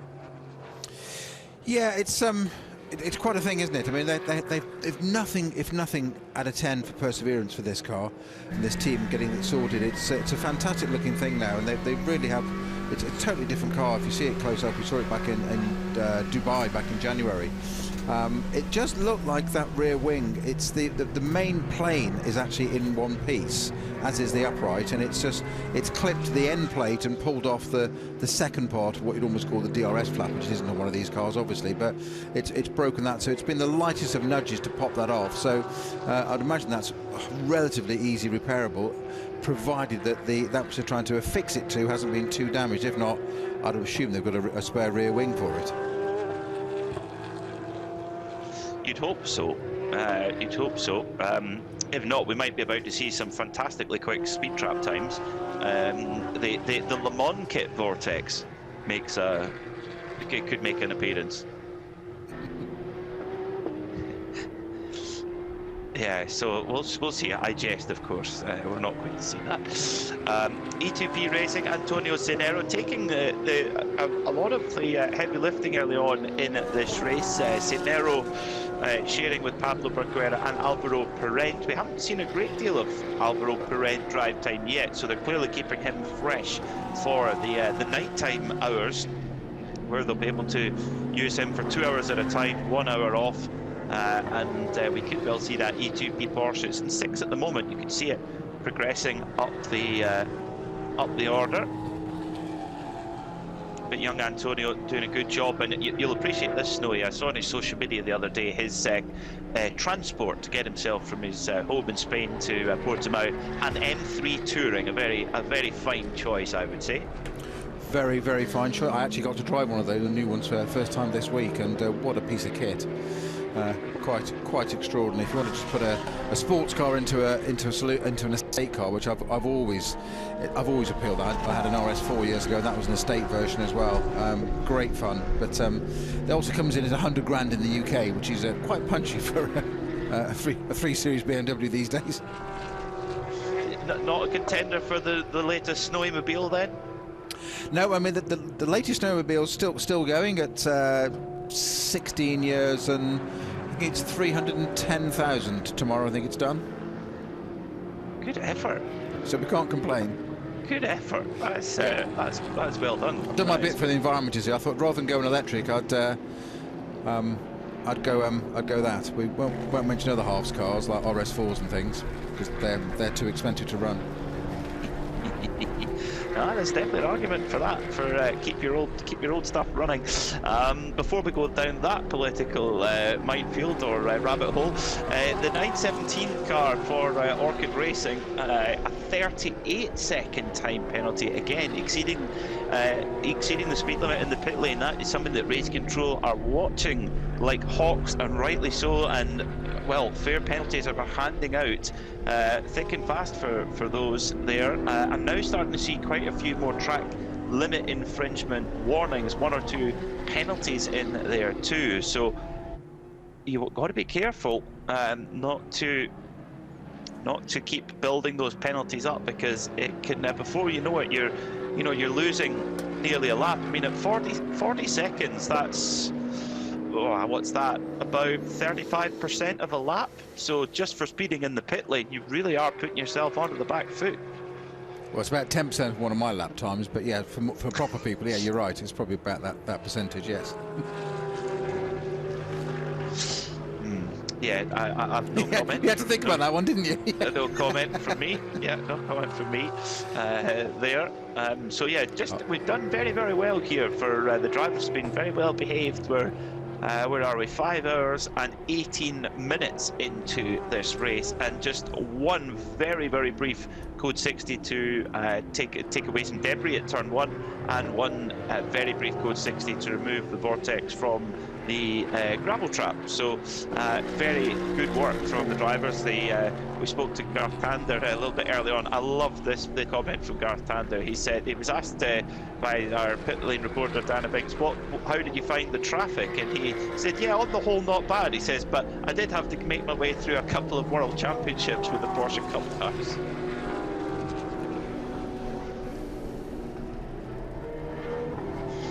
So speaking of Diana Binks and interviews, she's down there in the pit lane. Diana, what have you got for us?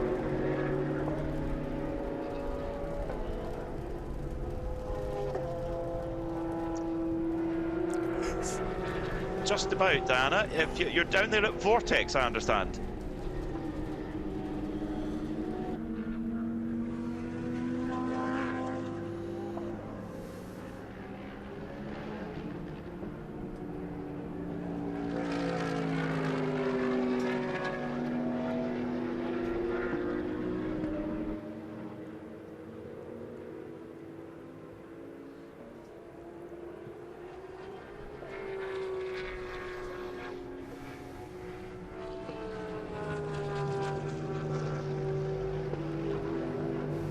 The garage waiting for that rear wing to be repaired. Yes, he is very hot. He lost the brake. He lost the brake at the turn 3. We only brake the rear wing. They are looking right now what's happened with the brake. It's all that I know for the moment. And he's very hot. Yes, exactly, very hot. I could see him. Now, this car, you seem to have built up quite a fan base for this car. A lot of people listening to our coverage are always interested to know what's happening. How would you describe this new version? As you know, we are very particular because we are a race team, and we are a manufacturer too. This is a new car, completely, that we launched in Barcelona last week. It's completely in carbon. The engine stays the same, the V8 Chevrolet. We will change it. We work actually on a new engine, probably for next year. I can't say anything right now for the moment. Okay, but tell me about this version. How does it feel? How does it handle? We gain 25 hours, for example, on a straight like this, more than last year, than the previous version, and it is very quick, very, very, very quick. A little bit hard for the back, especially for gentleman drivers like me, but it's a good way for us to stay fit. Yeah, I'm sure it keeps you on your toes all the time out there on track. Exactly. Brilliant. Thank you so much for just updating us. We hope you get back out soon. Thanks a lot. Dream job there for our pit reporter Diana Binks there, interviewing hot Frenchmen in Portugal. Interesting, a new engine for the Vortex, a new secret engine. Philippe Bonnet just giving us a little teaser there. So the old warhorse, the V8 Chevrolet, the crate engine, effectively could be being retired. I wonder what they've got up their sleeves now. Well, time will tell, won't it? But there was a little bit of a bit clandestine there, wasn't it? With a little sort of a bit of a sort of Gallic wink as to what a nod to the future, what it might be. But I'm not sure why you'd want to, because they've got a reliable engine in that car. I'd have thought potentially, short of more power, it's potentially the last thing you'd want to change in that car. But I'm not familiar with all its nuances, so I don't know. Well, what really stood out to me is 25 kilometres an hour more on the straight, purely from the aerodynamic package. That's huge. That's a really, really big difference. It's definitely a much more sleek-looking car. The way that you can see you don't have to even be an aerodynamicist to look at it and say that is a far more slippery shape. Having a carbon fibre chassis certainly helps too in the overall packaging of the car. So yeah, I think you've got to be careful of headline numbers there, because I haven't, none of us have seen the data, but saying it's 25k quicker now than the older car, that depends where the older car was relative to where it should be. So I'm not suggesting it was too slow, but you just got to be a bit careful of how good or bad is that in reality. So it doesn't need to be quicker though. So they're obviously looking to change the engine. I wouldn't have thought it needed any more torque or power really. Torque obviously gives us more drivability. So it's an interesting thing as to why they're changing the engine. I wonder if either Diana or Nick over the course of the weekend can get a little bit more probably off air as to why they're looking to change that or upgrade that engine. What's the philosophy behind it is my thinking. That's what I'm intrigued to hear. Well, it could be the weight of the engine. I would imagine it's a pretty heavy engine, the 6.2 litre V8 Chevy engine. So, and fuel consumption wise might be a little bit on the thirsty side. So it could be, as is, how often are we talking about this? Smaller capacity, turbocharged in motors which are much lighter and provide the same power and torque. But yeah, but you don't want a 2 litre 4-part. You just want a big V8 in there.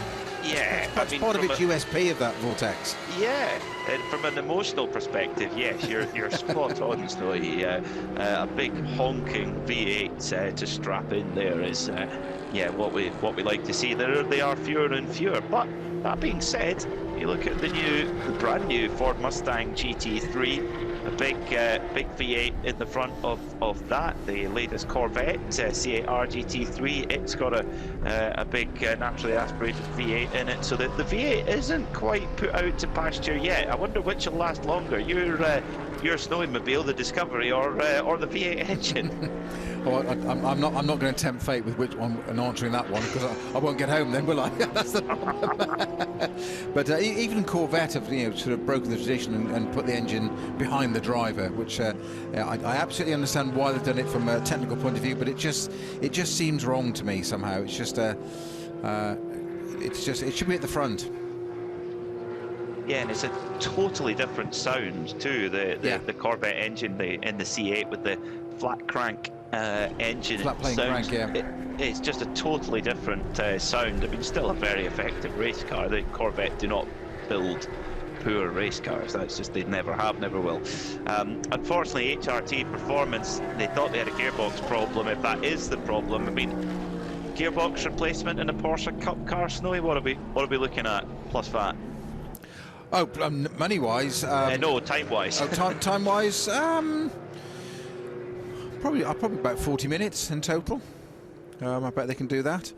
I noticed that they were working at the front end of that car as well, so that might just be routine, which would suggest that if it is still a gearbox thing, there's no brake issue with that. So there's the gearbox out already. Provided it's a SCEP, you've probably got a bare box in the truck, so you might have to transfer gear selectors and electronics and loom across and whatever, so you don't carry two lots, that you carry the mechanicals, so they'll be stripping bits down and taking it off one box, putting it onto the other. But therefore, if they're working at the front end of the car, then I'm guessing that they're just doing a routine. They'll probably put discs and pads and stuff in at the front at the same time and a check around, so when it does go out, it's ready to go, and you save those pit stops later in the day than you have them now. Such a shame, because they were running so well. They were running really, really well. I mean, layman's question here, with the sheer force that's going through the car here at Portimao, the big cornering loads, some of the biggest cornering loads I can think of in any circuit, but also coupled with the biggest changes in elevation, does that put the gearbox under more stress, potentially? Yeah, obviously the cornering load is going to, yes, because it's going to go somewhere, it's going to go down the drive shaft. So Diana is in the pits with an update for us, hopefully at HRT. Yeah, you were just chatting there about it's definitely the gearbox. I've just had a word with one of the guys from the team.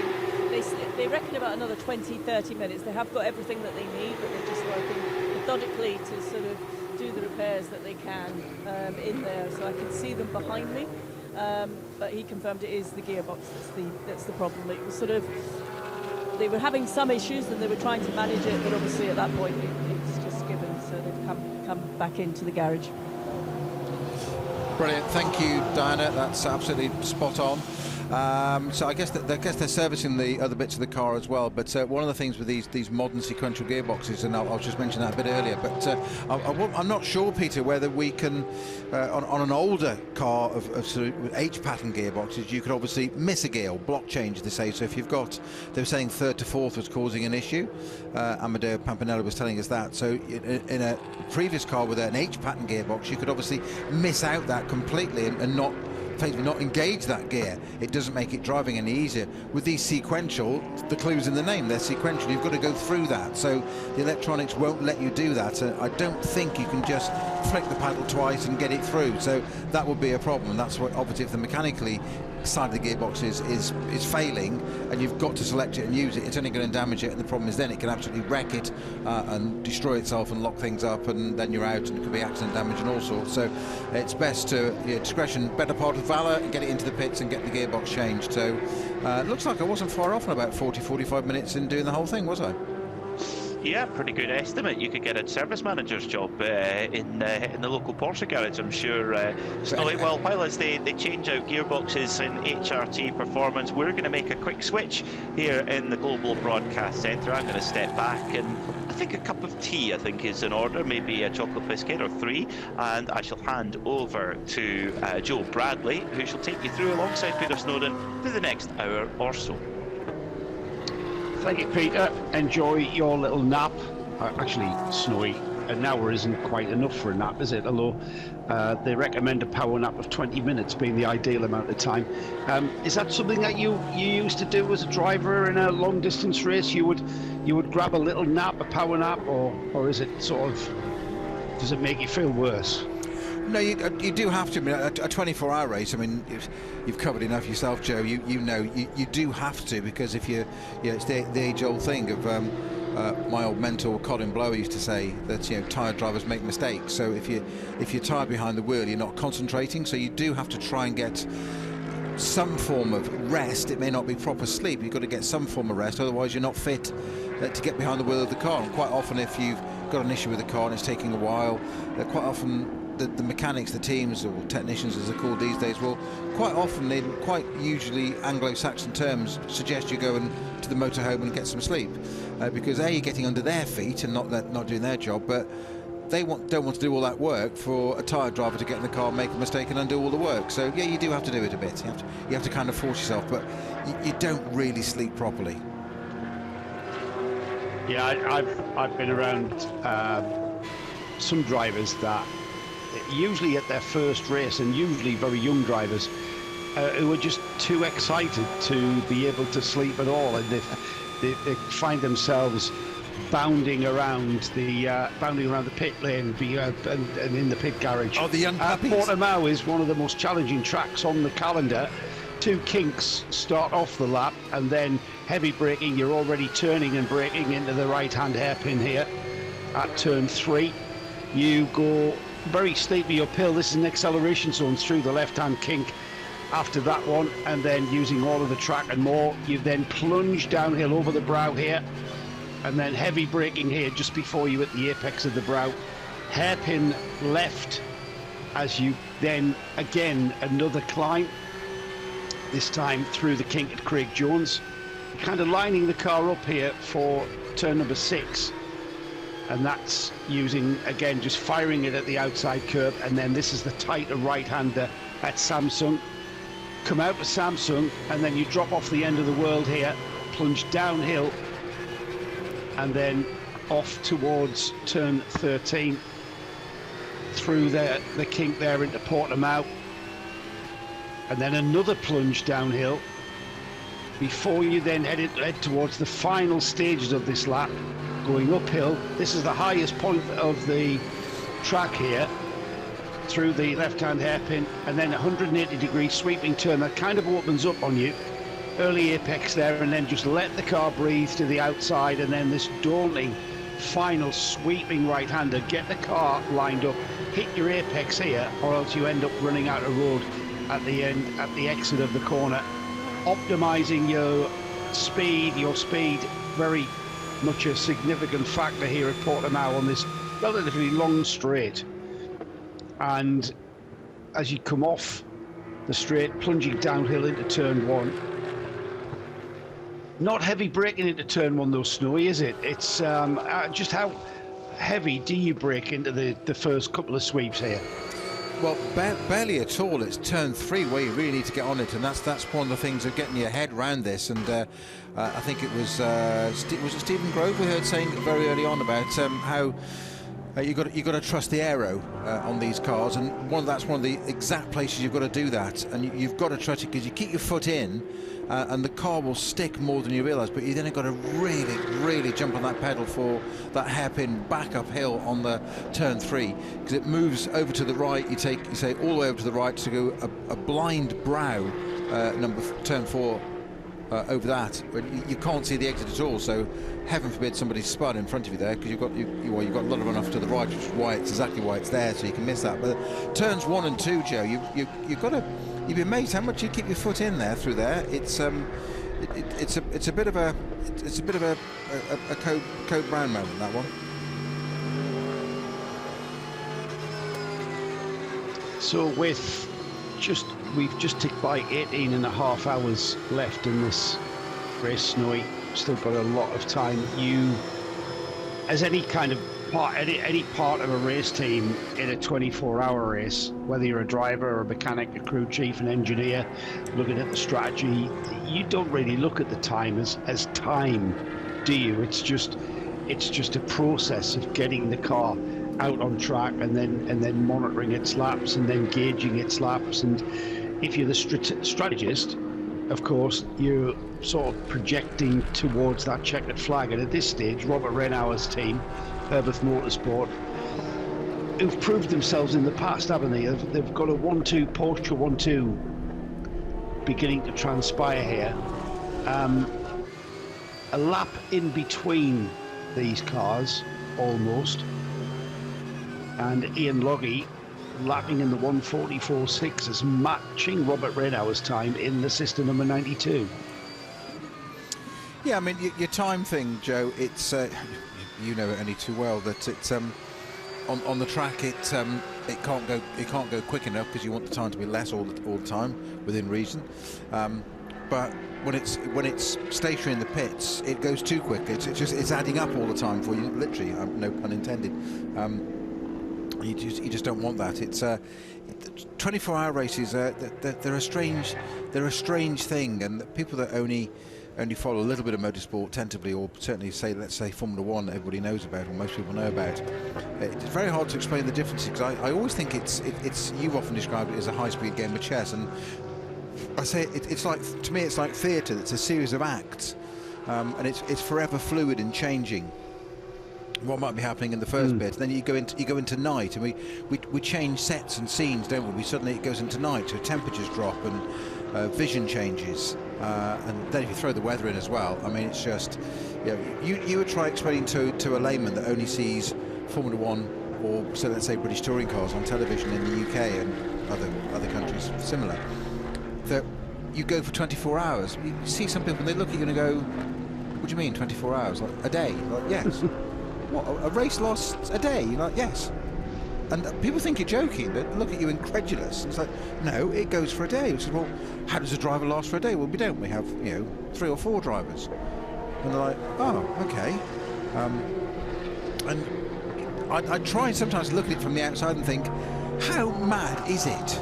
Trying to suggest that let's go for a day, but it's endurance racing for a reason, for manufacturers, as it was when it was first created 100 odd years ago, to manufacturers to showcase their products, and it remains exactly the same still. And remember as well, it was to was a proving ground, wasn't it? It was a test. They used to call it a test of endurance. It wasn't so much about the race. It was the test of endurance. Car manufacturers went out to prove and test their component parts of their automobiles. 100%. So if the racing was kind of secondary, and in fact, the early Le Mans had the index of efficiency, didn't it? Which I've barely ever been able to get my head around. I knew our good friend Charles Dressing, who we used to work with in the American Le Mans series, was a big fan of the index of efficiency, or the index of smelly cheese, as he used to call it affectionately. But yeah, I mean, it was a proving ground. And to me, Snowy, the 24H series still encapsulates that attitude towards the challenge of getting the cars, the people involved, to last out the 24 hours. And it's not just a 24-hour race. Any 24-hour race event is much more than just the 24 hours from flag to flag, isn't it? It's the build-up, the qualifying sessions, and all the preparation that goes into it. I think the key word there is the preparation, and you're absolutely right, and this series embodies it completely, and long may it continue doing that. And just going back to, you were saying proving ground, there was a very pertinent phrase there. You go back to the world's first purpose-built motor race circuit, Brooklands, that opened in the UK in 1907. It wasn't a racetrack, it was a proving ground. And that was why it was built so wide, it's 100 feet wide, with banked track, so that the different size the manufacturers of different sizes of cars could run the smaller cars at the lower part of the banking and the higher at the banking the faster the cars went. But it was a proving ground. That then became a competitive element, so they had to bring in competition and do races. And what they do for ease was they just transposed all the articles and regulations roughly of horse racing across, which is why we still have terminology like stewards, clerks, paddocks, all that. They just transposed horse racing across because it was actually an industry proving ground and aircraft at the same time. It was never meant to be racetrack. People started racing, and that helped improve that breed, quite literally. Again, improve the breed, we're back to horses, aren't we? We still use that terminology 120 years on, 140 years on. And that's why we still use terminology like parc fermé and paddock. That's an interesting one, actually. Where did the term pits come from? Any idea of that one? Why do we call the pits? Because they were dugouts to start with, because they were lower down. It was a pit. They were lower down, so mechanics could see the side of the car. I know the Europeans refer to the pits as the box. Yeah, exactly. And also on that, invariably pit garages are boxes, aren't they? Just finishing on that note, the very first races at Brooklands, they were called riders, not drivers, and they wore silks just like horse racing. Exactly what they did. There was a weighbridge and tote and all that, and in the end the spectators couldn't see far enough away, so they changed it to competition numbers, and that's when it became a little bit more motorsport. But it was just horse racing on cars, hence horsepower. In fairness, Stewie, those pre-war cars, you were on them rather than in them, in fairness. Well, hopefully you were still on them, not off them. Yeah. yeah. The number 18, Michael Doppelmayr, the driver of the Sonderloch Junior Team Audi R8, currently in third place. He's dropping time now to Brenton Grove. Now, Michael Doppelmayr is the AM driver in that car, and we've seen how the team, the lineup of drivers in that car have used Michael strategically. He has to do his minimum drive time, of course, and that's what we're seeing pan out now. There's going to be very little chance of Code 60s, it seems, in this very obscure 24-hour race in relation to Code 60s. We've only had 2, and we're coming up to 6 hours of racing, so that's quite rare. Michael will be very shortly joined and have company Brenton Grove from the Grove Racing team. The Mercedes AMG GT is catching Doppelmayr. I'm just having a look at the lap times. Last time by, he took 7 seconds out of Doppelmayr's position, and there is Grove by.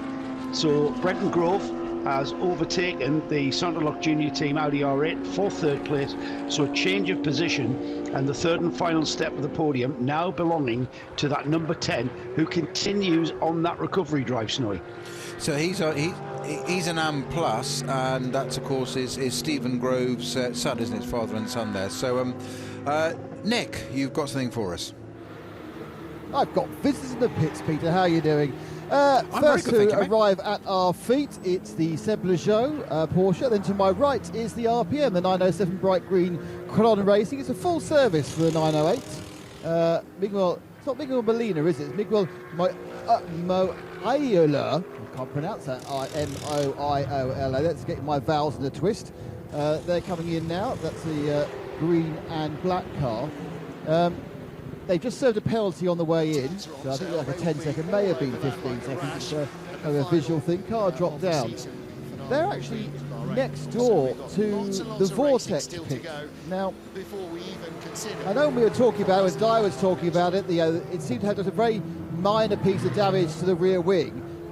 They've turned it into a complete Lego kit. They have taken everything off the front end. They've taken off the nose bodywork, they've taken off the under tray, they've now taken off the radiator, they've taken off the crash structure. So obviously it's a significantly bigger problem at the front end of the car than would be expected. And they appear at the moment to be having a work at the braking system, having a look at the various brake lines. Now, actually I say brake, could be brake or clutch, it's hydraulic, but I assume it's brake, given the fact that they are looking around that area.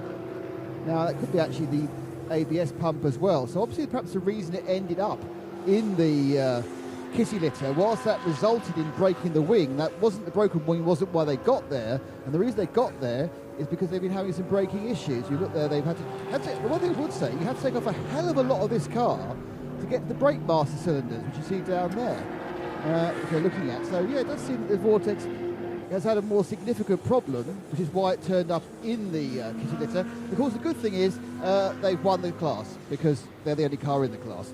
But yeah, a big strip down for what was ostensibly just a rear wing replacement. Hey ho. Thank you, Nick. A lot of work going on there in the Vortex pit garage.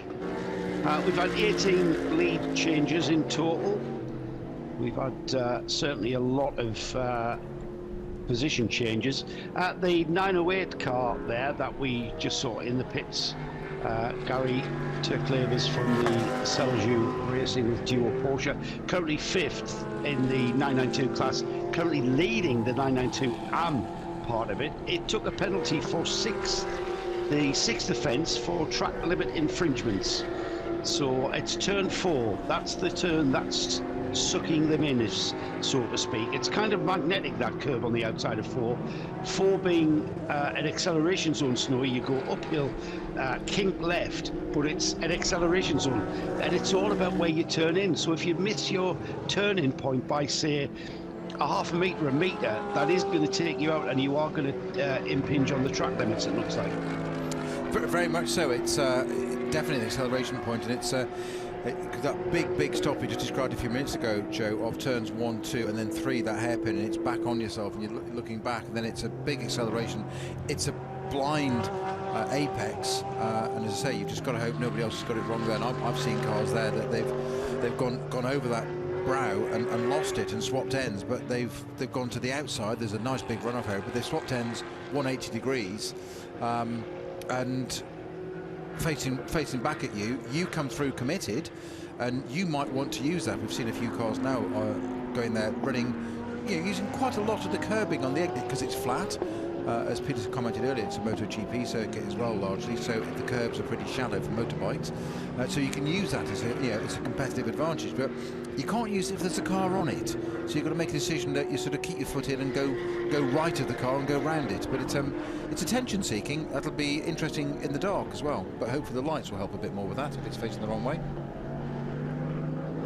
Well, the lights don't help at all, Snowy, when they're pointing at the sky, though, do they? Well, I don't know. I've never raced a car with proper lights anyway, because I'm too old. So. Yes, historic cars with lights certainly. Yeah. Well, no, even the cars I raced in the period is so long ago. Behind a glass shield. Yeah. They're two wet candles, as they were, even all those years ago. And it's Spa and 24 Hour. They weren't that brilliant then. To be honest, it's one of the biggest evolvements I've seen in technology is the evolution of LED lights. Quite incredible. I mean, they're pointing at the sky purely because of the steepness of the undulations here. You're either pointing your lights at the ground going downhill, or if you're going uphill, you're pointing at the sky, and that's me getting. This is going to come as a massive shock to you, Snowy, but I'm getting old now, mate, and my eyes don't adjust quickly enough for the bright headlights on into the sky, see nothing, come back down. It takes a bit of a microsecond, so I'm absolutely rubbish in racing in the dark, which is why I don't. I'll tell you this, you're never going to be old in my eyes. Never. Oh, I know that. But yeah, it's that's why, and you'll see a lot of teams putting their younger drivers in during the night. It's a thing. It's an actual thing that teams will adjust and will get around because of you'll put the younger set of eyes. We'll hear people say that, we've got the young eyes in overnight, and that's the reason why. Yeah, play because as you get older, your eyes don't adjust. The muscle in the eyes doesn't adjust as quickly as it used to. Yeah, you've got to play to your strengths, and it's racing and it's business, so why wouldn't you? I mean, I've had the absolute reverse where I did a 24-hour race long time ago where a young driver came in and he was perfectly healthy to be able to do night driving and have the reaction time you just suggested, but didn't like driving at night. He just didn't like the experience and didn't want to do it. Because they just didn't like the aspect of driving blind. Just did not like didn't try to do night practice, and it freaked him.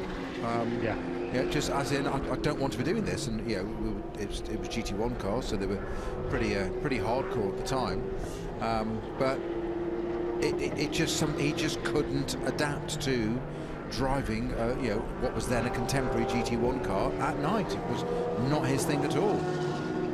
Well, I know that this series has got a big supporter and partner in iRacing, and the iRacing platform does have its very own Creventic series, which I suppose it's not a problem then talking about an iRacing story.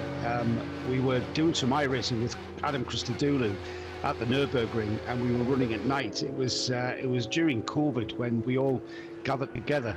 And I'll tell that story after we've spoken to Nick, because I'm pretty sure Nick was part of that team as well. Nick? Well, obviously the story you need to tell is how you got disorientated at Road Atlanta. Okay, bit of a surprise here. We're not even 6 hours again, in. Nick. Thanks for bringing it up. And the 963 team is doing its first brake change. So they have got... Anton Leclerc has got in the car, but they are going for the full brake change, both sides, pads and disc. This should probably take not very long, a couple of minutes at most. I'd like to point out that I did a very speedy brake pad change on my motorcycle this week. Got both sides done in about a quarter of an hour, which I was quite impressed by. Very simple doing bike pads are really easy, because obviously it's really easy to get at them. You can get the calipers really easily. These actually also have pretty good accessibility, because the problem you've got is they're running around 400 degrees centigrade, and that's after they've cooled down a bit. So there is the discs come out as well, the rotors, if you're in America, come out as well, and they have actually worn out. Not just Seb, if you can come round and have a look at the amount of meat left on the pad.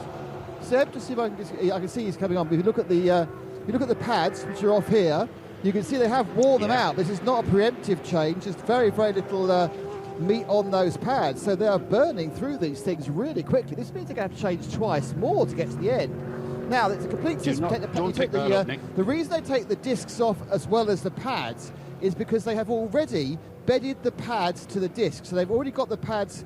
These aren't brand new pads. They've done a couple of laps just to get themselves grained into the micro imperfections of that particular set of discs. That's been done. And once they're in, that means they'll work correctly and efficiently much more quickly, because they're already bedded in. So they've bedded the brakes in. We've got the left-hand side done. The wheel is on. The right-hand side is just behind at the moment. Oh, there's a problem. There's a problem on the right-hand side. I think there was a bit of movement by the steering wheel. They told him, don't do that, don't do that. I think, unfortunately, the driver thought that because the left-hand side was done, the right-hand side was as well. So he actually straightened the wheel back up again, which massively frustrated, unsurprisingly, the engineer trying to fix this. Because don't forget, he's moving that.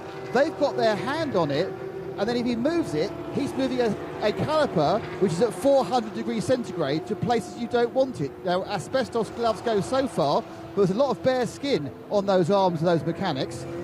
3 of them over the wall, or in the pit lane at the moment. They do this other side taking a lot longer.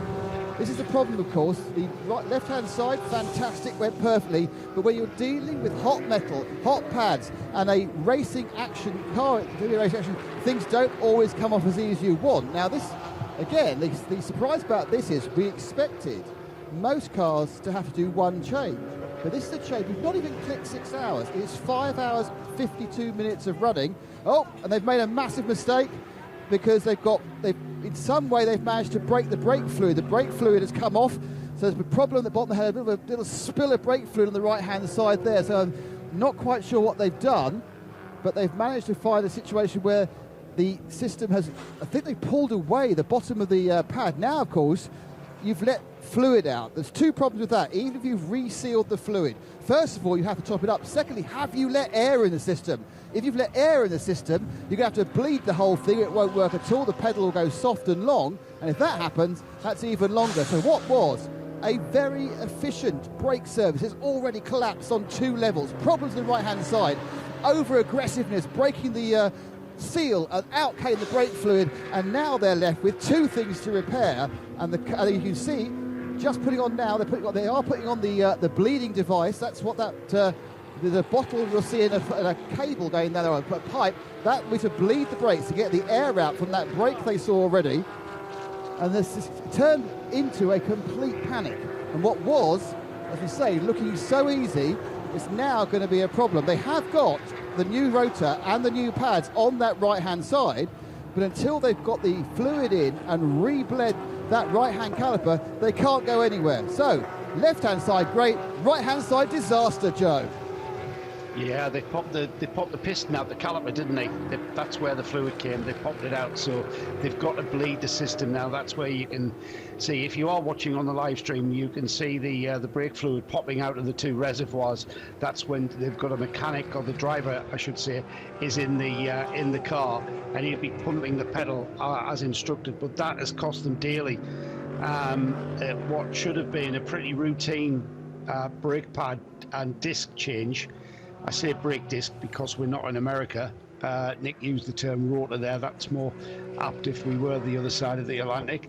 And that's a brake blade going off there, Snowy. It's one of those things that can easily happen.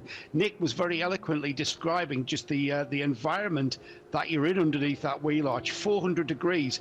Your skin literally has to touch that hot steel for a microsecond, and you're going to give yourself a scar. Yeah, I mean, I'm slightly intrigued that you're picking up Nick on saying rotor rather than disc, the man that uses straightaway all the time. But and Americanism, but there you go. I did notice, by the way, in the background, the number 11 Hoff at Mercedes has just served its 6-second time penalty it had for exceeding during code 60, by the way. So that was happening in the background whilst we're doing that. As you were saying, Joe, if you are watching on the live stream, you can see one of our technicians, lady technician, just putting the lid on those reservoirs. It's got twin reservoirs. Brake fluid being pumped out of there. They've obviously got some air in the system, and they've got 2 reservoirs front and back to make sure the system's done properly. But that's taking a bit of time now. So that wheel coming off again. They're still not happy with this front right on this 963 Porsche. 963 being the competition number. So the brake bottle and tube is back on it. 963, I like it, Snowy. That's next month, isn't it? Yeah, exactly. Next month, yeah. Hypercar, yeah. See what I did there? Yeah, I did. Yeah. I think that's why they've chosen that number, to be honest. Yeah. Why wouldn't you? Exactly. Why wouldn't you? Why wouldn't you? It's going to bring the 2 August cars back together, actually. So the sister car, the AM car, was trailing the 992 Pro car, which is the car now, what we've been watching, having that brake issue. Look, Villiger is the driver showing. However, I'm not sure if they've swapped him out. All the time, though, Alexandre Motet is going to be catching that car while it remains static in the pits. So we may have a change for position. The 992 AM leader about to go to 4th in the 992 class overall. And that job looks like it's just coming to a conclusion with the tops going back on the reservoirs. Hopefully they've put the bits of rubber seal in there as well. Bonnet going down at the front of the Porsche, engine in the back of this Porsche, remember. And we've got the car off the jacks, and the 963 about to leave the pit apron and get back on with the race.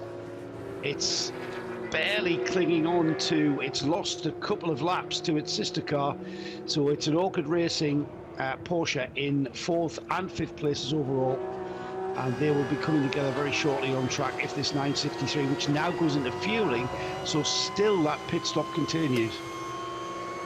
Yeah, I think they're a bit further down that. They're 10th and 11th overall, aren't they? Yeah, it was class lead. It was class position I was talking about. Yeah, okay, fine. Thought I was going mad.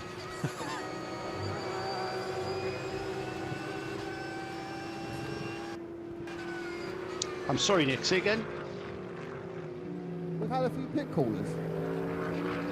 Shall I tell you about them? Yes, I shall. I can hear myself. The W Racing, that was the Toyota Supra. That's come in and had a full service. Had a slight problem on the rear left. The 405, that is the Lithuanian Ginetta G65, that has just come down the pit lane. So obviously the last time it came in was that Code 60. That was just getting fuel on its own. We have that Peugeot, the 308, that's in there, getting a bit of a full service, I think. But we're about to receive one of the Redon cars. It's Ayrton Redon, so I think it's a 903, will be with us in a minute. But the Peugeot's still in the pits at the moment. They're having a bit of a look at the what's going on the side. But we'll come back and look at that once we've seen the Redon stop. Okay, thank you very much, Peter. Yannick Redon due in, I think, is what Nick has just mentioned there. The number 125, which is of course the Peugeot 308, the fan favourite from PRV team, Hervé Houdre in the pit now, car up on its jacks. Got air jacks in that car. I'm not sure if Nick or Di did ever find out what specification that car is and whether or not it complies fully with the TCR class. It's down in the TCX class, so I'm thinking that's more of the Peugeot 308 Racing Cup car. As the 903 comes in, Yannick Redon. Into the pits it comes, the 903 lands quite into. Yannick Redon has a much more Ayrton Senna style helmet than Ayrton Redon. I'm not sure if that's kind of a weird kind of, how could you call my brother the name I wanted, Dad? I'm not sure, but that was a very good stop again. Absolutely straightforward, tyres on, tyres off, waving away. So Redon certainly looking very strong at the moment. Probably actually something in the region of may not even lose the lead. Well, by getting the fuel, but they're certainly on speed.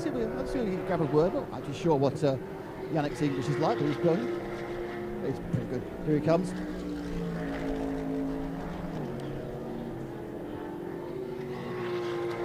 Yannick, another very strong showing from the team and from you in that last stint. Yeah, it was small stint, but small with heart. I mean, how is the track, you've been out a couple of times, how is the track evolving? So this wind seems to be getting stronger and stronger. Yeah, but wind means also it's a little bit cooler, and that's good for us, because when it's on the heatest moment of the day, it's tough with the setup, but now when it's getting windy and darker, it's getting better. So who's your biggest rivals? Is it the Red Camel Jordan or your teammate, the 904 car? Yeah, it's both. You can choose. Thanks very much. Thank you. Thank you, Nick. Drama out on track for the number 416 Bugera ZM Racing Mercedes. It's the car that's running in the GT4 class and currently leading that class. Car running very slowly, trailing smoke.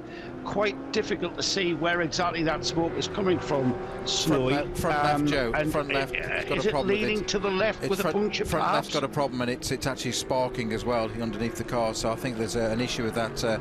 Either the rim's right down or there's a suspension failure on it. But it's sparking on the front left, if you notice. There it is. front left suspension collapsed there. The wheel's solid. The wheel's not rotating. Cambered very much in at the top, and it looks like it's had a suspension collapse on it. Well, it's not rotating at all, the wheel. The front left is absolutely dragging it along. No.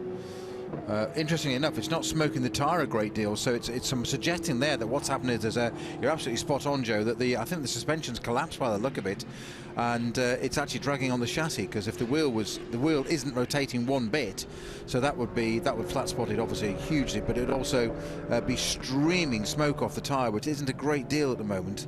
So I think it's dragging the actual chassis along the ground, not doing it a world of good at all. There. No, that wheel is definitely not rotating, Snowy, so that's just going to wear out, and eventually that will pop. He's into the pit lane now, so let's head down to Nick. Nick, that car is heading towards you and Seb. Just seeing Seb there just stepping out to get that car in all of its glory. What can you see? I can see a car that is listing more to one side than the Titanic after it hit the iceberg, to be honest. It's coming in now. Certainly the left-hand side of the car has an issue. Now, is this just a puncture? No, it's suspension failure. It's front left suspension failure. There is still air in that front left tyre. However, there is no way they're keeping that front left wheel is being actually kept off the ground by some sort of spring. They've already realised that. They're nipping round straight into the back. Adam Lacko gets out of the car. So it's had a suspension failure in the front left. Now, that could be, most likely it's a mounting point, which is going to be a problem. It could be simply that the spring or the damper has come undone. But it's, it's not great. Let's just see if we just, it smells awful as well, as you say. It's burnt some carbon fibre as well. Just seeing Adam's taking off his helmet. The Gold Fingers is the sponsor of his helmet. Adam? Obviously, what happened? It looks like a flat tire, but maybe it's something more wrong, because on the turning it's not possible, the steering power is not working, and we will see what happened, because now guys try take off the tire and it's not possible. I hope it's fast repair and we continue. Did it suddenly happen, or did it get worse prior to the incident? I think it's good. We have nice timing in the laps, all body. Alia, Jarek and David, and I think we're running well, and we will see what happened after. Thanks, Adam. Well, it's obvious look now, certainly, sorry, I'm going to get in front of the camera, should never do. Yeah, there's no sort of multiple linkage on that suspension. The mechanic just moved it, and it was moving in 3 directions, which your front end should not move in 3 directions, maximum 1 direction at any one time. But it's going in, up, and round and down. So something has failed. Possibly wishbone, don't know, but you can come back to me and I'll give you a full post-mortem on what's broken in a couple of minutes' time. Thank you, Nick. And with 6 hours have gone already, we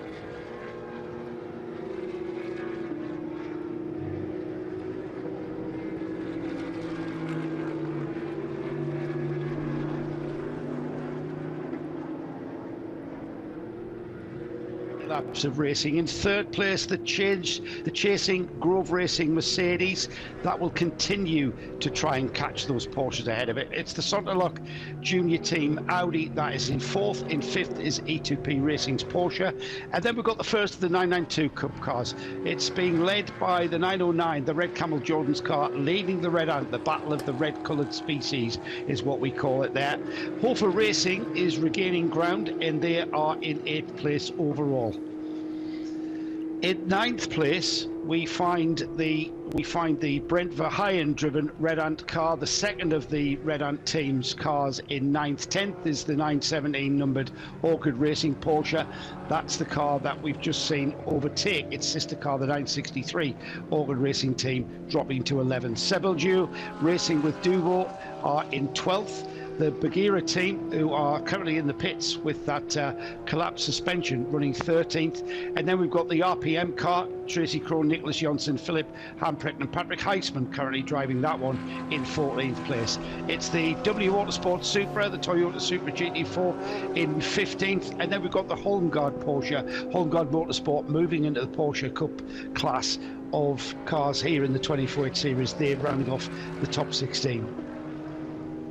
Just rounding off the 22 car field, it's the GSR Motorsport G56 Ginetta in 17th, the number 125, the PR Peugeot in 18th, HRT's Performance car number 967 is in the pit, classified 19th, the Vortex V8, that car dismantled almost in its entirety in the pits, but classified 20th, and then in 21st, the MRS GT racing car, it continues, but it's way down the order, and then the line speed, the first car we lost this afternoon, is currently classified in that 22nd spot.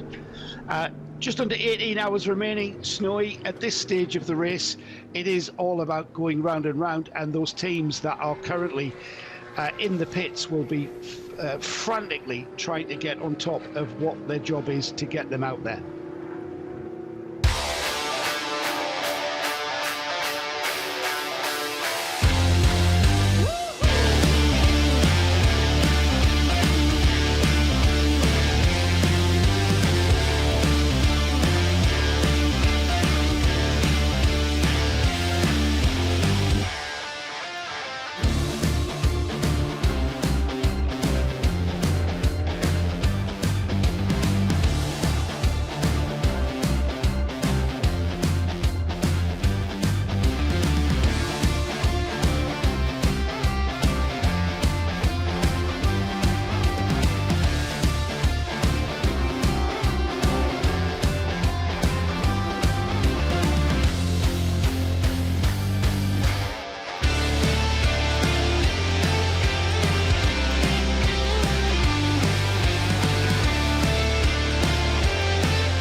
Back to this race with 17 hours and 51 minutes remaining.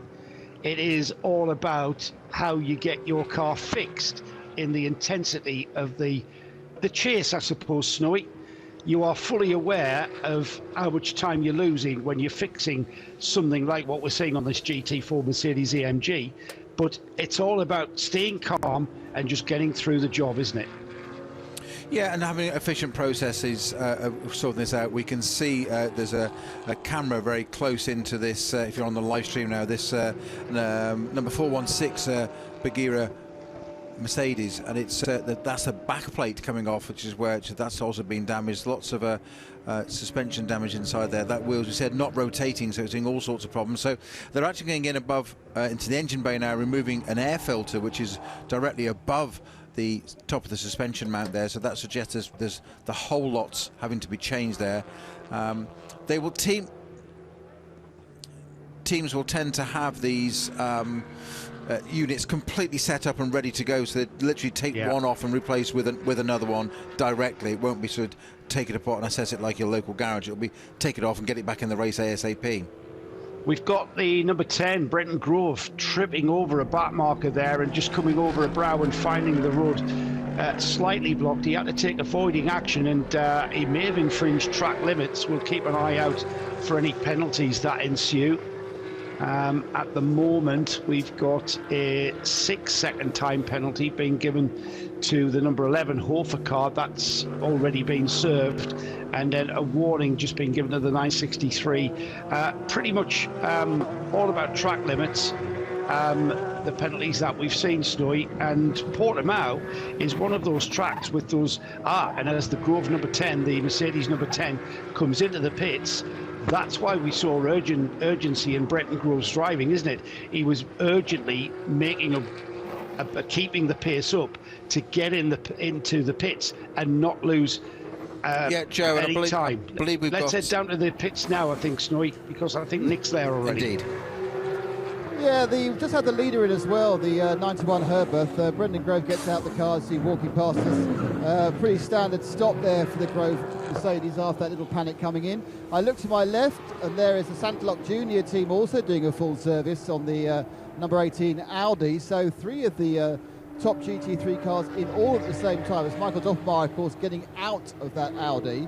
Now, the reason, of course, they're all coming at the same time is because they all came in for that Code 60, I suppose, about an hour ago, wasn't it, that Code 60? And that shuffles the cars together. They start getting themselves back onto the same routine again.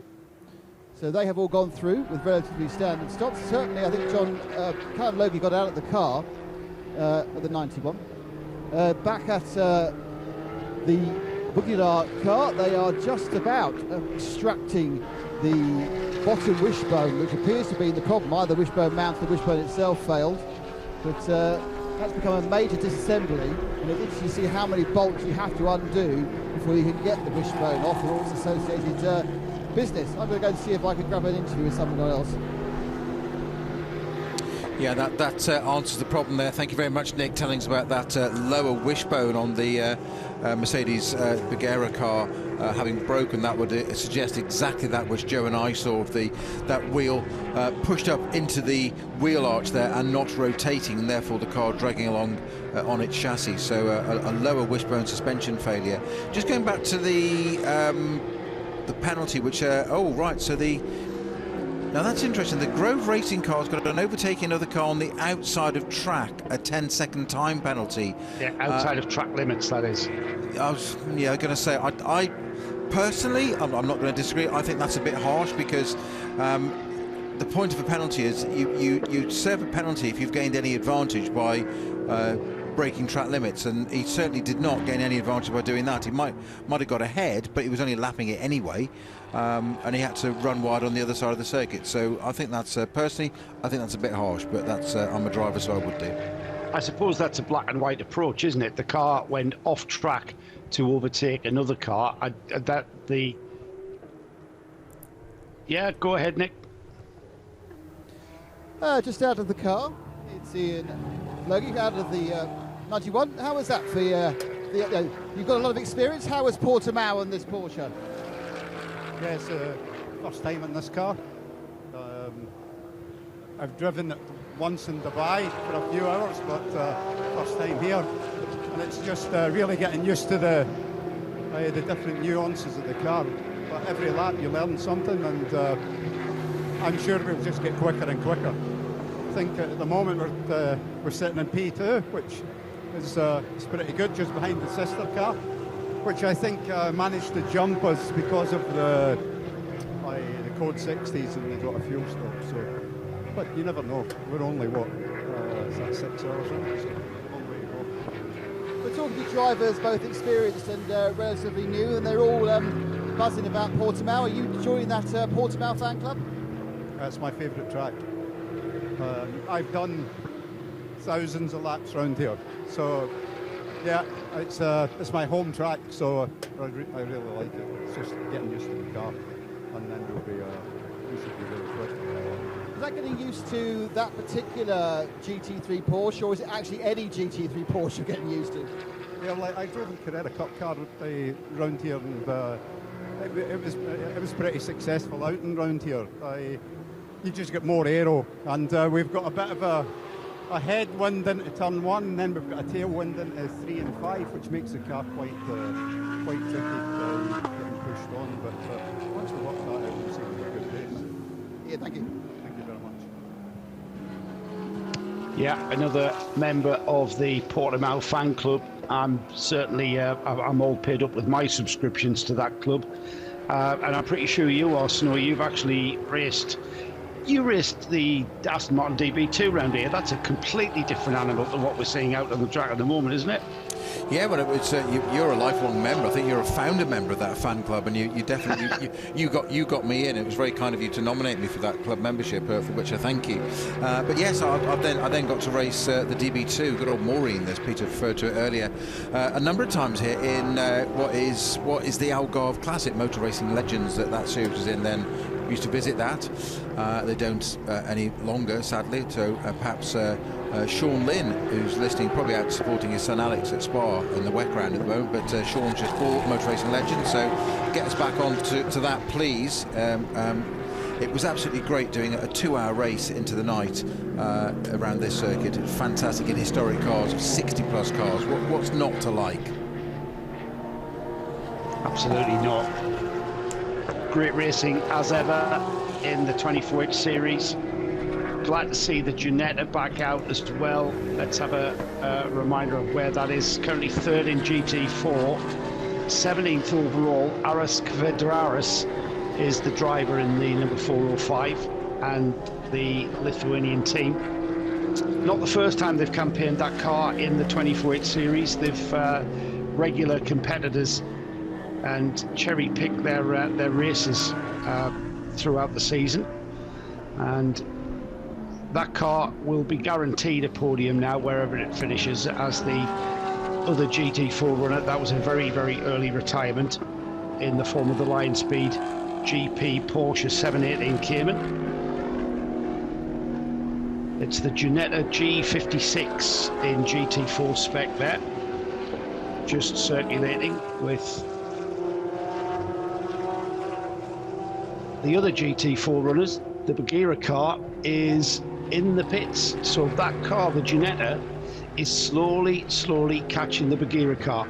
That's the car that we've just been watching having its collapsed suspension replaced, and with the gap on 9 laps now, as the Ginetta lost a lot of time in the pits, that's going to be made up. And this, Snowy, kind of epitomises endurance racing, isn't it? And especially in fields like what we've got here, where it doesn't matter what you've got to contend with, it's always worth preparing the car and getting it back out there, because there's literally more than half a day of racing left, and there's ground to be made up.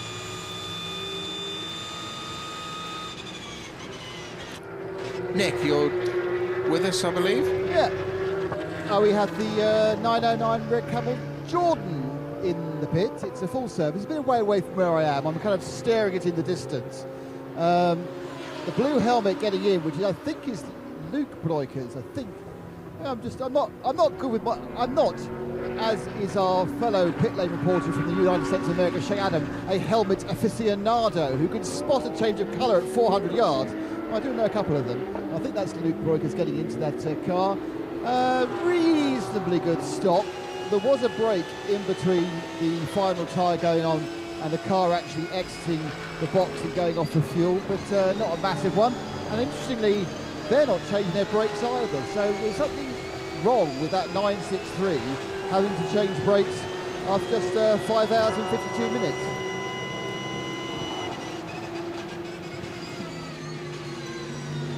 Thank you, Snowy. Fan of the olive army green on the Ginetta Le Natural, listening in and watching in on the live stream. Yeah, it is a strange colour, quite rare that you see that colour on a race car. Olive Getting drab. back to what I was saying, Olive drab, they call it. We've clearly seen the Ginetta lost a lot of time in the pits. The Bagheera car still in the pits getting repaired. And the Ginetta, you would think, well, that's our race over, but it's not, is it? It's still more than half a day's racing.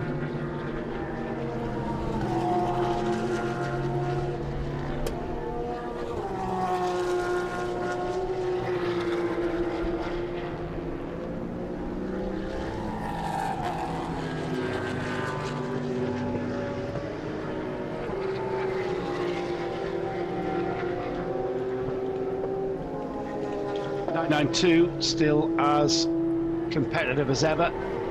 The Red Camel's car in the fueling station, that's pulled out a bit of a lead on the next car up, the Red Ant car, and that car has got the E2P Racing GT3 entry right smack in the middle of it, separating them out, where it will come down to how they pan out after this pit stop. In the fueling area is the 909. We heard Nick tell us about that Red Camel Racing, Red Camel Jordans, I should say, racing Porsche 909. It will very quickly be back out on track. It's been overtaken by the 5th place GT3 entry, the E2P Racing Porsche of Alvaro Parente has gone through.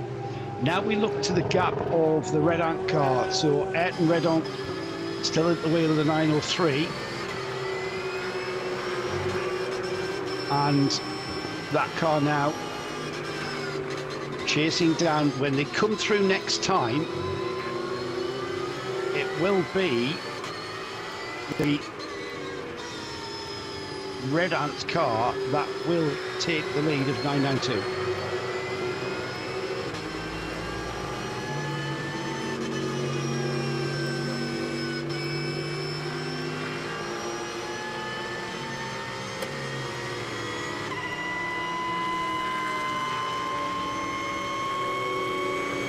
Yeah, go ahead, Nick. The Lithuanian Ginetta is in the pits. It's the olive drab, as Snowy has just christened it. I suppose that's mainly because I get the impression that Snowy probably did way too much military modelling when he was a young child, and so he was used to olive drabbing up various vehicles, probably Land Rover models he bought and assembled from Airfix kits at prep school prior to buying his own Discovery, of course. Anyway, the car is in. It's a pretty standard stop, taking longer than, of course, we're used to, because it is a 5-stud nut stud hubs. Very nice golden nut. Not to point out that one's not on for them, but they appear to be a situation where one of the mechanics is giving all the nuts about a couple of turns to get them threaded onto the end of the studs, and then somebody else is tightening up properly. So they are now spinning around. A little bit of work actually going on at the moment in the cabin. Not sure if it's a problem, but just maybe they're actually getting the they have to get the memory card out, don't they, a couple of times a race. They have the memory card, which is then passed to race control. A little bit of shouting, a little bit of running around. The world's largest amount of rubber detritus has been kicked out from underneath the car. Massive. It's half the size of a football. The car should have started and hasn't. Now it has started. Hasn't gone anywhere though. Engage gear. Yeah, they're off. Full service. There we are. And there it goes in full camouflage colours. So the Ginetta back out and into the fray, still in 3rd place in GT4, but reduced that gap to now 7 laps to the other GT4 runner. That's also in the pits, and it'll be that 2nd place that they're chasing over. 7 laps to be able to overtake the Bugera ZM Racing Mercedes. That is still ongoing with that suspension job. The leading GT4 entry is the Toyota Supra. What a lovely mix of cars we've got in GT4. A Toyota GR Supra GT4, a Mercedes AMG GT and a Ginetta G56. That is absolutely fantastic in GT4, and we may only have 3 of them left, but that battle's going to rage on probably. So Snowy, we've got that battle that's ensuing in the pits. It kind of harks back to what we said initially about this race being won in how you deal with the adversity that you have to contend with in the pit lane.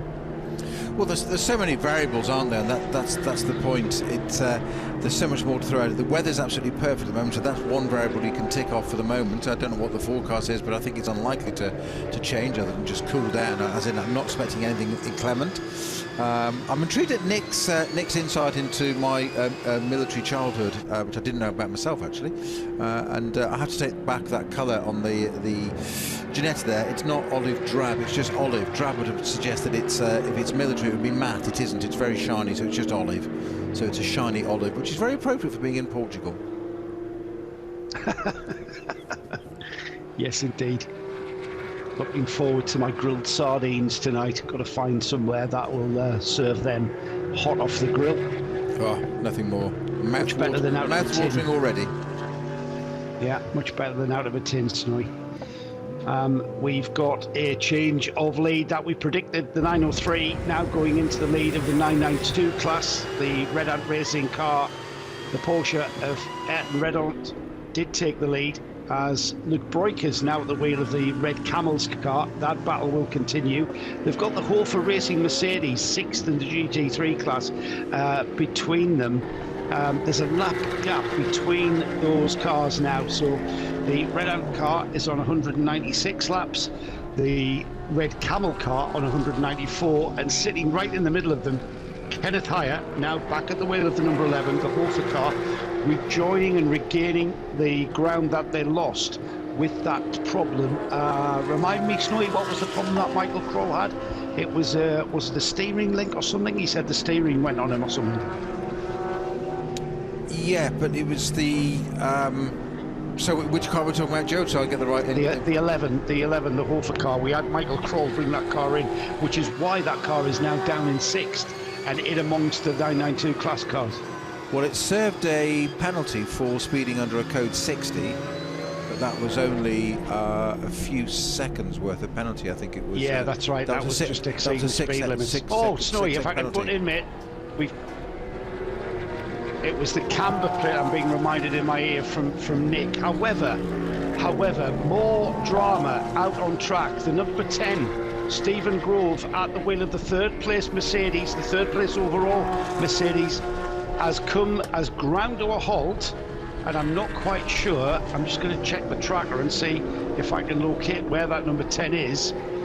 I'm trying to find out where he has come to rest, and I think, no, I'm struggling on the tracker to find out where that is. He's got going again. He's done the old Control Alt Delete. Well, it was last seen in Sector 2. Rolling. It was in Sector 2, it was, Joe. That's where it stopped. So I'm guessing that's probably at the brow of between turns 4 and 5. Yeah, actually on the run down the hill towards at the back of the paddock. Yes. Yeah, let's wait and see. Now he's got it going again, because having Control Alt Deleted, he goes through the left-hander and up and over. Yes, so it was through the left-hander at turn 6. Now he's at turn 7. Now he's at turn 8. And he's continuing. Now, whether, Nick, get on your guard, he may choose to come into the pits, or he may be completely happy with that Control or Delete. He's rolling again. The car is stopping again. Oh, this is absolute devastation for the Grove team. They've been running so strongly, Snowy. Well, you say it's a long race, and all we've got to do is get it back to the pits. But if you can't roll it back, that's the problem. So, but of course, one of the big things we like about this series is that if this is to happen, the organisers promote people staying in the race, certainly a 24-hour race, so the car can be brought back to the pits, even if it's via a back road or a service road or whatever. We've brought the code 60 out. Yeah. Well, it's only our third one, isn't it? So we've only had 9 minutes of code 60s. He's got going again. This might be a very, very quick code 60. I mean, I know you were saying about how in this series we will recover your car back to the pits by any means, and then it's up to you to get back in the race. There's no sort of outside assistance rule. Code 60 has come out, and that's brought out a flurry of pit stops. Nick. 904, the 904 Red Ant Racing, the white car, that was straight in. Now, joining them is the 902, the Home Guard Racing Porsche. Now, that was actually supposed to be coming in this lap anyway, and they were rather disappointed about the code 60 because of course they can only take quarter of a tank and they want a full tank. Also coming past me now is the 903, that's the leader in 992, the other Red Ant Racing, and here comes the 18, that's the Audi of Santlock Racing. Just behind me and currently not moving is one of the other cars, which are the other Porsches. Of course, all the Porsches are the same. It's the black one. Don't know which one it is, because they all look very similar at the moment. Because it's the HRT performance car. I managed to get enough of an angle there to work out what it is. But there are a lot of Porsches. This, of course, is nothing like it'll be for the Porsche special event in September, which I have to prepare myself for, which apparently has a very good entry of just Porsches. So that could be an issue. So after that flurry, there are a lot of people prepared to go. I can see some tyres being arranged. No sign of the Grove number 10. Next car along is a Porsche, obviously, and that is one of the 992 cars. It's a silver car. Let's see if we can guess what the number is, everybody. There's a driver bouncing up and down. The 967 car, that's being pushed back into the pits. This is the 917, which is the other Orchid Racing team car doesn't have the same problem. They're not doing the brakes as it is the 963. So the 917 actually is having a full service. And I think, if I'm honest, that was actually also one that was coming up for a full service anyway, because I'd seen the drivers suited and booted prior to that. Here comes a phalanx of cars, which is a Porsche, a Mercedes, fantastic, and then a Porsche. So quite Stuttgarty at the moment. There's the 20 car. Next coming up is our second place one. The 91 car goes past me, I think just for fuel. The Hoffer number 11, is that going in the pits? No, that's going for fuel as well. The 92 car, that's the other of the Herberth car, is trundling down to the fuel as well. Looks like the 909, which is coming in now, that's the Red Camel Jordan's NL. That is going to make a brief pit stop. That is being pointed down to its pit box. Of course, they're only in the this lane a few minutes ago for a full driver change. Having a quick look, and they are changing. They're doing the brakes. They're doing the brakes on the 909, taking the advantage of the code 60. So they're changing the brakes after 6.5 hours. These 992 cars are finding this track at Portimao very heavy on brakes and pads. So that's what's happened. The 909 taking advantage of the code 60 to do the pad change. Still no sign of Brenton Grove in the number 10 car, but Nick, I was going to tell you, Porsches. If you take a breath, Nick. The number 10 has gone straight through. He did not come into the pits. He's continued on. However, further around the lap, the same problem has manifested. So he is now moving very slowly. Cars at 60 kilometers an hour are going faster than him.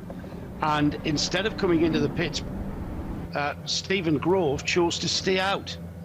While we wait for the number 10 to come around and fathom out what is happening, we have had Peter Snowden, who's boxed for his pit stop, and we welcome back Peter Mackay. Peter, you join us, you come back to us, I should say, after your little break, at a very dramatic part of the race. We've got the number 10 Grove Racing Mercedes ground to a halt again. I'm pretty sure you've been keeping up, haven't you?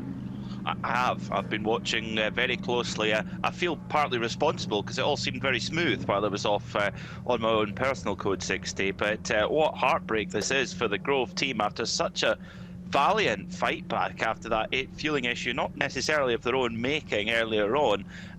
Their team manager has just been called to race control immediately. I suspect that may be for a ticking off, because causing a code 60 is not necessarily a reason to be called to the race director, but if they knew they had an issue, they should have brought the car in, and I think that's maybe what the topic of conversation is going to be, because they've tried to keep it going and tried to effectively reset it and fix it on the fly under the code 60, which they've got back going again after being stationary for what, 30-40 seconds. And so I think they might be told come in, or the driver Stephen Grove might be showing the black and orange flag saying in you come. Yeah, we've got another opportunity for Stephen Grove to bring the car back from the pits. He's got it going again. The only thing I can think of, Nick, I don't know if you've made your way down to the Grove Racing pit and find out what information they have from that car, but I could only think and assume that he's doing a Control-Alt-Delete and basically flicks off all of the switches and disconnects all of the relays in the cockpit and then restarts it. And then that, as we're seeing again, he's done that, and then after a few seconds of driving, it manifests again, and now the car rolls to another halt. And you know what, Peter? He missed the opportunity to come into the pits. He thought the problem had cleared. Yeah, I think, or they were in the process of trying to fix it on the fly. A difficult judgment call there for the team, and the Herberth Motorsport crew that run the Grove Racing team are. Yeah, there's quite a lot of confusion in the garage. I think the car has now completely ground to a halt. Now it's mission just try and get it back. A little bit of movement there again, and another little bit of movement, then back engine goes off, the lights are going on and off like a Christmas tree. I think this is behaving like your Mercedes, Joe. My Mercedes doesn't behave like that. Let's head down to Nick. Nick, what have you found out about this car? It is fuel pumps. Those are the problems. Now, if you remember the other Mercedes AMG GT3, the Hoffa racing car, had exactly the same problem at the end of qualifying yesterday. So it's a fuel pump issue. Now, I'm not sure whether they've got two pumps, as some cars are, and they can cycle between the pair, or they are just simply trying to restart and redo them each time. But the team is getting ready to do a full service. They're also going to do brakes at the same time, but and they have a fuel pump assembly ready to go. But that obviously assumes that Stephen can get back under his own power, though of course he will get towed if he can't. He's not out of the race. They're allowed to come back, but obviously it's much quicker if you can drive back rather than being back of a Toyota. Well, they've just been told pit in immediately. Well, I'm sure that's exactly what they're trying, but that white, black, and red machine not got really much forward propulsion. You know what, Peter? I think every time the race controller thinks, right, deploy the recovery truck, the number 10 starts rolling again. Yes. And it's like, oh yeah, stand down. No. Get going. No, he started it, and again we see the car starting up, and he will make his way around a few more meters of this racetrack towards the pit lane. Oh, and literally, the time between the thing clapping out is getting smaller and smaller. He restarts, he gets going again, and then it conks out again. The problem is that we talk about the uphill, down-dale nature of Portimao. If you got it rolling at the top of the hill, you could basically freewheel it back to pit lane. But on an uphill, obviously, you don't have that luxury. So Stephen Grove, well, this must just be must be a horror show behind the cockpit. And before they get going again, the rescue crew are sent at full pace. And oh, they've got going again. It's almost like an irate parent chasing a naughty child to give them a row. And they think, well, they can't give me a row if I keep running away. Yeah. And they're onto the downhill. They could maybe freewheel it from here. The broomsticks. The service vehicle. The service vehicle is like the vultures in Bed Knobs and Broomsticks. If you remember that film from your youth, there's a very, very violent football match, and every time someone gets injured, there's two vultures who are the stretcher bearers who rush on to try and take the person off, and every time the person recovers in time, they skulk off, looking really disappointed. And I feel that's exactly the same for the rescue vehicle. So now we're actually going to see we've got classes here. We've got GT3, we've got 992, and actually we've got a new class, which is AMG versus Amarok pickup truck in a very much a Race of Champions style side-to-side race. In all my time of commentating on the 24H series, this has got to be up there with one of the most bizarre scenarios I've experienced. Joe, you've done it a lot longer than I have, so where does it rank for you? I mean, it's you know what, in fairness to Stephen Grove, he's doing his best to get that car back to the pits. And, you know, what this series enables us to do is neutralise the field, enabling him to get that. Now, he's got that car going a lot better than we have seen, and he's already covered about 200 metres, which is a good sign. He's getting towards the final stages of the lap as the car comes back into view of that pit road. He will this time, no doubt about it. And in fairness to him, they've probably had that scenario many, many times where, you know, you've reset the car and the car's continued for another 9 hours. But unfortunately, there is a problem there.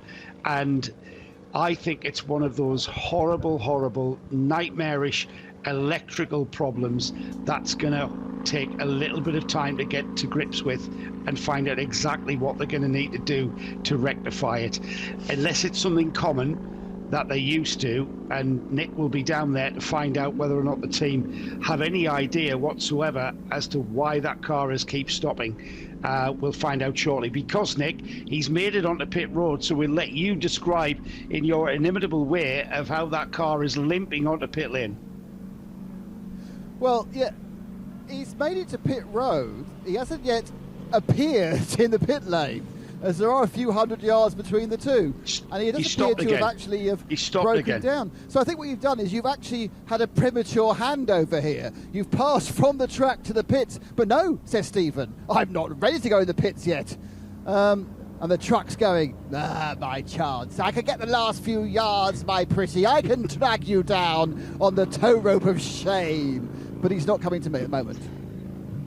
No, he's stopped again. He's moved the car around the track more than he has done in the last few attempts. However, he's not quite in the pit lane timing loop yet. That's about 50 metres away.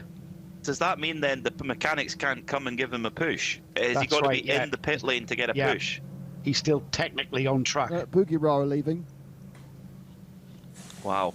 So, and with the pit another lane Mercedes, effectively blocked. Peter, another Mercedes is leaving. The Bougueroa car has done its suspension change. Oh, one in, one out. So one's not in yet. So the gap to the chasing Ginetta is down to 3 laps. So it's lost about 6-7 laps. Now we put a tow hook on the Grove car as the Bagheera car returns to the race. After having that front suspension repaired, we're about to tow the number 10 into those last few metres to its pit garage. Yeah, 40 minutes in the pit box for the Bagheera team. Great work to get that repair done, and the rescue truck has finally met its has finally got the better. It's the Mazda rescue truck. So the Amarok halfway round decided to give up and pass the baton over to its teammate there, and the Grove Mercedes will be towed back to pit lane. I wonder if they'll be classified for that lap or not. I suspect though, Joe, not only is it the delay of this issue, they could be getting, well, we won't preempt it, but there is a potential of them getting a pretty significant penalty for this. I don't know, Peter. I don't know how the stewards will look at that. I mean, in fairness to Stephen Grove, the car was running, and then he'd already made the decision. Remember, the Code 60 came out, so he got the car running at 60 kilometres an hour, and he made his, he was thinking, we all were thinking it was going to be a very quick Code 60. And if your car's running, you are going to keep it out on track. And then, unfortunately, when he passed the pit entrance, that's when the problem rose again. Let's go down to Nick. Nick. And here he is, delivered by Mazda Power, or a Mazda truck, up on the jacks immediately. Just luckily, the actual truck stopped him a bit early, and they were just able to get the air line in. It's on the dollies. Car is turned round. Code 60 is off at that point. Just so you know, the 903 Red Ant Racing, the leading car in 992, came down for a second slug of 25% of fuel during all this. And is the car finally in the pits, and they take off the boot to do the fuel change, the fuel pump change, and obviously they're also going to be doing the brakes at the same time. Yeah, they'll get a chance to service that car, won't they, Peter, with that car in for that problem. They'll set about rectifying the issue, but what it also does is, whilst the car is in there, it will give them the opportunity to do the routine service that was scheduled. Whether that's scheduled for the next hour or so, it will be routinely serviced with brake pads and discs, probably. Yeah, it looks like from what we've seen in other classes that we're going to see at least one brake change, if not, I mean, at least two, I think we're going to see over the course of this race. So yeah, while the car is in to get solved or to get repaired for another issue, yeah, get that brake change done. That's really quick thinking from the Grove Racing team, and just heartbreak for them, really. They've had a fast race car, they've had a fast driver lineup, and yet they just not had the luck at all. But that's endurance racing. She can be really cruel. Now, a little bit of cutting of wires going on here behind the cockpit. Oh, well, that's the fuel tank area. That's the top of the fuel tank. What you can see there. Inside that big round plate is where the fuel pumps are housed, and they're basically disconnecting something. He's clipping off the connectors at the fuel pump. Now I think it's a fuel pump failure, which would be which would kind of lend itself to think, yeah, that was what the problem was there. There was the pressure would build up, the car would move, and then it would lose pressure again. That's kind of... Say that again, Nick? They told us it was fuel pump problem. So what they've got is they've got a they were aware of special that unit. They're going to unscrew that from the top. That's going to come right out the top of the tank, and they've got a whole fuel pump unit that drops in. I've got a question for you, Joe, as a man who's run a team, and Peter, as a man who watches many races. Why, given the massive improvements in reliability of all motor racing vehicles, do we still have so many fuel pump and alternator failures? Discuss. Fuel is corrosive, isn't it? So the fuel passing through components like pumps and corroding seals and corroding the moving parts within the pump mechanism. I think is probably a significant factor as to why we're still seeing that, because of the corrosive nature of petrol. Snowy is not here, so that's down to me actually. Yeah, I'm as lost as Nick is. I think it's certainly surprising, I have to say, of how often you see these things. And the thing is, if it was a relatively new model of car, you would say that you're still finding little niggles with it. But the AMG GT3, its last Evo update, I think, was 2020 actually. So it's an established car, Joe. I mean, you would expect that stuff like that, these kind of little niggling issues wouldn't crop up. But of course, the Hofer car, as Nick quite rightly mentioned, which had a very similar issue yesterday in qualifying, that's the older version. That's the pre-2020 version. So, is it just an Achilles heel that this type of car has? I don't know. I'm not really sure. Certainly fuel pump issues are an Achilles heel that most race cars have, to be honest. You got anything else for us down there, Nick? I've just heard you. Yeah, just saying that I think Seb was cutting up the fuel pump assembly. So this has come off, so it comes off really easy. We saw them clipping some things off just to make it a bit cleaner. But basically, I don't know whether AMG know this is a weak point, because it's really, really easy to come out. Sometimes fuel pumps are absolutely buried inside cars. This is 1, 2, 3, 4 screws. Comes right out, just next to the 2 points here. You drop in a new point, and that's a new set of fuel pumps. Now, that's worryingly easy to replace for a unit that really, I don't think, in this day and age, should break down. Fair point, but then if you know it's a weak point, and make it quick to replace. But it depends on the level of the racing, though, doesn't it, Joe? Because if that happened to you in, say, the top battle of the SP9 class at the Nürburgring 24-hour or the Rolex 24 at Daytona, if you have to come in and replace anything, you're snookered. You're done. There just isn't the time for that kind of delay.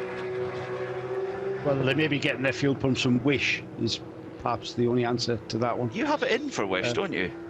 Yeah, well, it's usually the sort of the satirical attitude towards it. I mean, Nick, they're looking very, very much like they're about to get that car back going again. They've got no wheels and tyres on, but they have done the brake discs and everything. Yeah, they changed drivers as well. Matthew Payne is in the car now, and they just ran the engine up. So the engine did start, but they are slightly got a fire extinguisher issue down the corner. I'm not sure whether they've got a little bit of a leak and they're worried about something catching fire in that far right. They ran it up for a little bit, and now suddenly they're dousing everything with extinguisher powder. So I can only imagine, and the driver's got out again. So whatever was a problem has become a bigger problem. So it's a catastrophic increase in errors as they go.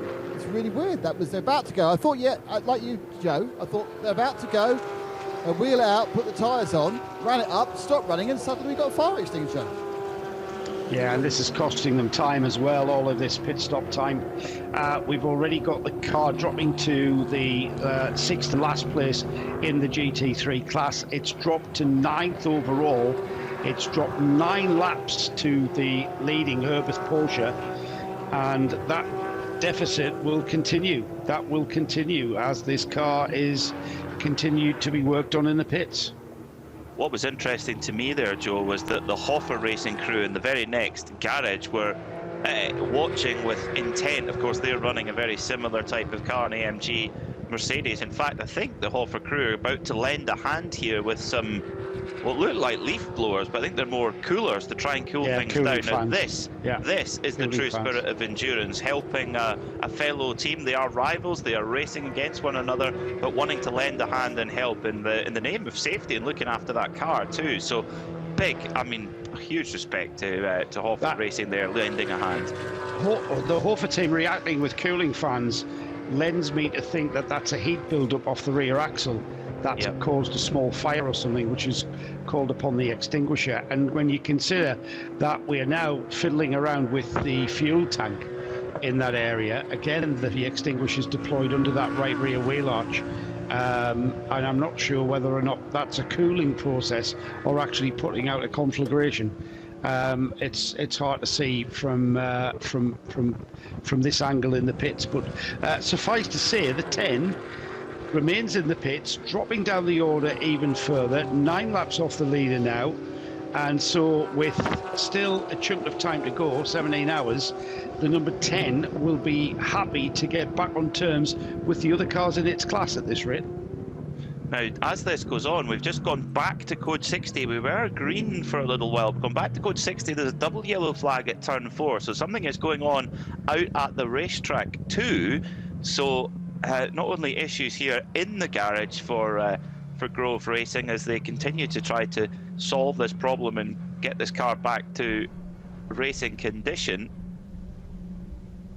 We've had an issue at turn 4. We don't know yet which car it is that's involved, but it's certainly turn 4 is the uphill sweeping left-hander that leads to behind the paddock, isn't it? Yeah, that's fast. That's a very fast corner. Yeah, it is. Lots of runoff there. There is. Right, Nick telling us that the 988 MRS GT car, that another car that lost a lot of time in the pits, remember, with that gearbox change, that car has stopped out on track, is what we've been told. And the mighty Mazda has been called into action to try and provide some assistance again at the side of the racetrack. Hence the reason for the code 60. So we ran through the first 5 or 6 hours of the race with very, very little interruption, pretty much entirely green flag running, just a couple of very short code 60s, but now it's kind of kicked off a little bit. Just an update as well from race control. The team manager for Grove Racing was asked to race control about 10-15 minutes ago, but the driver ID 1, which will now, I suspect that will be Stephen Groves, given he was in the car at the time of the issue, he's been asked to go to race control. So yes, we'll be having a chat, I think, about how things have gone. Do you remember when we were in Estoril, Joe, and our global broadcast centre was right next to race control, and we saw the team managers, a constant stream of team managers in and out of race control through the race. Do you remember that? Yeah, they were walking up the stairs, the past our commentary box, weren't they? And there was literally a non-stop flow of team personnel going up to see the stewards, and that's how busy the race stewards are in any kind of 24-hour race. I mean, I don't know what. All right, I'll put my team manager's hat on. I'm going to be telling everybody in race control that my driver was reporting that the car was moving again, and I think, in fairness to Stephen, who was at the wheel, Stephen Grove, that is, it was moving, and then he could only get it up to 60 kilometres an hour because we were then under code 60, and the car was driving, and he thinks, well, the situation's cleared itself, so I'm going to continue. And it was only after he passed the pit entrance that problem remanifested itself and became apparent. So it's kind of like, is he going to get a warning? Don't do it again. If your car does that, if it stops on track and causes a code 60, I may be overlooking something here. Is there a regulation that says if your car's caused a code 60, you've got to come in the pits? Maybe, I don't know. I'm not aware of that reg. I might just be dreaming that bit. It's we'll find out. I think that will it will play out in the next half an hour or so. I'm sure there's very much a discussion going on. The Mazda that was just finished taking that Grove Racing Mercedes back into the to their pit garage is now out on the circuit, hooked up. Well, we think hooked up to the stricken 988 MRS Porsche Cup machine, but no, there seems to be a little bit of a delay, strangely, to pulling it along, unless and the driver's out the car. The driver's out the car of that machine. So is it stuck in gear possibly? We will wait and see. That's a bad sign coming from the pit lane. Nick, have we got anything further on Grove? Are we retiring the car? Oh. Yeah, that is it. The car is being retired. They're using the old-fashioned way of doing things in the Le Mans. They have closed the garage door. They were working at the behind. They had this fire. They're trying to find what was going on with this fuel system. Now, I don't know whether the problem was always more than a fuel pump, and perhaps had a leak. They've got a leaky fuel bladder. That's way too long a job to try and solve even during a 24-hour race. But they have pulled down the garage. I think that's it. I think we've lost the Australian invaders this race. Erstwhile, basically, everyone stopped for fuel. So they've all gone and got another 25%. Everyone's gone in. But yeah, that's very disappointing. I just suppose they were just too much damage, too worried about fire.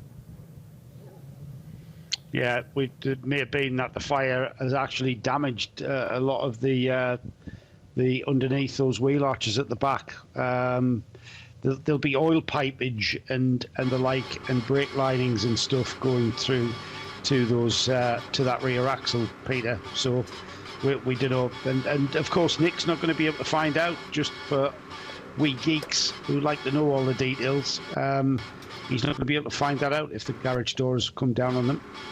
No, that's deeply frustrating, and you think how far a journey that is for Stephen and Brendan Grove, Matthew Payne and Garth Tander. They've come from literally the other end of the world to come and compete here at Portimao, and unfortunately I've only got about 7 hours of race time, so we hope to see them back soon. They've been a great addition to the paddock here, and we hope to see them again. Last few bits of fueling being done for our pit callers during this Code 60 intervention, and once we're back up to green flag racing, we'll do a run through the order and see how things look, and it will give us a bit of a look, won't it, Joe, in terms of really where the order of the race is, because most cars will have a good amount of fuel on board, if not a full tank entirely, and we'll get a kind of look at this 7-hour mark where everybody really stands.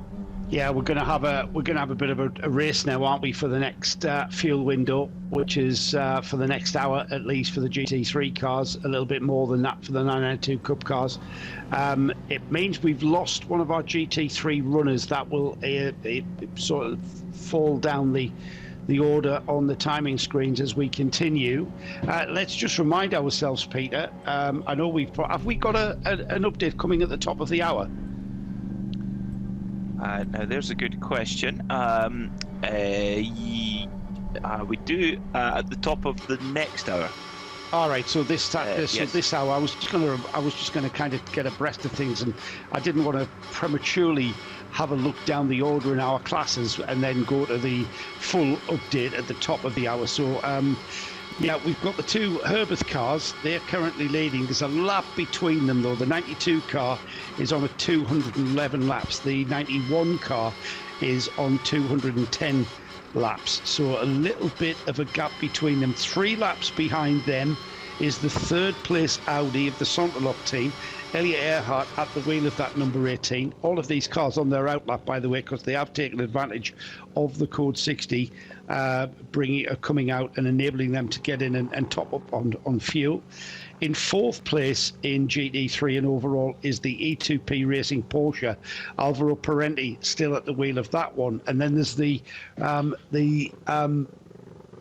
just off that lap, belonging to both the Audi and the Porsche of E2P. They're on 207 laps. We've got the Mercedes, who just a lap down. The Mercedes of the Hofer team. Kenneth Heyer at the wheel of the number 11. Now, that is on a recovery drive after losing time in the pits. And I think that's not going to be the only time we're going to say that during this race. With such a long time to go, there's still plenty of action to come. The first of the 992 cars, that's the Red Ant Racing 903. It currently has a lead of 1 lap over the Red Camels car. In fact, that might disappear next time by. I'm not sure if Peter, do we know if we've got the 992 leaders on the same lap, or is it just as they're passing by, it looks like they're a lap apart? I'm not quite sure. It appears so. We'll get a better look at that once because the Red Ant car, which is shown as leading, has just come out the pit, so that might take a minute to rejig itself. But down in the pits, there's been a switch over. Nick Damon has gone for a little breath and maybe a little bit of ice cream and catering, I'm sure. And we switched over to the wonderful Diana Binks. Diana, you're down with Herberth, I understand. What have you got for us? Well, we are, and I think the car is actually making its way in, but we have just grabbed Robert very, very quickly because we have a presentation to give to you, Robert, for your 50th race in the 24-hour series. And Peter Fry is here to say a few words to you about what that means to the series. Yes, this is already the 50th race you are doing with us. Your brother already achieved it. That was the last, right? Correct, you are the last one. But nevertheless, we have a very nice gift for you. It's a very beautiful painting with Super all nice, the yeah. races you did with us. That's beautiful. Of course, you get also the cake. And the next race, you get the special watch, also like the others. But on behalf of the whole Creventic team, thank you very much for all the races Thank you you did very with much. us. Really nice picture. The trust you had in us to be with us, so thank you very much. Thank you for that. Robert, thank you so much for letting us interrupt. Obviously, the team are still hard at work here, but fantastic, isn't it? Yeah, it looks brilliant. Nice pictures on it. So a lot of victories I see. So really nice achievement over the last few years. Very proud.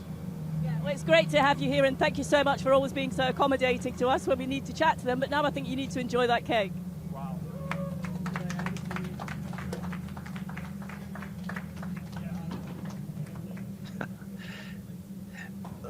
The face of a real racing driver looking at cake, and they just look at it and they're going, that is just balance of performance on a plate there as well. Fantastic stuff, and well deserved there for Robert Renauer, a stalwart of this series and a stalwart of global GT3 racing as well. He's saying, right, let's split the cake up, let's get stuck into that. And I'm hoping, Joe, you've Peter, that some interviewed of that Robert. cake makes its way up to the commentary box. Oh, I hope so. Yeah. We're ready for it. But Joe, you've interviewed Robert many times. He's an incredible driver, but so modest and understated with it.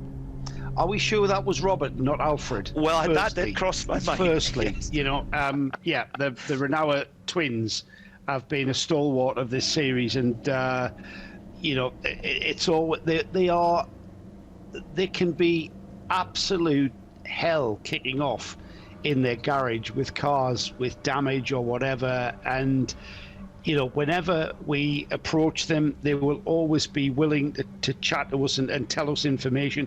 And even if it's just a throwaway comment about why the car is in the pits, it will be that. They never turn you away and shake wave their hand to say not at this moment. They'll always at least shout, it's the gearbox, it's the rear axle falling out.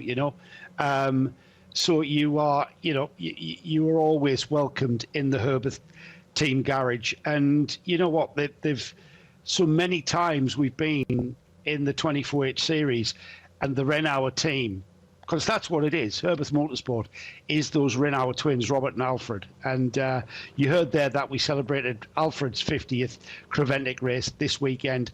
We celebrate Robert's, and it will be a shame if they ever left this series, because they really have shown the way to a lot of people. A lot of big teams have come to this series and been absolutely blown away by the performance of Herberth Motorsport. And it is a credit to Robert and the rest of the crew at that team. And I'm a little bit disappointed back in the old days, that cake would have been mushed into his face, wouldn't it? Possibly, yes, possibly. But you're a little bit more dignified here in the 24H Series paddock.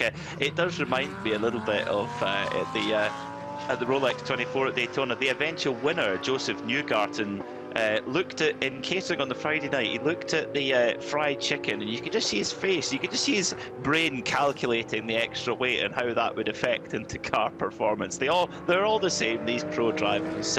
You're listening here to RS3, part of the Radio Show Limited network of channels. 16 hours and 53 minutes to go here in the 6th 24 hours of Portimao. So back to green flag racing after a little bit of a delay there for various things. And that MRS car there, Joe, it wasn't necessarily a mechanical issue or a drivetrain issue. It had lost a wheel. The rear left wheel was gone. Yeah, I noticed that. I'm waiting for a report from... I know Diana is down there and she'll get a better view completely. But I'm not sure whether that was damage caused or whether that has just fallen off.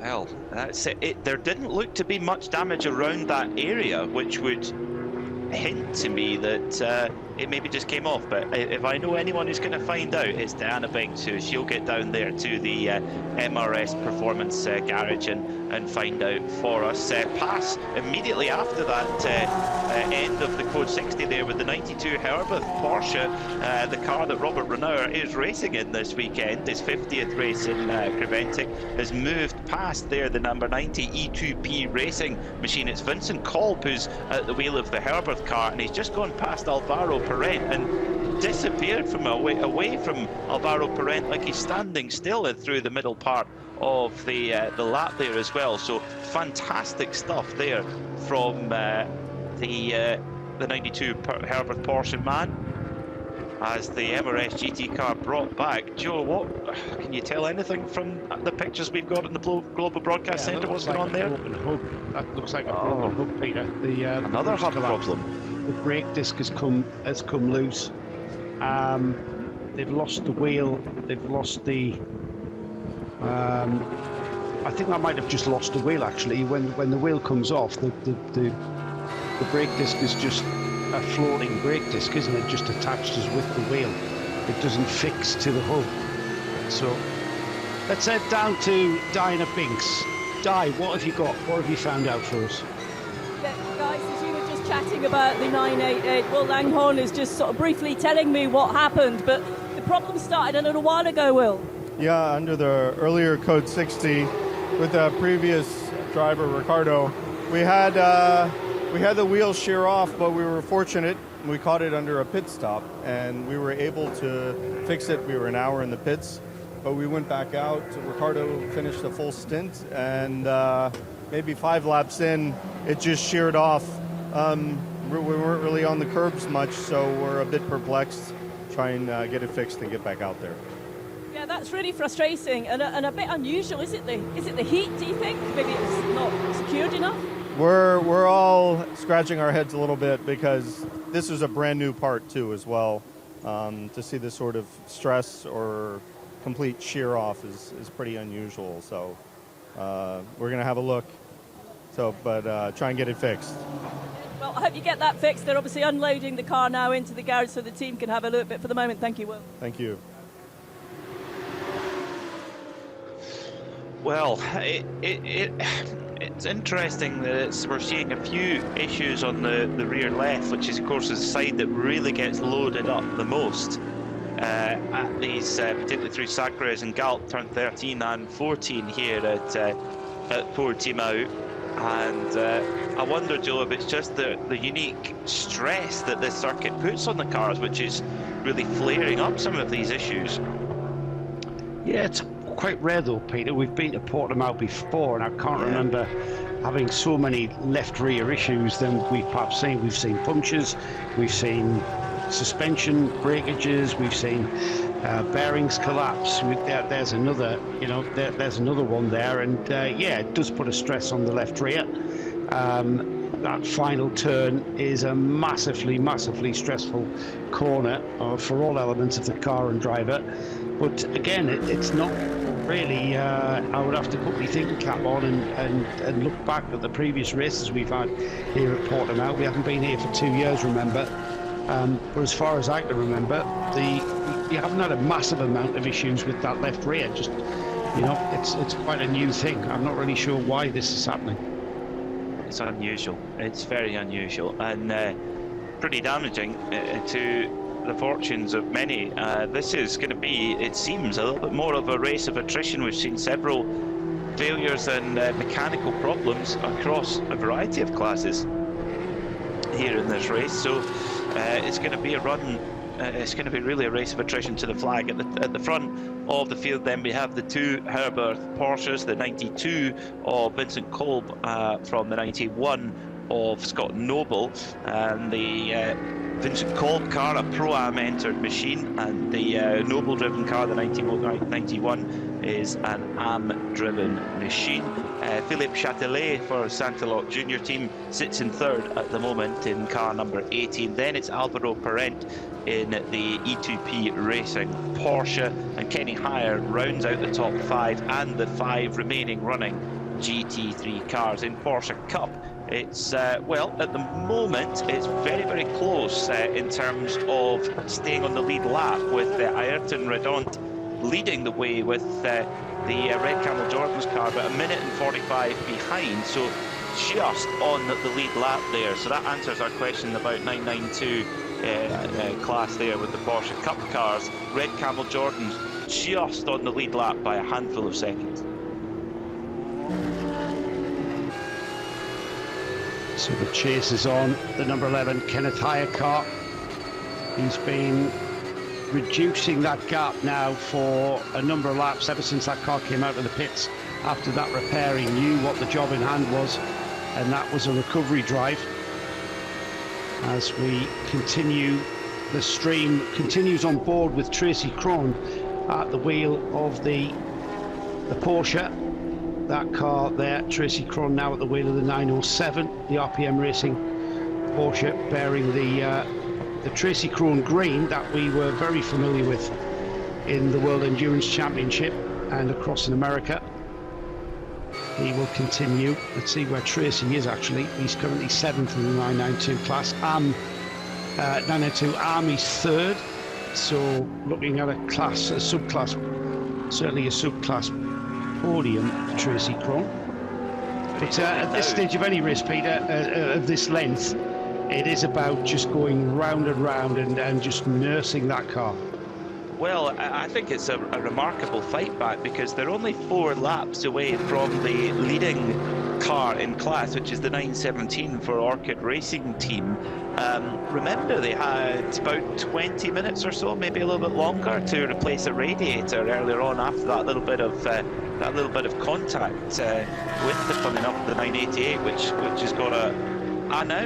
There's a, well, it's that the rear of that 988 car had received contact, albeit at the right hand side, not the left hand side where they've had that hub failure, so it may just be more of a coincidence there, but nevertheless it may have played a factor. Many penalties have been issued in the last little while, and quite a few left to be served, the biggest of which, the 38-second time penalty to be served by the 963. That's Orchid Racing's car, sitting in 9th overall right now and 4th in the 992 class. Car 125, that's the mighty Peugeot.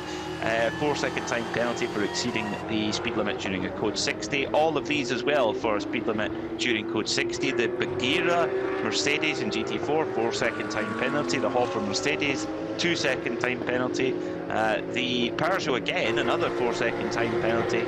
And the, well, it might be a little bit inconsequential, the 988 MRS car, which we just saw being recovered, a 10-second penalty there.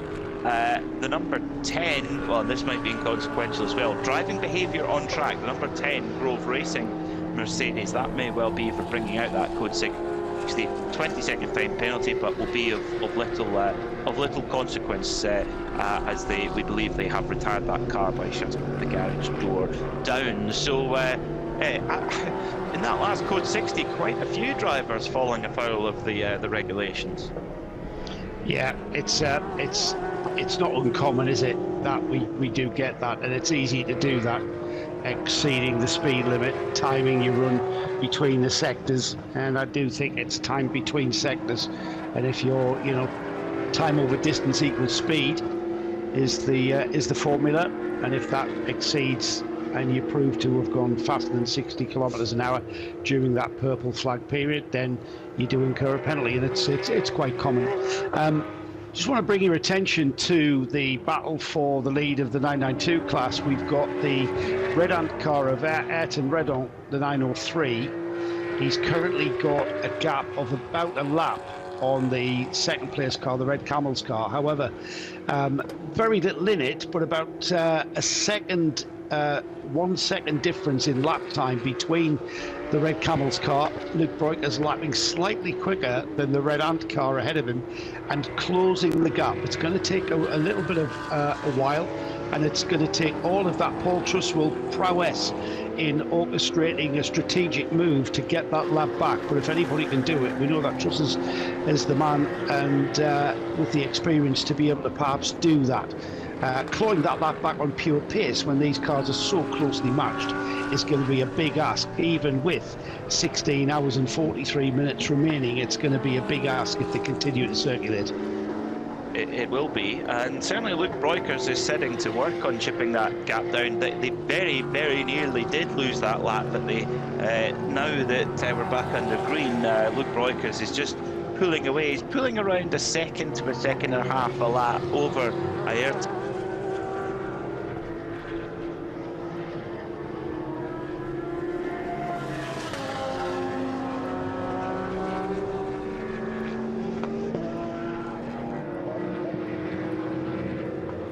Is, say, in somewhere like the IMSA WeatherTech Championship or the World Endurance Championship, or indeed if we have an overnight intervention break. We don't have that here. This is a pure 24-hour race, flag to flag, 12 noon today to 12 noon tomorrow, and we will have pictures throughout the race. We'll switch to we will take a little bit of a rest here in the Global Broadcast Centre at 9:30 local time, and we'll come back to you at 7:30 local time. But we will have onboard camera viewing, so if you want to follow some of your favourite cars, there will be pictures if you wish to follow along with live timing as well on livetiming.getraceresults.com/24H series. So or if you find it easier, pop onto the 24H series website, and there's a live timing link on the main page for you as well.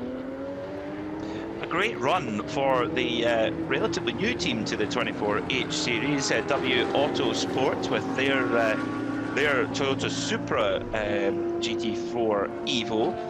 They actually have a pretty handsome lead indeed in GT4 at the moment, 13 laps to the good over the previously delayed Bagheera team who had a suspension failure, and 15 laps over the delayed Ginetta. So if W Autosport can keep running through the night, they've got a big gap behind them, which provided they don't have any major issues, Joe, they can really actually try and conserve the car from here. And isn't it great that, I mean, the GT4 class is the most diverse class we've got, with a Toyota, a Mercedes and a Ginetta. Yeah, I mean, the GT3 class we've got Porsche, Mercedes and Audi, so we've got three marques being represented in the top class. However, GT4, Toyota, any team that's bringing out the Toyota GR Supra, there needs to be a Supra trophy, doesn't it, just for turning up with the car. They're a massively fan-friendly car with massive support, as you would imagine, from Japan. Fan base wise, W Autosport, a French team, running the car here, and currently leading GT4 on 198 laps. They've got 13 lap lead to the Bagheera car, which is currently second in GT4, who have got 3 laps over the Ginetta. So coming together ever so slightly, and remember, this is not a huge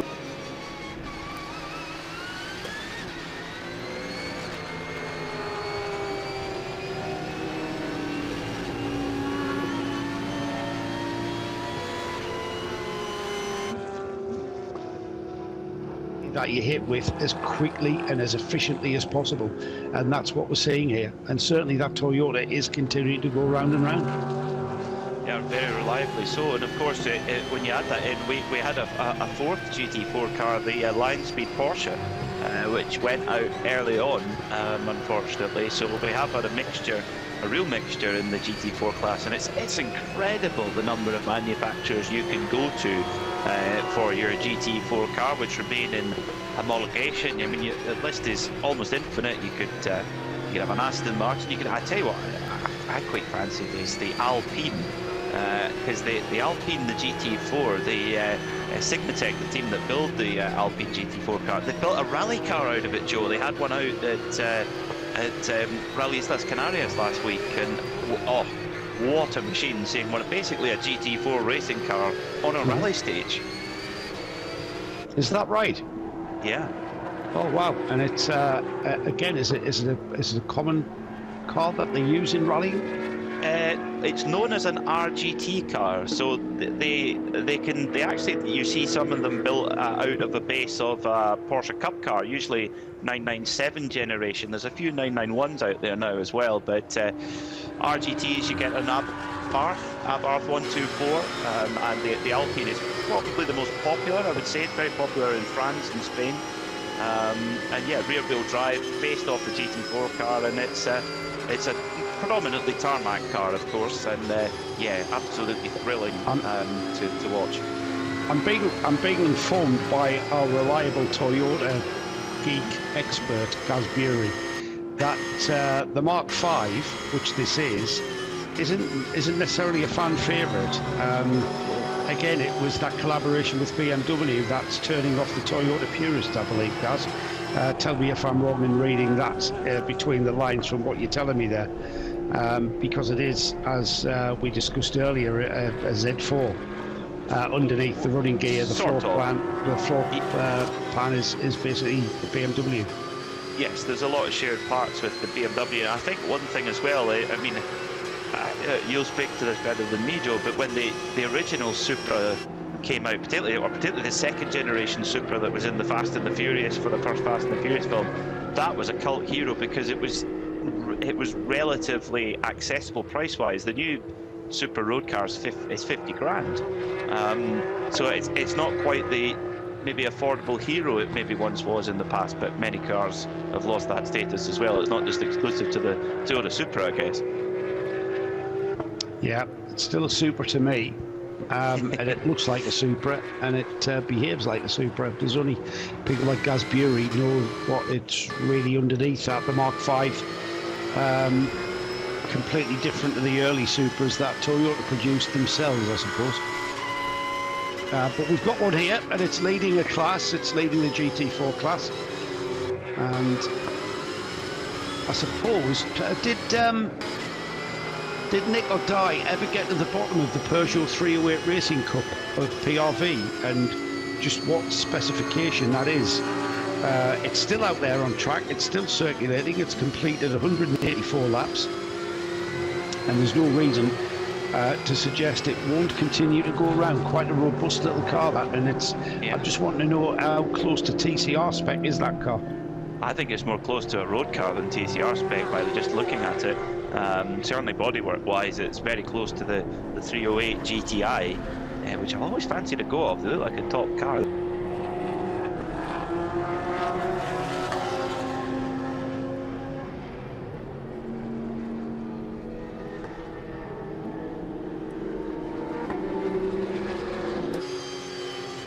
Red on up to 6. We pontificated earlier, could we see a Porsche 992 Cup car get onto the podium? Well, up into 6th place now. We've seen one GT3 drop away. It would need a bit more attrition, but with the way Red Amber going, you couldn't write it off.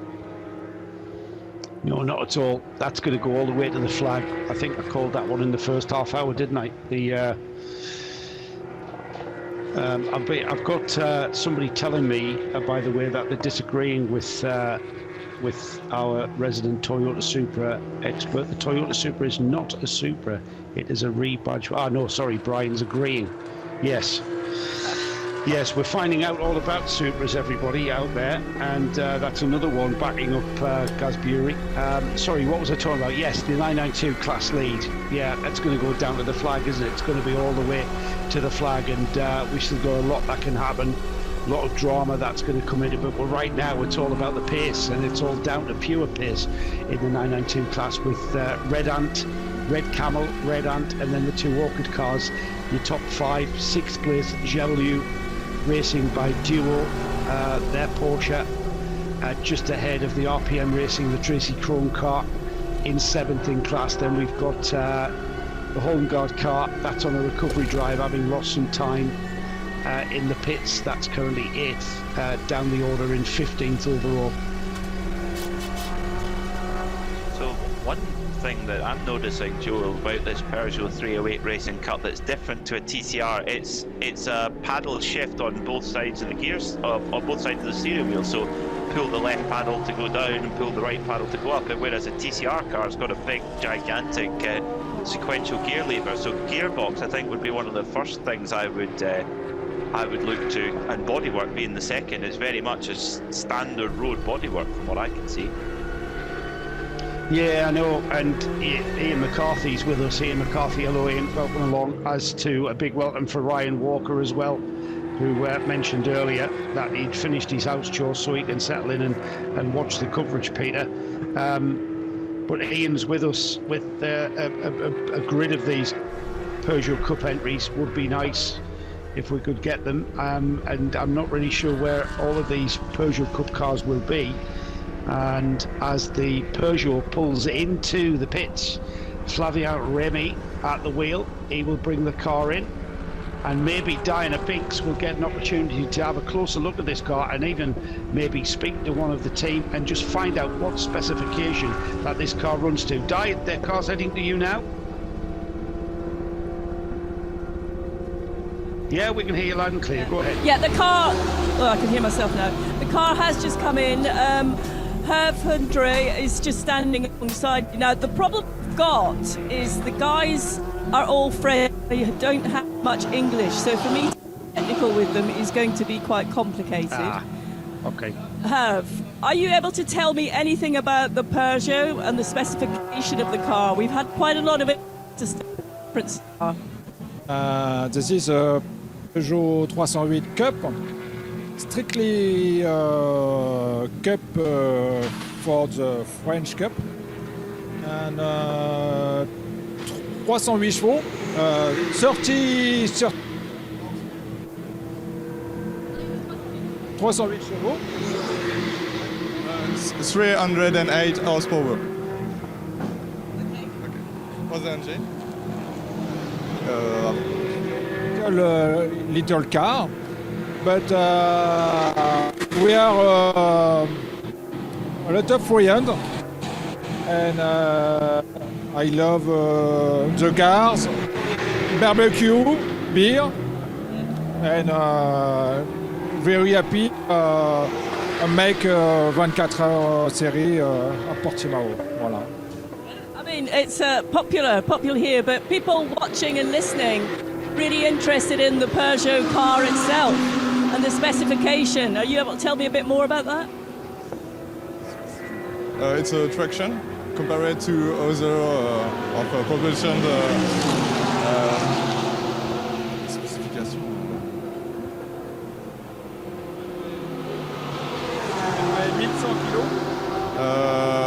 1,100 kilograms. No ABS, no ESP, no help for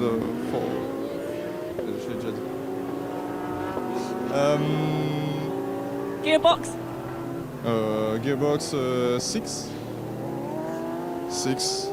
6 gear.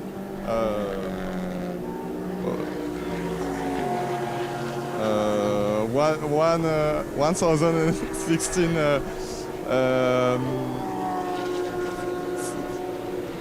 Honestly, this is the funniest thing because we haven't got a camera. I can't show you guys that the guys here in the team are trying to describe it by hand signals, so it's not really working for any of us, so I do apologise. But thank you anyway. There's been a lot of interest in the car for our listeners, so we wanted to try and give them a little bit more information. Thank you. And guys, the driver that's currently behind the wheel of the car does have better English, they told me, but unfortunately, as I came here to get him, he had his helmet on ready to go out on the car, so maybe we need to come back a bit later and have another chat with them, but they were trying very hard to help. Well done, Dara, and thank you very much to the PRV team for sharing the details about that Peugeot 308. It's got some power, 310 horsepower, fantastic, 6-speed sequential gearbox, 1100 kilos. I tell you what, Joe, that's a pretty nifty little package straight out the factory, Peugeot Sport built. Not bad. No, that is 300 brake horsepower. That's you know, the British touring cars were not with 300 brake horsepower. I'm not quite sure what the current specification of British touring cars is, but certainly when I was involved in it, it was 300 brake horsepower in a car that weighed 1150 kilograms. So a little bit heavier, but it's you know, it's still a very fun little car, and I reiterate, we need a grid of those cars. They'll be great. I mean, you know, I'm not sure how many of them are still around in France, but it will be nice to see. It would be absolutely lovely to see more of them. But we have one marching on, and the team sound like they're having a ball. Well, as the race rages on, we have another swap here in the Global Broadcast Centre. We send Joe Bradley to put his feet up for a short moment, and in comes our very own Peter Snowden, endurance racing extraordinaire, both in voice and behind the wheel. Snowy, how have you enjoyed? Now, how have you spent your little break? We had a nap earlier on. Did you do the same again this time? No. It's now nocturnal now. That's it. It's too late now. I'm awake until about 4 a.m. now. Back up again at 7. You know how it goes. Just 3 hours in the night. Just did that mid-afternoon nap. That's all that's required. Yeah, that's a siesta. You could actually be you sound quite Spanish actually there, Snowy. I'm a big fan of the mid-afternoon siesta as well myself. It's one of my favourite things about going on holiday to Spain. And indeed, I don't know if the siesta is quite as popular in Portugal, but it's having done it in Portugal on holiday, it works there just as well too. And indeed in the Global Broadcast Centre too. So, 16 hours and 26 minutes to go, and that long code 60 there, Snowy, that certainly not reset the field, but put everybody kind of back on a similar strategy to give us an impression over who is where in this race.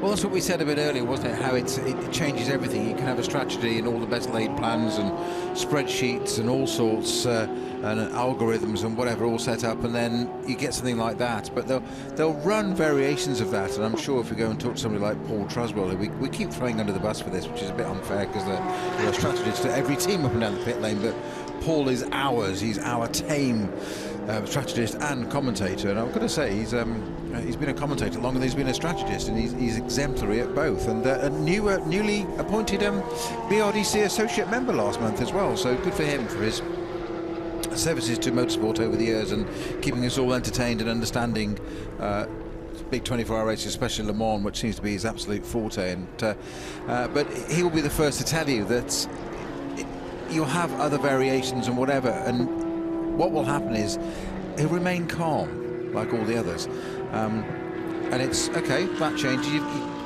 just adapt and away we go. It's no big deal. That's what happens. It's endurance racing. You've got to allow for everything.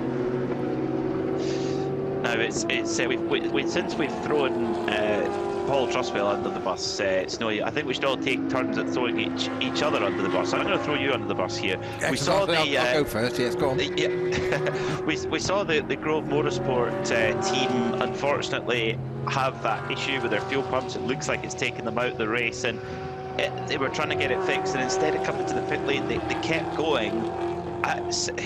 Have you had a similar situation where you've been back and forth on the radio trying to fix something on the fly? You must have an anecdote or two. Yeah, never quite as I'm trying to think of the right words, but it was quite as consistently causing a problem as that one was, or as frustrating as that one was. It was unfortunately I can see both sides of the coin there, which I always try and do from an organiser's point of view. It's obviously, you know, your car's not fit for purpose getting off the racetrack, which they did ultimately. But from a driver's point of view, and I think it was Stephen Grove at the wheel, wasn't it? Team owner as well. But he as a driver, you want to get the car back, and I think the most valid point was that Joe made actually in the whole equation was that because it might well have created the code 60, but that's no fault of theirs. It's a mechanical thing which turned out to be fuel pump. So if that stops and then starts again and resets, you don't know how consistent that's going to be. Why wouldn't you try and get it back to the pits? But as Joe said, if you're under a code 60, which albeit is if you're making, that doesn't really matter. You haven't done anything deliberately or malicious to do that, and you're only getting up to 60 Ks and it appears to work again, it's fluid. How do you know it's going to break again? Because it'll stop working again. So unless it's doing it on exactly the same pattern to a temperature or something, it's very, very difficult to judge. And I feel for everybody involved there, because in some ways it looked like an absolute pain with that car on the track starting and stopping from an organiser point of view, but from a team point of view it was like we're just trying to get it back and get it back in the race. Yeah, I see there. So you've simultaneously sat on the fence and not given us the story about you at the side of the road with your fingers covered in oil with a Lister Storm or a Group C Spice or something like that. That's never what broke people down. have come to see. Well, me sitting at the side, I can tell you about sitting in the. I can do the Mika Hakkinen one. Okay. It's what's the first case? You've got Curva Grande at Monza, then you've got this little chicane. You'll know what it's called. Left and right, the first one. Variante Alta, is it? Yes. First chicane in a Porsche GT3, which would be European GT3 Championship, having had a tyre failure coming through Curva Grande, left rear. Think about that. At 100 and plenty miles an hour, shall we say, and managed to keep it out of the barriers. If you know the bit of track on the right at Curva Grande, there is not a lot of grass on the right. It's a bit like Hatzenbach at the Nordschleife on that bridge bit. It's pretty narrow, so I managed to keep it out of there and parked it up, only to find my teammate parked up in there as well, having had the same problem.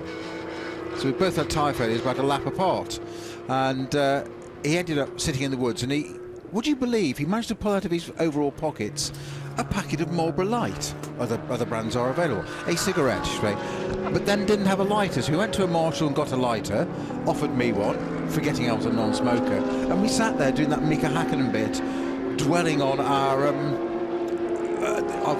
failures of our two Porsches and taking us out of the race of a FIA GT European Championship.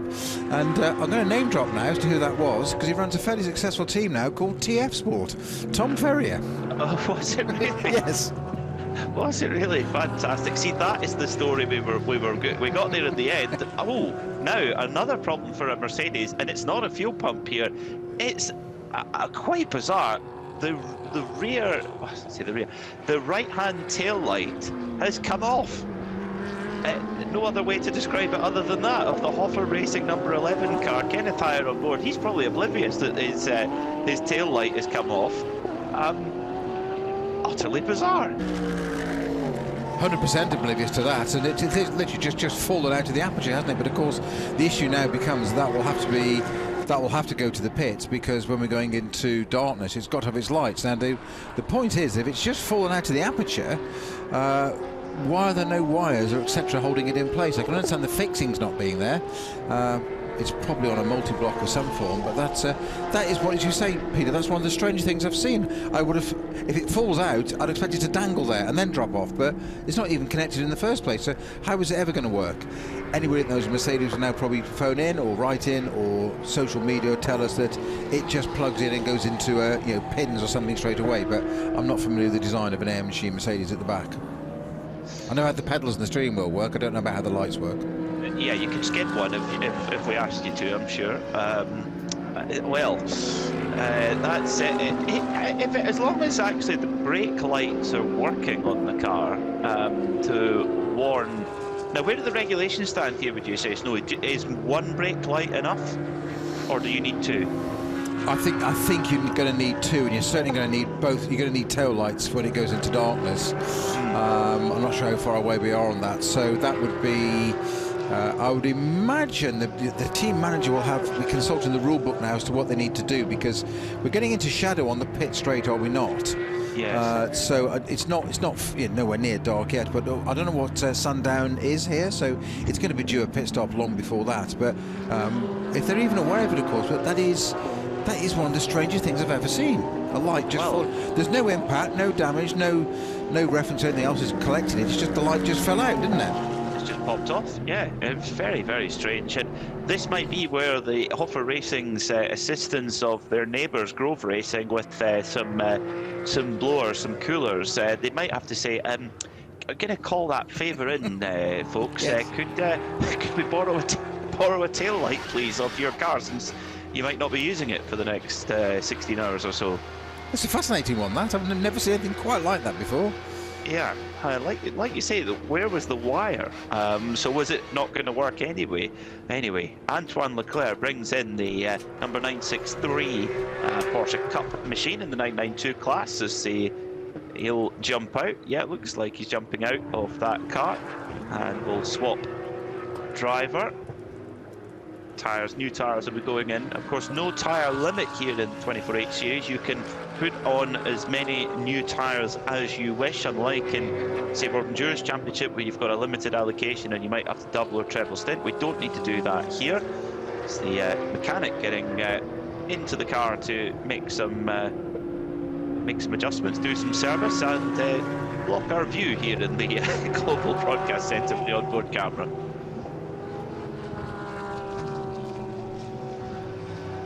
Well, I'm just looking up because I'm being full-on nerd here. I'm trying to find out how it works, and I have found a spare on eBay if they need one. Other platforms are available for buying such items. I'm trying to see if there's. My point is, I'm trying to find a photograph of the back of it and how it assembles. This is really sad, isn't it? I can hear your brain whirring from here, Snowy. Yeah, I can give you its part number already. Oh, okay, go on, tell us. A1909061100. There you go. So if you've got an AMG Motorsport catalogue at home, you maybe, or if you live in the Alfalterbach area, you can even pop in and pick it up, click and collect. Now, looking at it, there is an oval 6-pin multi-block on the back of it in the middle. So so why did that not? Why was it not connected, or did it just come loose and just pop out and disconnect that? Because normally got a little sort of detent on them, so you can't do that. We're really showing my nerd levels here, aren't I? So you were right, though. It's not wired in. That's why we didn't see a wire dangling from. Well, I think we can't figure it out, Snowy, but I think I know who can. Dana Binks is in the pit lane. Dan, what's going on? 6-3. Anton has just jumped out of the car. He's actually just having a seat and a drink, but I just wanted to ask him very quickly, because obviously there's a delay with the car still in the pit lane there. I can see the team working on the rear. What's the problem? Yes, after the front brakes, now it's rear brakes. We have a problem with the cooling system, so we never give up, and now we push hard. We will push hard during the night to close the gap, but it will be difficult. Yeah, I mean, there's always lots of these things that happen during these endurance races, and there's still a lot of hours to go, so still a lot to do here. Yes, that's why we will continue to drive fast. The car will go balanced now with the lower temperature, so we are looking for the nights. All right, I'll let you get your breath back. Thanks very much for that. Anton has just, as I said, just jumped out having a seat there. The car is still on the pit apron while they look at the rear brake. They're doing the brake change now, I think, as well, from what I can see. So yes, they are doing that. So that'll be here for a little bit longer, but it is still on the pit apron. It's not in the garage. And as he said, they'll just keep working to keep going. Diana, if you can, could you go to Hoffer Racing, number 11 entry, Mercedes, and find out what's going on with the right rear light? A, why it fell off the car, surprise, we saw the VT of it, and what are the regulations to whether they can run without a light or not at the moment? We're slightly intrigued if that's possible. I can, yes, sorry, what number was that? Number 11, Hoffer, yes, BMW, Mercedes, AMG. That's your Nürburgring hat on there, Snowy. They normally run a BMW at the Nürburgring to Hoffer Racing. Now there's a big battle on now in the GT3 category and for the overall podium, because Álvaro Parente, the Portuguese star, is on the charge, and he's chasing down the pole-sitting car, the 18 Santilok Audi. There's just 9 seconds between them at the moment. Last time by, Philippe Châtelet in the Santilok Audi was a 146.9, so 146.2 for Parente in that E2P racing machine. So with the more Álvaro Parente driving time that crew have, they're just vaulting up the field as their star driver goes to work. We could see, well, that would make it an all Porsche provisional podium if Parente can run that down. And we had a few comments earlier on our YouTube stream saying, why is there so many Porsches in the races? Well, we do have one class all for them, which is the 992 class for Porsche Cup cars. The Hoffer Racing car is back in the pits, being put up on the dolly jacks. We pushed into the garage, and I guess they'll be rattling around in the spares truck, or in the back of the truck just now, Snowy, to see if they've got a right-hand tail light. Yeah, and it's also just served a 2-second penalty as well for exceeding under code 60. Once again, it's had a previous one for that at 7 seconds, so it can't be much of an infringement for just a 2-second penalty. It was, they just caught it there in the box, but yeah, I suspect it might be required. So I know Dan is going to pop down and try and find out for us, but whether that car does require a light putting in, whether it's regulation to put a light in the car for the race, because it hasn't got a brake light that side. So I guess if one, from a simple safety point of view, looking at it from an organiser's race control, race director's hat on, if you've got a car behind it covering up that side of it, then you need to know when that car's braking, but you're not immediately car behind it. So it's a bit of a double-edged sword, that one. I think from a safety point of view, it's got to get sorted, doesn't it? Well, Álvaro Parente on the charge. It says "I am speed" on the back of the car, the catchphrase of Lightning McQueen for fans of the Cars movies. And well, Parente was speed on that last lap, 146.2 for Parente, with 147.2 for Philippe Châtelet. The gap is now down to just 7.9 seconds in that battle for the podium, but the real pace is our race leader right now, Vincent Kolb for Herberth Motorsport. And Vincent, a driver who you've commentated on many races at the Nürburgring with Vincent and Frank Stifler, Snowy. Quite unusual to see him switching across to a Porsche, and I guess this will be valuable track time with the Nürburgring 24-hour on in a couple of weeks. Yeah, I mean, you can't beat the seat time, can you? And a bit of diversity, a little bit more experience, something different. So always good to see. I mean, we've seen it before with some of the BMW Junior team that's now disbanded, sadly. So was it the end of last year? I think they actually disbanded that. But one of the NLS races, they put the crew into an M2 class. Not for license, whatever, but also just to get some experience. You're in that case, you're a manufacturer driver. In that case, it happened to be BMW, but you drive for a manufacturer, and that's your job. And it's right, we want to develop this car a bit more, so we want your experience. But it's also, it was interesting hearing, I think it was Dan Harper or maybe it was Neil Verhagen, had said at the time that, you know, they weren't at all perturbed about running in a different class. In fact, if anything, it gave them a greater perspective of what it was like to be in a GT3 car, watching how those cars worked on the circuit, how they worked traffic, and what they had to do in a less powered car, in this case the M2. Absolutely, you know, great insight. Diana.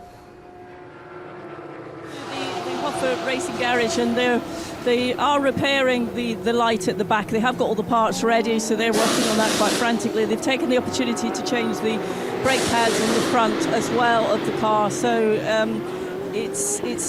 they're nearly ready to come back out. Chantal is behind the wheel. They've just dropped the car down. They're about to push it out back onto the pit apron, and Chantal is behind the wheel, so she will be making her way back out on track. That was a pretty quick stop. They were obviously prepared for that. The light situation, that's all fixed and repaired, and off she goes. I think the specific thing we wanted, Diana, was, if possible, as to why the light fell out, because we saw some footage of it, and there was no contact with anything else, and it just fell out of its own accord. Can I ask you, Alexander? Sorry. Do you know why the light came out? Not really. We had this problem quite often in this season again. So yeah. So again, we lost the right rear light. So we adjusted now before the night, so that also the other competitors be safe behind us, that they see when we are braking. And so yeah, it's just an easy stop. And now we go on, and hopefully we keep our light now. Yeah, the guys in commentary were sort of a bit confused as to how that light had just popped out, but you've made it sound as if it happens regularly.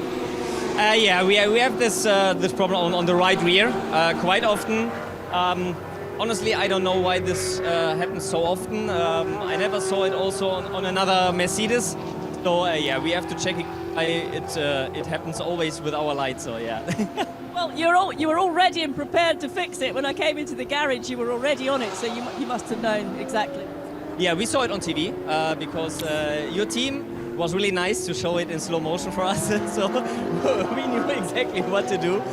So yeah, thanks for that. Yeah, and now hopefully it will be staying. Great, thank you so much. There you go, guys. You got it. You heard it. First, they were appreciative of the camera shots that showed what the problem was, so they could get themselves ready before the car came into the pit lane. But they're all quite happy in there. Brilliant update, Dan, and exactly what we needed to hear. So it's interesting that it's their car only that does that, and they don't really know why it happens. But it just makes me wonder, Peter, whether it's it's a cut and shut car, whether it's a bit of a bodywork damage there, and that's why the light keeps falling out. Or should I not say that? You're speaking from experience, Stoy. Well, I mean, you can always make one good race car out of 2 or 3 others, can't you? Yes. Well, we're delighted to be a public service broadcast here. Absolutely. Race teams looking to see what's happened to their car, and in turn, we're delighted for the information there that it's a recurring issue for that specific chassis. Interestingly, well, out at the front. Well, not quite at the front, but in the battle for the podium, Alvaro Parent, he is absolutely on a charge right now. The former British F3 champion in the days when British F3 really was one of the main stepping points up to Formula 1. He's the Formula Renault 3.5 champion, so really for the same price could have ended up in Formula 1. Really a top driver. He's a great addition to that E2P racing squad this year, and he's doing his job right now, bringing the gap down to Philippe Châtelet in the Santaloc Audi, and that's for the podium. So for E2P, for them, they're in the Pro-Am class, but an overall podium, if they could manage that, if they could keep running clean, oh, what a story that would be for that crew. And I tell you what, to do it in the heat with just 3 drivers when everyone else has got 4 or 5, even more impressive.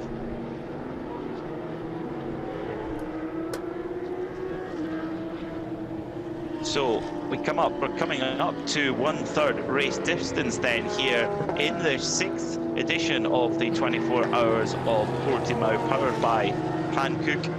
And we are continuing coverage here in sound and vision on RS3 and on the our live stream on YouTube, which you can access via the 24H series website. We've got continued commentary for the next hour and 35 minutes before we don't take the pictures away, so if you want to follow the race you can do. We'll switch to onboard cameras from there while we take a little rest here in the Global Broadcast Centre. You can follow along live timing though throughout the night. livetiming.getRaceResults.com/24H series, or go on to the 24H series website and just click on the live timing link. It's all on there, all live, free, no blocks, no breaks. And we'll be back with commentary for the run to the flag, 7:30 tomorrow morning local time, which is the same as it is in the UK as it is here in Portugal. and running through to a 12 noon local race finish time. Who will be on top? Will it be a Porsche? Well, it's 1-2 at the moment for Porsche, or will it be someone else? Far too early to tell. And really, I must be honest, Snowy, I'm surprised with the level of attrition that we've had so far. Well, it goes back to the reliability of these cars these days, doesn't it? We do get error, we do get a few things happen here. The odd fuel pumps on a Mercedes, tail lights on a Mercedes. There's a pattern developing there. I'm just laughing to myself, as you probably heard me sort of giggling in the background when you just said that. You've just made a statement which is entirely accurate of we're just at 1/3 distance of this race, and it's still, no matter how long I've been involved in it and raced or talked about it or whatever, 24-hour races, it obviously goes to figure, it's a set amount of time, but we've been on air for how many hours now, and we're at 1/3 distance. Still makes me think. And we don't have to drive the car, Snowy, we've got the easy part. Well, driving the car is quite easy, mate. You just sit down and just press a few pedals and twiddle the wheel. I'm sure it's far more complex than that'll that. light social media up. There we go. I'm sure it's far more complex than that. I have no doubt about that. The gap continues to come down as Alvaro Parent now just giving a little bit of traffic there with the 904 Red Ant Racing car. And now here's a question, Snowy. For Alvaro Parent, I'm sure he's getting pit board or something in the radio saying, yep, you're running the gap down, good job, well done. But he can now physically see that Santaloc Audi getting closer to him. How motivating is that as a driver? Oh, hugely. It's a visual, and it makes all the difference in the world. You can, and we heard this earlier, didn't we, from Pierre Caffer saying that one of the bits of this, there's not enough cars on track, or with so few cars on track in this race that there's not a lot going on. So you want that gapping, you want that understanding, and that's obviously how he chooses to operate. Some drivers do, but there's nothing like closing a gap there, being heard 10th here or 10th there, or half a second, or if you're doing really well, even more. But there's nothing like that visual.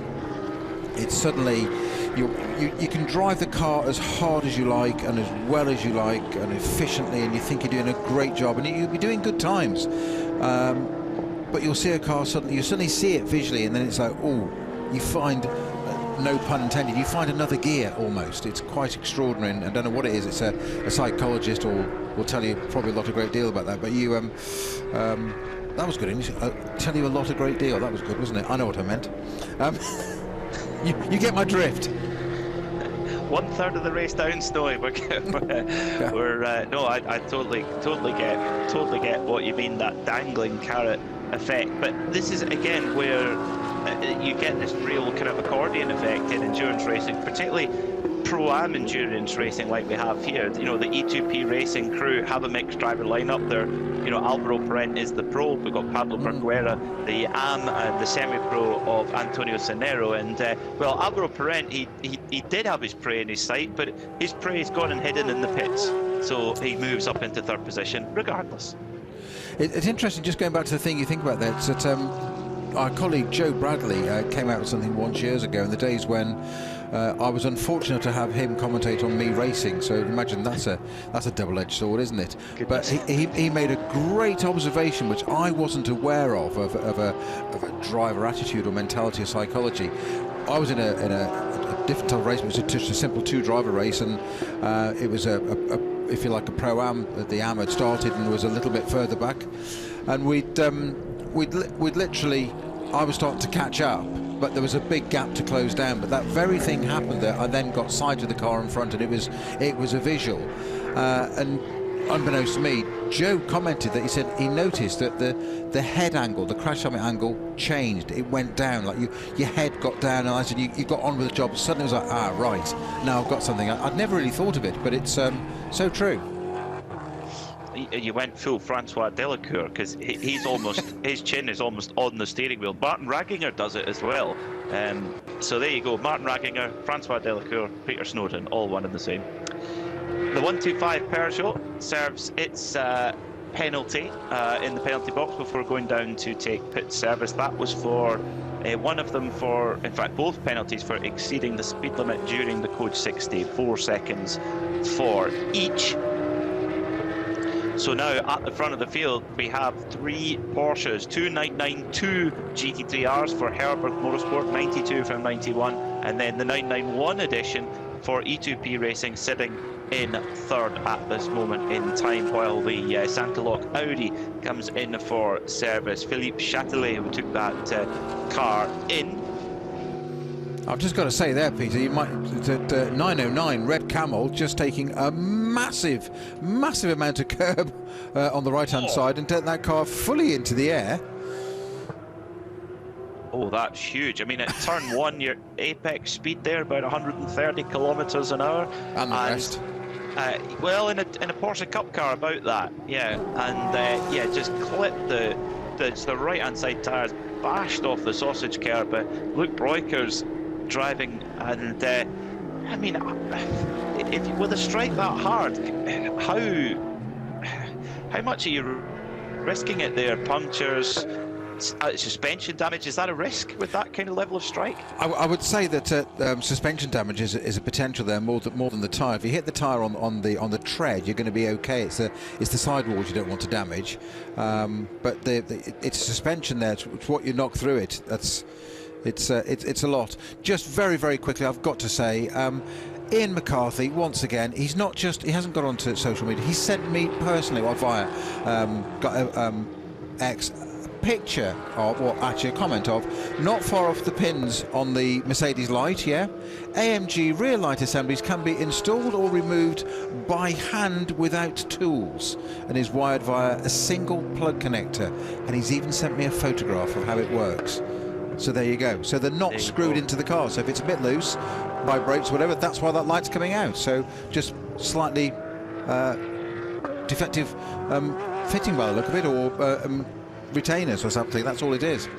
But a very happy Snowy now with that mystery solved. Well, as the sun begins to set here at Portimao, with a beautiful 26 degrees in the air, 27 on the track, it's just absolutely idyllic. And Herberth Motorsport are having one of those red letter days with both of their cars at the top of the table. The 92 car, the Fat Turbo car, with Vincent Kolb setting a rocking pace at the moment at the front of the field from Scott Noble in the number 91 AM entered car. Both lead their respective classes. And just a moment ago, the E2P Racing Porsche, the Spanish crew, got up into 3rd position. Santaloc Junior team in fueling at the moment. They drop back to 4th, but very much still in order. Red Ant Racing sit in 5th with the 909 Red Camel Jordan's crew in 6th. So it's very close in 992, and actually while Luke Broekers has been at the wheel, he's taken about 30 seconds out of Ayrton Redant, so really close there in 992. Hoffer Racing, now they've got their headlight back and reattached and ready to go. Chantal Prince is out there on track in 7th, and then Red Ant Racing's sister car 904, sits in 8th and 3rd in the 992 class. Sitting in 9th then, it's the number 908, Seb Lejeune Racing by Duo Racing. Loris Norrie driving at the moment in 9th. An Orchid Racing team who had a little bit of a delay at the previous pit stop are sitting in 10th. Orchid Racing Team 917 sit in 11th. Then it's RPM Racing who've just come into the fueling area. Tracy Crone brought that car in. Remember, they had a delay, about a 20-minute repair for that crew. So brilliant stuff to really keep fighting back, and actually in the top dozen already. That's fantastic. W Autosport with their GT4 sit in 13th. Then it's in 14th, it's the 902 Holmgard Motorsport car. Brigada ZM Racing are 2nd in GT4 at the moment. And then it's the number 405 for GSR Motorsport. Again, recovering after an issue earlier on, but they are fighting on. And then we get to a few of the walking wounded. We believe the Grove Racing number 10 car, well, we will see that no more after a fuel pump issue. The Peugeot, though, it cracks on with car number 125 just taking service at the moment. And then issues for the 967 HRT performance car, the 988 MRS GT racing machine. The Vortex has kind of been in and out of the pits, and the Lion Speed Porsche parked up for the day.